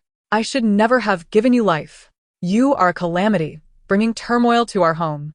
Chu Yiyi coldly remarked, "You brought me into this world without my consent, taking it upon yourself without ensuring my safety, allowing me to be abducted and suffer. I shouldn't even hold you accountable, and yet you expect me to show you filial piety? What audacity!" Li Yu retorted, "Your being swapped at birth is not my fault. How can you blame me for that? Your father, and I only wish the best for you. There is a saying, the deeper the love, the harsher the reprimand. Do you see us scolding anyone else? We only scold you because we care about you and hope for your improvement. You fail to understand your parents' good intentions. We do not blame you." Chu Yiyi was infuriated by her twisted reasoning, saying, "Save your good intentions for someone else. I cannot bear them." Li Yu clenched her fists tightly, her face flickering between shades of blue and red. "How can you be so malicious? You wish for our demise?" Gu Zhengwo scolded Li Yu. "It is your poor genes that produced such a rebellious child. Look at my 3 sons. They are understanding and obedient." Li Yu hung her head in shame. "Fool." Chu Yiyi rolled her eyes. Gu Zhengwo was about to erupt in anger when a police officer approached, stating, "Gu Xian's interrogation has concluded. He has confessed to Gu Mingzhu's intentional homicide and acknowledged his role in covering it up, necessitating his lawful detention." Although Gu Mingzhu continued to deny the allegations, her arguments were incoherent. Moreover, she had previously confessed to the act of intentional homicide on camera. "We will detain her first and continue the interrogation. Once we have the results, we will proceed to court, but this will take time." Upon hearing this, Gu Zhengwo's eyes widened with fury. How could that ungrateful son accuse Mingzhu of intentional murder? She was frightened and confused, causing her to accidentally push Chu Yiyi off the cliff. It was not intentional. At worst, it could be seen as negligent injury. Chu Yiyi coldly snorted, uninterested in further argument, and directly left the police station. Upon reaching the entrance, Xin Yuan could no longer hold back, exclaiming, "Your family is so biased that it has driven them to madness. Damn, it makes my fists clench. If we were not in a police station, I would have wanted to slap them senseless." Rong Shi remarked, "I also think there is something wrong with their minds.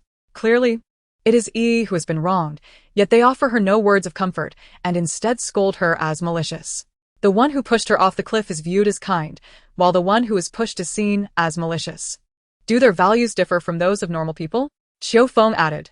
Did Gu Mingzhu save their lives or something? Why do they protect her so fiercely? For a foster daughter, they disregard their own biological daughter's well-being and even humiliate her continuously. This is beyond what normal people would do. They were all filled with indignation, their faces reflecting disgust and anger when discussing the Gu family. Chu Yiyi's eyes darkened. She too is curious about how the Gu family could have been brainwashed by Gu Mingzhu to such an extent that they still sought to protect her even after witnessing her true nature. Fu Yu gazed at Chu Yiyi, a hint of pity flickering in his dark eyes. Have they always treated you this way in the Gu family? Chu Yiyi stood in die. Pretty much, but I no longer care about their attitude towards me. Fu Yu replied solemnly, it is all right. Such family ties are best left behind. You will encounter someone who truly loves you in the future. She glanced at the time and said, I need to visit Shanghai Entertainment to terminate my contract. Fu Yu nodded, all right, I will accompany you. Shen Yuan chimed in, I will go too. My former boss, Gu Yan, is now my competitor. With the scandal surrounding Gu Mingzhu, no one dares to collaborate with him anymore. Those who signed contracts with him are now seeking deals with me. I want to go and mock him. Chu Yiyi was indifferent. If they wished to accompany her, so be it. After all, it was not she who would be embarrassed. She contacted the lawyer who had previously notarized her contract and, with contract in hand, headed to Shanghai Entertainment. Gu Yan had someone escort her to the conference room. After a considerable wait, Gu Yan finally arrived. Upon entering the conference room, he was met with the sight of 6 individuals seated neatly, and his expression darkened instantly. Among these 6, Fu Yu is Gu's arch-rival, now infiltrating the Gu Corporation, becoming a thorn in their side. Ever since Chu Yiyi sold Gu Corporation's shares to Fu Yu, they had cursed him daily, wishing him ill. Shen Yuan was also a business rival. She owned an entertainment company, and their 2 firms frequently competed for resources, often poaching each other's artists and management personnel, making their relationship quite strained. Rongshi and Qiufeng had no direct conflicts with the Gu family. However, they were friends with Fu Yu and Shen Yuan, and thus Gu Yan held no fondness for them either. Gu Yan entered with a stern expression, his displeasure evident as he surveyed the crowd, ultimately fixing his gaze upon Chu Yiyi. His feelings towards this younger sister were decidedly complex. Initially, upon discovering Gu Mingzhu's arrogant and antagonistic behavior towards Chu Yiyi, he felt a pang of empathy. However, as the live broadcast progressed and netizens rallied in support of Chu Yiyi, launching attacks against the Gu family and its enterprises, his sentiments turned to resentment. The repercussions for the Gu group were severe, with only a few tangible businesses experiencing minor impacts. However, his entertainment company faced catastrophic consequences. It was nearly obliterated. All of his artists were mercilessly targeted by outraged internet users. Not only did they boycott Gu Mingzhu, but they also rejected all works produced by his company's artists. Those who attended events were met with hostility, and chaos ensued at every venue. Numerous partners had already sought to terminate contracts, demanding compensation. Several artists' filming projects were expelled from their crews, and endorsements were swiftly met with termination notices from brand sponsors. His company was now in a state of complete paralysis. If this turmoil was not resolved promptly, the risk of closure loomed large. All of this turmoil had been ignited by Chu Yiyi. Why have you brought so many people? Gu Yan said, his face still stern. Come with me to the office. The matters we need to discuss are internal and cannot have outsiders present. Shen Yuan, with a smirk that held a hint of mockery, retorted, it's just a contract termination. It's hardly a clandestine affair that requires secrecy. Are you planning to threaten me when you take her away alone? Gu Yan's expression darkened as he coldly glared at Shen Yuan. Do not presume to misjudge my intentions. Yi is my sister, and I would never threaten her. Chu Yiyi coldly interjected. The day I severed ties with your family, I warned you to stay out of my life. I am no longer your sister. Gu Yan's expression darkened further. Even if you deny it, it does not change the fact that we share the same blood. In a fit of frustration, Chu Yiyi forcefully kicked a chair, sending it crashing against Gu Yan's foot. Ah! Gu Yan cried out in pain, crouching down to clutch his throbbing foot, his face contorted in agony. Chu Yiyi, impatin, Zimak. So you dare to provoke me when I remain calm? If you continue to irritate me, I might just drain the blood from your body and see if we still share the same essence. Gu Yan trembled in pain, beads of cold sweat forming on his forehead. The words from Chu Yiyi nearly sent him into a fit of rage. She had crossed a line. After all, he was her elder brother. How could she treat him this way? She displayed not an ounce of gratitude or humanity. Chapter 43. Are you not joking? Chu Yiyi, growing increasingly impatient, stood up and strode to Gu Yan, seizing his collar and yanking him up from the ground. With a thud, she forcefully slammed him onto the conference table, presenting the contract prepared by the lawyer before him. Sign it quickly. Do not waste my time. Gu Yan gritted his teeth. Let us have a private discussion first. Once we are done, I will sign without hesitation. Chu Yiyi narrowed her eyes, an icy glimmer in her gaze. Without a word, she placed his left hand on the table and, with her right fist, delivered a merciless blow. Thud. Ah! Gu Yan screamed again, his body shaking in pain, his face twisted in agony. Chu Yiyi, how can you be so brutal as a girl? You are becoming increasingly loathsome. How can you possibly compare to Mingzhu? While she may be somewhat duplicitous, at least she possesses a gentle demeanor, unlike your propensity for violence. Shen Yuan rolled her eyes at Gu Yan's words. It seems the Gu family lacks common sense. The live broadcast has exposed Gu Mingzhu's true colors. She led the charge to bully Yi and even pushed her off a cliff, and you still think highly of her? Your brain is meant for thinking, not merely for decoration. Rome Shi added with disdain. Gu Mingzhu would only act if she could win. She simply cannot compete. Qiu Feng nodded in agreement. Indeed. On multiple occasions, Gu Mingzhu attempted to attack Chu Yiyi, yet they collectively could not match her strength. Gu Yan's face turned a deep shade of anger. Ignoring the mockery from the others, he glared at Chu Yiyi.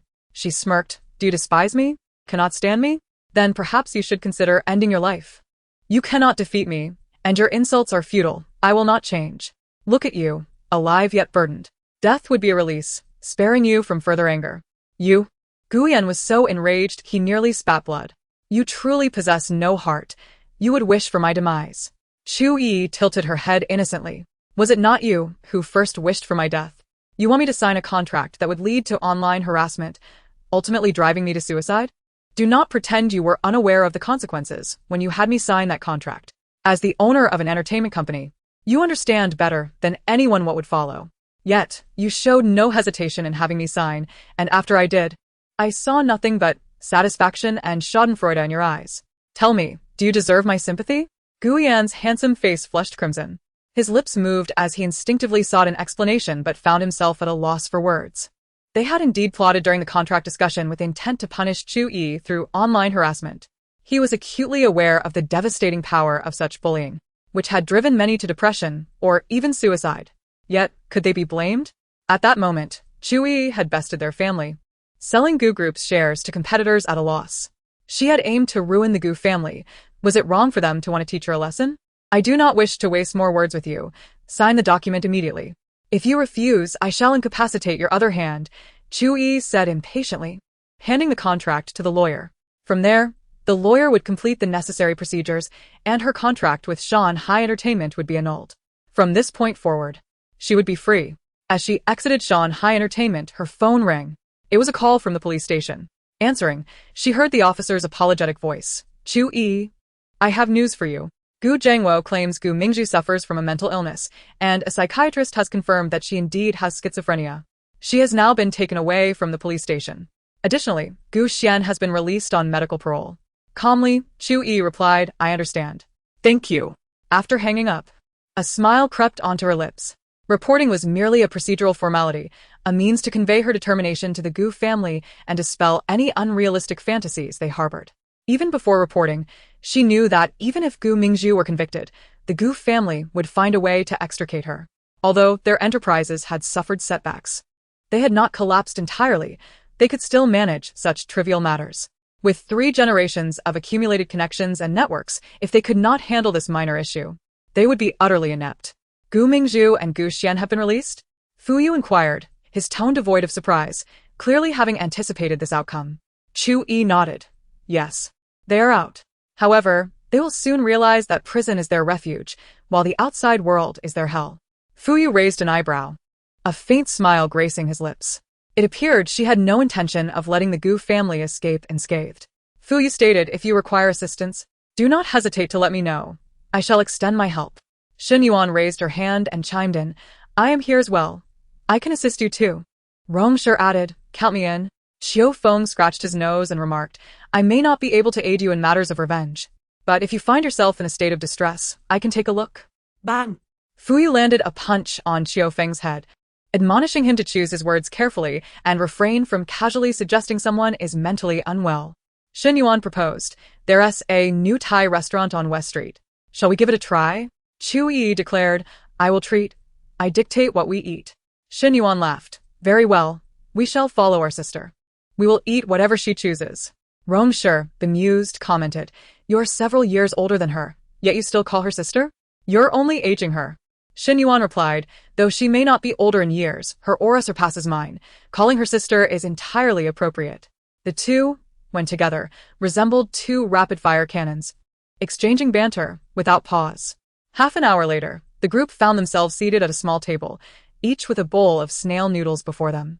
Chu Yiyi slurped a mouthful of noodles and took a sip of icy cola, contentedly burping. The other four, however, gazed gravely at their bowls, hesitating to lift their chopsticks. "Chu Yiyi, can we actually eat this?" Fu Yu's expression was complex, his brow furrowed in resistance. Chu Yiyi shot him a glance. "I am already eating. Why do you ask if it's edible?" "Fu Yu," Chu Yiyi continued, "if you are not going to eat, then keep your distance. Those not of my kind harbor different intentions. Do not approach me." Fu Yu's lips twitched. "Is it really that serious?" After a moment's internal struggle, he finally picked up his chopsticks and began to eat. "How is it? What does it taste like? Is it akin to feces?" Rong Shi asked eagerly. Fu Yu's mouth twitched as he glanced at him. "I have never tasted feces. How would I know what it tastes like?" Rong Shi, Fu Yu stated. "The flavor is tolerable. You might want to give it a try." Upon hearing this, the others finally picked up their chopsticks and began to eat. The dish might seem bland at first, but it quickly became addictive. Initially filled with disdain, the four ultimately finished their bowls and even sipped the broth. After leaving the snail noodle shop, Rong Shi suggested they visit the amusement villa, a property owned by his family, designed for the entertainment of the affluent, typically inaccessible to the average person. Chu Yiyi had no objections. Rong Shi elaborated, "My family's villa is in close proximity to the Nanshan racecourse. We can attend the races tonight, as the international competition is being held there." He turned to Shen Yuan. "By the way, are you interested in racing? If not, you could accompany Fu Yu elsewhere. The racecourse also belongs to my family, and I must go check it out." Shen Yuan inquired, "Has Gu Qing signed up as well?" Rong Shi nodded. "Yes, he has registered. He participates every year. Last year he competed in the national circuit and secured a top 10 finish." Shen Yuan remarked, "He is quite persistent.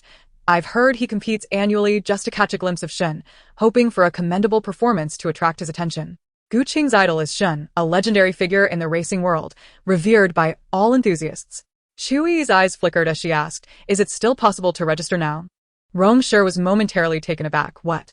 Chu Yiyi repeated, "Is it still possible to register now?" Rong Shi replied, "Well, theoretically, it's too late since groups are predetermined and slots are fixed. Although this competition isn't a major event, it is relatively formal and not just a casual match, where registration can occur at any time. However, if one wishes to participate last minute, they can purchase a slot." Chu Yiyi inquired, "Could you help me acquire a slot?" "I have a friend," Rong Shi responded. "Of course, many less skilled participants deliberately register to sell their slots." "What is your friend's name?" Provide me with the name, "And I will contact the racecourse to arrange it." Chu Yiyi replied. Zimu. Everyone's expression stiffened, staring at Chu Yiyi in shock. Rong Shi exclaimed, "You cannot be serious." Chapter 44. Remarkably, she is capable of feeling embarrassed. "Do I appear to be jesting?" Chu Yiyi gazed calmly at Rong Shi. His heart trembled slightly. He swallowed hard, suppressing his astonishment. "All right, I will reach out to the racecourse personnel immediately. But you must ensure that you can indeed summon Shen to participate. I will initially cover the registration fee. If Shen attends, I shall not ask you for reimbursement, considering it a favor. However, if Shen does not show, you must compensate me for the registration fee and a penalty fee.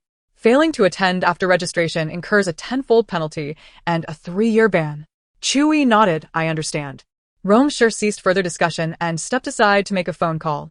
Once everything was arranged, they began to enjoy themselves at the amusement villa, which was expansive and filled with numerous entertainment facilities, including a golf course, horse riding arena, shooting range, and various extreme sports amenities. Chu Yiyi was particularly interested in horseback riding. After strolling around the stables, she felt disappointed upon seeing the horses. Although well-kept, none were of racing caliber, rendering the experience lackluster. She casually led one horse, intending to take a few laps. "Perhaps you should select another." This horse has a fiery temperament and is difficult to tame, having previously kicked someone, Rongsher advised. Chu Yiyi looked at him quizzically. Fiery? Fuyu had once attempted to ride it, but even he, with his formidable presence, could not tame it, leaving it only suitable as a show horse.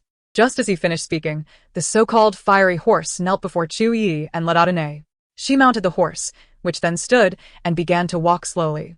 Chu Yiyi gently patted its hindquarters, prompting it to gallop. The onlookers were left speechless. Fuyu chuckled. Animals possess a certain spirituality, especially horses.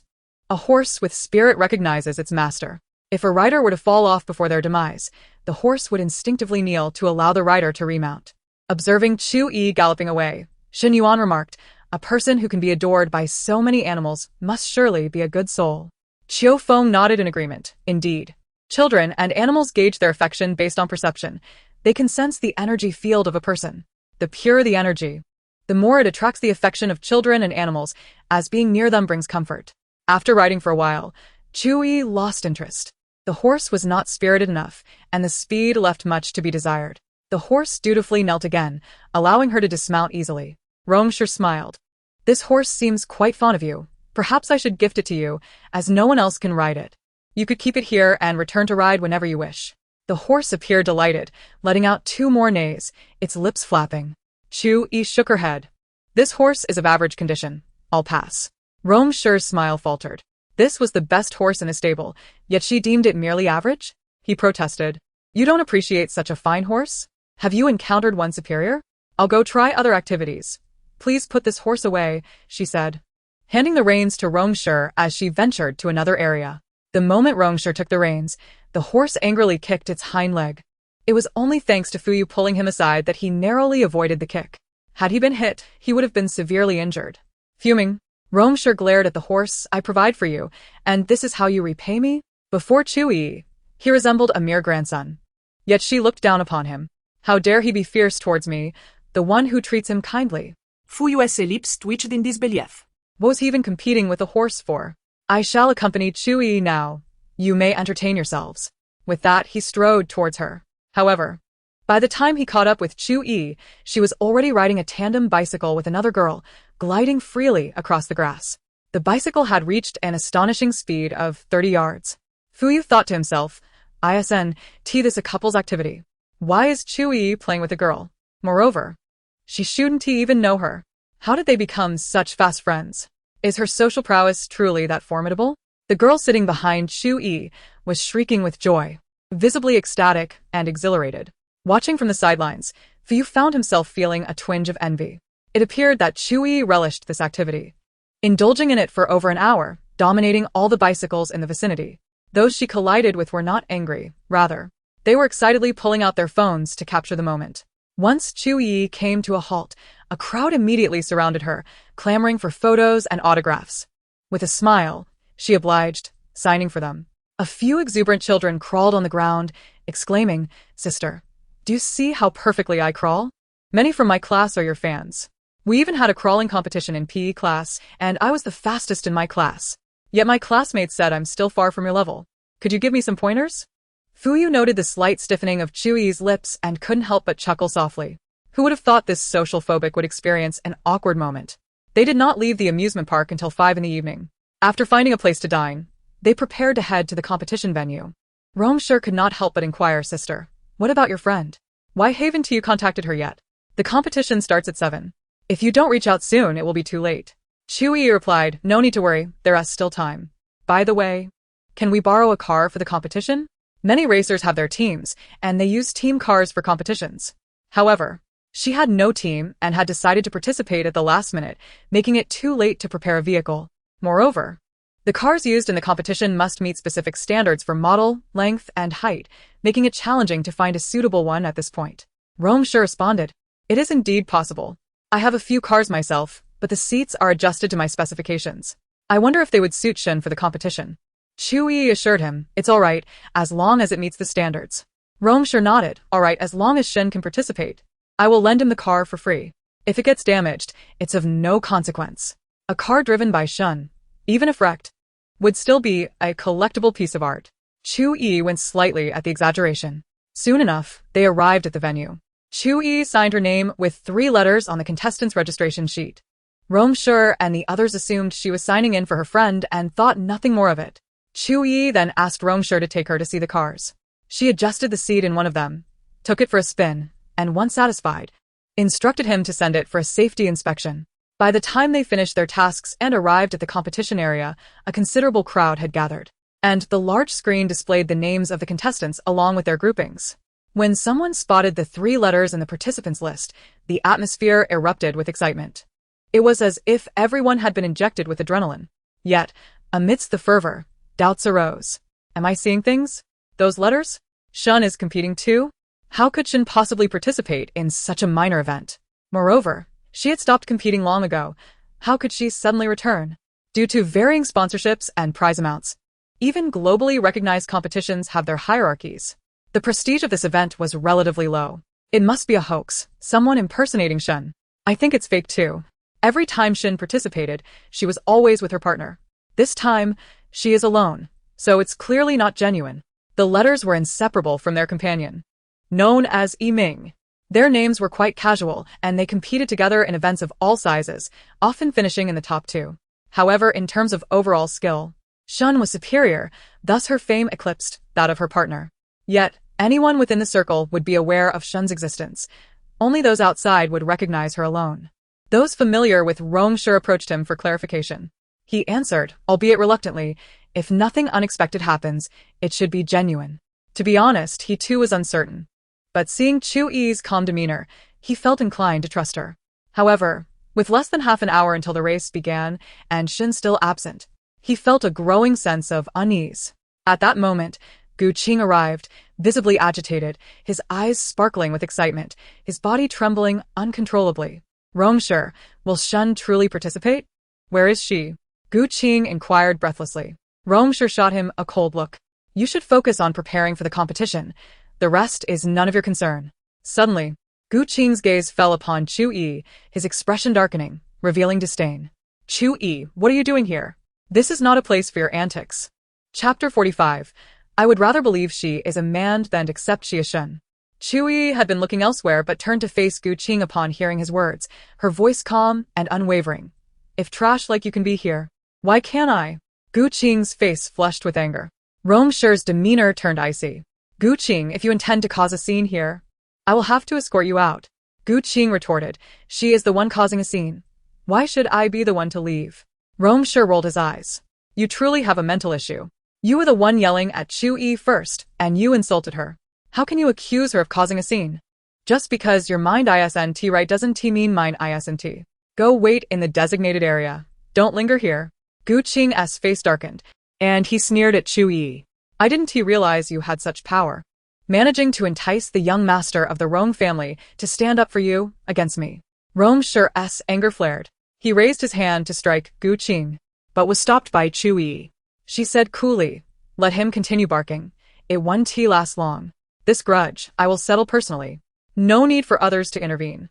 Reluctantly, Rongshi lowered his hand. Gu Qing mockingly told Chu Yiyi, don't think you can win me over with this. No matter what you do, I will never forgive you.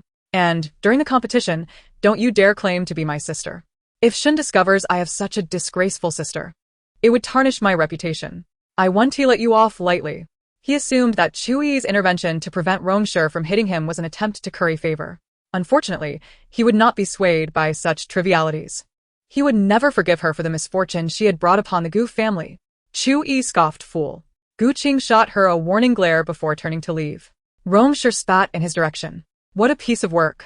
Fuyu furrowed his brow, perplexed as he asked Chu Yiyi, how did you manage to endure a year with the Gu family, when none of them are normal and they treat you so poorly? Chu Yiyi replied, before the relationship soured, they weren't that terrible. At that time, I still yearned for familial affection, so I endured. 3 months prior, when she was injured, they had merely stepped over her to express concern for the frightened Gu Mingzhu, extinguishing any flicker of yearning within him. Fu Yu shook his head, feeling a pang of sympathy for her. His gaze darkened as he cast a glance at Gu Qing's retreating figure. He needed to hasten his plans to see the Gu family crumble. Though Chu Yiyi had granted him a year, he could not afford to wait that long. Observing the disdain with which the Gu family regarded Chu Yiyi, he felt an overwhelming urge to transform into a vengeful spirit, delivering left and right hooks, pummeling them into the ground, reducing them to mere refuse fit only for dogs. As time progressed, the competition was about to commence. The letter team's appearance was scheduled for the third round. Yet as the second round drew to a close, no one had approached Chu Yiyi. The audience continuously scanned the surroundings, searching for the divine presence, their interest in the competition waning. They had placed their bets. Yet their sole desire was to behold the deity. Wong-Kar also searched restlessly. As the second round neared its end, he finally could no longer contain himself and approached Chu Yiyi, whispering, "Sister, my dear sister, please tell me, are you playing with me? Is the deity truly not coming?" Chu Yiyi blinked. "Do I seem like someone untrustworthy?" Wong-Kar sighed in exasperation, "But it's already this late, and the deity still hasn't arrived." Chu Yiyi replied, "She has been here all along." Wong-Kar was taken aback. "Where? How did I not see her?" He glanced around, failing to spot the divine figure. He scratched his head, recalling that the deity always wore a mask during competitions. Perhaps she was hiding among the crowd without it. Chu Yiyi pinched his chin, turning his face to meet hers, and said earnestly, "Stop looking around. I am the letter." Wong-Kar. The crowd. Chu Yiyi thou win. "Why do you all look so incredulous? Do you not believe me?" Wong-Kar sighed, "Sister, please don't jest. How could you possibly be the deity? The deity's character is entirely different from yours. She is a lofty flower of the high mountains, while you are the king of the deep forest monkeys.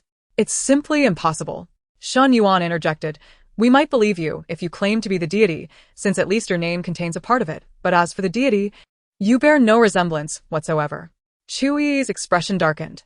"The letter is male, yet you all would rather believe I am male than accept that I am the letter? At least the letter is female." They all shook their heads in unison. "We don't believe it, not even if it kills us. The deity is a divine being, exuding elegance even in a single hair strand. She would never crawl in the shadows or swing through the forest like a baboon." Wong-Kar exclaimed, Chu Yiyi. She turned to Fuyu, who silently averted his gaze. Chu Yi's lips twitched. Well, it seemed even Fuyu did not believe her. She shook her head, concluding, "Forget it. Believe what you will. Wong-Kar, take me to the changing room." The competition was about to begin, and she needed to don her racing suit. Wong-Kar still wished to say something, but was promptly dragged away by Chu Yiyi. The others pondered for a moment before following suit. Upon entering the changing room, Chu Yiyi took the racing suit and protective gear that Wong-Kar had prepared in advance and changed. When she emerged, the others were momentarily stunned. Wong-Kar remarked, "In that outfit, you do bear a slight resemblance to the deity." Shen Yuan trembled. "No way. Could you truly be the deity?" Xiao Feng was equally astonished. "How is this possible?" Fuyu watched Chu Yiyi for several minutes before stepping forward to place a helmet on her head. "Now you look the part," he stated gravely. "It must be her." The crowd. Their expressions were nothing short of spectacular. The deity had become their friend, igniting a thrill within their hearts. Yet, the thought of the divine being they revered crawling in the dark of the forest, swinging from tree vines, battling every monkey, and seizing their bananas, created a profound sense of dissonance. Once a deity, now a lunatic. Well, both are divine. It's not a significant issue. If Gu Qing were to learn that his despised sister was the idol he revered, his expression would surely be priceless. Wong-Kar laughed heartily. "I can hardly wait to see his reaction when he discovers the truth." Chu Yiyi's my. Her participation in the competition was not solely to psychologically undermine Gu Qing. She had a grand gift to present to him. Soon it was time for Chu Yi's group to compete. As the car adorned with the lettered label took to the track, a thunderous cheer erupted from the crowd. "Deity! Deity! Deity! My word, the deity truly came to compete. What fortune to witness her in this humble arena." Gu Qing had completed the first round and advanced to the finals. Now seated in the audience, he watched the race with fervent focus. His gaze burned as he observed the deity's car through the transparent glass, catching glimpses of her blurred figure. His blood surged with excitement. He could finally see her up close, standing on the same track. "You must win.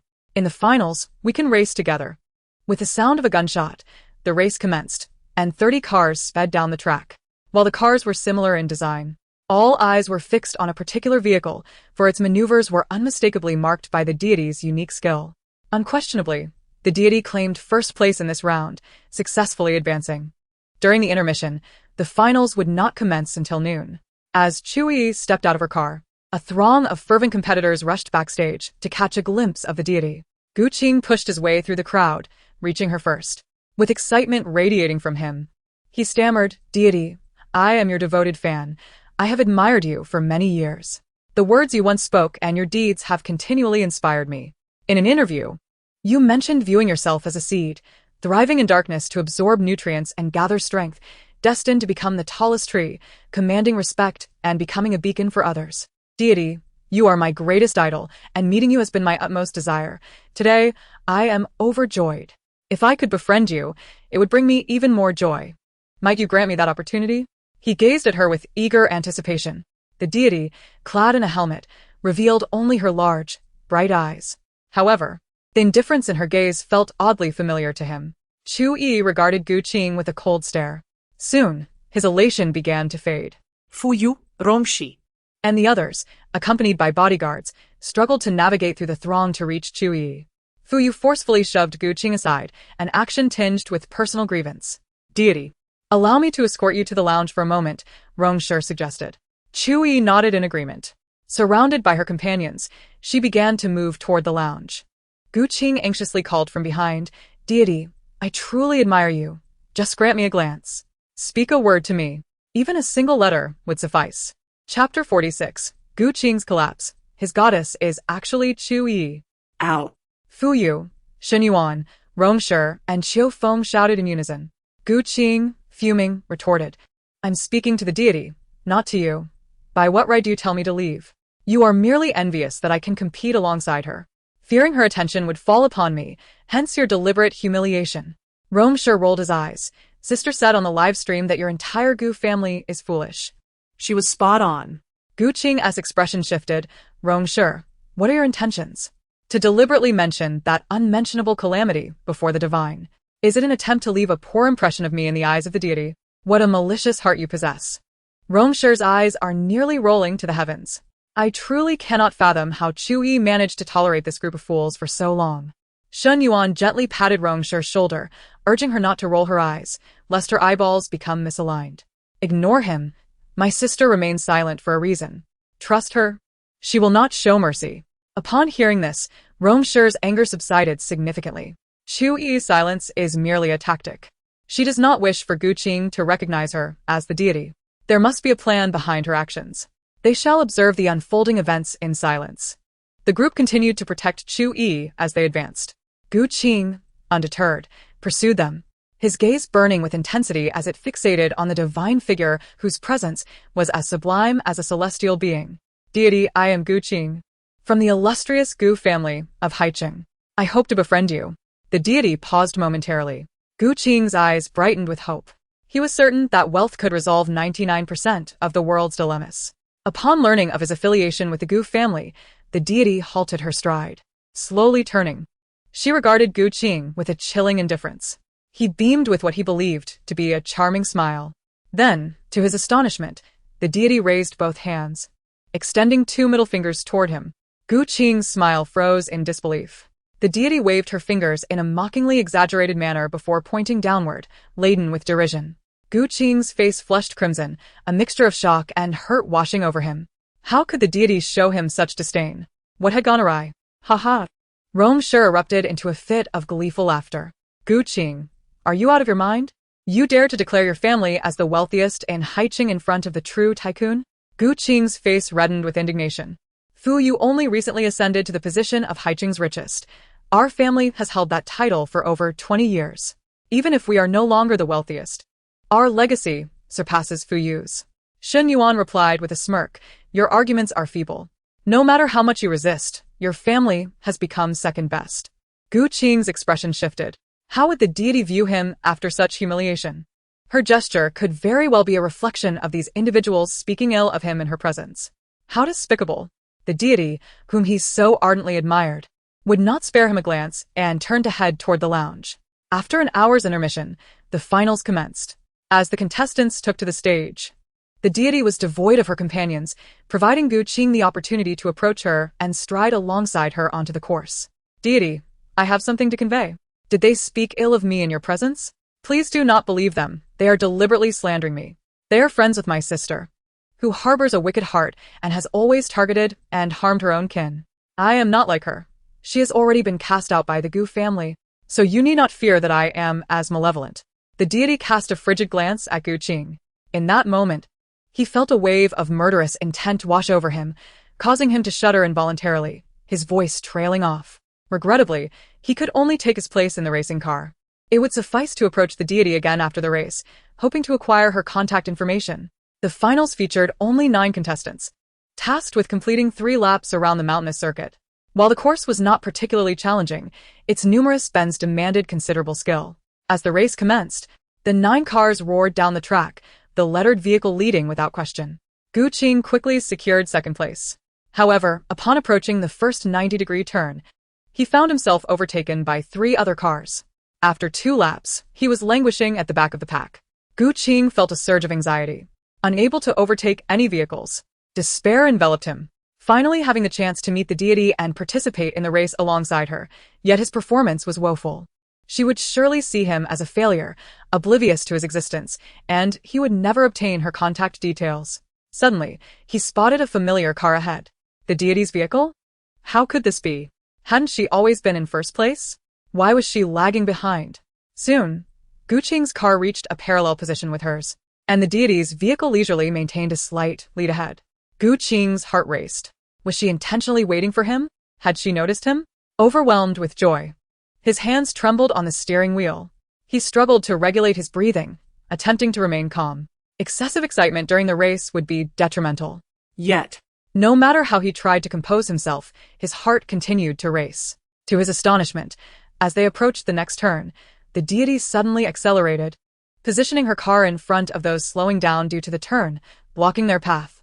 She even collided her vehicle against theirs, forcing them into the guardrail, bringing their progress to a halt. Seizing the opportunity, Gu Qing sped ahead. In subsequent turns, the deity employed the same tactic, intercepting those previously in the lead. Upon completing the final turn, Gu Qing's car surged into first place. Elation surged through him, his heart felt as though it might leap from his chest. The deity was aiding him. She was indeed helping him. She must have been captivated by him, hence her assistance. Haha, this would infuriate Fu Yu and Rong Shi. They had been disparaging him before the deity, and now witnessing her support would undoubtedly drive them mad. A delighted smile graced Gu Qing's face. The finish line loomed ahead. He pressed the accelerator to the floor, racing toward the finish line. He would not let down the championship bestowed upon him by the deity. However, at that moment, the deity, following closely behind, pressed down on the gas before him, her car suddenly accelerating. Gu Qing assumed she intended to overtake him. He was unbothered and willing to concede first place to her. Yet, she did not overtake. Instead, she veered sharply from the left side, violently colliding with his vehicle. The point of impact struck directly at the driver's side. The violent crash left Gu Qing dazed, darkness enveloping his vision. The speed of the collision rendered him incapable of reacting. It felt as though his very soul might be ejected from his body, leaving no room for thought. Ah, a car accident. How could the deity miscalculate while attempting to overtake? Could it be that she had been out of practice for too long? She was no longer the same deity. The spectators in the stands were utterly shocked by the scene. To them, it appeared as though the deity had attempted to overtake but mismanaged her maneuver, colliding with Gu Qing's vehicle. At that moment, the deity's car barreled past Gu Qing's, crossing the finish line ahead. Just before breaking the finish line, her vehicle executed a dramatic drift, crossing the finish line in reverse. The front of her car pressed against Gu Qing's, effectively pushing his vehicle just beyond the finish line. Chu Yiyi emerged from her car. After all the other competitors had crossed the finish line, she approached Gu Qing's window. His vehicle's front had been crumpled, particularly the driver's side, where the door was entirely deformed. His legs were trapped beneath the seat, the windshield shattered, leaving him bloodied. The immense impact had rendered him unconscious. Chu Yiyi pressed down firmly on several acupressure points along his neck. Gu Qing gradually regained consciousness, though he felt weak and could barely support his head. He struggled to lift it, blood trickling down from his forehead into his eyes. With a few heavy blinks, the discomfort in his vision finally subsided. He turned his head with great effort to gaze upon the familiar figure standing by the window. Deity, are you here to save me? Thank you. You truly are the best deity in the world. Despite his frail body and hazy consciousness, he felt a surge of emotion upon seeing the deity standing outside his vehicle. With great difficulty, He managed to pull the corners of his mouth into a semblance of a smile. It seemed he had forgotten that it was the deity who had caused him such distress. Or perhaps he was aware, but considered the collisions inherent to the competition as normal. The fact that the deity had come to check on him demonstrated her kindness. She had indeed noticed him. She had certainly been aiding him throughout the race, almost propelling him to first place. As this warm thought surged within Gu Qing, he whispered his gratitude. "Thank you, deity." In response, the deity removed her helmet, allowing her long, glossy black hair to cascade down, shimmering under the intense lights like luxurious silk. A stunning visage emerged, and as Gu Qing gazed upon her face, his eyes widened in disbelief, his expression frozen, revealing a look of utter horror. How could this be? His heart raced violently as he stared at the face that was all too familiar. Chu Yiyi, how could it be you? How can it possibly be you? How could you be the deity? Chapter 47. Chu Yiyi, don't be anxious. I will take my time to ruin you all. Gu Qing could scarcely fathom that the face behind the mask belonged to Chu Yiyi, the very sister he despised, whom he had once revered as his goddess. Impossible. Absolutely impossible. Surely, his injuries had muddled his perception. The deity could not be Chu Yiyi. He was overwhelmed, his emotions spiraling into madness. Yet, trapped within the vehicle and unable to move, he could only wail in agony. Chu Yiyi smirked, taking pleasure in Gu Qing's unraveling. She reached out, poking at his mangled leg, relishing the destruction. Perhaps she had pressed too hard. For Gu Qing finally felt the pain in his leg and let out a tortured scream. I am quite curious, do you now love me or hate me? Gu Qing's chest heaved as blood vessels threatened to burst in his eyes. Chu Yiyi chuckled softly, leaning closer to murmur in his ear. What does it feel like to have your faith shattered? And what is it like to be dragged into the mire by your most cherished deity? Gu Qing fixed her with a piercing stare, his throat clenched as if gripped by an invisible hand, rendering him speechless. With a smug smile, Chu Yiyi continued. Do not rush. Today it's just a leg. We have plenty of time ahead, and I shall savor every moment of your demise. Gu family. With that, Gu Qing spat a mouthful of blood. The dual trauma of body and spirit finally overwhelmed him, and he lost consciousness. At that moment, the rescue team arrived, prying open the deformed car door to extricate Gu Qing and transport him for medical assistance. Meanwhile, Chu Yiyi had already turned to leave, but the cameras continued to capture her. Her face was projected onto the large screen in front of the audience, leaving everyone in stunned silence. All eyes were glued to the screen, astonished by the familiar face that had recently captivated the world. Could it truly be that the goddess of their racing realm was Chu Yiyi? How could this be? It was widely accepted that Chu Yiyi was exceptionally beautiful, a true icon in the entertainment industry. Yet, her image of climbing trees in the forest had left an indelible mark that contradicted the divine persona they had imagined. Am I truly not seeing things correctly? The deity is actually Chu Yiyi? My heavens, this revelation is more shocking than Lin Daiyu uprooting the willow. I would rather believe in the existence of Ultraman than accept that Chu Yiyi is the goddess. Oh my goodness, what an overwhelming realization. I cannot even find words to articulate my feelings. My goddess. My dreams are shattered. If the goddess is indeed Chu Yiyi, then did she intentionally collide with Gu Qing? It must have been deliberate. Otherwise, with her skills, such a mistake could not occur on such a smooth track.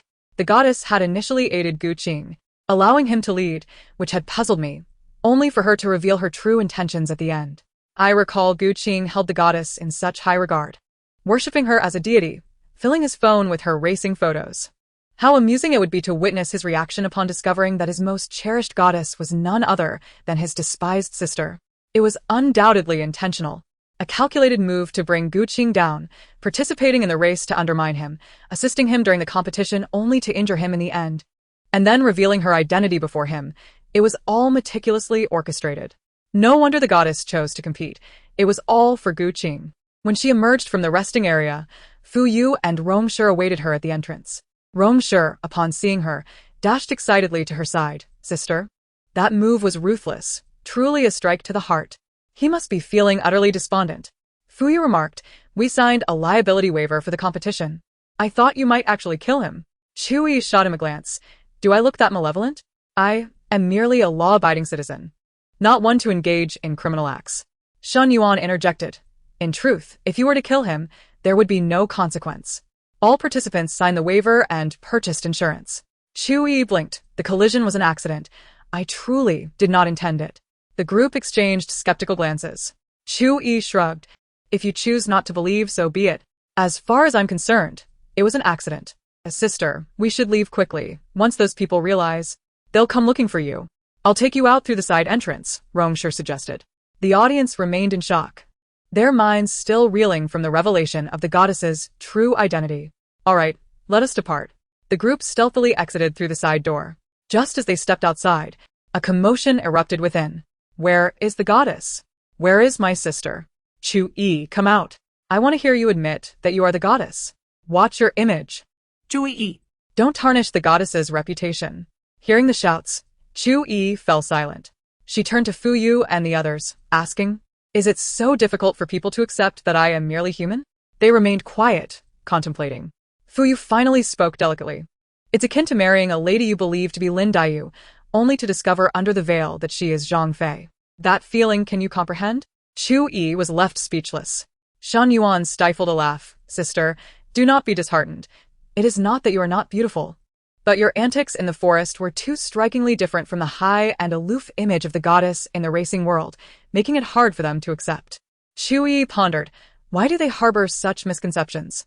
She had simply been a reclusive figure, rarely engaging with others during competitions or granting interviews. Was it merely her absence that led to such lofty expectations? People truly excel in their capacity to fabricate narratives. Enough of this. Let us move, Fu Yu urged. Desiring to avoid separation, Rongsher arranged for a 5-seater van, perfectly accommodating their group. Not long after they set off, Shen Yuan suddenly exclaimed, news of the incident at the racetrack has gone viral. The revelation of my sister being the goddess is trending #1 on Weibo. As the proprietor of an entertainment company, he occasionally keeps an eye on the news online. Thus, he quickly stumbled upon the revelations circulating on Weibo. Chu Yiyi took out her phone and attempted to log into Weibo, but after a prolonged struggle, she realized the platform had crashed. Shen Yuan offered her his phone, saying, see mine. Chu Yiyi accepted it and glanced at the screen, which displayed numerous trending topics. Among them were, the goddess of racing is actually Chu Yiyi. Sister is divine. Chu Yiyi, racing goddess. The goddess returns. How many aliases does sister have that we are unaware of? Chu Yiyi injured Gu Qing. Gu Qing's goddess is divine. The Gu family. Chu Yiyi clicked on one of the trending topics, revealing a photo of her in a racing suit, removing her helmet alongside videos. In a brief span, the comment section had amassed over 100,000 remarks. She opened it to see. Ah, sister, marry me. Sister is incredible. She can race, and is the most famous goddess in the racing world. What can't she do? Wow, sister is actually divine? I just checked the foreign networks, and they're in shock. Many in the racing community have had their dreams shattered. Ha ha ha, how could anyone's dreams be shattered when sister is so beautiful, capable, and just perfect, aside from her occasional health issues? Sister, if you keep exuding such charm, I might just be swayed. I've already been swayed. After seeing sister, I've realized I no longer love men. Seeing a multitude of comments from women expressing their desire to marry her, Chu Yiyi couldn't help but twitch her lips. She opened her mouth, only to find an unfamiliar number without a name in her contacts. Frowning, she answered the call. Who is this? A voice on the other end responded. This is Director Zhang from Survivor in the Wild. We just finished a collaboration. Chu Yiyi the Mac. You still haven't transferred the 100,000 you promised me yesterday. Director Zhang replied. Well, I have something else to discuss with you. A friend of mine asked me to invite you to participate in a foreign outdoor live-streaming variety show, Ultimate Survival, which has been airing for over a dozen seasons and is immensely popular abroad. He paused for a moment before continuing. I only contacted you out of courtesy. Contestants for Ultimate Survival come from countries all over the world, and our nation has had participants before. We've sent competitors 3 times. The first contestant lost a hand, the second was left paralyzed, and the third was a retired Special Forces soldier who lost a leg and an eye, becoming disabled. Chapter 48. She had been waiting for this day for a long time. At this point, Director Zhang, overtaken by emotion, exclaimed, damn it, those other countries are a bunch of beasts. Except for a few, most nations harbor disdain and hatred towards our Chinese people, banding together to suppress and even deliberately trap us. They mock us as the sick men of East Asia and deride our youth as useless. Yet it is they who conspire, shamelessly using their numbers against us, and they still have the audacity to ridicule our contestants. After his tirade, He realized his fervor and apologized. I'm sorry. I got a bit carried away. My grandfather and father both served in the military, so I am particularly incensed thinking about that retired soldier who suffered so grievously. He participated to earn money for his daughter's expensive medical treatment, only to end up with nothing and severely injured. Chu Yiyi listened quietly, her expression largely unchanged.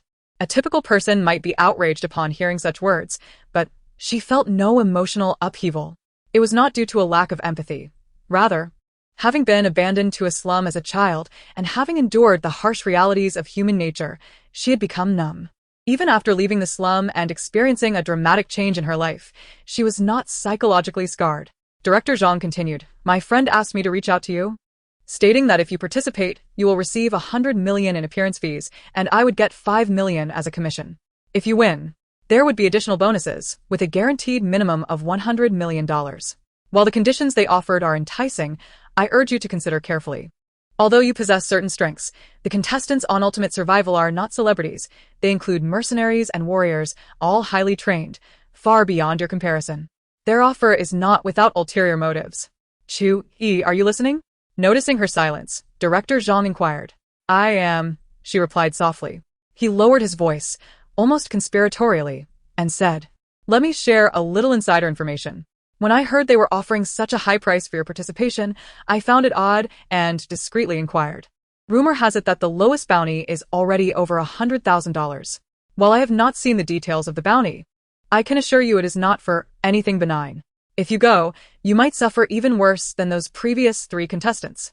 Chu Yiyi responded, "Thank you, but I will not participate." "It's best to heed advice," Director Zhang chuckled. "All right, I'll inform my friend of your refusal. Please remember to send me your bank details so I can transfer the money I owe you." Chu Yiyi acknowledged him and texted her account number to Director Zhang.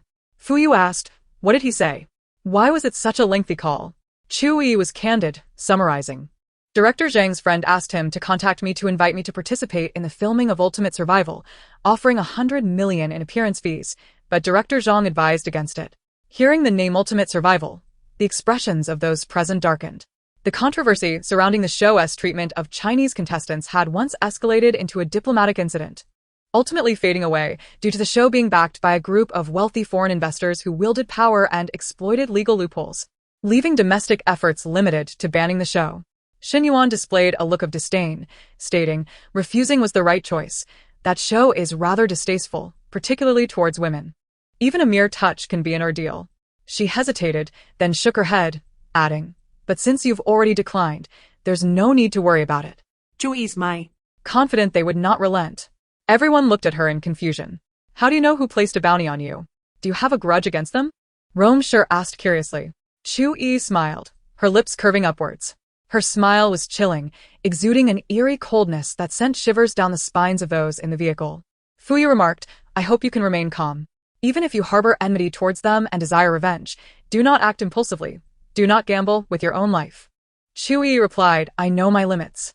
Fu Yu attempted to say more, but the others wore expressions of concern. Seeing that Chu Yiyi was unwilling to elaborate, they refrained from pressing her further. Meanwhile, Gu Qing had been taken to the hospital. Upon receiving the notification, the Gu family hurried to the medical facility.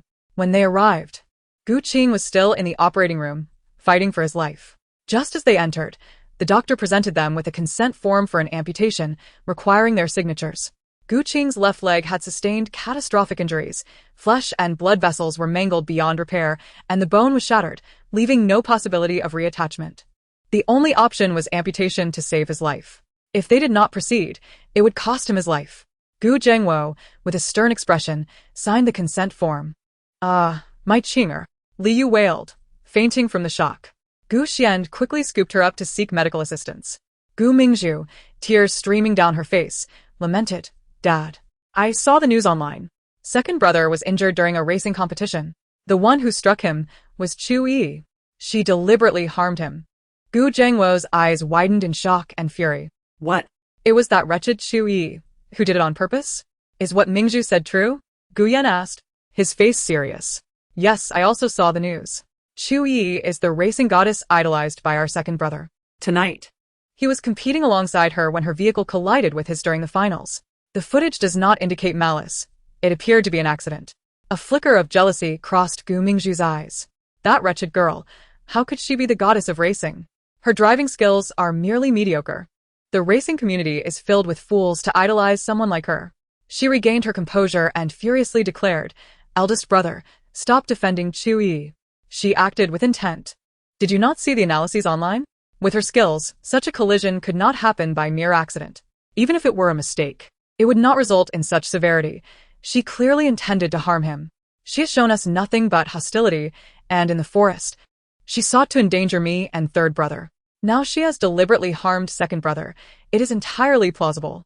Fortunately, second brother's life was spared. Otherwise, she would have caused his death. Gu Yan remained silent. He had also seen the online discussions suggesting Chu Yiyi acted with intent. It was entirely within her capacity to do such a thing. What a wretched child. I should never have allowed her to be born. She does not deserve to live. Gu Zhengwo pounded his thigh in frustration, filled with regret. His eyes, ablaze with anger, turned to Gu Yan. Eldest brother, you are the wisest among us. Think of a way to ensure our second brother's revenge. He has lost a leg. How can he accept such a fate? With tears in her eyes, Gu Mingzhu looked at Gu Yan. Yes, eldest brother, we cannot allow second brother to suffer this injustice. Chu Yiyi has gone too far. She must not escape unpunished. Father, eldest brother, please do not be hasty. We wronged Yi first. During those 7 days in the forest, she did not provoke us. We instigated her, and she only retaliated. Perhaps second brother also provoked her this time. Slap. Gu Zhengwo, consumed by rage, struck him across the face, roaring, "You traitor! Your second brother has lost a leg. And you still defend Chu Yiyi? Have you been bewitched by her? After she treated you so poorly, you still speak on her behalf?" Gu Xian covered his face. His tone dark. "Yi saved my life. If it were not for her, I would be dead. Father, Gu Mingzhu nearly caused my death, yet you have not reprimanded her. Why then, must you be so harsh on Yi?" Gu Zhengwo's face fluctuated between shades of red and blue as he shouted, "You scoundrel! I have said it before." Mingzhu was traumatized.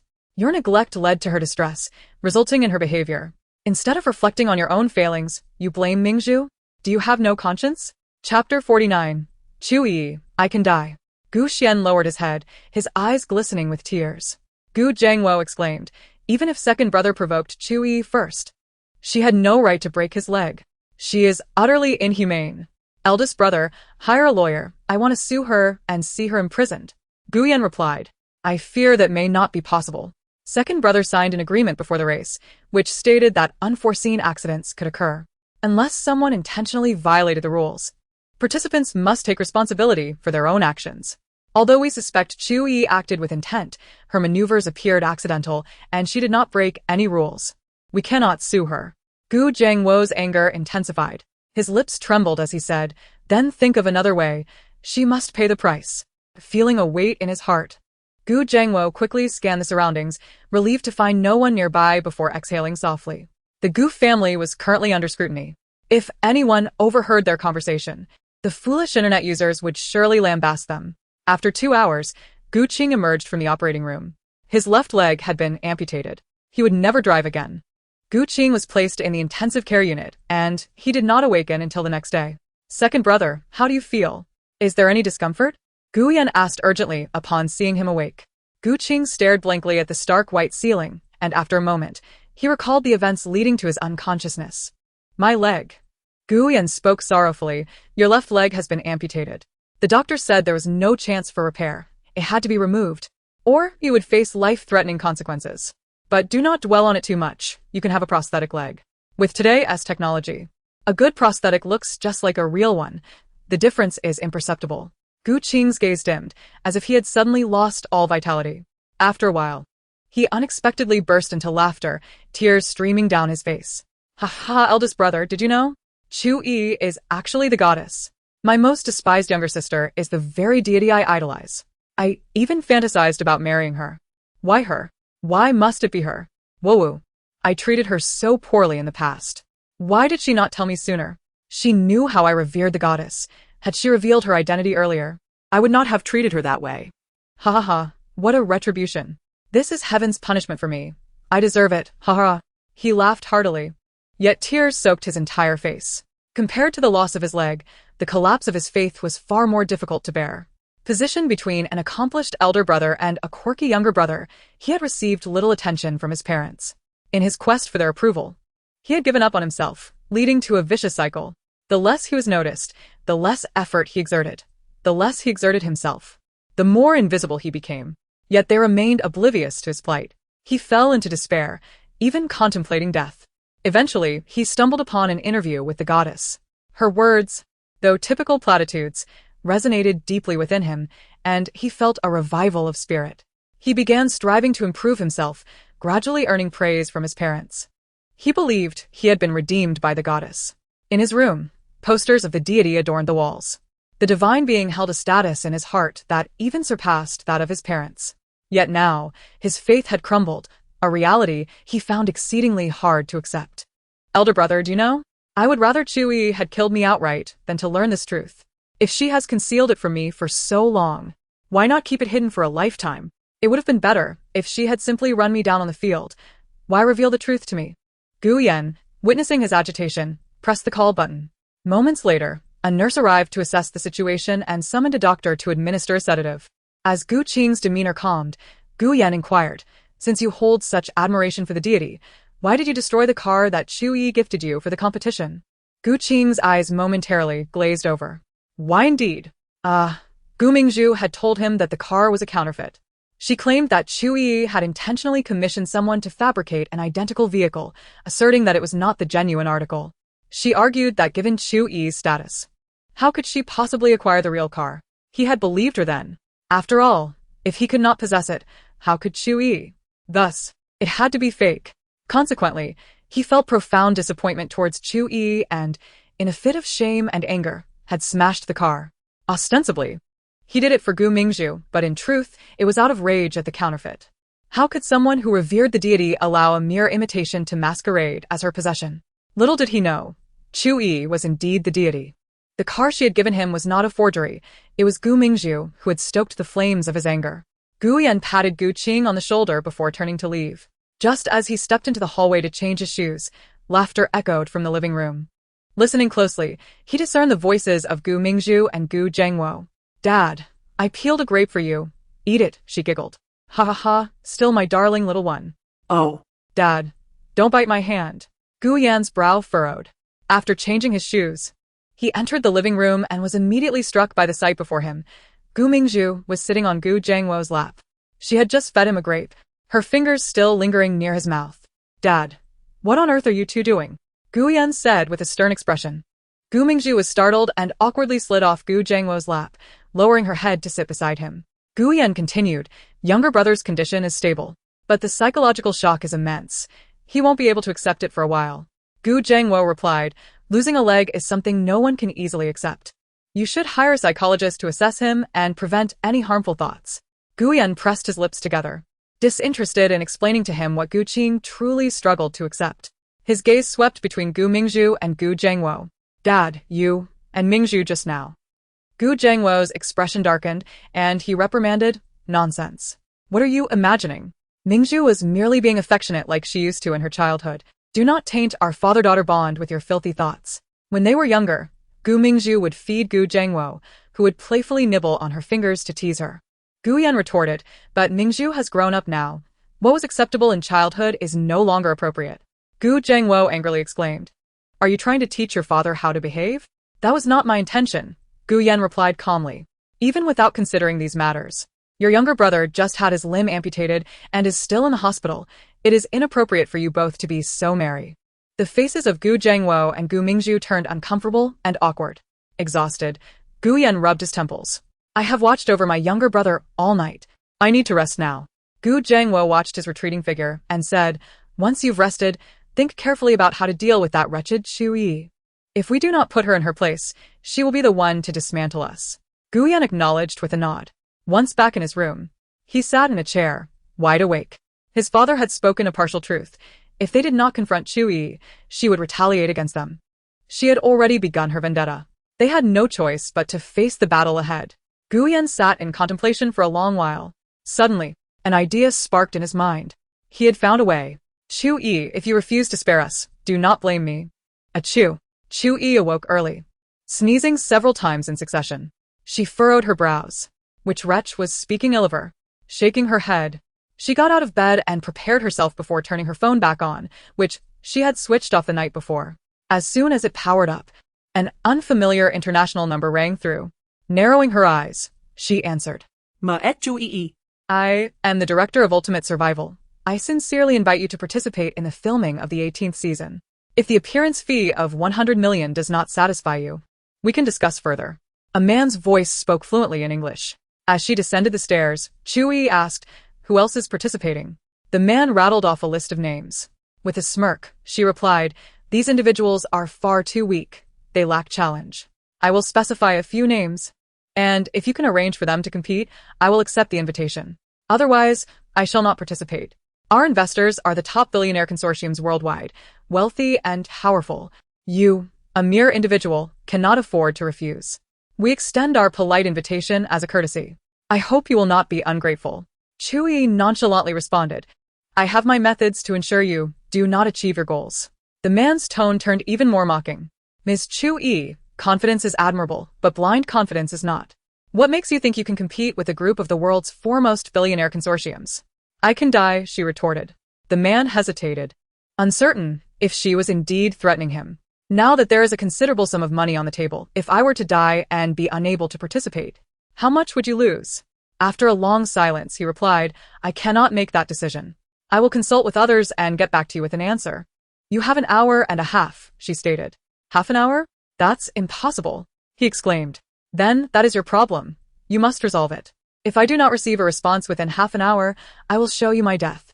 The longer the time dragged on, they might send someone to take action against her, perhaps forcibly abducting her to coerce her into participation. Though that group of perverts mainly resided abroad, they had connections and could bribe people here to kidnap her. Thus, she could not give them too much time to prepare. That is your life. Do you think you can threaten me? He shouted angrily. Do not think you can intimidate us. You lack the qualifications to fight us. You would do well to behave. Otherwise, you will be the one to suffer. Chu Yiyi, thoroughly annoyed, snapped, shut your mouth. Who do you think you are barking at? If you dare to shout at me again, I will ensure your entire family pays the price before I die. Do not assume that because I am speaking to you civilly, you can treat me like a soft persimmon. You arrogant fool, the real power lies with those behind you. What authority do you have as a mere mouthpiece? Think carefully before you speak to me. With that, she hung up the phone. Then she dropped to the ground, performing a push-up, crawling in the shadows. She crawled from the upper floor down to the garden. Chu Yiyi, at that moment, encountered Fuyu, who approached her in astonishment upon witnessing her posture, hurriedly coming closer and speaking up. As he had yet to finish his words, Chu Yiyi rolled on the ground, performed a graceful backflip, and sent Fuyu flying. Fuyu thought to himself, wasn't she perfectly fine yesterday? Why has she turned like this today? Who has provoked her? He discerned a pattern. Chu Yiyi only went mad and unleashed her emotions when she was extremely agitated or impatient. For instance, in the forest after being provoked by monkeys, or at the press conference when she was held back. What could be the cause today? As he crawled forward, Fuyu hesitated for a moment, but then decided to join her on the ground. To his surprise, he managed to catch up to Chu Yiyi and reached her side. It seemed he possessed quite the talent. Chu Yiyi, who has stirred you this time? Fuyu inquired as he crawled. She completed another roll, stood up, and dusted off her hands. Is that it? Fuyu felt a tinge of disappointment and followed suit in rising. Chu Yiyi calmly stated, I am merely exercising. Fuyu cleared his throat, saying, Indeed, I was accompanying you in your workout.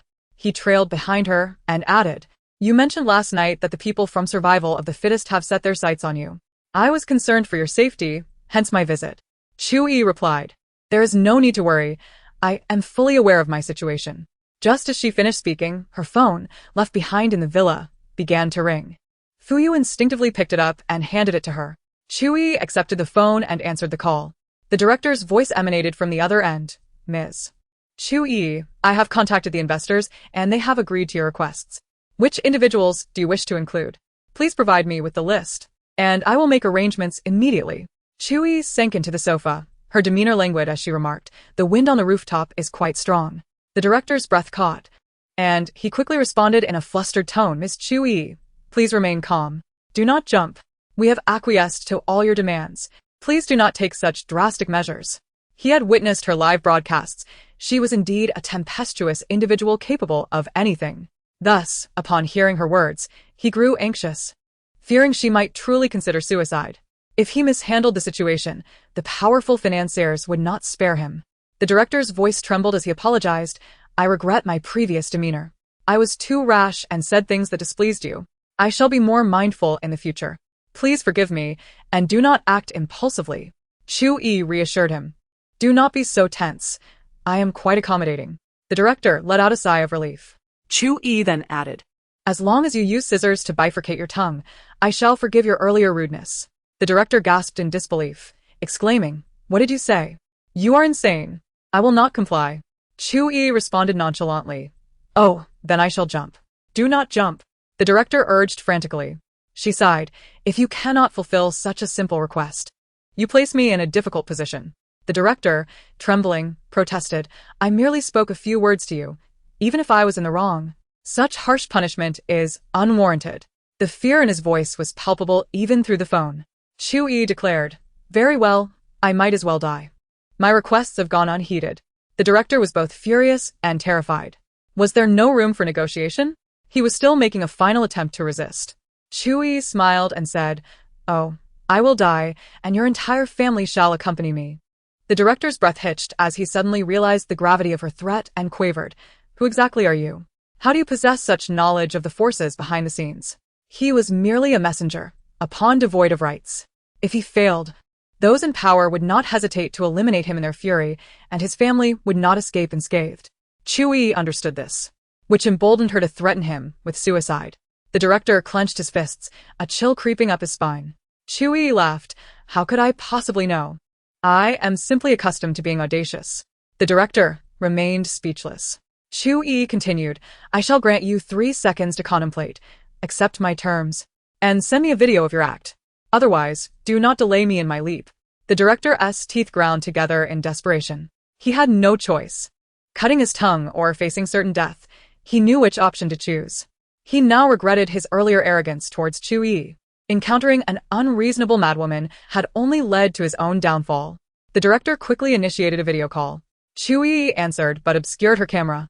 A middle-aged man with blonde hair and piercing blue eyes appeared on the screen, glaring intensely. Though he had been forced to submit, his heart brimmed with resentment, wishing he could annihilate Chu Yiyi with his gaze. Chu Yiyi picked up an apple from the table, reclining leisurely on the sofa, taking a bite as she awaited his performance. The director took a deep breath, grasping a pair of scissors. He pulled his tongue out, closed his eyes, and resolutely severed it in the middle. Ah! Blood gushed forth as the director collapsed to the ground, the scissors clattering away. He covered his mouth, writhing in agony. Chu Yiyi unveiled her camera, munching on the apple as she remarked, I was merely jesting. I never expected you would actually do it. The director, with bloodshot eyes, glared at the screen, realizing that Chu Yiyi was not on the rooftop but rather comfortably seated on the sofa, eating an apple, nearly causing him to faint from rage. You, he stammered, unable to articulate his thoughts through the pain. Chu Yiyi smirked. You truly are an obedient dog, following every command given to you. Given your compliance, I shall accept your invitation. I will send you the list shortly. With that, she decisively ended the call. Beside her, Fu Yu frowned. Why did you agree? You are fully aware of the dangers, and now you have a bounty on your head. Is this not courting death? He spoke earnestly. Chu Yiyi, I recognize your exceptional abilities. You are not an ordinary girl. Furthermore, the rules within are opaque and devoid of ethics. What the public perceives is merely the 18th season.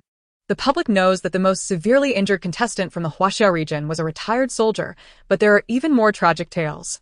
Chu Yiyi turned her head to look at him, remaining silent, her expression unchanging. She was a perfect listener.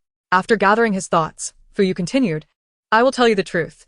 I once participated in Survival of the Fittest, but the season I was in was never aired, and all traces of it have been erased from the internet. There is not a single remnant left. That season was akin to a living hell. Chu Yiyi lidt stanguierly. Not interrupting, her expression inscrutable. Fu Yu, having regained his composure, elaborated, I joined Survival of the Fittest at the age of 16. That season, due to a change in rules, some countries had 2 contestants, including Huaxia. Besides myself, there was also a 15-year-old girl. She was stunning and remarkably skilled.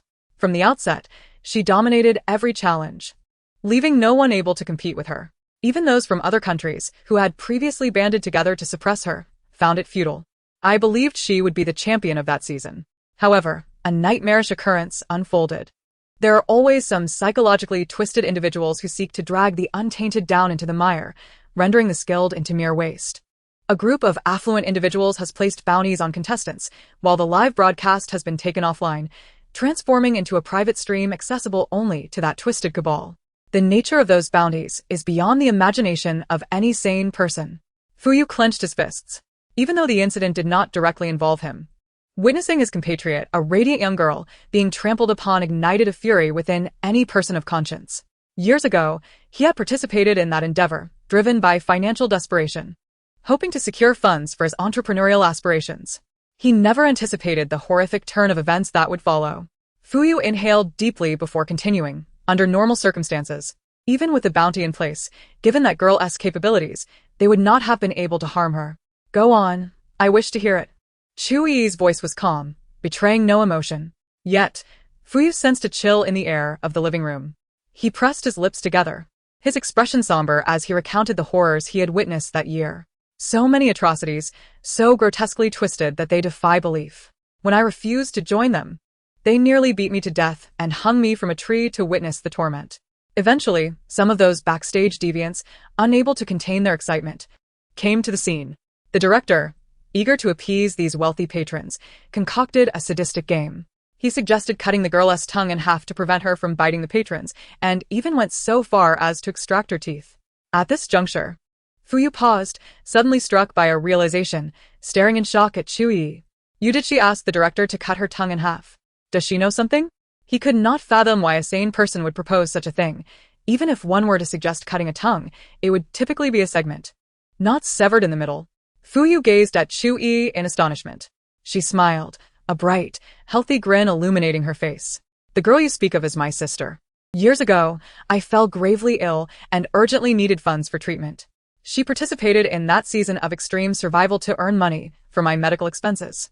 Fuyu looked at the smile on her face, yet felt a profound sorrow. He opened his mouth, his voice barely a whisper. I'm sorry I couldn't help your sister. He stared at her blankly. You knew? Of course. Do you think I'm foolish? A share worth 300 billion. And I only sold it for 30 million? Chú ý chút cờ lại tì. Fuyu inquired, what has become of your sister now? She suffered significant physical trauma and is left with severe aftereffects, nearly unable to stand, only able to crawl on all fours. Fuyu's hands tightened on his knees. So, she learned to crawl to accompany her sister? Was her claim of exercising merely an excuse? After treatment, her mental state improved somewhat. Chu Yiyi continued. Fuyu exhaled in relief, and then she jumped from a building. Fuyu's expression stiffened. Although she was saved, she has become a vegetable. At a loss for words, Fuyu shifted the topic. Your sister didn't receive the prize. How did you manage your recovery? Chú ý tiếp lít. Sister Nai took in my brother and me back then. Her family was quite wealthy, so my illness was naturally treated. She scoffed. It's truly ironic. If only there had been a little more time, Sister Nai could have been like us. Fuyu was unsure how to console her. She appeared to need no consolation. Her emotions stable and tears absent. Yet, witnessing her demeanor caused him distress. Your acceptance of the extreme survival invitation is to avenge your sister, isn't it? Chu Yiyi did not hide her intentions, nodding. Do not act impulsively. Killing on camera will not spare you. Moreover, those twisted individuals behind the scenes? They hide behind screens. You cannot reach them. They are the true culprits. Do not rush into this. I can help devise a plan to discreetly eliminate them. Chú ý mai. My brother has been preparing as well. He will find a way to bring those people before me. There's no need for your concern. I know what I am doing. Just remain a clean and good person. Fuyu wished to say more, but Chu Yiyi, growing impatient, kicked him aside. Stop wasting time. My temper is short. Don't push me to imprison you. Just because I am speaking calmly with you does not mean you can prattle on endlessly. In the previous moment, he thought Chu Yiyi regarded him as a benefactor due to her sister's plight. Yet in an instant, he felt as if she viewed him as less than human. Despite being kicked aside, he remained, standing silently, wanting to speak but hesitating. Chu Yiyi took a deep breath and met his gaze. Fuyu, do not waste your time on me. After what happened to Sister Nai, I can no longer love men.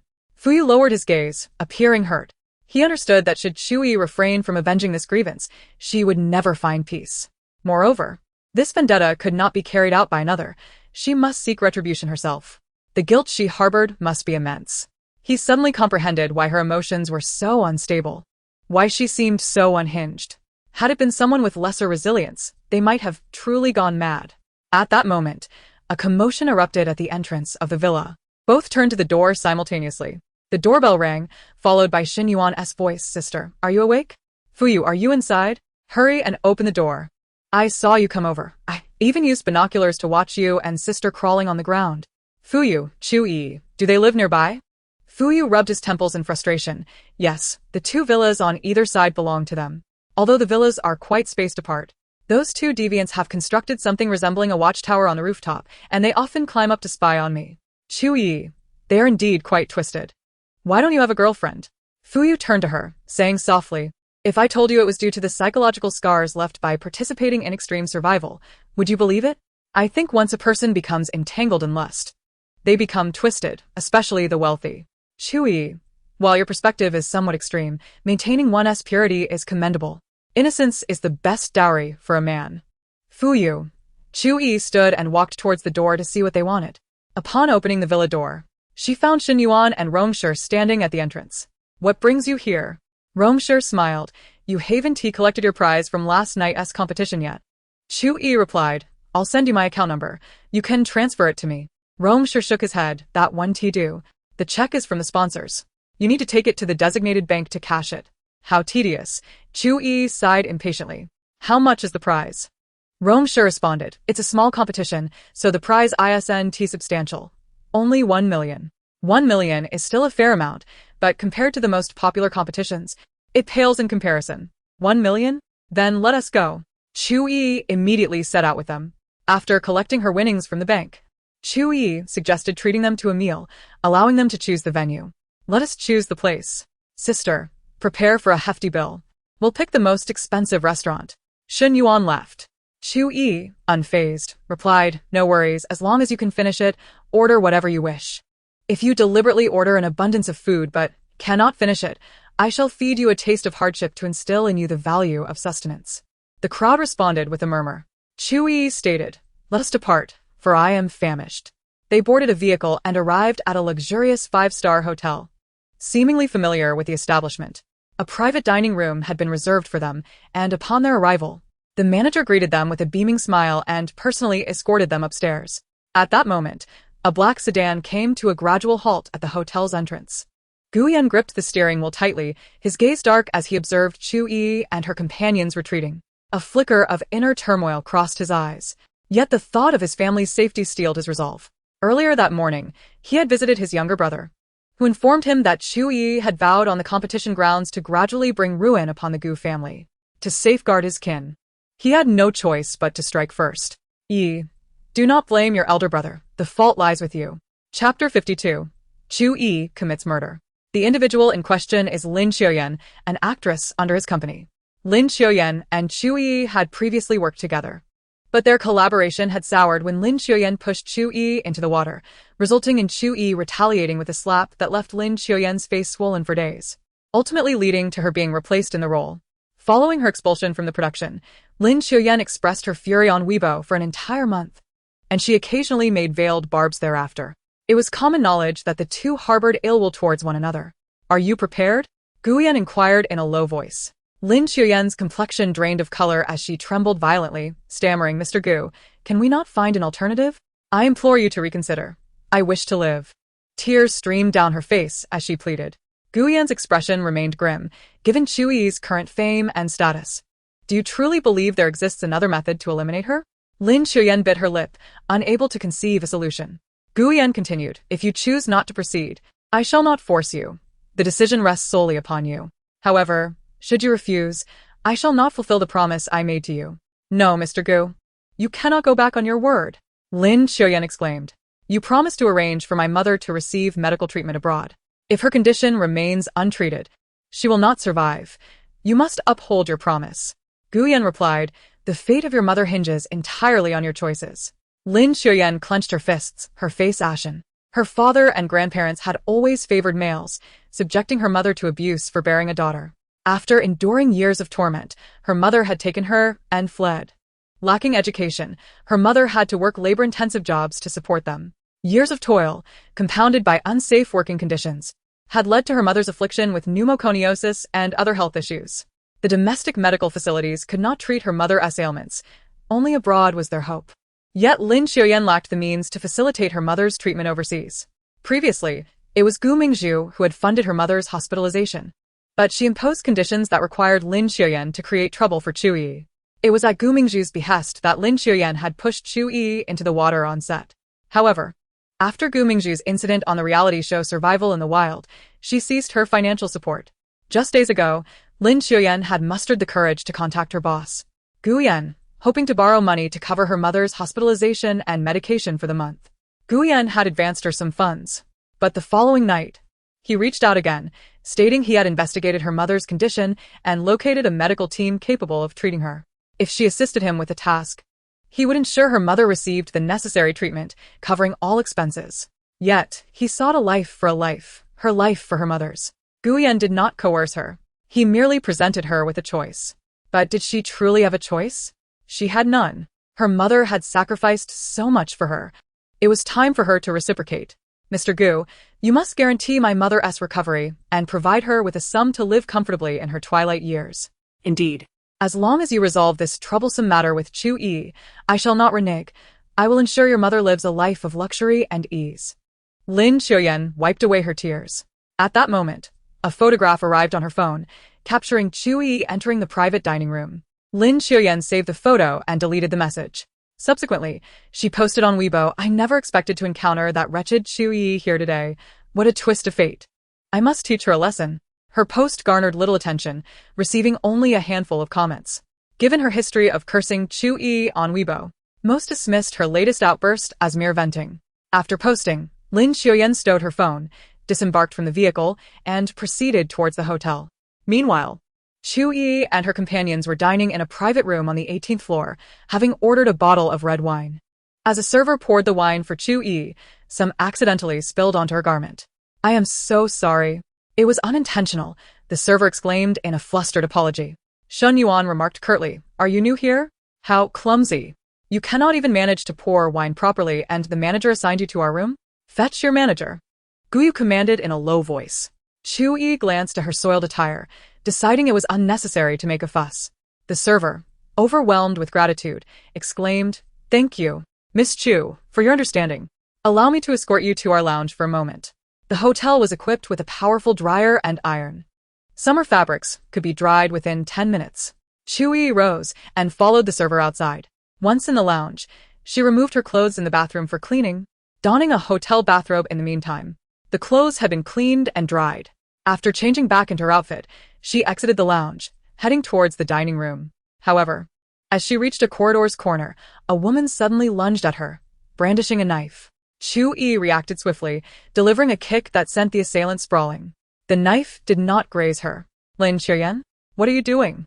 Chu Yiyi inquired, her brow furrowing as she recognized the woman. Lin Xiuyan, now on the ground, dropped her dagger, gazing up at Chu Yiyi with a sorrowful smile.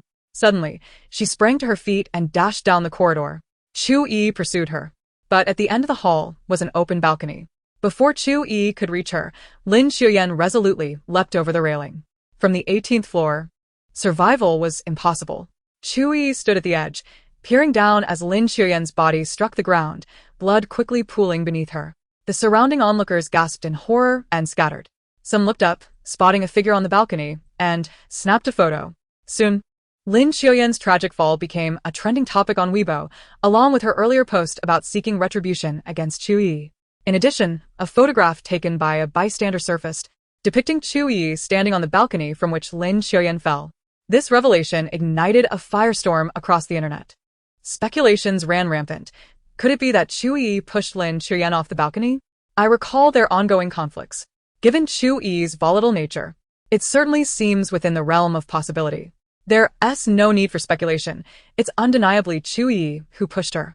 Just moments after Lin Xiuyan threatened to confront her, she fell to her death, and Chu Yiyi was conveniently positioned at the scene.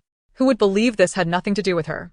Oh my. While we often comment online about how our idol disregards the well-being of others, she surely cannot have been so callous as to take someone's life. Has it only just begun? And already, her reputation is in shambles? Though I have always admired Chu Yiyi, should she be found guilty of murder, I will immediately withdraw my support. The law must be upheld. Chu Yiyi has gone too far. Regardless of whether Lin Qiuyan sought her out, she cannot resort to murder. A life for a life. This venomous woman must pay dearly for her actions.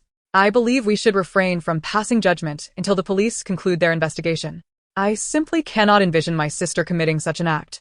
Haha, the loyal fanatics are out in force. The evidence is right before our eyes. What more investigation is needed? What evidence is that? Merely a photo of her standing on the balcony, lacking any footage of her pushing anyone. The fervor of these diehard fans is alarming. In such dire circumstances, do you think they show such devotion to their own parents? A heated debate commenced online. Many, upon viewing the photograph of Chu Yiyi on the balcony alongside Lin Qiuyan's previous social media posts, concluded that Chu Yiyi was responsible for Lin Qiuyan's fall. They unleashed a torrent of vitriol towards her, eager to convict her on social media.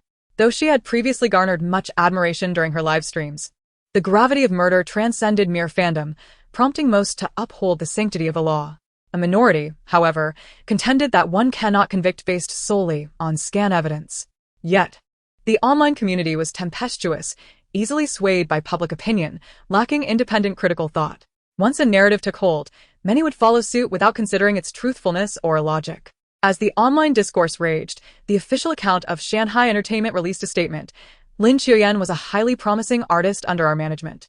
We are deeply saddened by this incident. We firmly do not believe she took her own life. Just yesterday, we held a meeting during which she was selected as a key talent for our support. She shared many of her aspirations with us. And it is unfathomable that she would choose to end her life. She has a mother in the hospital who requires her care. Their bond is profound. And she would never abandon her. The balcony railing was exceedingly high, reaching her armpit. It is implausible that she could have fallen accidentally. We hope the police will conduct a thorough investigation to provide justice for the deceased. Upon the release of Shanghai Entertainment's announcement, the backlash against Chu Yiyi intensified. More individuals became convinced that she was indeed the one who pushed Lin Qiuyan. Chu Yiyi is truly despicable. She caused Lin Qiuyan to miss a role that could have elevated her career, and now, just as Lin was on the verge of success, she has taken her life. She must face the ultimate punishment. Lin Qiuyan was so unfortunate, having relied solely on her mother since childhood, and now, in the prime of her life, she has been murdered, leaving behind a gravely ill mother. How will her mother ever cope with this loss? I thought Chu Yiyi had weathered the storm of hidden live streaming, that she was without blemish and deserving of admiration. How wrong I was. In comparison, the mistakes made by Mingzhu and others seem trivial. May Chu Yiyi meet her demise. A wicked woman, unworthy of life and a waste of air. 2 hours after the incident, the Haicheng police issued a report. At 12:35 p.m. today, a fall occurred at the Shenghua Hotel. The deceased fell from the 18th floor balcony and was confirmed to be Lin Qiuyan. After Lin Qiuyan's fall, Chu Yiyi promptly called the police. Upon arrival, officers discovered a dagger, which bore Lin Qiuyan's fingerprints. Is there still any need for investigation? It is clear that Lin Qiuyan confronted Chu Yiyi, who, in a fit of rage, pushed her from the high balcony. Just execute her without further inquiry. What a coincidence that the hotel's surveillance system malfunctioned. Could it be that Chu Yiyi orchestrated its destruction to eliminate evidence? Chu Yiyi is utterly deranged. She should hasten to her end. Meanwhile, at the police station, Fu Yu and others sought to bail Chu Yiyi out, but the police responded. This case has significant implications and has attracted considerable attention. The police station is swarmed with reporters. Chu Yiyi cannot be released on bail. Otherwise, our credibility will be severely undermined. Fu Yu, with a stern expression, stated, "There is no evidence proving that Chu Yiyi pushed anyone. Are we to detain her simply because of online speculation?" The police retorted, "Yet there is no evidence to prove that Chu Yiyi did not push her. She is currently the prime suspect, and her detention is both legal and reasonable." Fu Yu clenched his fists, his expression dark as storm clouds. If the public were to discover that she had been released, not only would the police face public scrutiny, but she would also endure further online harassment. Shen Yuan remarked, "Indeed, it may be for the best that she remains unaware of the online discourse while in custody." Rong Shi patted his shoulder, saying, "Let us proceed with our investigation. If we can uncover evidence, we will surely be able to extricate her." Fu Yu pressed his lips together and addressed the police. I wish to speak with Chu Yiyi. The police acquiesced, recognizing that she was still merely a suspect and had not yet been convicted. Chu Yiyi remained relatively composed, though her eyes were heavy with contemplation. When Fuyu entered, she showed no reaction. He found himself at a loss for words, standing before her in silence for an extended moment. Suddenly, a female officer dashed in, her face alight with joy as she exclaimed, "Chu Yiyi, you're free." Chu Yiyi gazed at her with confusion. How could she suddenly be free? The scene had only involved her and Lin Xiaoyan, and the surveillance footage had failed. She could not clear her name even if she jumped into the Yellow River. How could she be exonerated? In a daze, Chu Yiyi, along with Fuyu, entered a reception room where she encountered a somewhat familiar young boy. The boy was around 10 years old, slightly plump yet quite adorable. Chu Yiyi asked, "Do I know you?" The boy replied, "I was so excited to see you yesterday that I forgot to take a photo or video. I told my classmates that I met you and even crawled in front of you, but they don't believe me." Chu Yiyi recalled her encounter with him at the amusement park and asked, "How did you manage to record it?" The boy scratched his head, explaining, "My classmate said I didn't crawl well, so I wanted to practice secretly. Today, my parents took me to the hotel for lunch, and before the dishes arrived, I noticed the long corridor was perfect for crawling, so I decided to practice. I wanted to see how I crawled, so I borrowed my mom's phone to record. Just as I started filming and set the phone down in a flower pot, my mom called me to eat, saying they had my favorite sweet and sour ribs. When I heard that, I completely forgot about the phone. It was only after lunch, when we were about to leave, and my mom couldn't find the phone for the bill, that I remembered I had left it there." The boy beamed with pride, as if he had achieved a great feat. S face broke into a smile as she gently ruffled the boy's hair, expressing her gratitude for his significant assistance. She nodded in acknowledgement when he eagerly proposed to climb. However, she cautioned him to refrain from making a scene. The police officer, perplexed, inquired why she hesitated to share the video, noting that failure to do so would result in relentless online criticism. He emphasized that without clearing her name, her release from the police station would cast doubt on the integrity of law enforcement. With narrowed eyes, responded in a serious tone, indicating her intention to conduct an investigation. She suspected that Lin Xiaoyan's suicide might have been premeditated, as her behavior had been strangely uncharacteristic of someone contemplating death. Revealing the truth prematurely could alert those responsible and hinder her inquiry. Yet, she refrained from disclosing her suspicions to the police regarding Lin Xiaoyan being coerced. The officer shook his head, stating that withholding the truth would undermine the nation's legal system and potentially incite social unrest. After a moment's contemplation, proposed a discreet departure, assuring them that she would remain out of the public eye once outside. The officers hesitated but ultimately consented, stressing the need for a swift resolution to the case due to public interest. She acknowledged their concerns, expressing her understanding and gratitude. If a week passed without any news from her, they could proceed with the announcement. Did not leave the police station immediately. She arranged for Fuyu to procure a set of male attire and some disguise tools. The young boy was ecstatic, eager to showcase his new look to his classmates. After recording the video with the child, added his mother on WeChat and transferred her a portion of the 1 million yuan prize she had recently earned as a token of appreciation. She was principled in her dealings, repaying both debts and kindness. Fuyu's assistant, Mingzhu, soon delivered the requested items to the police station, donned the male clothing, adorned herself with a wig, and applied makeup using the disguise tools, altering her appearance significantly. Once she completed her transformation, she strode confidently out of the police station, passing by reporters who failed to recognize her. Upon returning to her villa, retrieved her phone to assess the public sentiment online. The adoration she had received days prior had now turned to scorn. She noticed a Weibo post from Gu Yan, in which he pledged to atone for his sister's actions by taking responsibility for Lin Xiaoyan's mother's medical expenses and her future welfare. His statement garnered widespread praise from netizens. As perused the unfolding events online, she recognized that Gu Yan and Shanghai Entertainment stood to gain the most from the situation, prompting her suspicions towards him. Moreover, Lin Xiaoyan's expression during her leap did not convey a desire to end her life. Rather, it suggested a lack of options. She observed that Lin Xiaoyan's attack on her had merely been a ruse, as the knife had not been used against her but rather as a means to fabricate a conflict that would ultimately lead to her own demise, implicating in the process. This orchestrated scheme would ensure that regardless of her guilt or innocence, public perception would label her as a murderer. Only through her vilification could Gu Yan, with his magnanimous facade, redeem his sister's misdeeds in the eyes of the victim's family, thus enhancing his reputation. If she were to perish, Gu Yan would face no repercussions. Instead, he would capitalize on public opinion to stage a remarkable comeback. While lacked concrete evidence, she instinctively directed her suspicions towards Gu Yan, recognizing him as the most ruthless member of his family. It was entirely within his character to manipulate others into sacrificing themselves for his benefit, given that he had shown no hesitation in harming even his own sister. Contacted Fuyu. Requesting assistance to investigate Lin Xiuyan's motives for visiting the hotel that day, whether she had followed her there or merely stumbled upon her by chance. Clarifying this detail was crucial to determining if Lin Xiuyan had indeed plotted to frame her. Fuyu's efficiency was commendable. He reported that Lin Xiuyan entered the hotel less than 5 minutes after his arrival. Upon entering, she had claimed an urgent need to use the restroom, prompting the attendant to escort her to the first-floor facilities.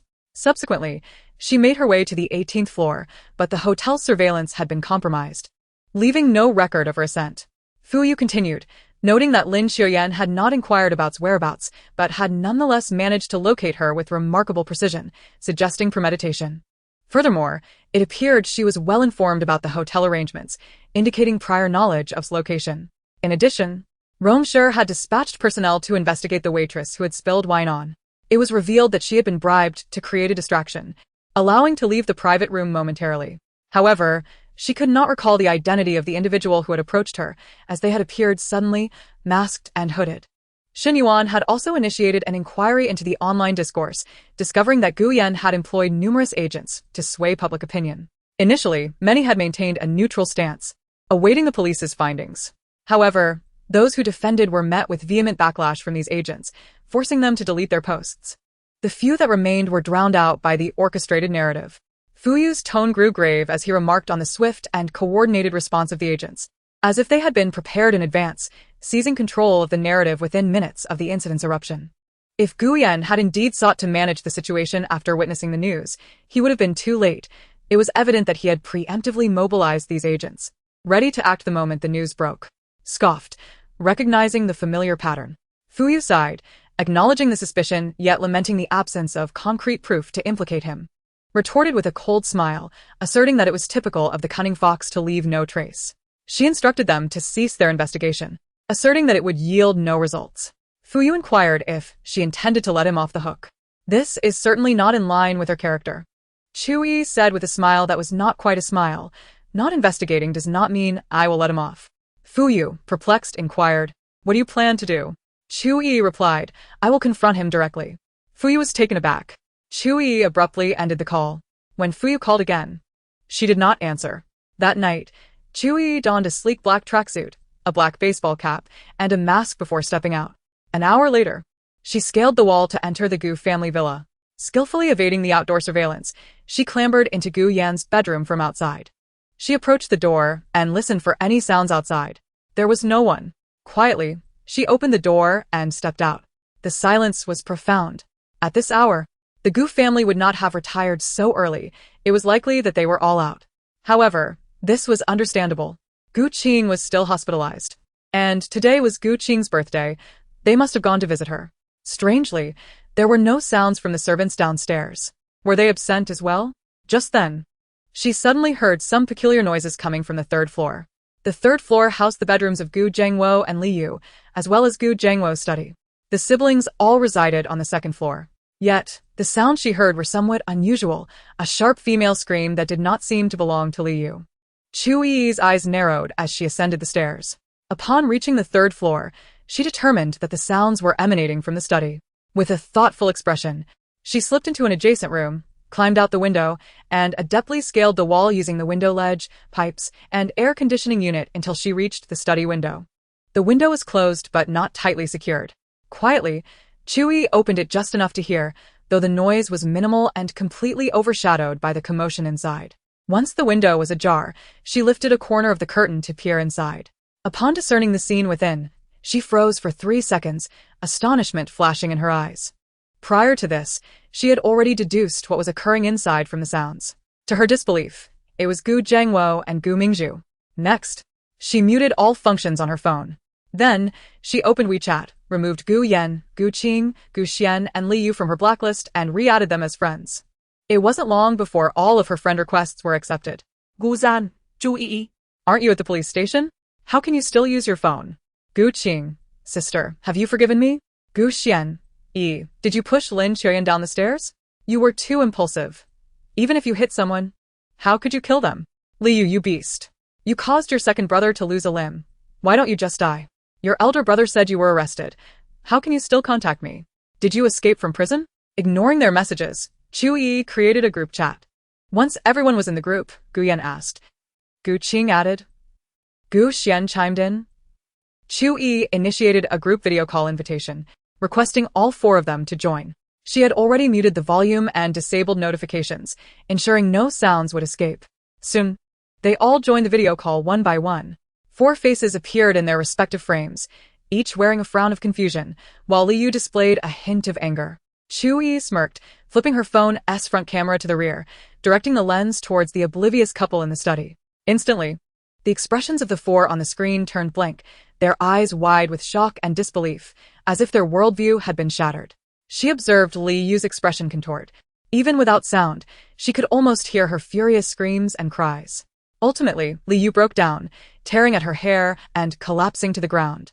They seemed to be in disarray, and soon Gu Xian rushed over to help Liu up.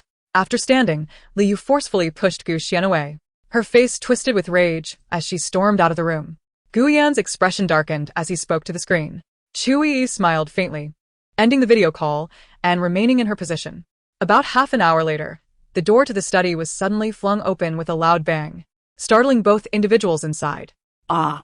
Gu Mingzhu screamed, instinctively retreating behind Gu Zhengwo, her face pale with fear.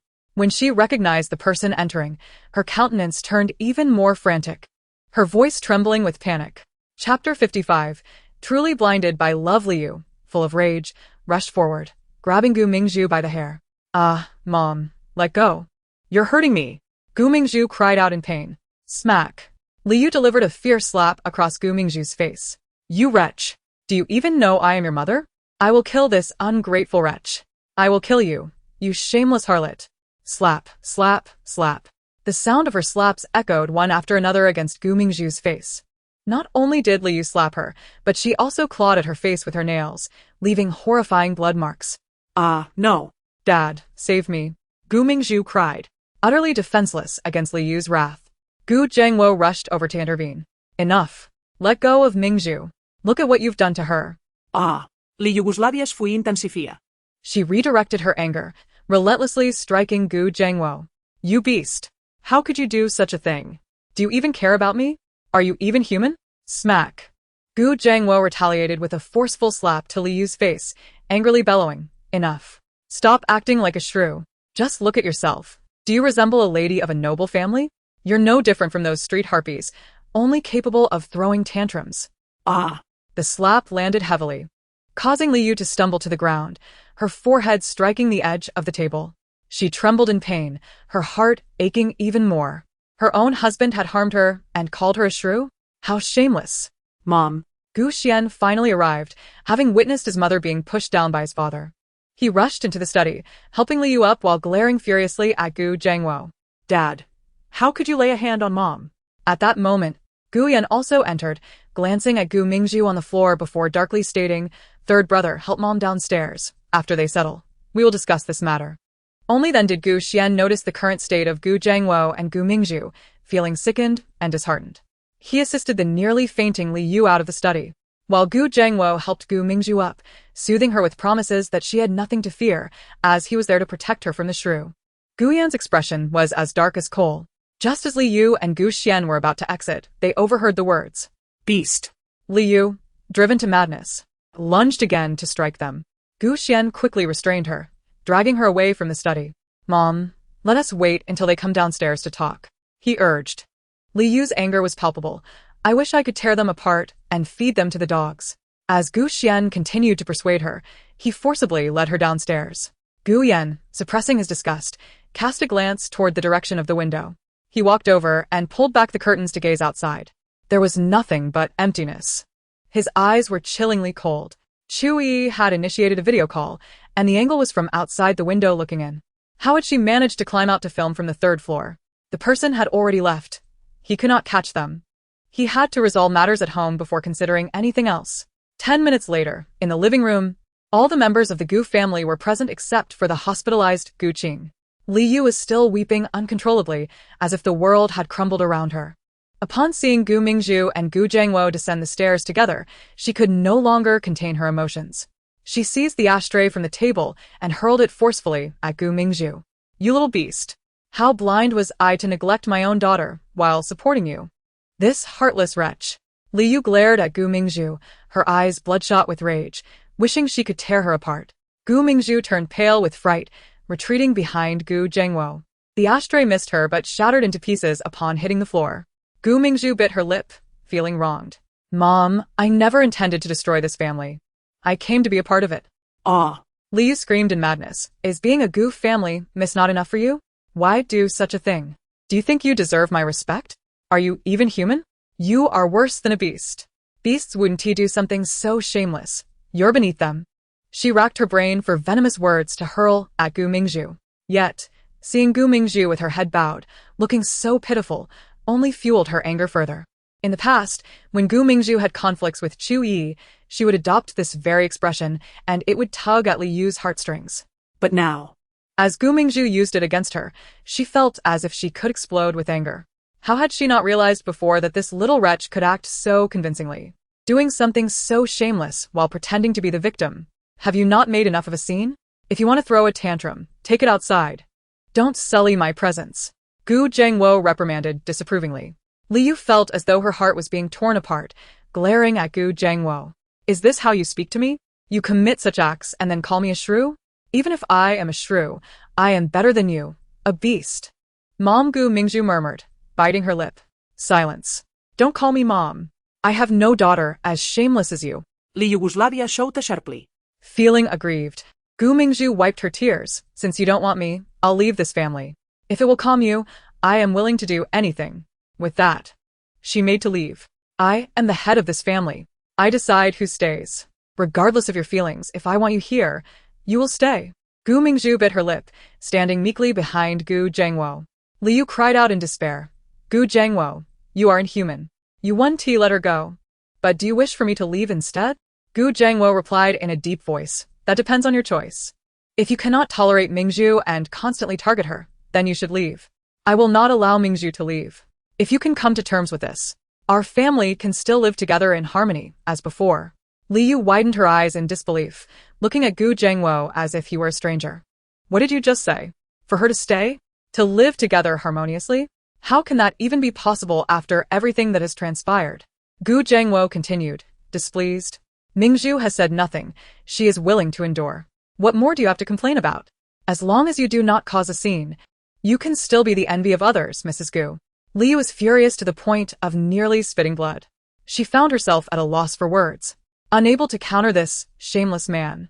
Gu Zhangwo continued with an air of entitlement. "You needn't be so angry. Look at those wealthy people. How many do not keep mistresses? You've been fortunate that I have not looked elsewhere. I am simply doing what any wealthy man does. Mingzhu has grown up under your watch. You know her well.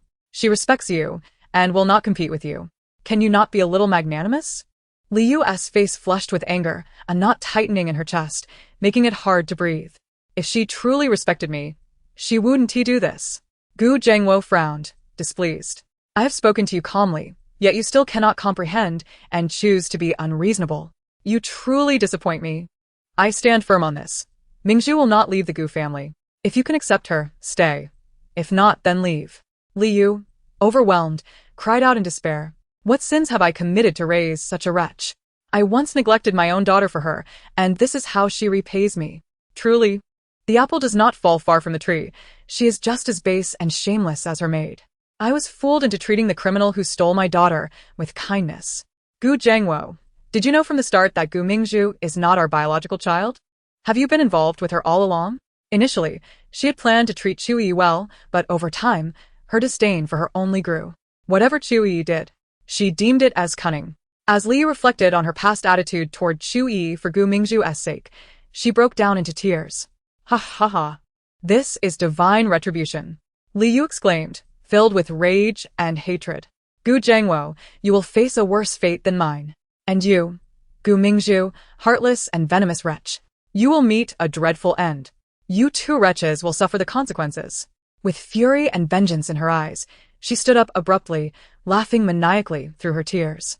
I will expose you filthy dogs. I will make you the scorn of all. Chapter 56. What demands does Chu Yiyi have? Laughing maniacally, Liu stormed out. Gu Mingzhu felt a surge of panic. The affair between her and Gu Zhengwo could not be exposed, at least not now. If word got out, she would never be able to face anyone again. Mom, please don't act impulsively. You cannot let this matter leak. It would ruin Dad and the entire Gu family. Gu Mingzhu hastily chased after Liu, trying to stop her. Get away. You filthy thing. Don't touch me. Liu furiously shoved Gu Mingzhu away. Gu Mingzhu collided against a nearby cabinet, the pain causing her delicate form to tremble.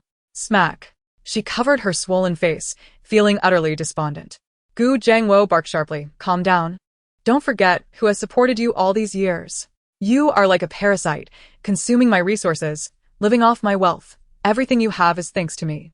What right do you have to confront me? I provided you with 30 years of comfort, and instead of gratitude, you wish to destroy me over this trivial matter.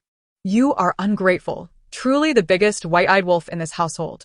Liu stared at Gu Zhengwo in shock, her body trembling with rage. She had never expected him to view her in such a light. Before marrying Gu Zhengwo, she had come from a wealthy family, bringing a 10 billion dowry into the Gu household. Although her family's business had since failed and could no longer assist her, her family had never demanded repayment for her dowry. Most of the money she spent was her own. Beside them, Gu Xian could no longer contain his anger. Dad, how can you say that to Mom? She is your wife. Gu Zhengwo snapped back. She wishes to ruin me. What kind of marriage is that? Gu Xian retorted. That may be true, but you were in the wrong first, rebellious child. When did it become your turn to admonish me? Gu Zhengwo interrupted Gu Xian with a fierce voice. Gu Yan, maintaining a composed demeanor, interjected. Enough, let us cease this bickering. This matter must not be made public. A flicker of satisfaction crossed Gu Zhengwo's face. The eldest son still understood the gravity of the situation. Liu glared at Gu Yan with indignation. Meeting his mother's gaze, Gu Yan spoke firmly. Mother, we are a family. Our fortunes rise and fall together. Have we not just endured this? Do you not remember? Due to Gu Mingzhu's affair, our family has become the laughingstock of society, and our business has suffered immensely. He continued, if this incident were to come to light, not only would father and Gu Mingzhu face disgrace and public scorn, but we too would be subject to disdain and ridicule. Our family business would once again be severely impacted, leaving us unable to hold our heads high. Liu finally regained her composure. While Gu Zhengwo and Gu Mingzhu deserve their fates, her 3 sons should not be destroyed. Gu Zhengwo assisted Gu Mingzhu to the sofa, looking at Liu with a softened tone. As long as you do not cause a scene, I shall not consider divorce. You will remain Madame Gu, and our family can continue to live as before. You and Mingzhu can keep each other company, and you need not worry about her marrying and leaving you. That is a good thing. Weren't you always concerned that Mingzhu's marriage would leave you heartbroken? Now you need not fret. Liu felt a surge of anger, wishing she could tear apart Gu Zhengwo's face. This was beneficial for him, the old pervert, but not for her. She felt nothing but irritation and rage. Gu Yan spoke solemnly. Let us not discuss this matter any further. Gu Zhengwo frowned, puzzled. Gu Mingzhu looked at him with confusion. Gu Yan explained.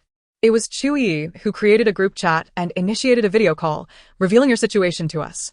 His frustration mounted. It was indeed that ungrateful daughter who had caused his embarrassment. If not for her, he would not have been humiliated before his sons.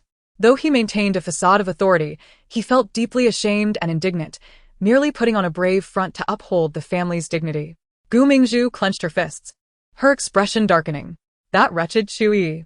She had caused her such humiliation and even physical harm. This debt would not be forgotten. Gu Yan continued. The footage must have been captured from the window. She was likely hiding outside. However, when I checked earlier, she was no longer there. Still, she might be lurking in some corner, watching our misfortune unfold. The atmosphere grew tense. At that moment, a mocking laugh echoed from the second floor. What a spectacle. It seems my visit today was not in vain. I have witnessed quite the performance. Upon hearing that familiar voice, everyone turned toward the staircase. A dark figure sat on the handrail and slid down from the second floor. Upon reaching the ground, she landed gracefully, hands in her pockets, strolling towards them with an air of nonchalance. Despite her hat and mask, they recognized her instantly. It was Chu Yiyi, now standing before the sofa. She kicked the incessantly chattering Gu Jiangwo off the seat. Shut your mouth, and if you dare bark at me again, I'll smash it. Chu Yiyi shouted impatiently.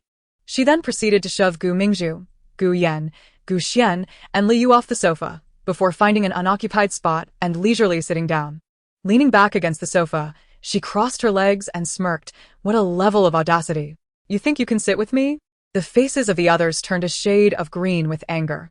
They had been the ones seated first. This latecomer, an unwelcome intruder, not only pushed them aside but also dared to insult them. It was utterly outrageous. They all stood up, casting varied glances at Chu Yiyi. Gu Jiangwo, seething with rage, opened his mouth to curse. Bang! Chu Yiyi forcefully kicked the coffee table in front of her, the loud crash startling them back a step. Chu Yiyi warned, "Understand your position before speaking to me. I hold your secrets in my hands. If you provoke me, I will immediately expose your sordid affairs to the world. Spare me your talk of shared fortunes and misfortunes. You do not affect me." Gu Jiangwo's expression darkened, his features twitching with suppressed fury, though he dared not insult Chu Yiyi any further. Gu Mingzhu clenched her fists, gritting her teeth in anger. That wretched girl had already ruined her reputation and now sought to destroy her once more. It infuriated her. "Aren't you supposed to be detained at the police station? How did you end up here? Did you escape?" Gu Yan questioned, his brow furrowed as he scrutinized Chu Yiyi. She could not possibly have evidence to prove her innocence. Although there was no concrete proof of her guilt, it was implausible for her to be released so swiftly. Thus, Gu Yan could only conclude that she had indeed escaped. Chu Yiyi cast him a sidelong glance, her expression enigmatic.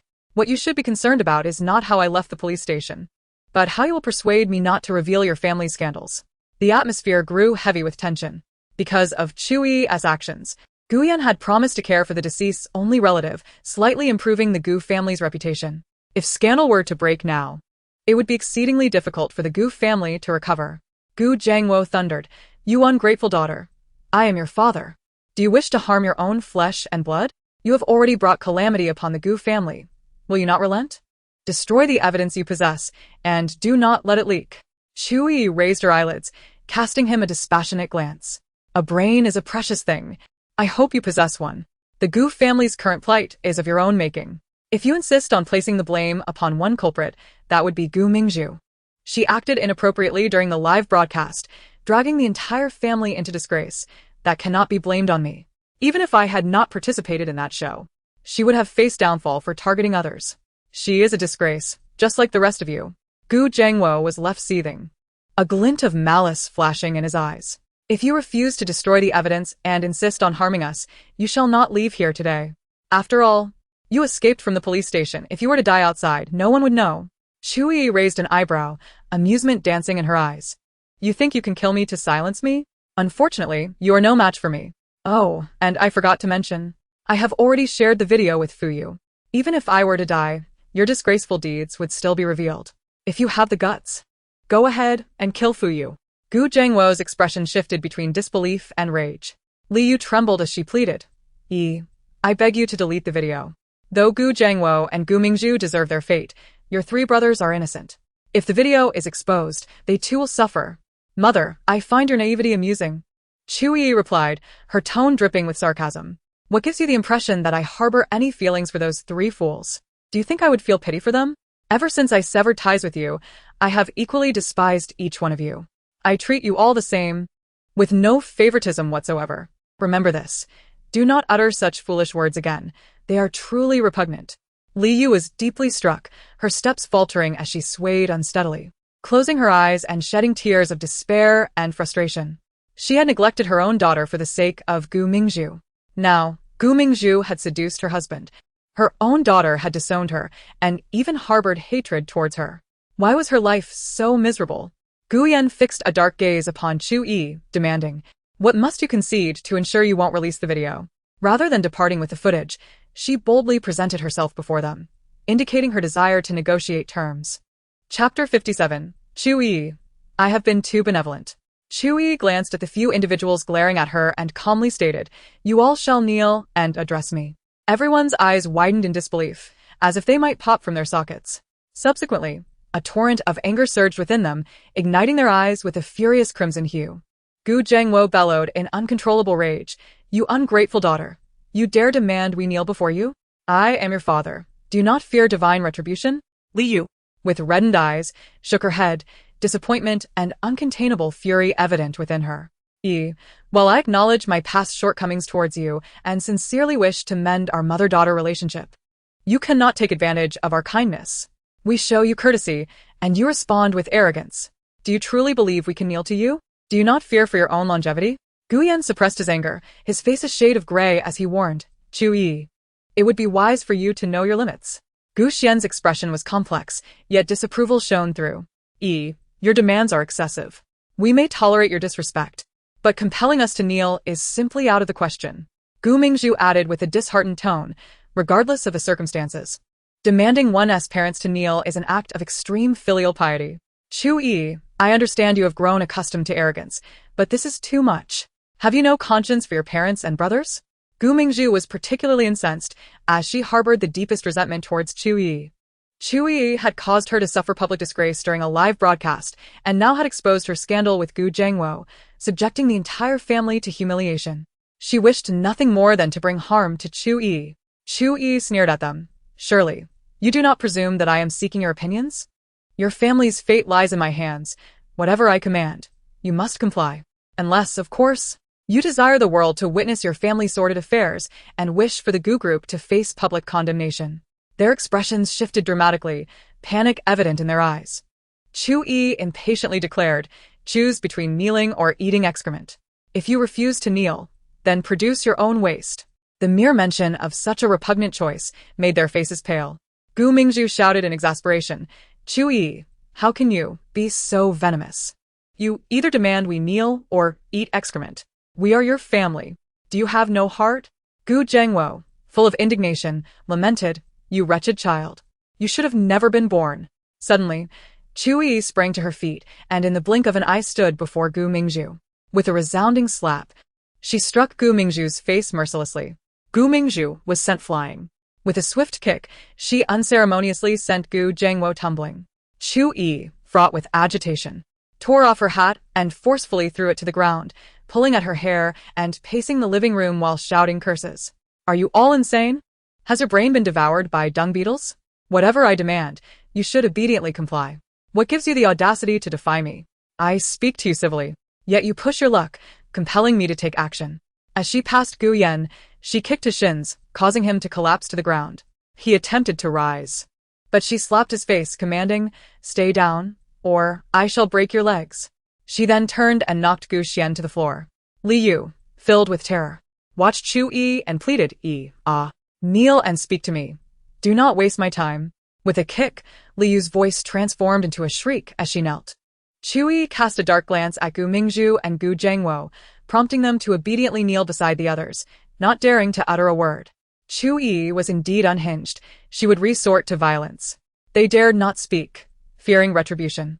A sense of satisfaction washed over Chu Yiyi, yet she had one condition. The entire Gu family fixed their gaze upon her, awaiting her demand. Chu Yiyi's eyes landed on Gu Yan, and a mocking smile spread across her serene face. Gu Yan's expression tightened, a foreboding sense creeping into his mind. Chu Yiyi, with a sardonic smile, proclaimed, let Gu Yan's life be the exchange. What? The family gasped in shock, their eyes widening in disbelief. Gu Xian hastily exclaimed, how can you be so heartless? Your brother is your own flesh and blood. Besides, he has merely neglected you. He has done nothing wrong. How can you demand his life? This is utterly cruel. Liu, panic-stricken, cried out, you and Yan are siblings. How can you wish for his death? Gu Xian added, what he has done is merely neglect. You cannot wish for his life. Gu Zhengwo seethed with anger. To be so ruthless to your own brother. Have you no conscience left? Gu Mingzhu feigned concern. Chu Yiyi, you cannot be so heartless. Gu Yan glared at Chu Yiyi, silent, yet filled with dark thoughts. Chu Yiyi scoffed. He has done nothing? Was it not he who had me sign contracts to elevate Gu Mingzhu's status? The family fell silent, their expressions shifting to one of confusion. Gu Xian lowered his gaze in guilt. Indeed, while it was Gu Yan who had insisted on the contracts, he had been the one to suggest it initially.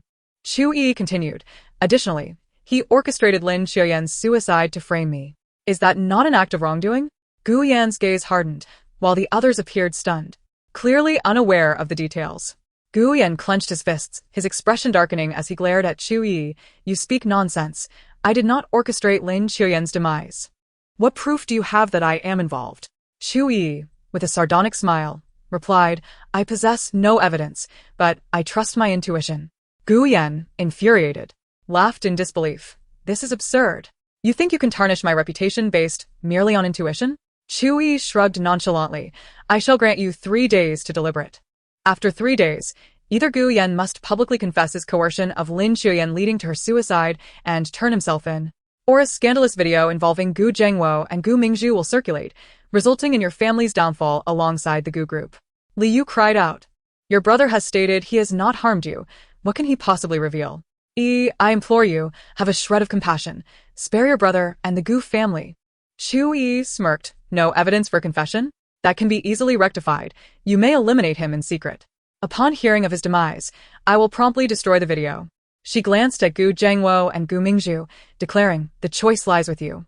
If you wish to preserve your lives and the dignity of the Gu family, you must eliminate Gu Zhengwo and Gu Mingzhu. After all, the deceased hold the greatest weight. The expressions on everyone's faces were grim to the extreme. Chu Yiyi shook her head and sighed. Alas, I have been too kind, granting you all so many choices. This shall be my final act of mercy. I cannot allow this to happen again. The crowd was taken aback, muttering, mercy? Is that what she calls it?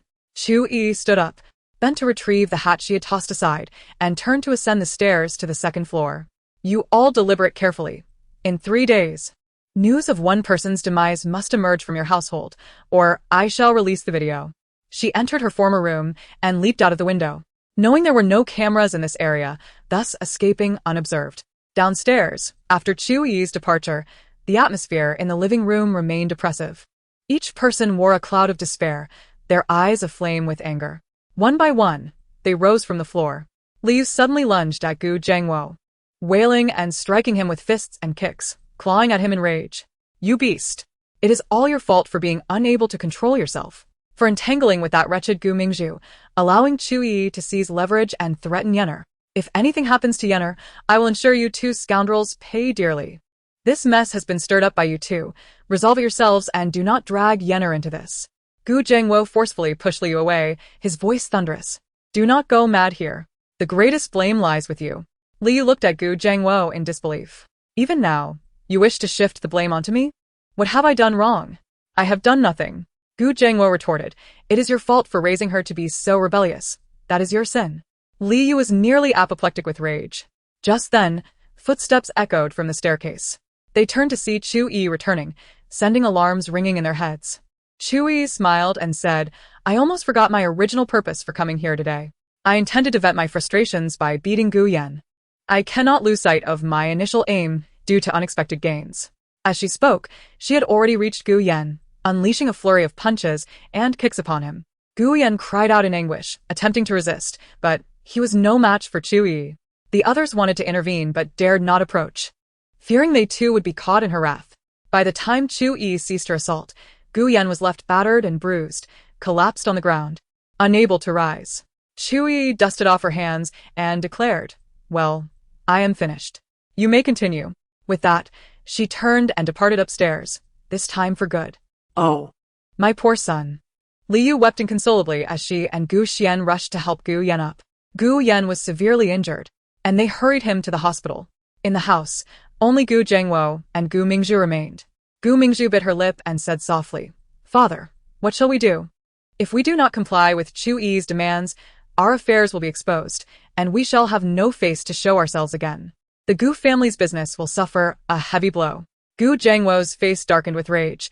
He wished nothing more than to eliminate the source of their troubles, Chu Yiyi. Gu Mingzhu, with sorrow in her voice, continued, I do not care for my own fate, but I cannot bear to see you suffer, Father. The Gu family cannot survive without you.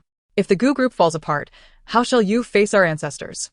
Upon hearing this, Gu Zhengwo felt a chill run down his spine, panic flickering in his eyes. The Gu family had been the wealthiest in Haiqing for decades, but under his stewardship, their fortunes had dwindled. In recent years, they had even lost their top position. He already felt guilty to his ancestors.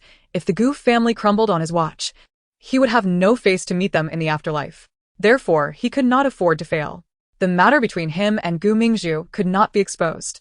As long as his elder brother did not release the evidence, Chu Yiyi would let them be. Gu Zhengwo shook his head sternly no. I cannot admit to framing Chu Yiyi.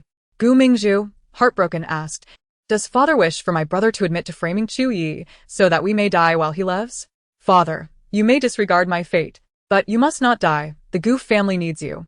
Gu Zhengwo wiped away her tears and said solemnly, The Gu family's reputation has only just begun to recover due to your brother's actions. If it were revealed that Lin Xuyan's death was orchestrated by him to frame Chu Yiyi, the Gu family's reputation would suffer a catastrophic blow. The public would turn against our business, and then the Gu family would truly be finished. Gu Mingzhu inquired, Then what shall we do? Gu Zhengwo's face hardened, a ruthless glint in his eyes. Then he must die. Chu Yiyi has stated that if no evidence is made public, she will not pursue the matter further. As long as he is gone, sacrificing him to save the entire Gu family is a worthwhile trade. Moreover, public sentiment towards him has improved recently. If he were to pass now, the people would mourn him, thus supporting the Gu family's business. At that moment, near the entrance, Liu overheard Gu Zhengwo's voice from the living room. As if struck by lightning, a chill coursing through her body. This beast, Gu Zhengwo, was willing to kill Yener to protect himself and that little wretch, Gu Mingzhu? Yener was his son. How could he be so heartless? Liu clamped her hand over her mouth, desperately stifling her cries. Otherwise, she would be left in ignorance while her son was harmed by them. As she listened to those shameless beasts plotting against Gu Yan, hatred surged within her. She would not allow them to harm her son. If anyone was to die, it should be those two beasts. She did not go back for her phone but silently slipped out of the villa. After leaving the Gu family villa, Chu Yiyi went to a barbecue stall, ordered a plethora of skewers and a few bottles of beer. In a celebratory mood, she thought to indulge in a few drinks. Once the food and drinks arrived, she removed her mask and began to feast heartily. Grabbing a 500 milliliters bottle of beer, she tilted it back and drank it all in one go. With a satisfied belch, she finished off a skewer of lamb. What a delight! Nearby, someone discreetly recorded a video of her with their phone. Chu Yiyi glanced over, removed her hat, and flashed a smile. The onlooker gasped, struck speechless by her beauty. A beauty beyond compare. A college athlete who had been single for 20 years thought, Did I just encounter Chu Yiyi at a barbecue stall? Isn't she supposed to be in custody for intentional homicide? How is she here? Video, soon. This video soared to the trending topics, igniting outrage among netizens. The flood of comments nearly crashed the Weibo servers. Has Chu Yiyi escaped or been released? She must have been released. If it were an escape, she wouldn't be so nonchalant, and the police would have issued a statement. How can a murderer be released? Is there no justice anymore? Haicheng police, speak up. Why was Chu Yiyi released? Give the public an explanation, or I will be at every Haicheng police station with wreaths tomorrow. What kind of background does Chu Yiyi have? She kills someone and is released so quickly? We must scrutinize the entire Haicheng authorities, or it will be impossible to appease the public. Letting a murderer roam free is an affront to the deceased. Chu Yiyi, the murderer, deserves to die. If I were there, I would surely avenge the innocent Lin Xuyan. That's right. Even if it costs me my life, I will take down this arrogant wretch. At that moment, those indulging in late-night snacks around began to whisper amongst themselves, brandishing their phones. Those who had not yet checked their devices were prompted by their friends to do so, and upon seeing the online content, they cast furious glances toward Chu Yiyi. Just then, her phone rang. Chu Yiyi, this is the Haicheng Police Department. How can you brazenly show your face in public? Did you not claim you would remain incognito? In just over 10 minutes, the online vitriol and official skepticism have nearly crippled the entire internet. Reporters stationed outside the police station are hurling insults and objects at the building. Some are rallying to find you, declaring they want to rid society of you. Chu Yiyi, you certainly know how to stir up trouble. You've only been out a few hours and already caused such an uproar. The officer's voice brimmed with anger. You need to leave the barbecue stall immediately, or you risk being attacked by an enraged mob of well-meaning citizens. Despite the officer's fury, there was an undercurrent of concern in his tone. Where are you? We will dispatch officers to find you. I appreciate your concern, but there's no need to search for me. I will be fine, Chu Yiyi replied. The officer paused, then said, Very well, we will issue a statement. Even if you disagree, we must proceed. Otherwise, the city will not be at peace tonight. With a faint smile, Chu Yiyi exchanged a few more words with the officer before ending the call. When she looked up, she found herself surrounded by a throng of people. their faces ablaze with fury. You murderer! How dare you flaunt your freedom after taking a life?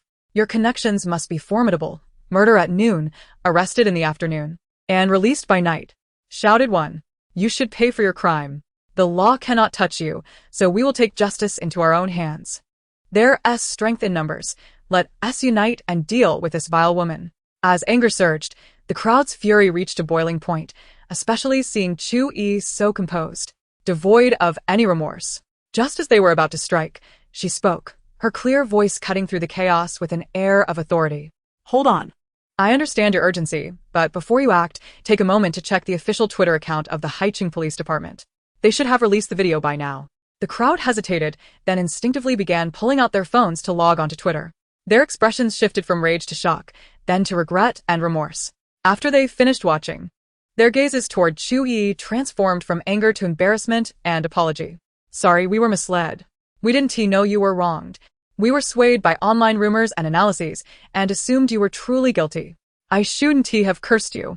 I should have awaited the police report. I'm so sorry. A leader among them began to apologize, and soon others followed suit, a chorus of contrition echoing around her. Chu Yiyi raised her hand, signaling for silence. Apologies alone are insufficient. Let us make it practical. For tonight's feast, you shall cover the bill as a form of restitution. The crowd paused, then burst into laughter. All right, you've got guts. Chu Yiyi declared. Let us start with 10 bottles of flying mitai. You're not shy at all, they exclaimed, astonished at the extravagant request. Yet, some ventured off to procure the expensive liquor. The previously distant crowd now gathered together, drinking and chatting animatedly. Chu Yiyi refrained from drinking alone, instead sharing the spirits with everyone. They continued until the early hours, all slightly inebriated, having polished off the 10 bottles of mitai along with copious amounts of beer. As the night wore on, Chu Yiyi's cheeks flushed. I can't take it anymore, she declared, before collapsing on the ground. Wait for me, I'm coming too. Someone shouted, immediately following her lead and crawling on all fours. 1, 2, 3, 4, 5, 6, 7. Hundreds of young people crawled along the dimly lit streets of Haicheng, their sounds echoing eerily. Unwitting passers-by were nearly startled into submission. What is happening? Is it not yet July 15th? Have the gates of hell opened early? One exclaimed. A bystander recorded this astonishing spectacle and shared it online. Soon, many recognized the leading figure as Chu Yiyi. The netizens were astonished. This scene is utterly shocking. It feels like a demon invasion. Haha, this sister is incredible. Single-handedly leading so many astray. What do you mean leading astray? She liberated them. At that moment, the owner of the barbecue shop began posting enthusiastic videos. Initially, due to misunderstandings, the crowd had intended to confront Chu Yiyi, but the police had released evidence proving her innocence. She graciously bore no grudge, merely requesting they settle her bill. She drank and laughed with them, and as more people arrived, the gathering grew, overflowing as many stood to eat and drink together, creating a lively atmosphere. I ran out of supplies in my shop. I had to call neighboring vendors for help. She's down to earth, with no airs about her. Her character is remarkable. This is the first time I've encountered such a relatable star. I'm so excited. She is so kind, yet harbors deep resentment toward her family, indicating there are issues at home. I have to pack up. I'm joining her in crawling. Brave sister, we'll follow you, the barbecue shop owner shouted as the video concluded. Besides the owner's explanation, he also shared several clips of Chu Yiyi enjoying food and drinks with passers-by, where she displayed no hint of celebrity aloofness. Even stray dogs were coaxed to her side for a treat. Netizens were left in awe. Oh my, she looks even more beautiful in the candid shots, like a celestial being descended to earth. She is so generous and approachable. Even if she weren't a star, I do want to be her friend. I envy those present. I wish I could drink with her. I want to join her in crawling through the city. The barbecue shop owner over 50, calling her sister so casually is quite the contrast. Hey, entertainment industry financiers, where are you? Hurry and cast her in a show. Yes, please, we need more of her on screen. I've rewatched everything she has done, but she is only a minor character. And I finished it in an hour. It's infuriating. We need more of her artistic offerings.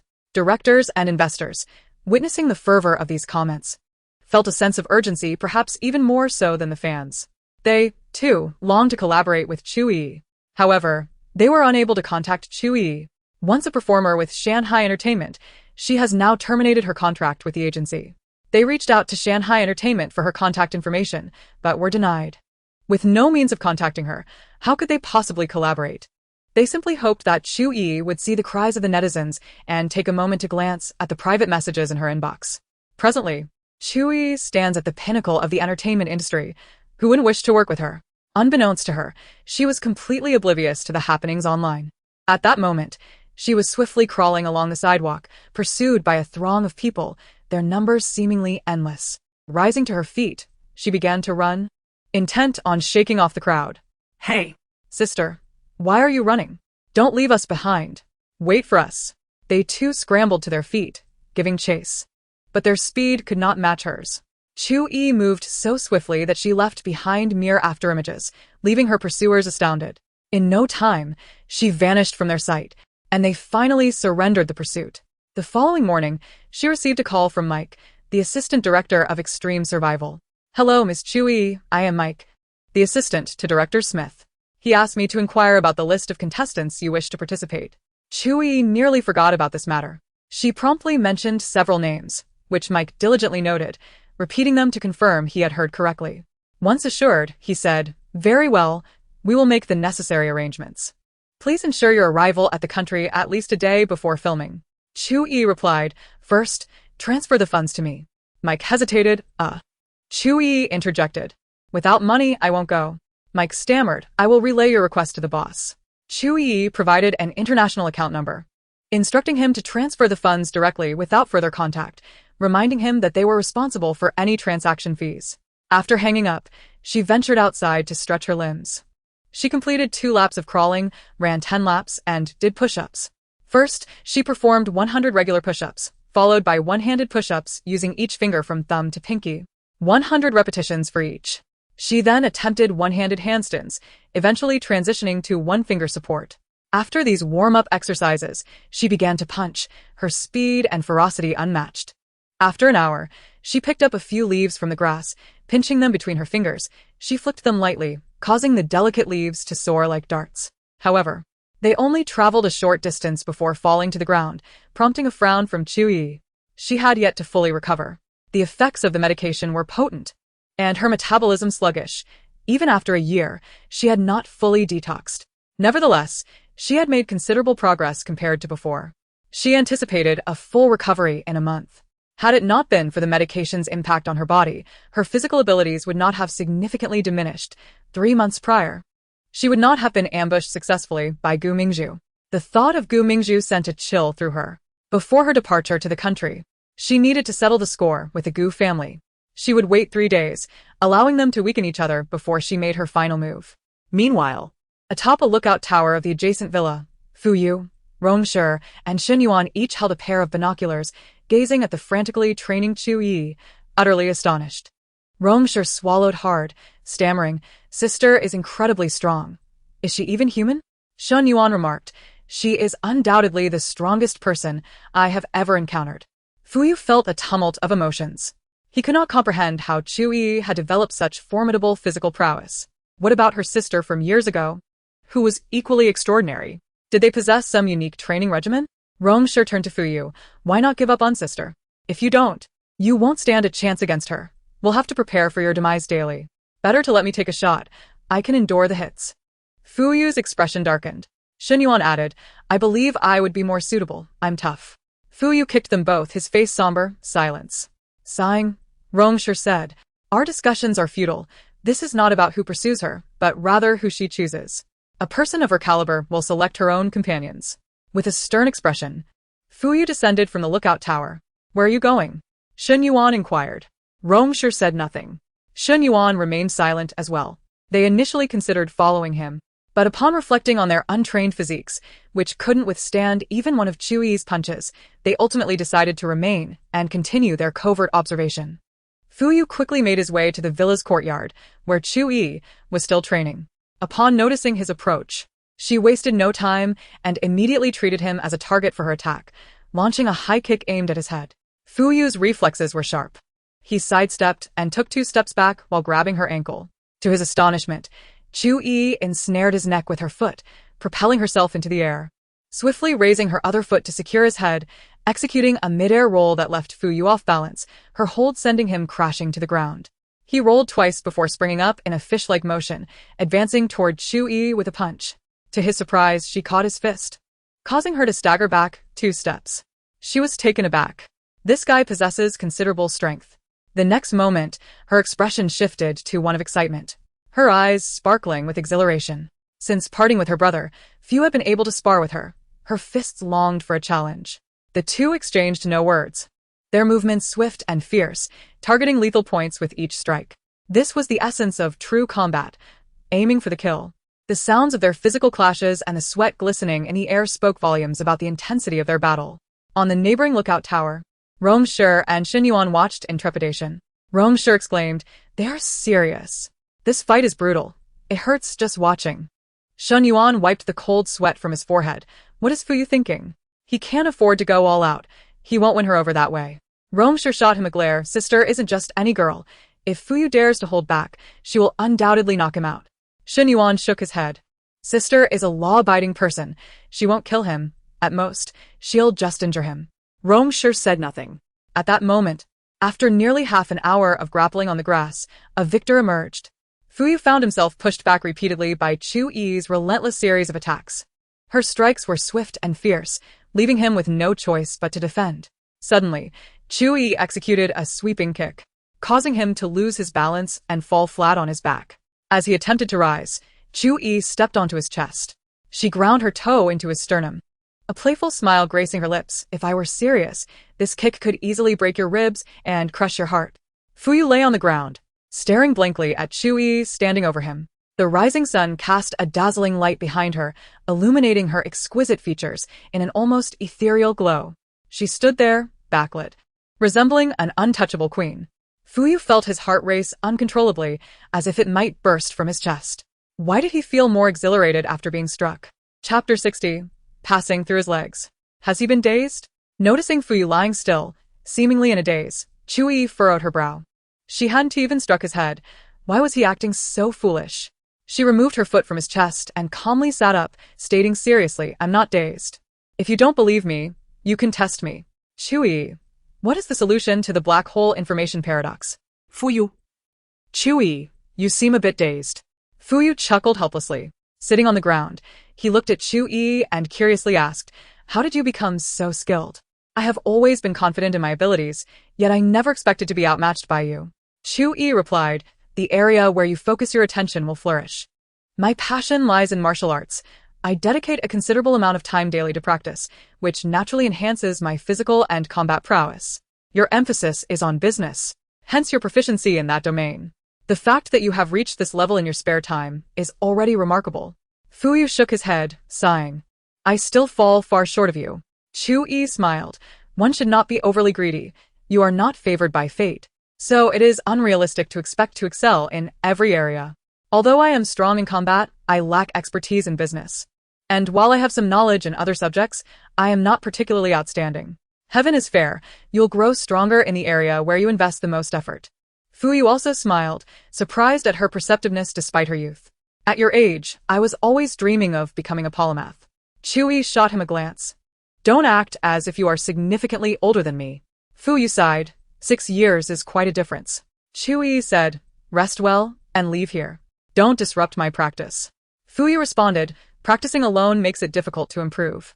Let me take you to a place where you can train with real combat. Chu Yiyi's eyes lit up. What are we waiting for? Lead the way. Fu Yu drove her to an underground martial arts gym. As they walked inside, he explained, this is a training ground specifically for participants in underground fights. It attracts individuals from various professions, including boxers, retired military personnel, and some skilled amateurs.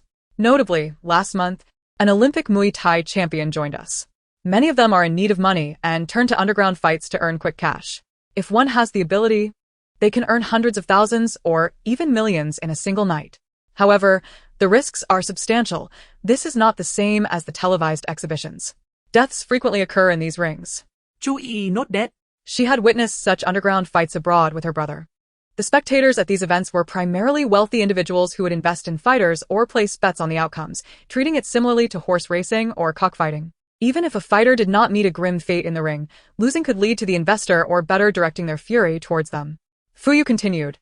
You can spar with those who are not scheduled for matches or use their facilities for solo training. Just avoid challenging those who are set to fight tonight. I fear you might severely injure them. Chu Yiyi blinked, curious. Can I compete in the ring? Fu frowned.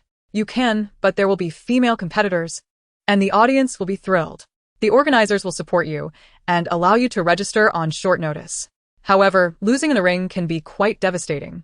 Since this is an informal underground fight, the rules are not very forgiving. The defeated can face severe humiliation, including being stripped and shamed. And I have even witnessed the vanquished being forced to drink the victor's urine. Furthermore, there are instances of being pelted with objects thrown by the audience. Chu Yiyi replied. Then I simply won't lose, right? It's a chance to train and earn money. How could I possibly resist? Fuyu's brow furrowed. Chu Yiyi gazed at him coolly. Do you believe I cannot hold my own against them? Fuyu shook his head. Under normal circumstances, you should be fine, but this is an underground fight, where the use of performance-enhancing drugs is permitted. Those who use such substances experience a surge in strength and endurance, often rendering them impervious to pain. The organizers do not restrict the dosage. As long as the competitors are willing to risk their lives, they can inject as much as they want. Chu Yiyi declared. I am not afraid. Please register me. Oh, and I prefer to compete incognito, so prepare a mask for me. Fuyu wanted to dissuade her, but ultimately remained silent upon seeing her resolute demeanor. Chu Yiyi, donning her mask, arrived at the training area of the underground gym. It was filled with various professional training equipment, and upon her arrival, many were engaged in practice, the air thick with the unpleasant scent of sweat. To her surprise, she noticed caged animals like tigers and black bears kept in separate rooms. Fuyu, noticing her gaze, kindly explained, occasionally, underground fights include human-animal contests. However, there haven't been any in the last 6 months, as few dare to face the beasts. A previous 10-time champion, confident in his abilities, challenged a white tiger and ended up being devoured entirely. The official prize for a human-animal fight is guaranteed at 10 million, but with audience betting, the total can exceed 100 million, which is an enticing lure. Chu Yiyi looked at Fuyu. How do you know so much? She raised an eyebrow. No wonder he was a businessman with such impressive skills. Spending 2 years in such a place was enough to prove his remarkable abilities. Chu Yiyi refrained from asking more questions and jumped onto a platform to begin her training. Meanwhile, Fuyu approached the owner to register her. Naturally, the name used was fictitious. Real names were unnecessary in underground fights, and a formidable alias would suffice. At 9 o'clock that evening, the competition commenced. Chu Yiyi followed Fuyu to sit behind the stage and prepare. The venue was packed with spectators from all over the country. These underground fights occurred monthly, attracting wealthy individuals who often donned masks to conceal their identities. However, most chose not to wear masks, taking the opportunity to network for potential future collaborations. The host took to the stage, delivering a lengthy introduction before calling for the fighters to enter. Tonight, we have a mysterious female contestant. Please welcome her to the stage. The Monkey King, please take the stage. Behind the scenes, Fuyu nudged the motionless Chu Yiyi. They're calling for you. It's time to go on stage. Chu Yiyi. The Monkey King is me? Fuyu replied. Yes, you requested to wear a mask on stage. So, I thought you would prefer an alias that conceals your identity. Chu Yiyi kicked towards him. There was no need to choose a name like the Monkey King. Am I now forever associated with monkeys? Fuyu sidestepped with a smile. I think it's quite fitting. It's just a name. Don't take it too seriously. Go on. Chu Yiyi ascended the stage with a serious expression. She wore a black athletic tank top paired with black shorts, her slender waist and long legs on full display. Although masked, her striking physique was enough to stir excitement among the audience. As she stepped onto the stage, whistles and cheers erupted. Wow, this female contestant is incredible. Her figure is stunning. Stars don't even compare. She looks great, but she's too thin. One punch might take her down. She may appear slender, but look at her muscle definition. It's clear she's trained. Look at her abs. Her arms and legs might be lean, but the muscle definition is impressive. Even with some muscle, I doubt she can hold her own. Take it easy on her. I want to bet on her. Don't steal my chance. I have my eye on her too. The crowd buzzed with excitement. While some admired Chu Yiyi's physique, they all agree that her slender arms and legs cannot compete with those of the muscular giants. At that moment, the host announced another contestant. This was a muscular man, standing at 6 feet tall and weighing 120 kilograms, his muscles hard and defined, veins prominently visible, exuding an almost uncontrollable power. Known by the stage name Black Panther, he had already claimed 6 consecutive championships. Over the past 6 months, he had managed to keep all challengers at bay. As soon as he stepped onto the stage, a wave of cheers erupted. The beautiful monkey was in trouble. Black Panther had a penchant for stripping his opponents bare after victory, parading them off the stage to humiliate them. The crowd roared for him, chanting for Black Panther to strip his opponent bare once again. The anticipation was electric. With the beautiful monkey's impressive physique, everyone was eager to see the showdown. The host declared, "It is now time to place your bets. Betting will close in 10 minutes, and the match will officially begin." The audience began to place their wagers, with nearly everyone betting on Black Panther's victory. Not a single person wagered on the beautiful monkey until the final minute, when someone placed $1 billion on the beautiful monkey to win. Laughter erupted as spectators mocked, "Which wealthy fool is throwing away money?" The beautiful monkey stands no chance against Black Panther. Seated among the spectators, Fu listened to the comments about him and smirked. He held confidence in Chu Yiyi. Tonight, he was poised to make a fortune. As Fu placed a hefty bet, others, eager to share in the spoils, began to raise their bets as well. The total amount wagered that night exceeded all historical records. As betting closed, the referee announced the start of the match. Black Panther tilted his chin, casting a disdainful gaze at Chu Yiyi, his eyes filled with contempt. "You cannot possibly be my opponent. If I were to strike you, it would take but a fraction of my strength to leave you incapacitated.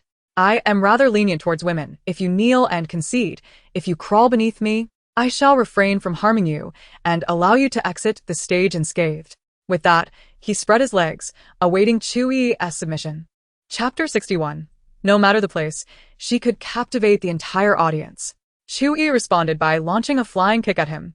To everyone's astonishment, the 200-kilogram Black Panther was sent soaring off the stage by her kick.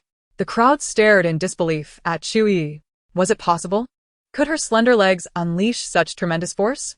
She had effortlessly propelled Black Panther away. How terrifying. Black Panther, the reigning 6-time champion, had been defeated in a single move. Gasps of shock and cries of despair filled the air. "Oh no, my money! I bet 10 million. Black Panther himself was left in stunned disbelief. How can this be? "You appear so weak. How could you be my rival?" "No, this doesn't count. You ambushed me. I was unprepared. You took advantage of my moment of inattention. That's not fair. Let us start again." Fear flickered in his eyes. So many had invested in him. So many had placed their bets. If he lost, his downfall would be catastrophic. He had to win. Chu Yiyi smirked, graciously replying, "Very well, let us restart." She had come to train, and if her opponent could endure longer, she was more than willing to accommodate. Black Panther's face twisted in rage. This woman dared to humiliate him.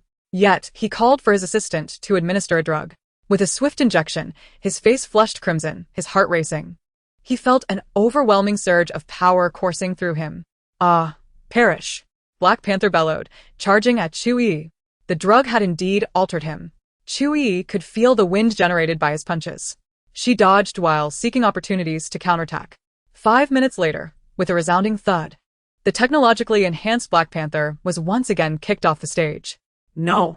"That doesn't count. I wasn't paying attention. Give me 3 more injections. I haven't lost." The referee looked at Chu Yiyi, hesitating. "Beautiful monkey, do you wish to grant him another chance?" Chu Yiyi replied, "If he dies, who will take responsibility?" The referee assured her, "It's certainly one fall on you." Nodding, she consented to give him another chance. 1 injection had already pushed his heart's limits. 3 more would surely lead to his demise.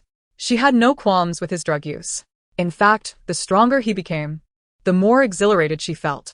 However, she insisted on not being held accountable. Black Panther's assistant hurried to inject him once more. After the first injection, the assistant cautioned, "Black Panther, you've already exceeded safe limits with 2 doses. Any more could be life-threatening." Black Panther snatched the syringe from his assistant and injected himself. Ah. After 3 injections, Black Panther roared, his voice a mixture of exhilaration and agony. His skin flushed a deep red, as if boiling. Every vein in his body bulged, pulsating with visible blood flow, as if he might explode at any moment. The crowd gasped in horror. The audience erupted in excitement, cheering loudly. Black Panther charged onto the stage. This time, Chu Yiyi sensed a significant increase in both his speed and strength. She remained cautious. With a crack, Black Panther's left hand broke under her strike. Yet he felt no pain, continuing to attack ferociously. With a kick to his chest, he managed to remain standing, though his ribs crumpled beneath the force. Yet he pressed on, as if oblivious to his injuries. Half an hour later, with a decisive stomp, Chu Yiyi shattered Black Panther's final leg, and he collapsed with a thunderous crash. The stage was drenched in blood, yet not a single drop stained Chu Yiyi's form, save for the soles of her feet. Looking at the incapacitated Black Panther, Chu Yiyi brushed a stray hair behind her ear. Elegant. Utterly elegant. The audience fell silent for several seconds before erupting into thunderous applause. Beautiful monkey. Beautiful monkey. Beautiful monkey. They chanted, their enthusiasm palpable. The match had been exhilarating. Their spirits soared. Even those who had lost money felt it was worth every penny. Beautiful monkey. Let us have another round. Another round. Goddess, you are my deity. I would be your loyal servant, offering you 100,000 each month. According to the tournament rules, having won, Chu Yiyi was to face subsequent challengers. Although it seemed unfair to fight again so soon after her victory, the nature of a defending champion required extraordinary abilities to maintain their status. However, after witnessing Chu Yiyi's triumph over a Black Panther who had injected 4 doses of drugs, no one dared to step onto the stage. Especially after seeing Black Panther's pitiful state, they were all too intimidated to challenge her. Black Panther lay defeated, his body grotesquely contorted. It was a grim sight. She should not be called the beautiful monkey. She ought to be known as the King of Hell. Even the King of Hell was not as merciless as she. Noticing the lack of challengers, Chu Yiyi hesitated for a moment before stating, "Bring out the white tiger." Gasps rippled through the crowd. The white tiger had claimed many lives. She was daring to challenge it? Fuyu felt a pang of concern. The white tiger was a seasoned competitor, having been around since his own time. Its prowess was not to be underestimated. Moreover, the organizers had secretly administered drugs to the white tiger, enhancing its aggression and strength. He felt compelled to advise Chu Yiyi. However, the mastermind behind the scenes, driven by profit, had already consented to bring the white tiger forth. A colossal iron cage descended from above, enveloping the arena to prevent the tiger from leaping into the audience and causing harm. The white tiger was soon brought onto the stage. Upon closer inspection, Chu Yiyi was taken aback by the sheer size of the creature. Nearly 5 meters in length, standing at least 1.5 meters tall, and weighing an estimated 500 kilograms, it was undeniably not a normal white tiger. This was a product of genetic modification, crafted by human hands. A creature of such formidable size posed an overwhelming threat to humanity. No wonder no one had ever bested it.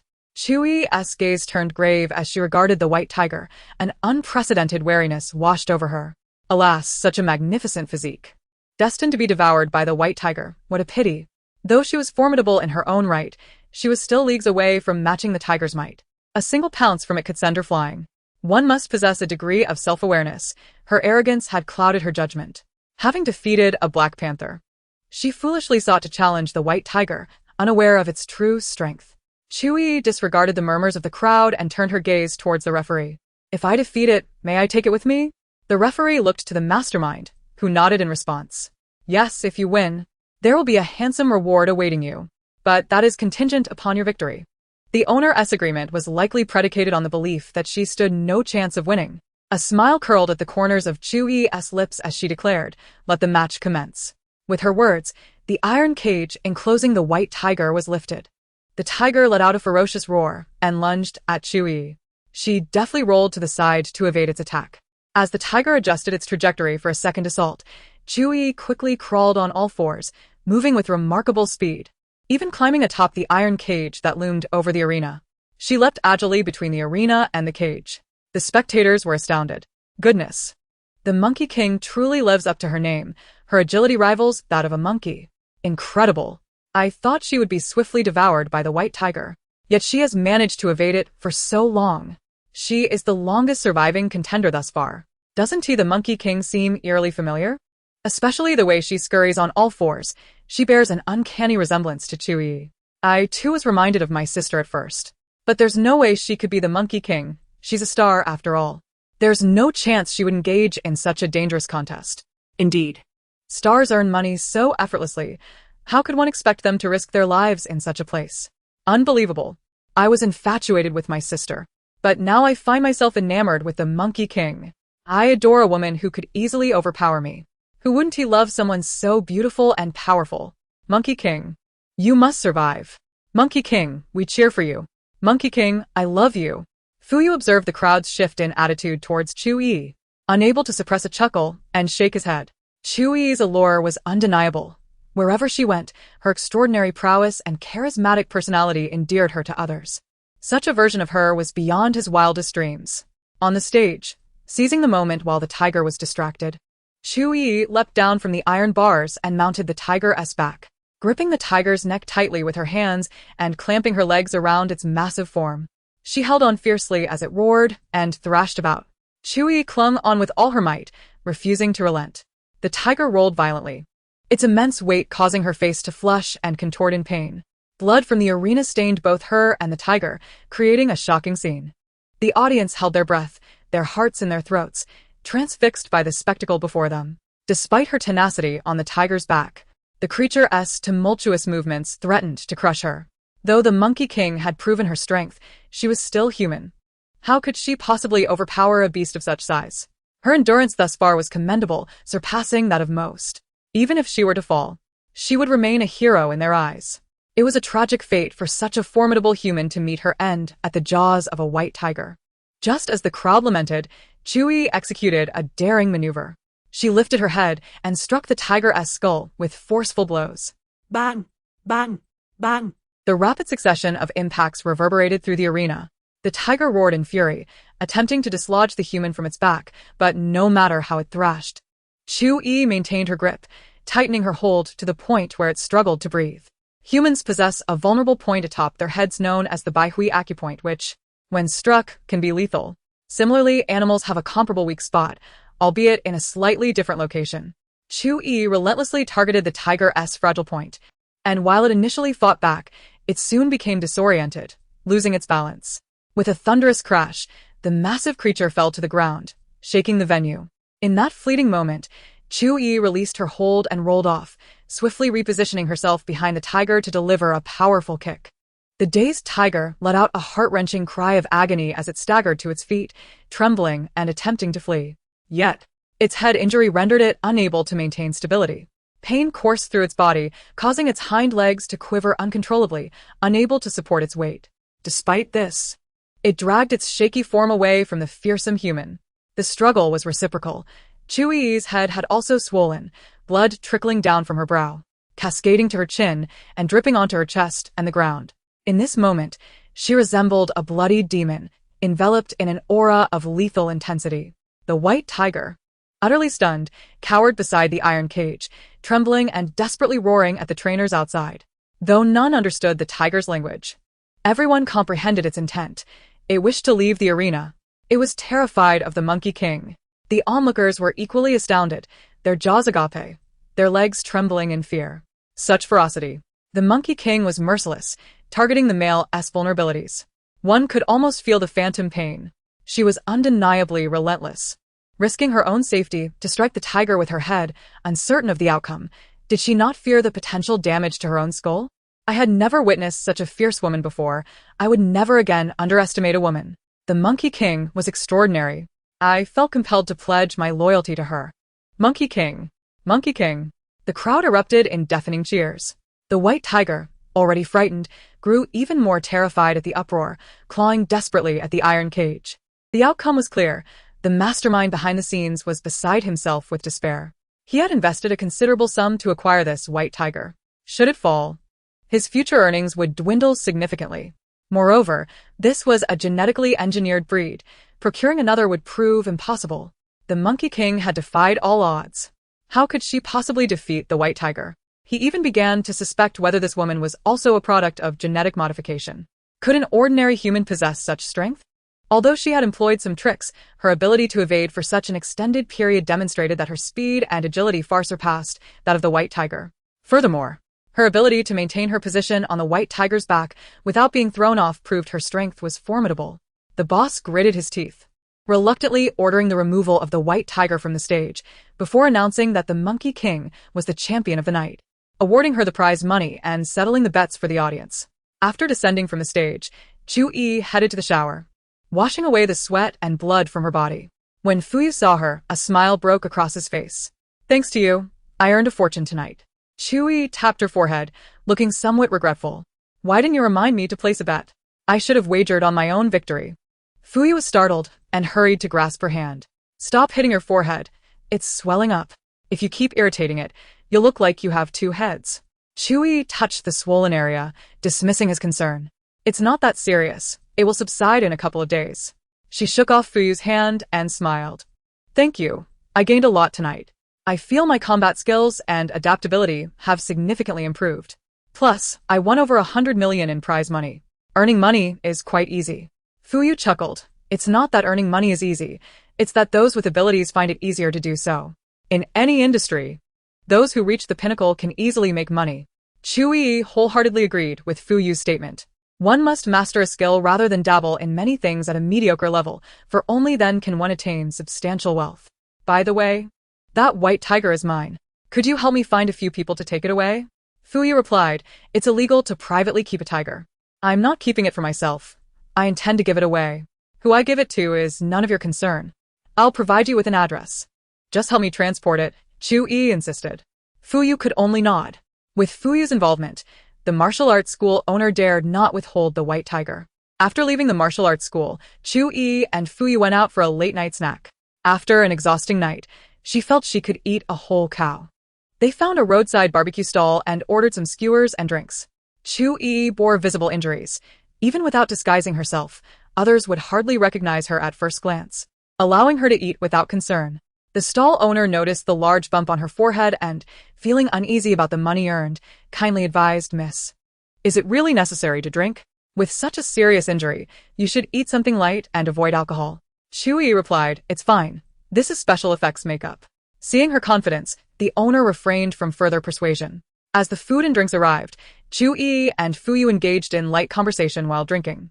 After consuming several glasses, Chu Yiyi appeared unfazed, while Fu Yu's face turned crimson, even the tips of his ears flushed.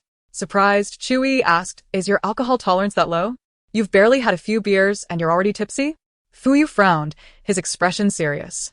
I'm not drunk. I remember everything. I'm 1.9 meters tall, weigh 70 kilograms. My measurements are, my bank card password is, I've built a secret base in a remote mountain and buried many gold bars. The address is. He continued to ramble on, outlining his assets clearly. Chu Yiyi listened while eating, and once they finished, she paid the bill and took him away. Aside from his incessant chatter, he exhibited no other behavior, even appearing more obedient than when sober. Chu Yiyi raised an eyebrow. How had she never noticed his avarice before? That night, the Gu family was also in turmoil. Gu Qing, having undergone amputation, was still hospitalized. Gu Yan, who had been severely injured by Chu Yiyi the previous day, had yet to be discharged. Li Yu instructed the only healthy Gu Xian to remain in the hospital to care for his two injured brothers. She specifically emphasized to Gu Xian that he must vigilantly guard Gu Yan, preventing any strangers from approaching his hospital room. Gu Zhengwo had already resolved to eliminate Gu Yan and would certainly send someone to act. She needed to ensure there was always someone watching over Gu Yan to avoid giving Gu Zhengwo an opportunity. However, remaining in constant fear was not a viable solution. She needed to take the initiative. Only with Gu Zhengwo dead could she guarantee her son's safety. In the villa, only Gu Zhengwo and Gu Mingzhu remained. Since the household staff had gone on vacation, the cooking responsibilities fell to Li Yu. She had always believed that to win a man's heart, one must first win his stomach. Thus, she honed her culinary skills. Even when the staff was present, she would cook for her husband and children. Li Yu lifted her gaze to the living room, her anger flaring. These two wretches were no longer pretending. She clenched her fists tightly, shaking with rage. She fixed her eyes on Gu Mingzhu and tremulously asked, Mingzhu, are you here of your own accord or were you coerced? If Gu Mingzhu was forced, perhaps she could be spared, allowing only Gu Zhengwo to meet his end. Chapter 63. Lock them in the dungeon. Father is excellent and treats me well. I wish to care for him better and hope to be with him forever, Gu Mingzhu whispered. Gu Zhengwo was very pleased, a smile of satisfaction spreading across his face. The light in Li Yu's eyes completely dimmed. She pressed her hand to her chest, her heart aching to the point of difficulty in breathing. Stop with the nonsense and go prepare dinner. Mingzhu and I have been hungry all afternoon, Gu Zhengwo impatiently urged. Once we finish eating, Mingzhu and I will visit Yenner and Qing'er at the hospital. Do not waste our time. Li Yu's heart contracted sharply. Were they planning to harm Yenner? Gu Mingzhu sweetly said, I'm sorry, Mom. I can't do the heavy chores, so I can't help you with housework. But I will put in extra effort to care for Dad. In the future, I will work alongside you to take care of Dad and this family. We will contribute in our respective strengths, maintaining balance in this household. Liu took a deep breath, suppressing her anger and disgust. Wait here. I'll prepare your meal now. With that, she went to the kitchen. Mingzhu observed Liu's subservient demeanor with a hint of disdain. Lacking capability and initiative, she was nothing but a pretty face, and now that she was aging, her beauty paled in comparison to the youth. It was only natural for her to be abandoned. After an hour, Liu finally finished preparing dinner. The three of them sat down to eat. Gu Zhangwo even directed her to serve the rice, including Mingzhu's. Liu did not refuse and served them both. Throughout the meal, the two of them continued to chatter, completely disregarding Liu's feelings.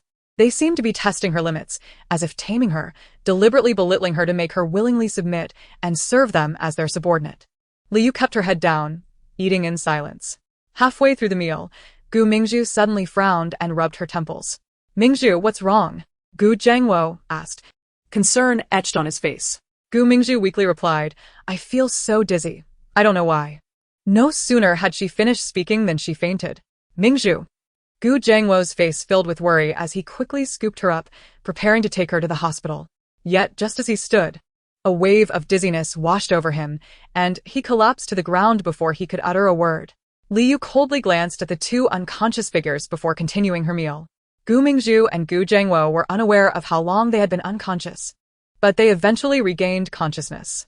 As they opened their eyes, they discovered that their bodies were tightly bound. They were facing each other, each restrained on an iron frame. The surroundings appeared dimly lit, with only a kerosene lamp flickering in the corner, barely illuminating the area. A glance around revealed that they seemed to be in a basement, dark, damp, oppressive, and stuffy. Gu Zhangwo, his face pale with fear, spoke in a hushed tone, I do not know either. I just regained consciousness and have no idea what has transpired. With tears in her eyes, Gu Mingzhu lamented, I remember before I lost consciousness. I was having dinner at home. At that time, it was just us and Mother present. Now, we find ourselves bound here. Could it be that Mother is behind this? This reminder struck Gu Zhangwo like a bolt, and his expression twisted with rage as he thought of Liu. That wretched woman. How dare she do this? After all I've done for her, raising her for 30 years, she dares to kidnap me? Beasts. Liu, come out here. You ungrateful wretch. After all the comfort I have provided you over the years, you repay me in this manner, such a heartless wolf. Chu Yiyi, that little vixen, has inherited your madness. It is your insanity that has influenced her. Gu Zhangwo had already concluded that Liu was the culprit. The three of them had dined together, and both he and Gu Mingzhu had fainted at the table. Upon waking, they found themselves bound here, with Liu conspicuously absent. Who else could it be but Liu? Gu Zhangwo was on the verge of exploding with anger. A woman who had always relied on him, obedient to his every command, dared to abduct him. How could he not be furious? He cursed and struggled, the chains clanking noisily, yet he could not break free. Gu Mingzhu wept sorrowfully, choking out, Daddy, what does Mommy intend to do? Why would she do this? The chains are hurting me so much. Please call her quickly. I can't endure this any longer. Gu Zhangwo continued to curse vehemently. Liu, you wretched creature, show yourself. I have spoiled you for 30 years, never resorted to violence, nor strayed. I have treated you with kindness, and this is how you repay me? Do you have any conscience left? Mingzhu is your daughter. How could you bind your own child? You truly are less than a beast. Release us now. If you let us go, I might still forgive you and allow you to remain as the lady of the Gu family. If you persist in your folly, I shall never concern myself with you again. You are utterly incapable, without work or social skills. Without me, you would be nothing, and I shall see how you survive. Despite Gu Zhangwo's relentless tirades, there was no response. It was not until he had exhausted himself, his voice hoarse from shouting, that the iron door of the basement creaked open. Liu entered, holding a flashlight. Liu, you vile creature, Gu Zhangwo shouted. But a resounding slap from Liu silenced him, her gaze dark and menacing. Gu Zhangwo, face the reality. You are now my prisoner. The more you curse, the more you shall suffer. Gu Zhangwo's pupils constricted in disbelief as he looked at Liu. You, do you intend to kill me? Gu Mingzhu interjected, Mother, we are family. How could you do this? Please release me and Father. I promise to obey you from now on. You love me the most. Do not kill me. I will listen to you. Liu turned sharply and struck Gu Mingzhu across the face. Silence. I have no daughter as ungrateful and disgusting as you. Both Gu Zhangwo and Gu Mingzhu were seething with anger, yet, as prisoners, they dared not provoke Li Yu further and could only endure this humiliation. Gu Zhangwo softened his tone. Dear wife, I acknowledge my mistakes. I promise to love only you from now on and treat you with kindness. Release me, and we shall live well together. Shall we? Gu Mingzhu added, Yes, mother. Whatever you wish for us to do, we will comply. Please do not act foolishly. If you release us, neither father nor I will blame you. Upon hearing their words, Li Yu suddenly erupted into laughter, her mirth echoing for an extended period until tears streamed down her face. Do you think I am foolish, easily manipulated? If I release you now, I will be the one to perish along with my son. Gu Zhangwo quickly reassured her. No, I promise I will not blame you, nor will I harm you. With tears in her eyes, Li Yu mocked him. Gu Zhangwo, I once offered you both a chance. When I first discovered your sordid affair, I contemplated keeping it a secret for the sake of my 3 sons. As long as they were well, I would have turned a blind eye. But you wished to kill Yenner. Gu Zhangwo hastily shook his head in denial. I never contemplated killing Yenner. He is my son. How could I harm him? Please do not think such thoughts. I would never hurt our child. Another slap rang out as Li Yu struck Gu Zhangwo once more, her voice seething with rage. Do not attempt to wriggle out of this. I heard you with my own ears. You spoke of killing Yenner to keep your sordid affairs hidden. Gu Zhangwo, you are a beast. Yenner is your son, and you would plot to kill him. When you decided to sacrifice Yenner, did your conscience not waver? Panic washed over Gu Zhangwo and Gu Mingzhu, for they had not anticipated that Li Yu had eavesdropped on their conversation. Wife, please let me explain. I was merely joking. Yenner is my pride and joy. How could I ever harm him? It was only a jest. Li Yu's laughter turned cold and eerie. You think I would believe you? If you wish to harm my son, then I shall act first and eliminate you. I am worthless, incapable of anything. But for the sake of protecting my son, I am prepared to do anything. With that, Li Yu drew a dagger from her pocket, a sinister smile spreading across her face as she regarded Gu Zhangwo. Terror filled Gu Zhangwo's expression. Wife, no. Do not kill me. Ignoring his pleas, Li Yu swung the dagger downward, tearing through fabric that fell to the ground. No. What are you doing? Please, I realize my mistakes. I promise I will never err again. I will do whatever you ask. I beg you, spare me. Chapter 64. No forgiveness, no mercy, death awaits. Li Yu's cold laughter echoed in the dim space. She raised her hand, slicing downward, and blood splattered forth. Ah! Gu Zhangwo emitted a wretched scream, his body convulsing violently, his face contorted in agony. No. Ah, spare me. The basement reverberated with his piercing cries. After what felt like an eternity, his screams gradually subsided, though pain remained etched on his features as he trembled uncontrollably. His eyes, bloodshot, glared at Li Yu with a mix of rage and terror. He could not fathom how the spineless and indecisive Li Yu could not only bind him but also... How could you do this? I am your husband. We have been married for 30 years, and you treat me thus? Gu Zhangwo shook violently, his voice trembling. Li Yu retorted fiercely, Now you acknowledge our 30 years of marriage? When you betrayed me, did you consider our 30 years together? When you forced me to serve those 2 beasts, did you ponder our 30 years? When you plotted to kill our son, did you reflect on our 30 years, our first love's fruit? Gu Zhangwo, it is too late for you to play the emotional card. In a fit of rage, she raised her foot and struck the very spot that was still bleeding. Ah! Gu Zhangwo's cries echoed, reminiscent of a slaughtered pig. Li Yu's cruel smile twisted her features as she taunted. You could not control your desires, could you?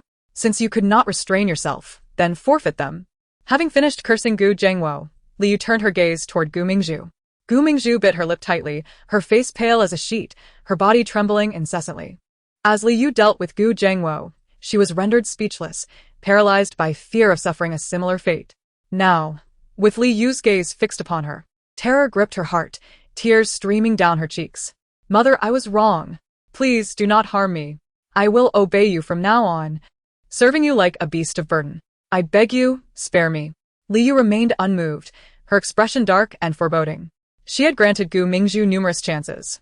Even before taking action tonight, she had still been offering opportunities. Yet, Gu Mingzhu was inherently wicked, devoid of remorse for her actions.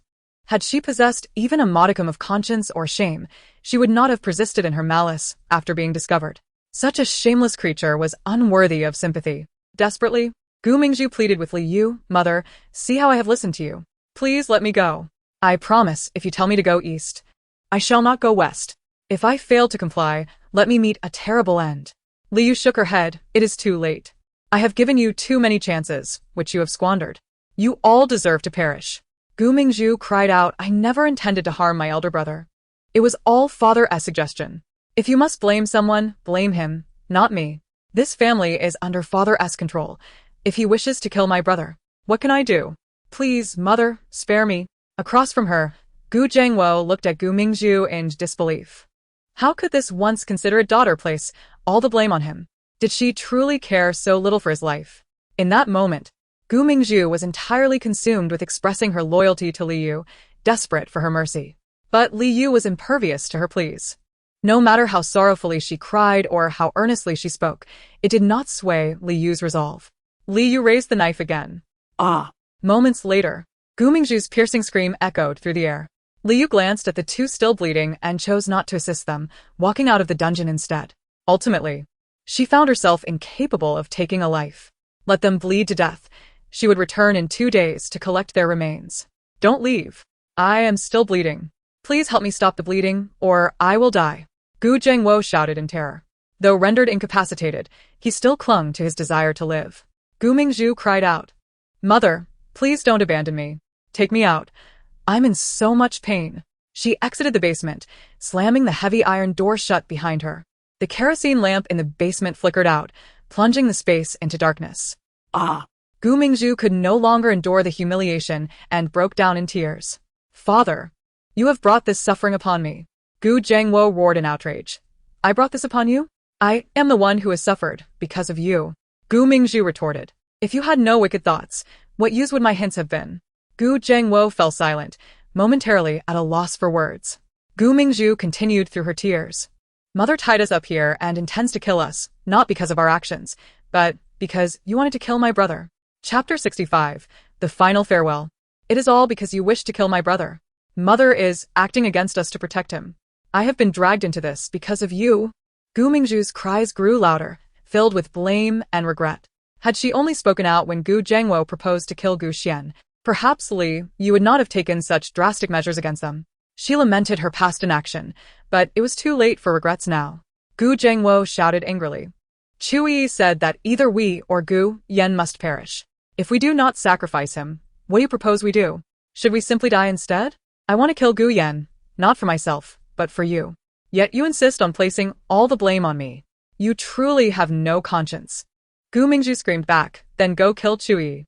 If she is gone, she will no longer threaten us." Gu Zhengwo replied, "She has sent the video to Fu Yu.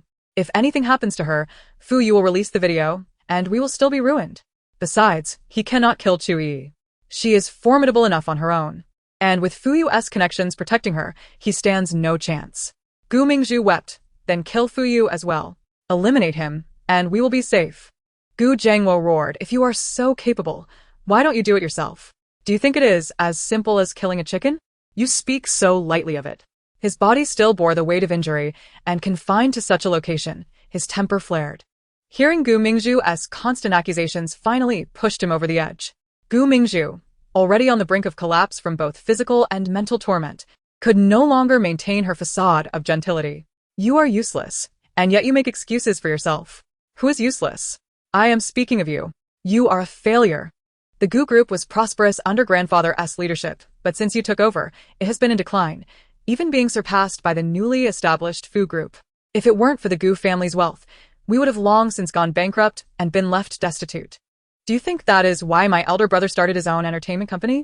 He feared that you would ruin the Gu Group and leave us without resources, which is why he ventured out on his own.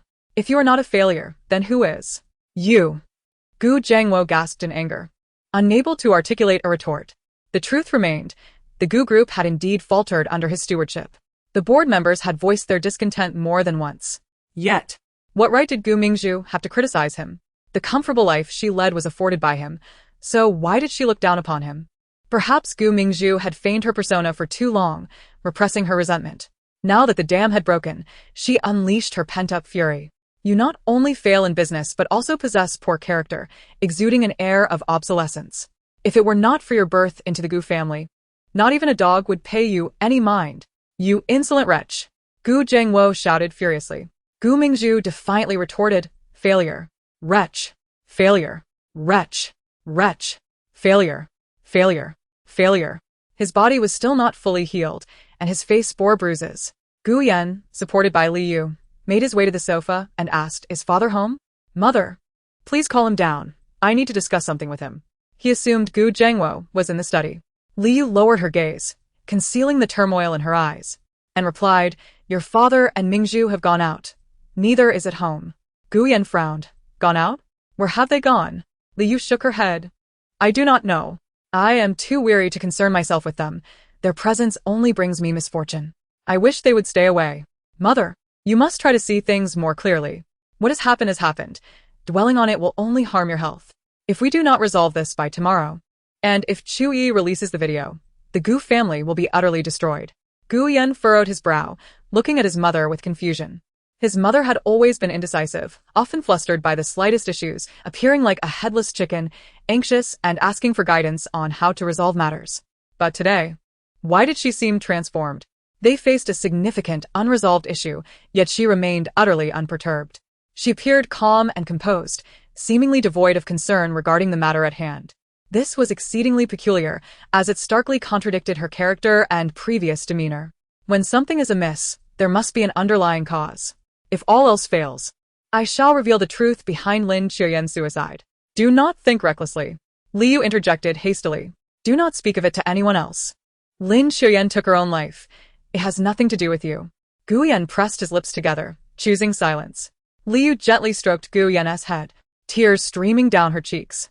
"Yan, or you must take care of yourself. You and your 2 younger brothers must be well. If anything were to happen, the Gu family would rely on you. Your younger siblings depend on you as well. They are so innocent. As the eldest brother, you must protect them." Gu Yan embraced Li Yu, solemnly assuring her, "Rest assured, mother. No matter the circumstance, I will safeguard you and my 2 brothers."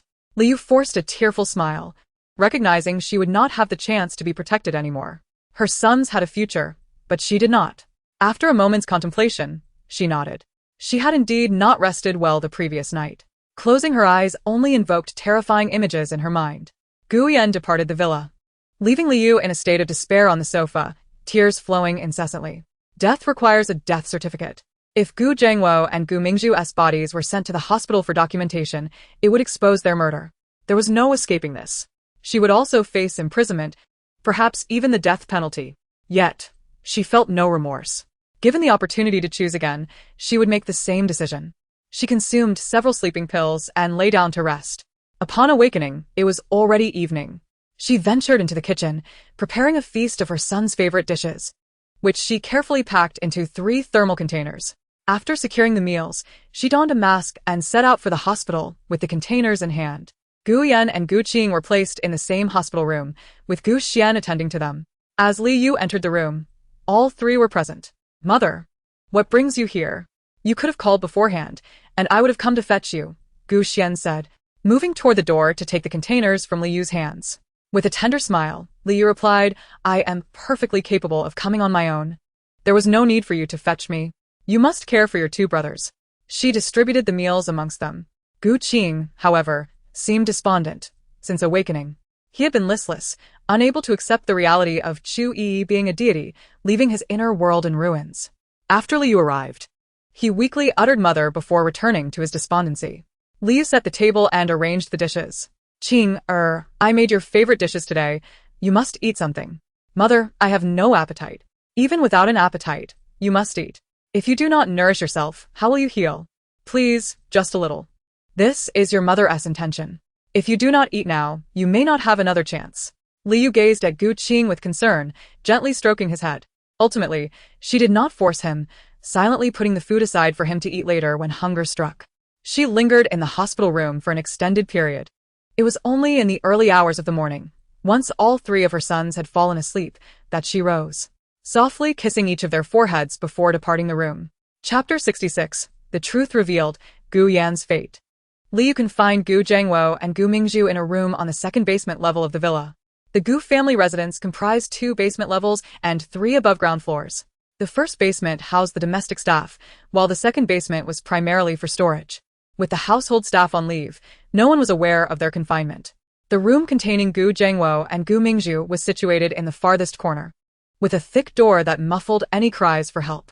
Even if they shouted, the sound would not reach the upper floors. Additionally, there was a door leading to the first basement that further muted any noise. Thus, she felt secure in locking Gu Jiangwo and Gu Mingzhu within the house. Liu opened the door to the room and shone her flashlight inside, illuminating the dark space. A strong stench of blood permeated the air, mingled with a foul odor. Gu Jiangwo and Gu Mingzhu hung limply from a post, appearing lifeless. Fear gripped Liu as her heart raced. Having always followed the rules, this was her first venture into such madness, leaving her unable to maintain her composure. Even with her resolve to end their lives, she could not suppress her anxiety and fear. Taking a deep breath, she steeled herself against her inner turmoil and stepped inside. Approaching Gu Jiangwo, she extended her right index finger to test for his breath beneath his nose. Suddenly, Gu Jiangwo moved, biting down on her finger. Ah!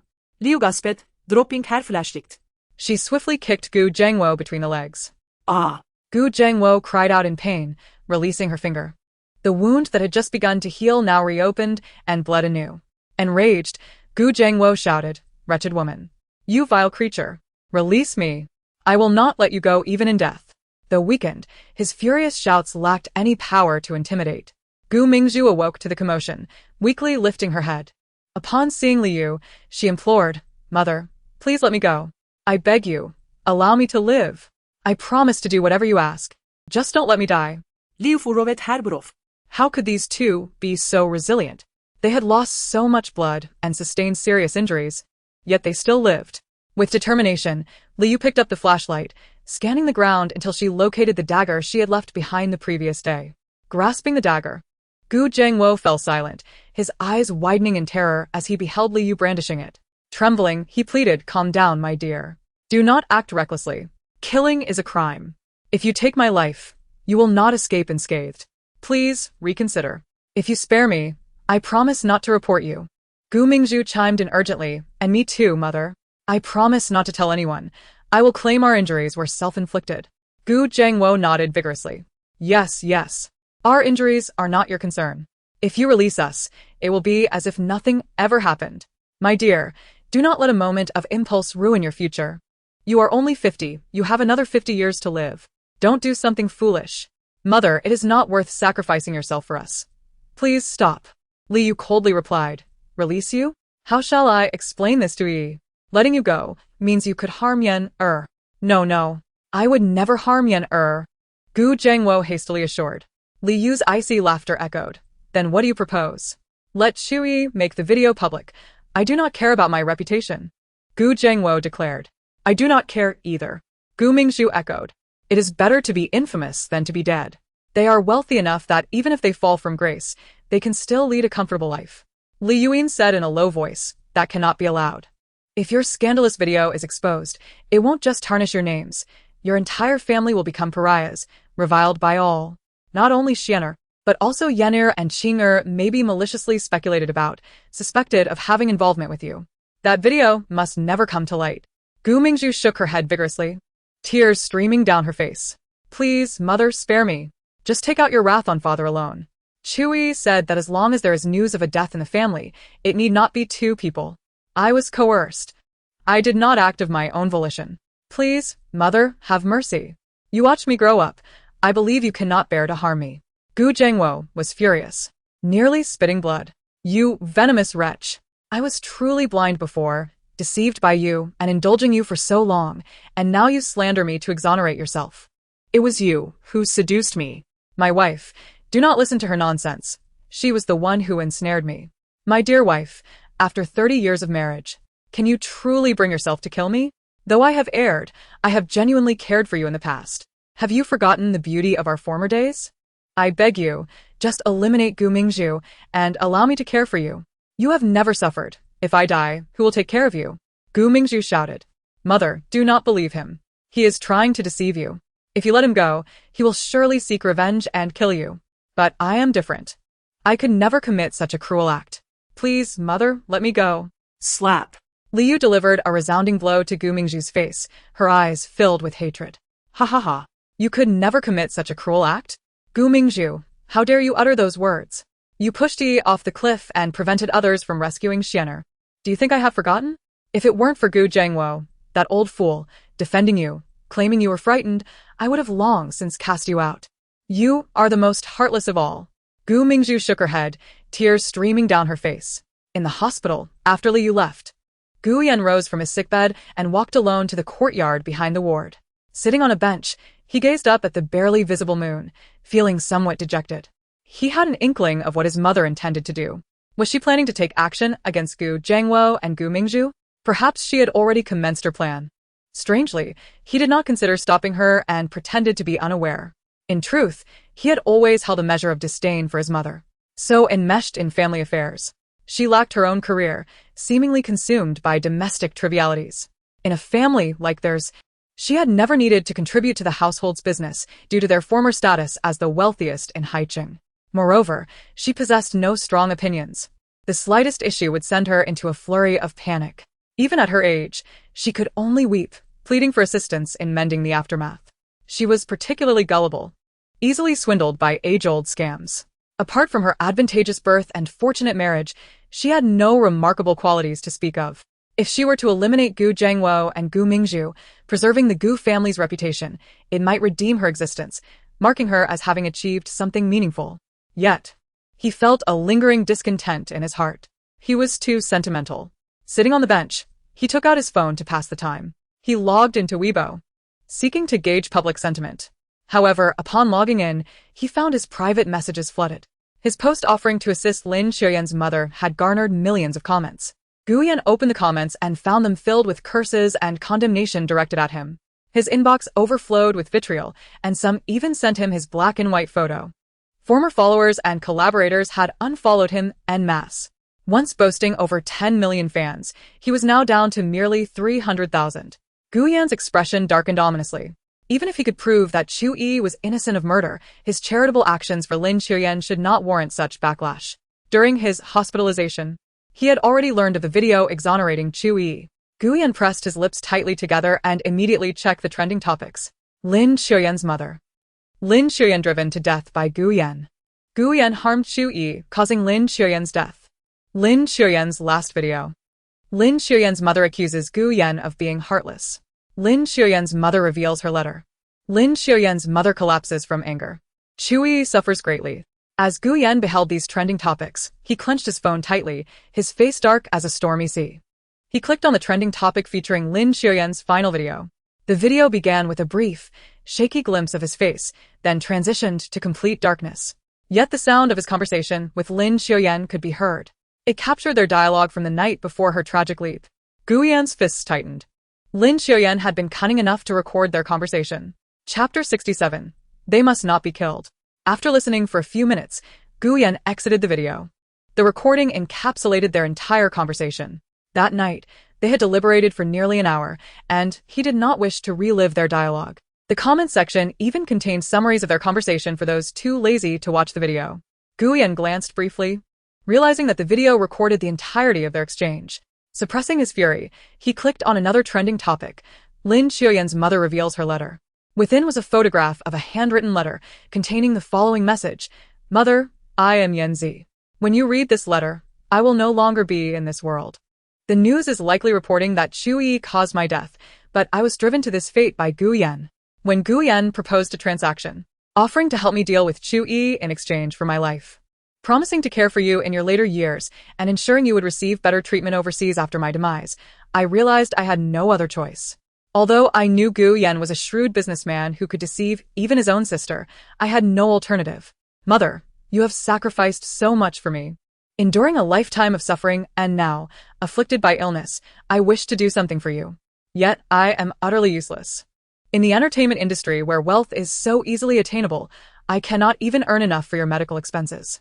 Thus, I must accept Gu Yan's proposal. Even if I am uncertain of his fidelity to his word, I must take a chance. What if he keeps his promise? If he does, you can enjoy the latter part of your life in comfort, and I can repay your nurturing. I am like a gambler, wagering my life against the conscience of a cold-hearted man. If you receive this letter, it means I have lost my gamble. Gu Yan promised me that as soon as I die, he would arrange for you to be transferred to receive better care. I entrusted the delivery of this letter to someone who delayed it by 2 days. It was sent to the same ward where you originally were, dear mother. The fact that you received this letter indicates that Gu Yan has completely neglected you after my demise. He not only failed to send you abroad but did not even assist in transferring you to a better ward. Enclosed within this letter is a memory card containing the conversations I had with Gu Yan. Upon receiving this letter, mother, I urge you to expose Gu Yan's actions to the media. I am no longer in this world, and since Gu Yan has disregarded our agreement, if you do not bring his deeds to light, you may have no chance of survival. By exposing him, perhaps a kind-hearted individual will come forth to assist you. Mother, your daughter is unfilial. I have not allowed you to enjoy a single day of comfort. I will take my leave to be reborn, and in my next life, I shall be your mother, taking care of you and showering you with love. Additionally, I wish to extend my sincerest apologies to Chu Yiyi. I had previously troubled her and insulted her on Weibo due to the money I received from Gu Mingzhu. The feud between Chu Yiyi and myself stemmed from my acceptance of Gu Mingzhu's money, which led me to deliberately provoke Chu Yiyi. However, she proved to be formidable, and I could never gain the upper hand, often being bested by her. Gu Mingzhu subsequently hired trolls to tarnish Chu Yiyi's reputation. Although I was compensated for my actions, I still brought trouble to Chu Yiyi, and for that, I am truly sorry. I owe her a debt I cannot repay, so I will restore her innocence instead. Lin Qiuyan. Below this letter, there are millions of comments. Oh, I am moved to tears. Lin Qiuyan was merely a pitiful child trying to save her mother, sacrificing her own life in the process. I apologize for my previous harsh words. I once declared Lin Qiuyan deserving of her fate. Upon reading her letter, I have slapped myself multiple times. How could I have been so heartless? Lin Qiuyan had no choice but to comply with Gu Yan's demands. While it is wrong to frame others, Lin Qiuyan only wished for her mother to have the means for medical treatment and a better life. Gu Yan is truly a beast, scheming against his own sister and willing to drive an innocent girl to her demise, all while neglecting her mother. This infuriates me. Both Gu Yan and Gu Mingzhu deserve punishment. What kind of cursed place is the Gu family to have raised so many wretches? Lin Qiuyan's mother is so unfortunate. Her only daughter sacrificed herself for her, leaving her without hope. Oh, the pampered daughter cries out in despair. Do not wield familial bonds as weapons. Gu Yan, the beast, has driven a devoted daughter to her end. Chu Yiyi is also a victim. Her own brother devised such a cruel scheme against her. Thankfully, someone captured the truth of Lin Qiuyan's leap. She left behind a contingency plan. Or we would have all been manipulated by that old fox Gu Yan. I am so furious that I feel like committing violence. The evidence against Gu Yan for causing Lin Qiuyan's death is irrefutable. Has the Haicheng police apprehended him yet? Gu Yan must face justice. Boycott Shanghai Entertainment and the Gu family.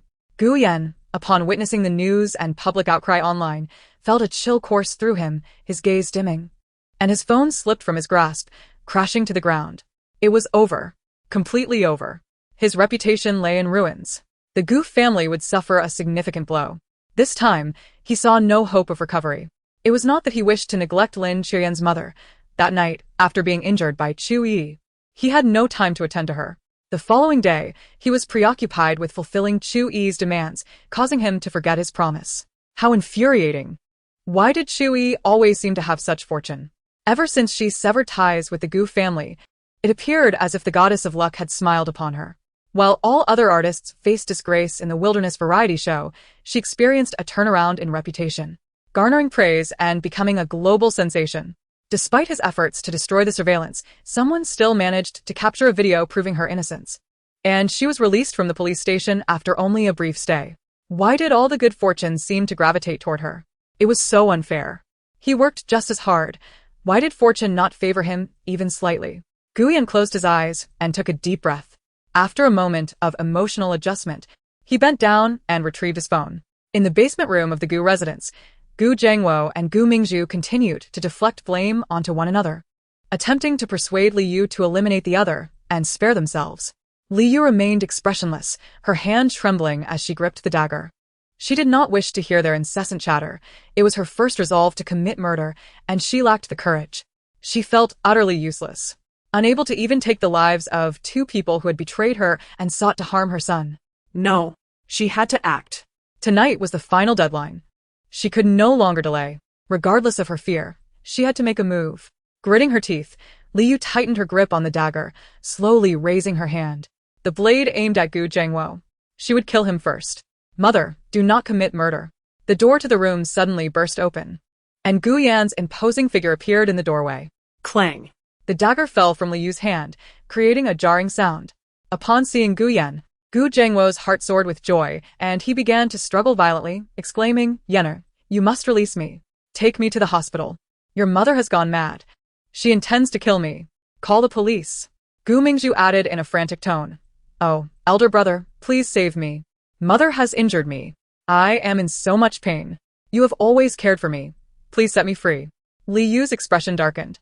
Gu Yan swiftly approached, seizing Liyu's wrist and wresting the dagger from her grasp. Tears welled in Liyu's eyes as she exclaimed in frustration, "I know. But even if it costs my life, I must kill them. Yener, you do not understand how ruthless they are. On the night you were injured and taken to the hospital, they did not accompany you.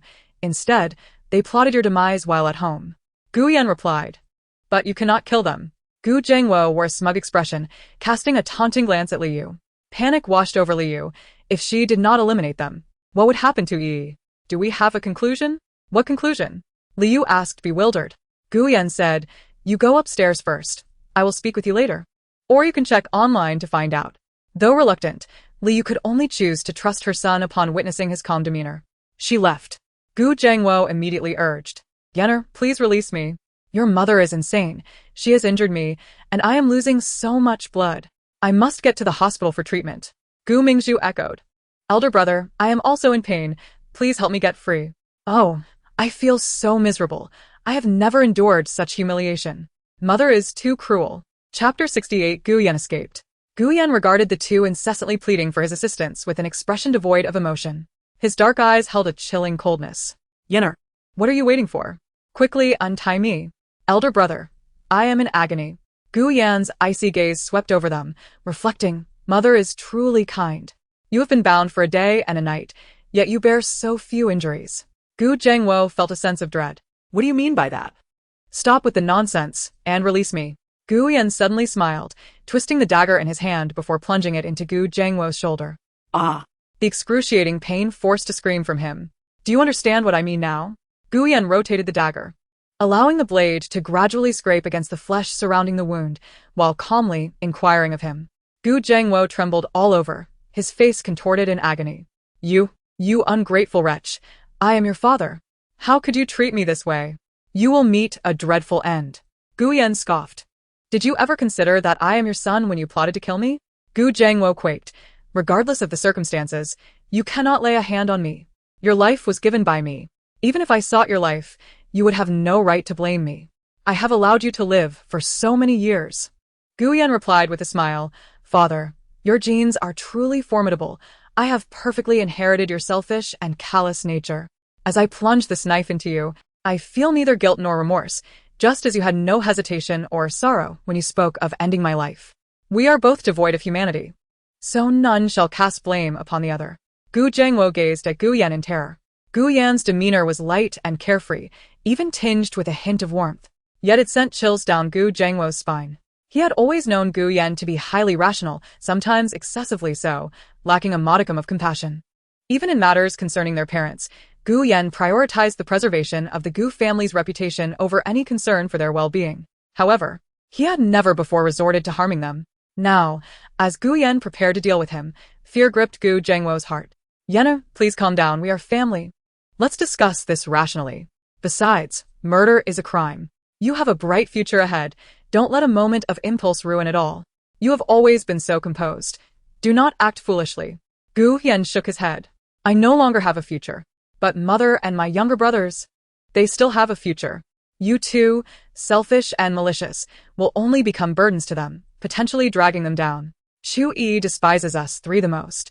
She desires our lives because only we three have ever thought of ending hers. Mother and the younger brothers have only been indifferent towards her. Their punishment has already sufficed to atone for their harm against Chu Yiyi. It is only we three who must pay with our lives to cleanse our sins." Gu Zhengwo's face was a mask of horror. "What do you mean? What exactly do you intend to do?" Opposite him, Gu Mingzhu trembled uncontrollably. Even though Gu Yan had not harmed her or spoken to her, sheer terror gripped her heart. Gu Yan's words implied he wished to take them all down with him. No. She did not want to die. Even if she became a pariah, even if she suffered, she still wished to live. With her immense wealth. As long as she lived, she could still enjoy a life of luxury. She did not want to die. Please, big brother, spare us. Let me go, and I will find a way to eliminate Chu Yiyi. She is the root of our family's misfortune. If she dies, our family can return to the harmonious life we once had. You are the most rational one in the family. Please do not act foolishly. We should stand united against external threats, not turn on each other. Gu Mingzhu pleaded, tears streaming down her face. Slap. Gu Yan turned around and struck Gu Mingzhu hard across the face. The force of the blow sent her head twisting, colliding with the column behind her, producing a resounding crash.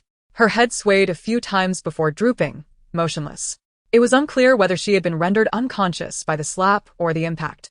Gu Zhangwo trembled in fear, staring wide-eyed at Gu Yan, afraid to breathe. Gu Yan turned and walked away. Gu Zhangwo dared not make a sound, watching helplessly as he closed the door.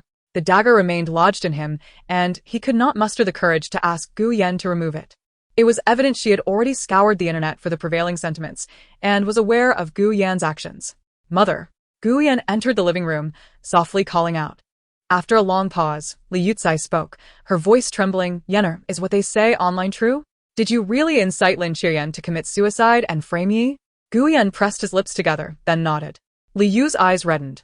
She abruptly stood up and struck Gu Yan across the face. Slap. Gu Yan's face tilted slightly, yet his expression remained unchanged. Li Yu cried out in despair. How could you do such a thing? Inciting someone to commit suicide is a crime. If your plan had succeeded, Yi would have become a murderer, and she would have lost her life. Gu Yan remained silent. Li Yu sobbed uncontrollably. I always thought you were merely indifferent towards family, but I never imagined you could be so ruthless, wanting to harm your own sister. Even to the point of driving an innocent girl to her death. You are terrifying. How did you become this way? You have always been the most understanding and considerate one. Why have you changed? Li wept bitterly.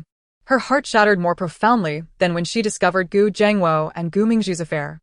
Gu Yan observed Li Yu's anguished cries in silence, not uttering a word. After a few seconds, he turned and ascended the stairs. The Gu family was beyond redemption. Fuyu had been targeting the Gu group recently, and its bankruptcy was merely a matter of time. Selling shares at a low price before the inevitable collapse would at least preserve some wealth. As long as you avoid gambling, this money will suffice for a comfortable life in your later years.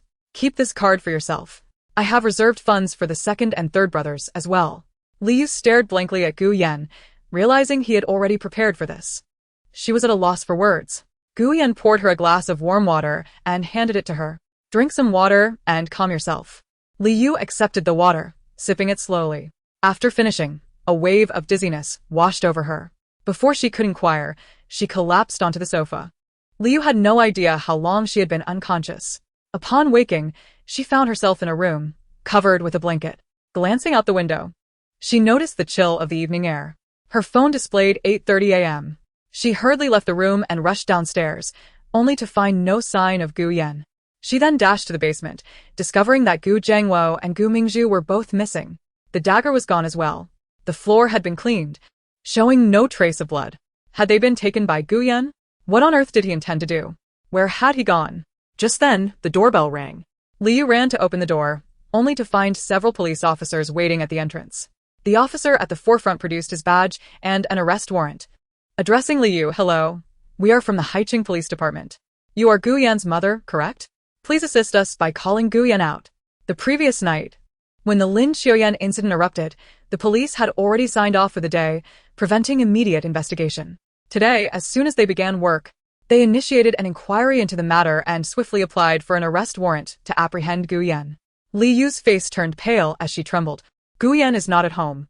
The officer asked, do you know where he has gone? Li Yu shook her head. I do not know. I was just trying to contact him, but I have been unable to reach him. She showed the officer her call log, revealing numerous attempts to reach him. The officer stated, we need to conduct a search. Please cooperate with our work. Li Yu stepped aside to allow them entry. The officers began to search the premises, while Li Yu sat numbly on the sofa. Where had Gu Yan gone? Had he fled in fear of the law? Fleeing from justice only worsens the crime. Li Yu sat on the sofa, unlocking her phone. Without even searching the internet herself, Various applications eagerly pushed information her way. She stumbled upon a piece of news titled Gu Yan releases video admitting to framing Chu Yiyi and clicked on it. In the early hours of the morning, Gu Yan had posted a video on Weibo.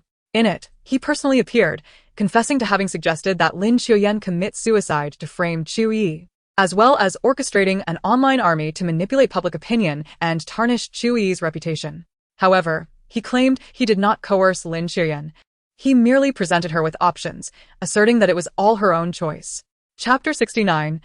Chu Yiyi returns to the police station. The comments beneath the video had already exceeded 1 million, almost all filled with scorn. How wicked!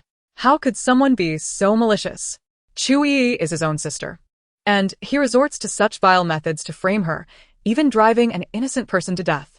He is trying to shirk responsibility, claiming he didn't force Lin Qiuyan. He knew she was financially desperate and exploited her vulnerability to make her choose. Isn't that coercion? He is terrifying, acknowledging his crimes with such calmness, showing no remorse whatsoever. Such a person deserves to be thrown against a wall. He is too cunning. He clearly demanded Lin Qiuyan to commit suicide. Yet he manages to wash his hands clean, more deceitful than a fox. Liu clenched her phone tightly, her heart aching as if it were being sliced by a knife. Soon, the police had thoroughly searched the entire villa but found no trace of Gu Yan. They told Liu, if you have any information about Gu Yan, please contact us immediately. Voluntarily turning yourself in could lead to a lighter sentence. Liu numbly nodded as the officers departed. Mom, I saw the news online. Where's my brother? Is he okay? Gu Xian asked as he rushed into the room. Upon seeing Gu Xian, Liu burst into tears.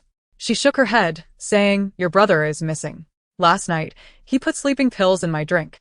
And when I woke up, he was gone. The police just came by and are looking for him. Gu Xian paced the living room, bewildered. How could he do this? Why did he run? He hasn't committed murder. He wouldn't face a heavy sentence. Running away only worsens his situation. Liu bit her lip, covering her face as she wept. It's my fault. Gu Yan must have fled to deal with Gu Zhengwo and Gu Mingzhu. Mom, what are you talking about? It's your brother's own mistakes. It has nothing to do with you. Gu Xian retorted. Liu merely shook her head in tears, unable to voice her inner thoughts. She was uncertain whether Gu Yan had harmed Gu Zhengwo and Gu Mingzhu. She dared not say. If Gu Yan had indeed killed those two, it would be a capital offense, and she could not let anyone find out. After getting up, Chu Yiyi exercised for 3 hours before taking a shower. By the time she came downstairs, it was only 9 o'clock. She saw the trending topic about Gu Yan being exposed by Lin Qiuyan's mother and could not help but chuckle. She could not be blamed for not leaving a path for Gu Yan. His own wickedness had led to his retribution. She also learned of Gu Yan's admission to inciting Lin Qiuyan's suicide to frame her. It seemed that Gu Yan, realizing he had been exposed, chose to sacrifice himself to protect the other two. However, Gu Yan appeared to have a poor memory. The demand she had made was for him to confess to framing her and then turn himself in. Yet, as of now, he had not done so. Nevertheless, the day was not over, and she decided to wait. If by the end of the day she had not seen news of his surrender, she would have no choice but to expose the videos of Gu Zhengwo and Gu Mingzhu. After breakfast, she rested for a while before heading out for training. It was not until 8 in the evening that Chu Yiyi returned. After showering, she went to bed. The next day, upon waking, she searched online to see if Gu Yan had turned himself in. Without hesitation, she uploaded the video to her Weibo account. There was no other option. She had no alternative account and did not know any marketing accounts in the industry, nor did she feel like reaching out. Therefore, she had to use her own account to publish it. Shortly thereafter, her account was suspended. Fortunately, it was 10 minutes after her post that her account was locked, allowing many to see and save the video. Although her account was suspended, her goal had been achieved. The incident spread rapidly and overwhelmingly, dominating the trending topics, even overshadowing Gu Yan's situation. Taboo topics inherently attract attention. Even ordinary events can incite significant public discourse, let alone those involving celebrities. Oh my eyes are going to be blinded. This is disgusting. This family is a complete mess, utterly astonishing. Thank goodness sister left the Gu family, otherwise, she might have been in danger too. Oh my, they truly dare to act. I wouldn't even dare to comment for fear of being suspended. Ha ha ha. Am I the only one laughing at sister? She is so sincere to have used her main account to post that video. Now she has been suspended. How pitiful. I arrived late and missed the video. Please share the resources. I'll share the complete video for 5 yuan on WeChat. Seeing that her plan had borne fruit, Chu Yiyi did not mind her account suspension. After finishing breakfast, she departed for training as usual. However, just as she stepped outside, she received a call from the police station. Ms. Chu Yiyi, you are suspected of disseminating obscene videos. Please come to the police station for education. Chu Yiyi. The officer chuckled, don't worry, since you did not profit from the video, you won't be charged. However, posting obscene videos on public platforms is illegal. And as a celebrity, you should hold yourself to a higher standard. We must educate you to prevent the spread of negative influences. Chu Yiyi. In the end, she had no choice but to go to the police station. The officers greeted her with smiles upon her arrival. Chu Yiyi reasonably suspected they were mocking her, but she had no evidence. One officer remarked, "We absolutely aren't laughing at you. We are simply approachable and naturally cheerful." Another added, "Ha ha ha, indeed. Those who love to laugh are surely blessed." Yet another passing officer was laughing so hard he could hardly contain himself. "Ha ha. We're holding a smile contest at the station. Ha. It's so funny." Chu Yiyi. She was led into a small room and forced to watch educational videos. After 2 hours of dull viewing, the officers handed her a test sheet. She could leave upon passing. "This is your first offense. We will focus on education this time. Next time, you may not be so fortunate. Please refrain from repeating such actions." Chu Yiyi diligently answered the questions. Meanwhile, the Haicheng Police's official account released a video of Chu Yiyi undergoing education and answering questions earnestly. Netizens flocked to mock her. "Ha ha ha, this is killing me. Haicheng Police are really on the job, actually taking sister in for education. I had no idea posting a short video could lead to a tea session and then a test. Terrifying. I'll never dare to post risky images again. Good thing I don't post on Weibo. I only share in groups, hehe. To the one above, sharing in groups is also illegal. You better stop quickly, or you'll be the next one taken in for education. Ha, sister looks so serious. I can't stop laughing. Is sister the first celebrity to be taken in for education for spreading obscene videos? Ha ha ha, how embarrassing. I must say, this round of educational publicity is quite effective. Those who post short videos or risky content must tread carefully, or they might end up in jail. Thank you, sister, for demonstrating the consequences of sharing short videos illegally." In a desolate warehouse, Guyan held a newly purchased phone, chuckling at the online revelations. He was untroubled by the fear of being traced, having acquired the phone and SIM card through someone else's identification. Behind him, Gu Zhengwo and Gu Mingzhu were bound to pillars, bloodied and disheveled, yet still conscious. Guyan approached them, displaying the online news. "Your affairs have been exposed. The entire internet is abuzz with discussions about you. Your notoriety eclipses even that of Chu Yiyi." He opened the comment section, forcing them to witness the torrent of insults and abuses. Gu Mingzhu's eyes widened, tears streaming down her face. No. This cannot be. That wretched Chu Yiyi, she had the audacity to leak the video. She should be the one receiving scorn for invading others' privacy. Gu Zhengwo's complexion fluctuated, tears trickling down his cheeks. At his age, to end up in such disgrace was unfathomable. The Gu family's reputation lay in ruins, irrevocably tarnished by his actions. At that moment, he truly felt regret. Alas, it was too late for remorse. Chapter 70. Let them suffer in life as atonement.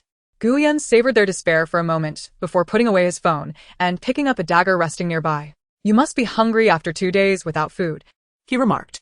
They were indeed famished, but more so, they were engulfed by fear and despair, too terrified to voice their hunger. As Guyan broached the subject, they instinctively swallowed hard. "Would you like something to eat?" he asked, a sardonic smile playing on his lips. Gu Mingzhu, in desperation, exclaimed, "Brother, I am so hungry. Please give me something to eat. I am already injured, and if I don't eat soon, I won't be able to endure." Tears of helplessness streamed down her face, hoping to elicit his sympathy. Guyan nodded amiably. "All right, since you spoke first, you shall be fed." Gu Mingzhu, overwhelmed with joy, expressed her gratitude. "Thank you, brother. I will forever remember your kindness." She believed Guyan did not intend to kill them. If he had, he would have done so without the elaborate effort of bringing them here. Why would he concern himself with their hunger? He must be worried that if freed, they would report him and seek revenge. Gu Mingzhu's heart brimmed with hope, her eyes shining. Yet, in the next moment, despair washed over her anew. A piercing scream erupted from Gu Zhengwo, a sound so shrill it seemed to shatter eardrums. Gu Mingzhu's eyes widened in terror, her body trembling uncontrollably. What was Guyan doing? Guyan stood and approached her. "How can you treat me like this? I am your father." Gu Jiangwo shrieked in agony. Ignoring his cries, Gu Yan deftly maneuvered the knife, slicing a piece of food and bringing it to Gu Mingzhu's lips. I've cut it into your preferred size, now eat. Trembling uncontrollably, Gu Mingzhu's face turned ashen, her eyes filled with dread as she gazed at the calm Gu Yan.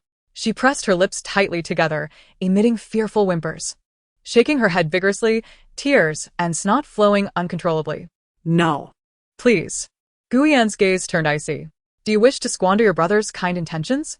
Gu Mingzhu, mouth closed, wept in anguish, pleading with her eyes for mercy. Do not disappoint my goodwill. I might become angry. He did not elaborate on the consequences of his anger, yet his cold, emotionless eyes filled Gu Mingzhu with terror. Instinctively, she understood that defiance would lead to a far graver fate. Under Gu Yan's chilling gaze, Gu Mingzhu had no choice but to comply. Once she regained her composure, Gu Yan spoke again. Next, it is your father's turn. Gu Mingzhu's pupils constricted in horror. She barely had time to plead before the excruciating pain struck. Please, kill me now. I beg you. Yet, no matter their pleas, Gu Yan adhered to his own grim agenda. 10 days later, Gu Jiangwo and Gu Mingzhu were still alive, but their bodies were in tatters, gasping for breath. Gu Yan had long since released their bindings, yet even unshackled, they could not move. Their minds had become hazy, their eyes clouded. End my suffering. I beg you. Let me die. I cannot endure this pain any longer. They chanted their desperate pleas. Gu Yan approached, crouching before them, and poured water over their faces. They regained some clarity, but upon seeing Gu Yan's face, fear etched itself onto their features, their bodies trembling uncontrollably. I know a secret about the two of you. Would you like to hear it? Gu Yan spoke slowly. All they felt was terror, devoid of any other desire. With a light chuckle, he continued, You one have long to live. While you still breathe, I shall reveal it to you. Their faces remained etched with fear. Gu Yan turned to Gu Jiangwo and asked, Do you know why a nanny was able to secretly switch the true heir of the Gu family? Gu Jiangwo's eyes widened in disbelief. How is that possible? Why would the old man do such a thing? Gu Yan replied, curious about why Grandpa did that. It's not hard to guess. It was because he and Gu Mingzhu's mother were not innocent. To secure a better future for their child, they sacrificed Chu Yiyi. Gu Jiangwo's eyes bulged, filled with shock and disbelief. No, it can't be. Gu Mingzhu, she is mine? Gu Yan smiled. Father is quite clever. Isn't? Gu Jiangwo gasped for air, his complexion shifting from green to white. No. It shouldn't be like this. It's not true. Gu Mingzhu struggled to voice her disbelief, unable to accept this harrowing truth. Gu Yan remarked, At this point, why would I need to deceive you? Do you know why Grandpa bestowed all his shares upon Chu Yiyi? Because she discovered this secret. Furthermore, she unearthed an even greater secret. If revealed, the entire Gu family would face annihilation. Thus Grandpa was willing to forsake wealth and his own life to persuade Chu Yiyi to keep the secret. Grandpa did not die of natural causes. He took his own life. This secret lay between him and Chu Yiyi alone. He had overheard their conversation when Chu Yiyi confronted Grandpa, who was on his knees pleading with her.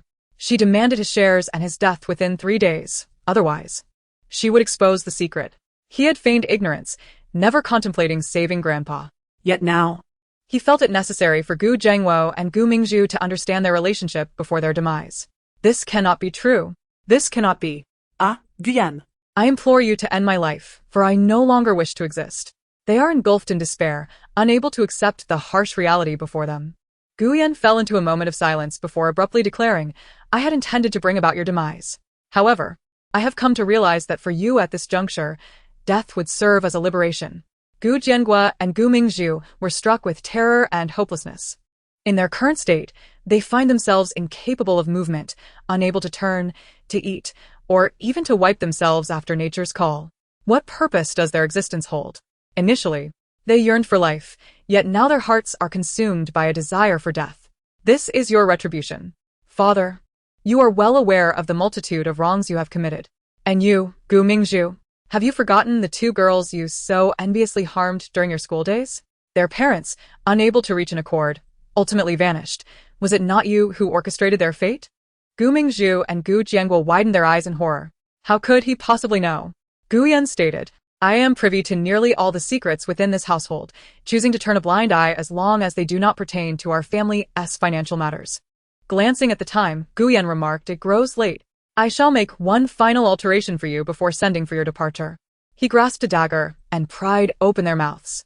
The warehouse echoed with their initial screams, which soon faded into silence. Guyan made a phone call. Before long, a vehicle arrived at the warehouse, and 4 heavily clad individuals emerged, entering the premises. 2 men and 2 women entered, their faces marred by severe burns. Upon seeing Gu Jiangua and Gu Mingzhu, their eyes brimmed with hatred. Yet, witnessing their current plight filled them with satisfaction. These 2 beasts have finally received their due punishment. Take them away, dispose of them as you see fit, Gu Yan said softly. Thank you. They expressed their gratitude towards Gu Yan before hoisting Gu Jiangua and Gu Mingzhu into the vehicle. As they prepared to leave, they paused beside the car, gazing towards Gu Yan, who lingered in the shadows. Master Gu, although you belong to the Gu family, we are immensely grateful to you. Had you not saved us back then, we would not be here today to witness these 2 beasts face their reckoning. Their voices trembled with emotion. They were the parents of the 2 female students whose lives Gu Mingzhu had so cruelly taken. Initially, Gu Jiangua sought to resolve the matter with money, but they remained obstinate. With the court refusing to pass judgment, they publicly protested, tarnishing the Gu family's reputation. Consequently, Gu Jiangua resorted to desperate measures. Those he hired bound them, dousing them in gasoline, intending to burn them alive. Yet, in those days Gu Yan, whose conscience had not yet eroded, intervened to save them.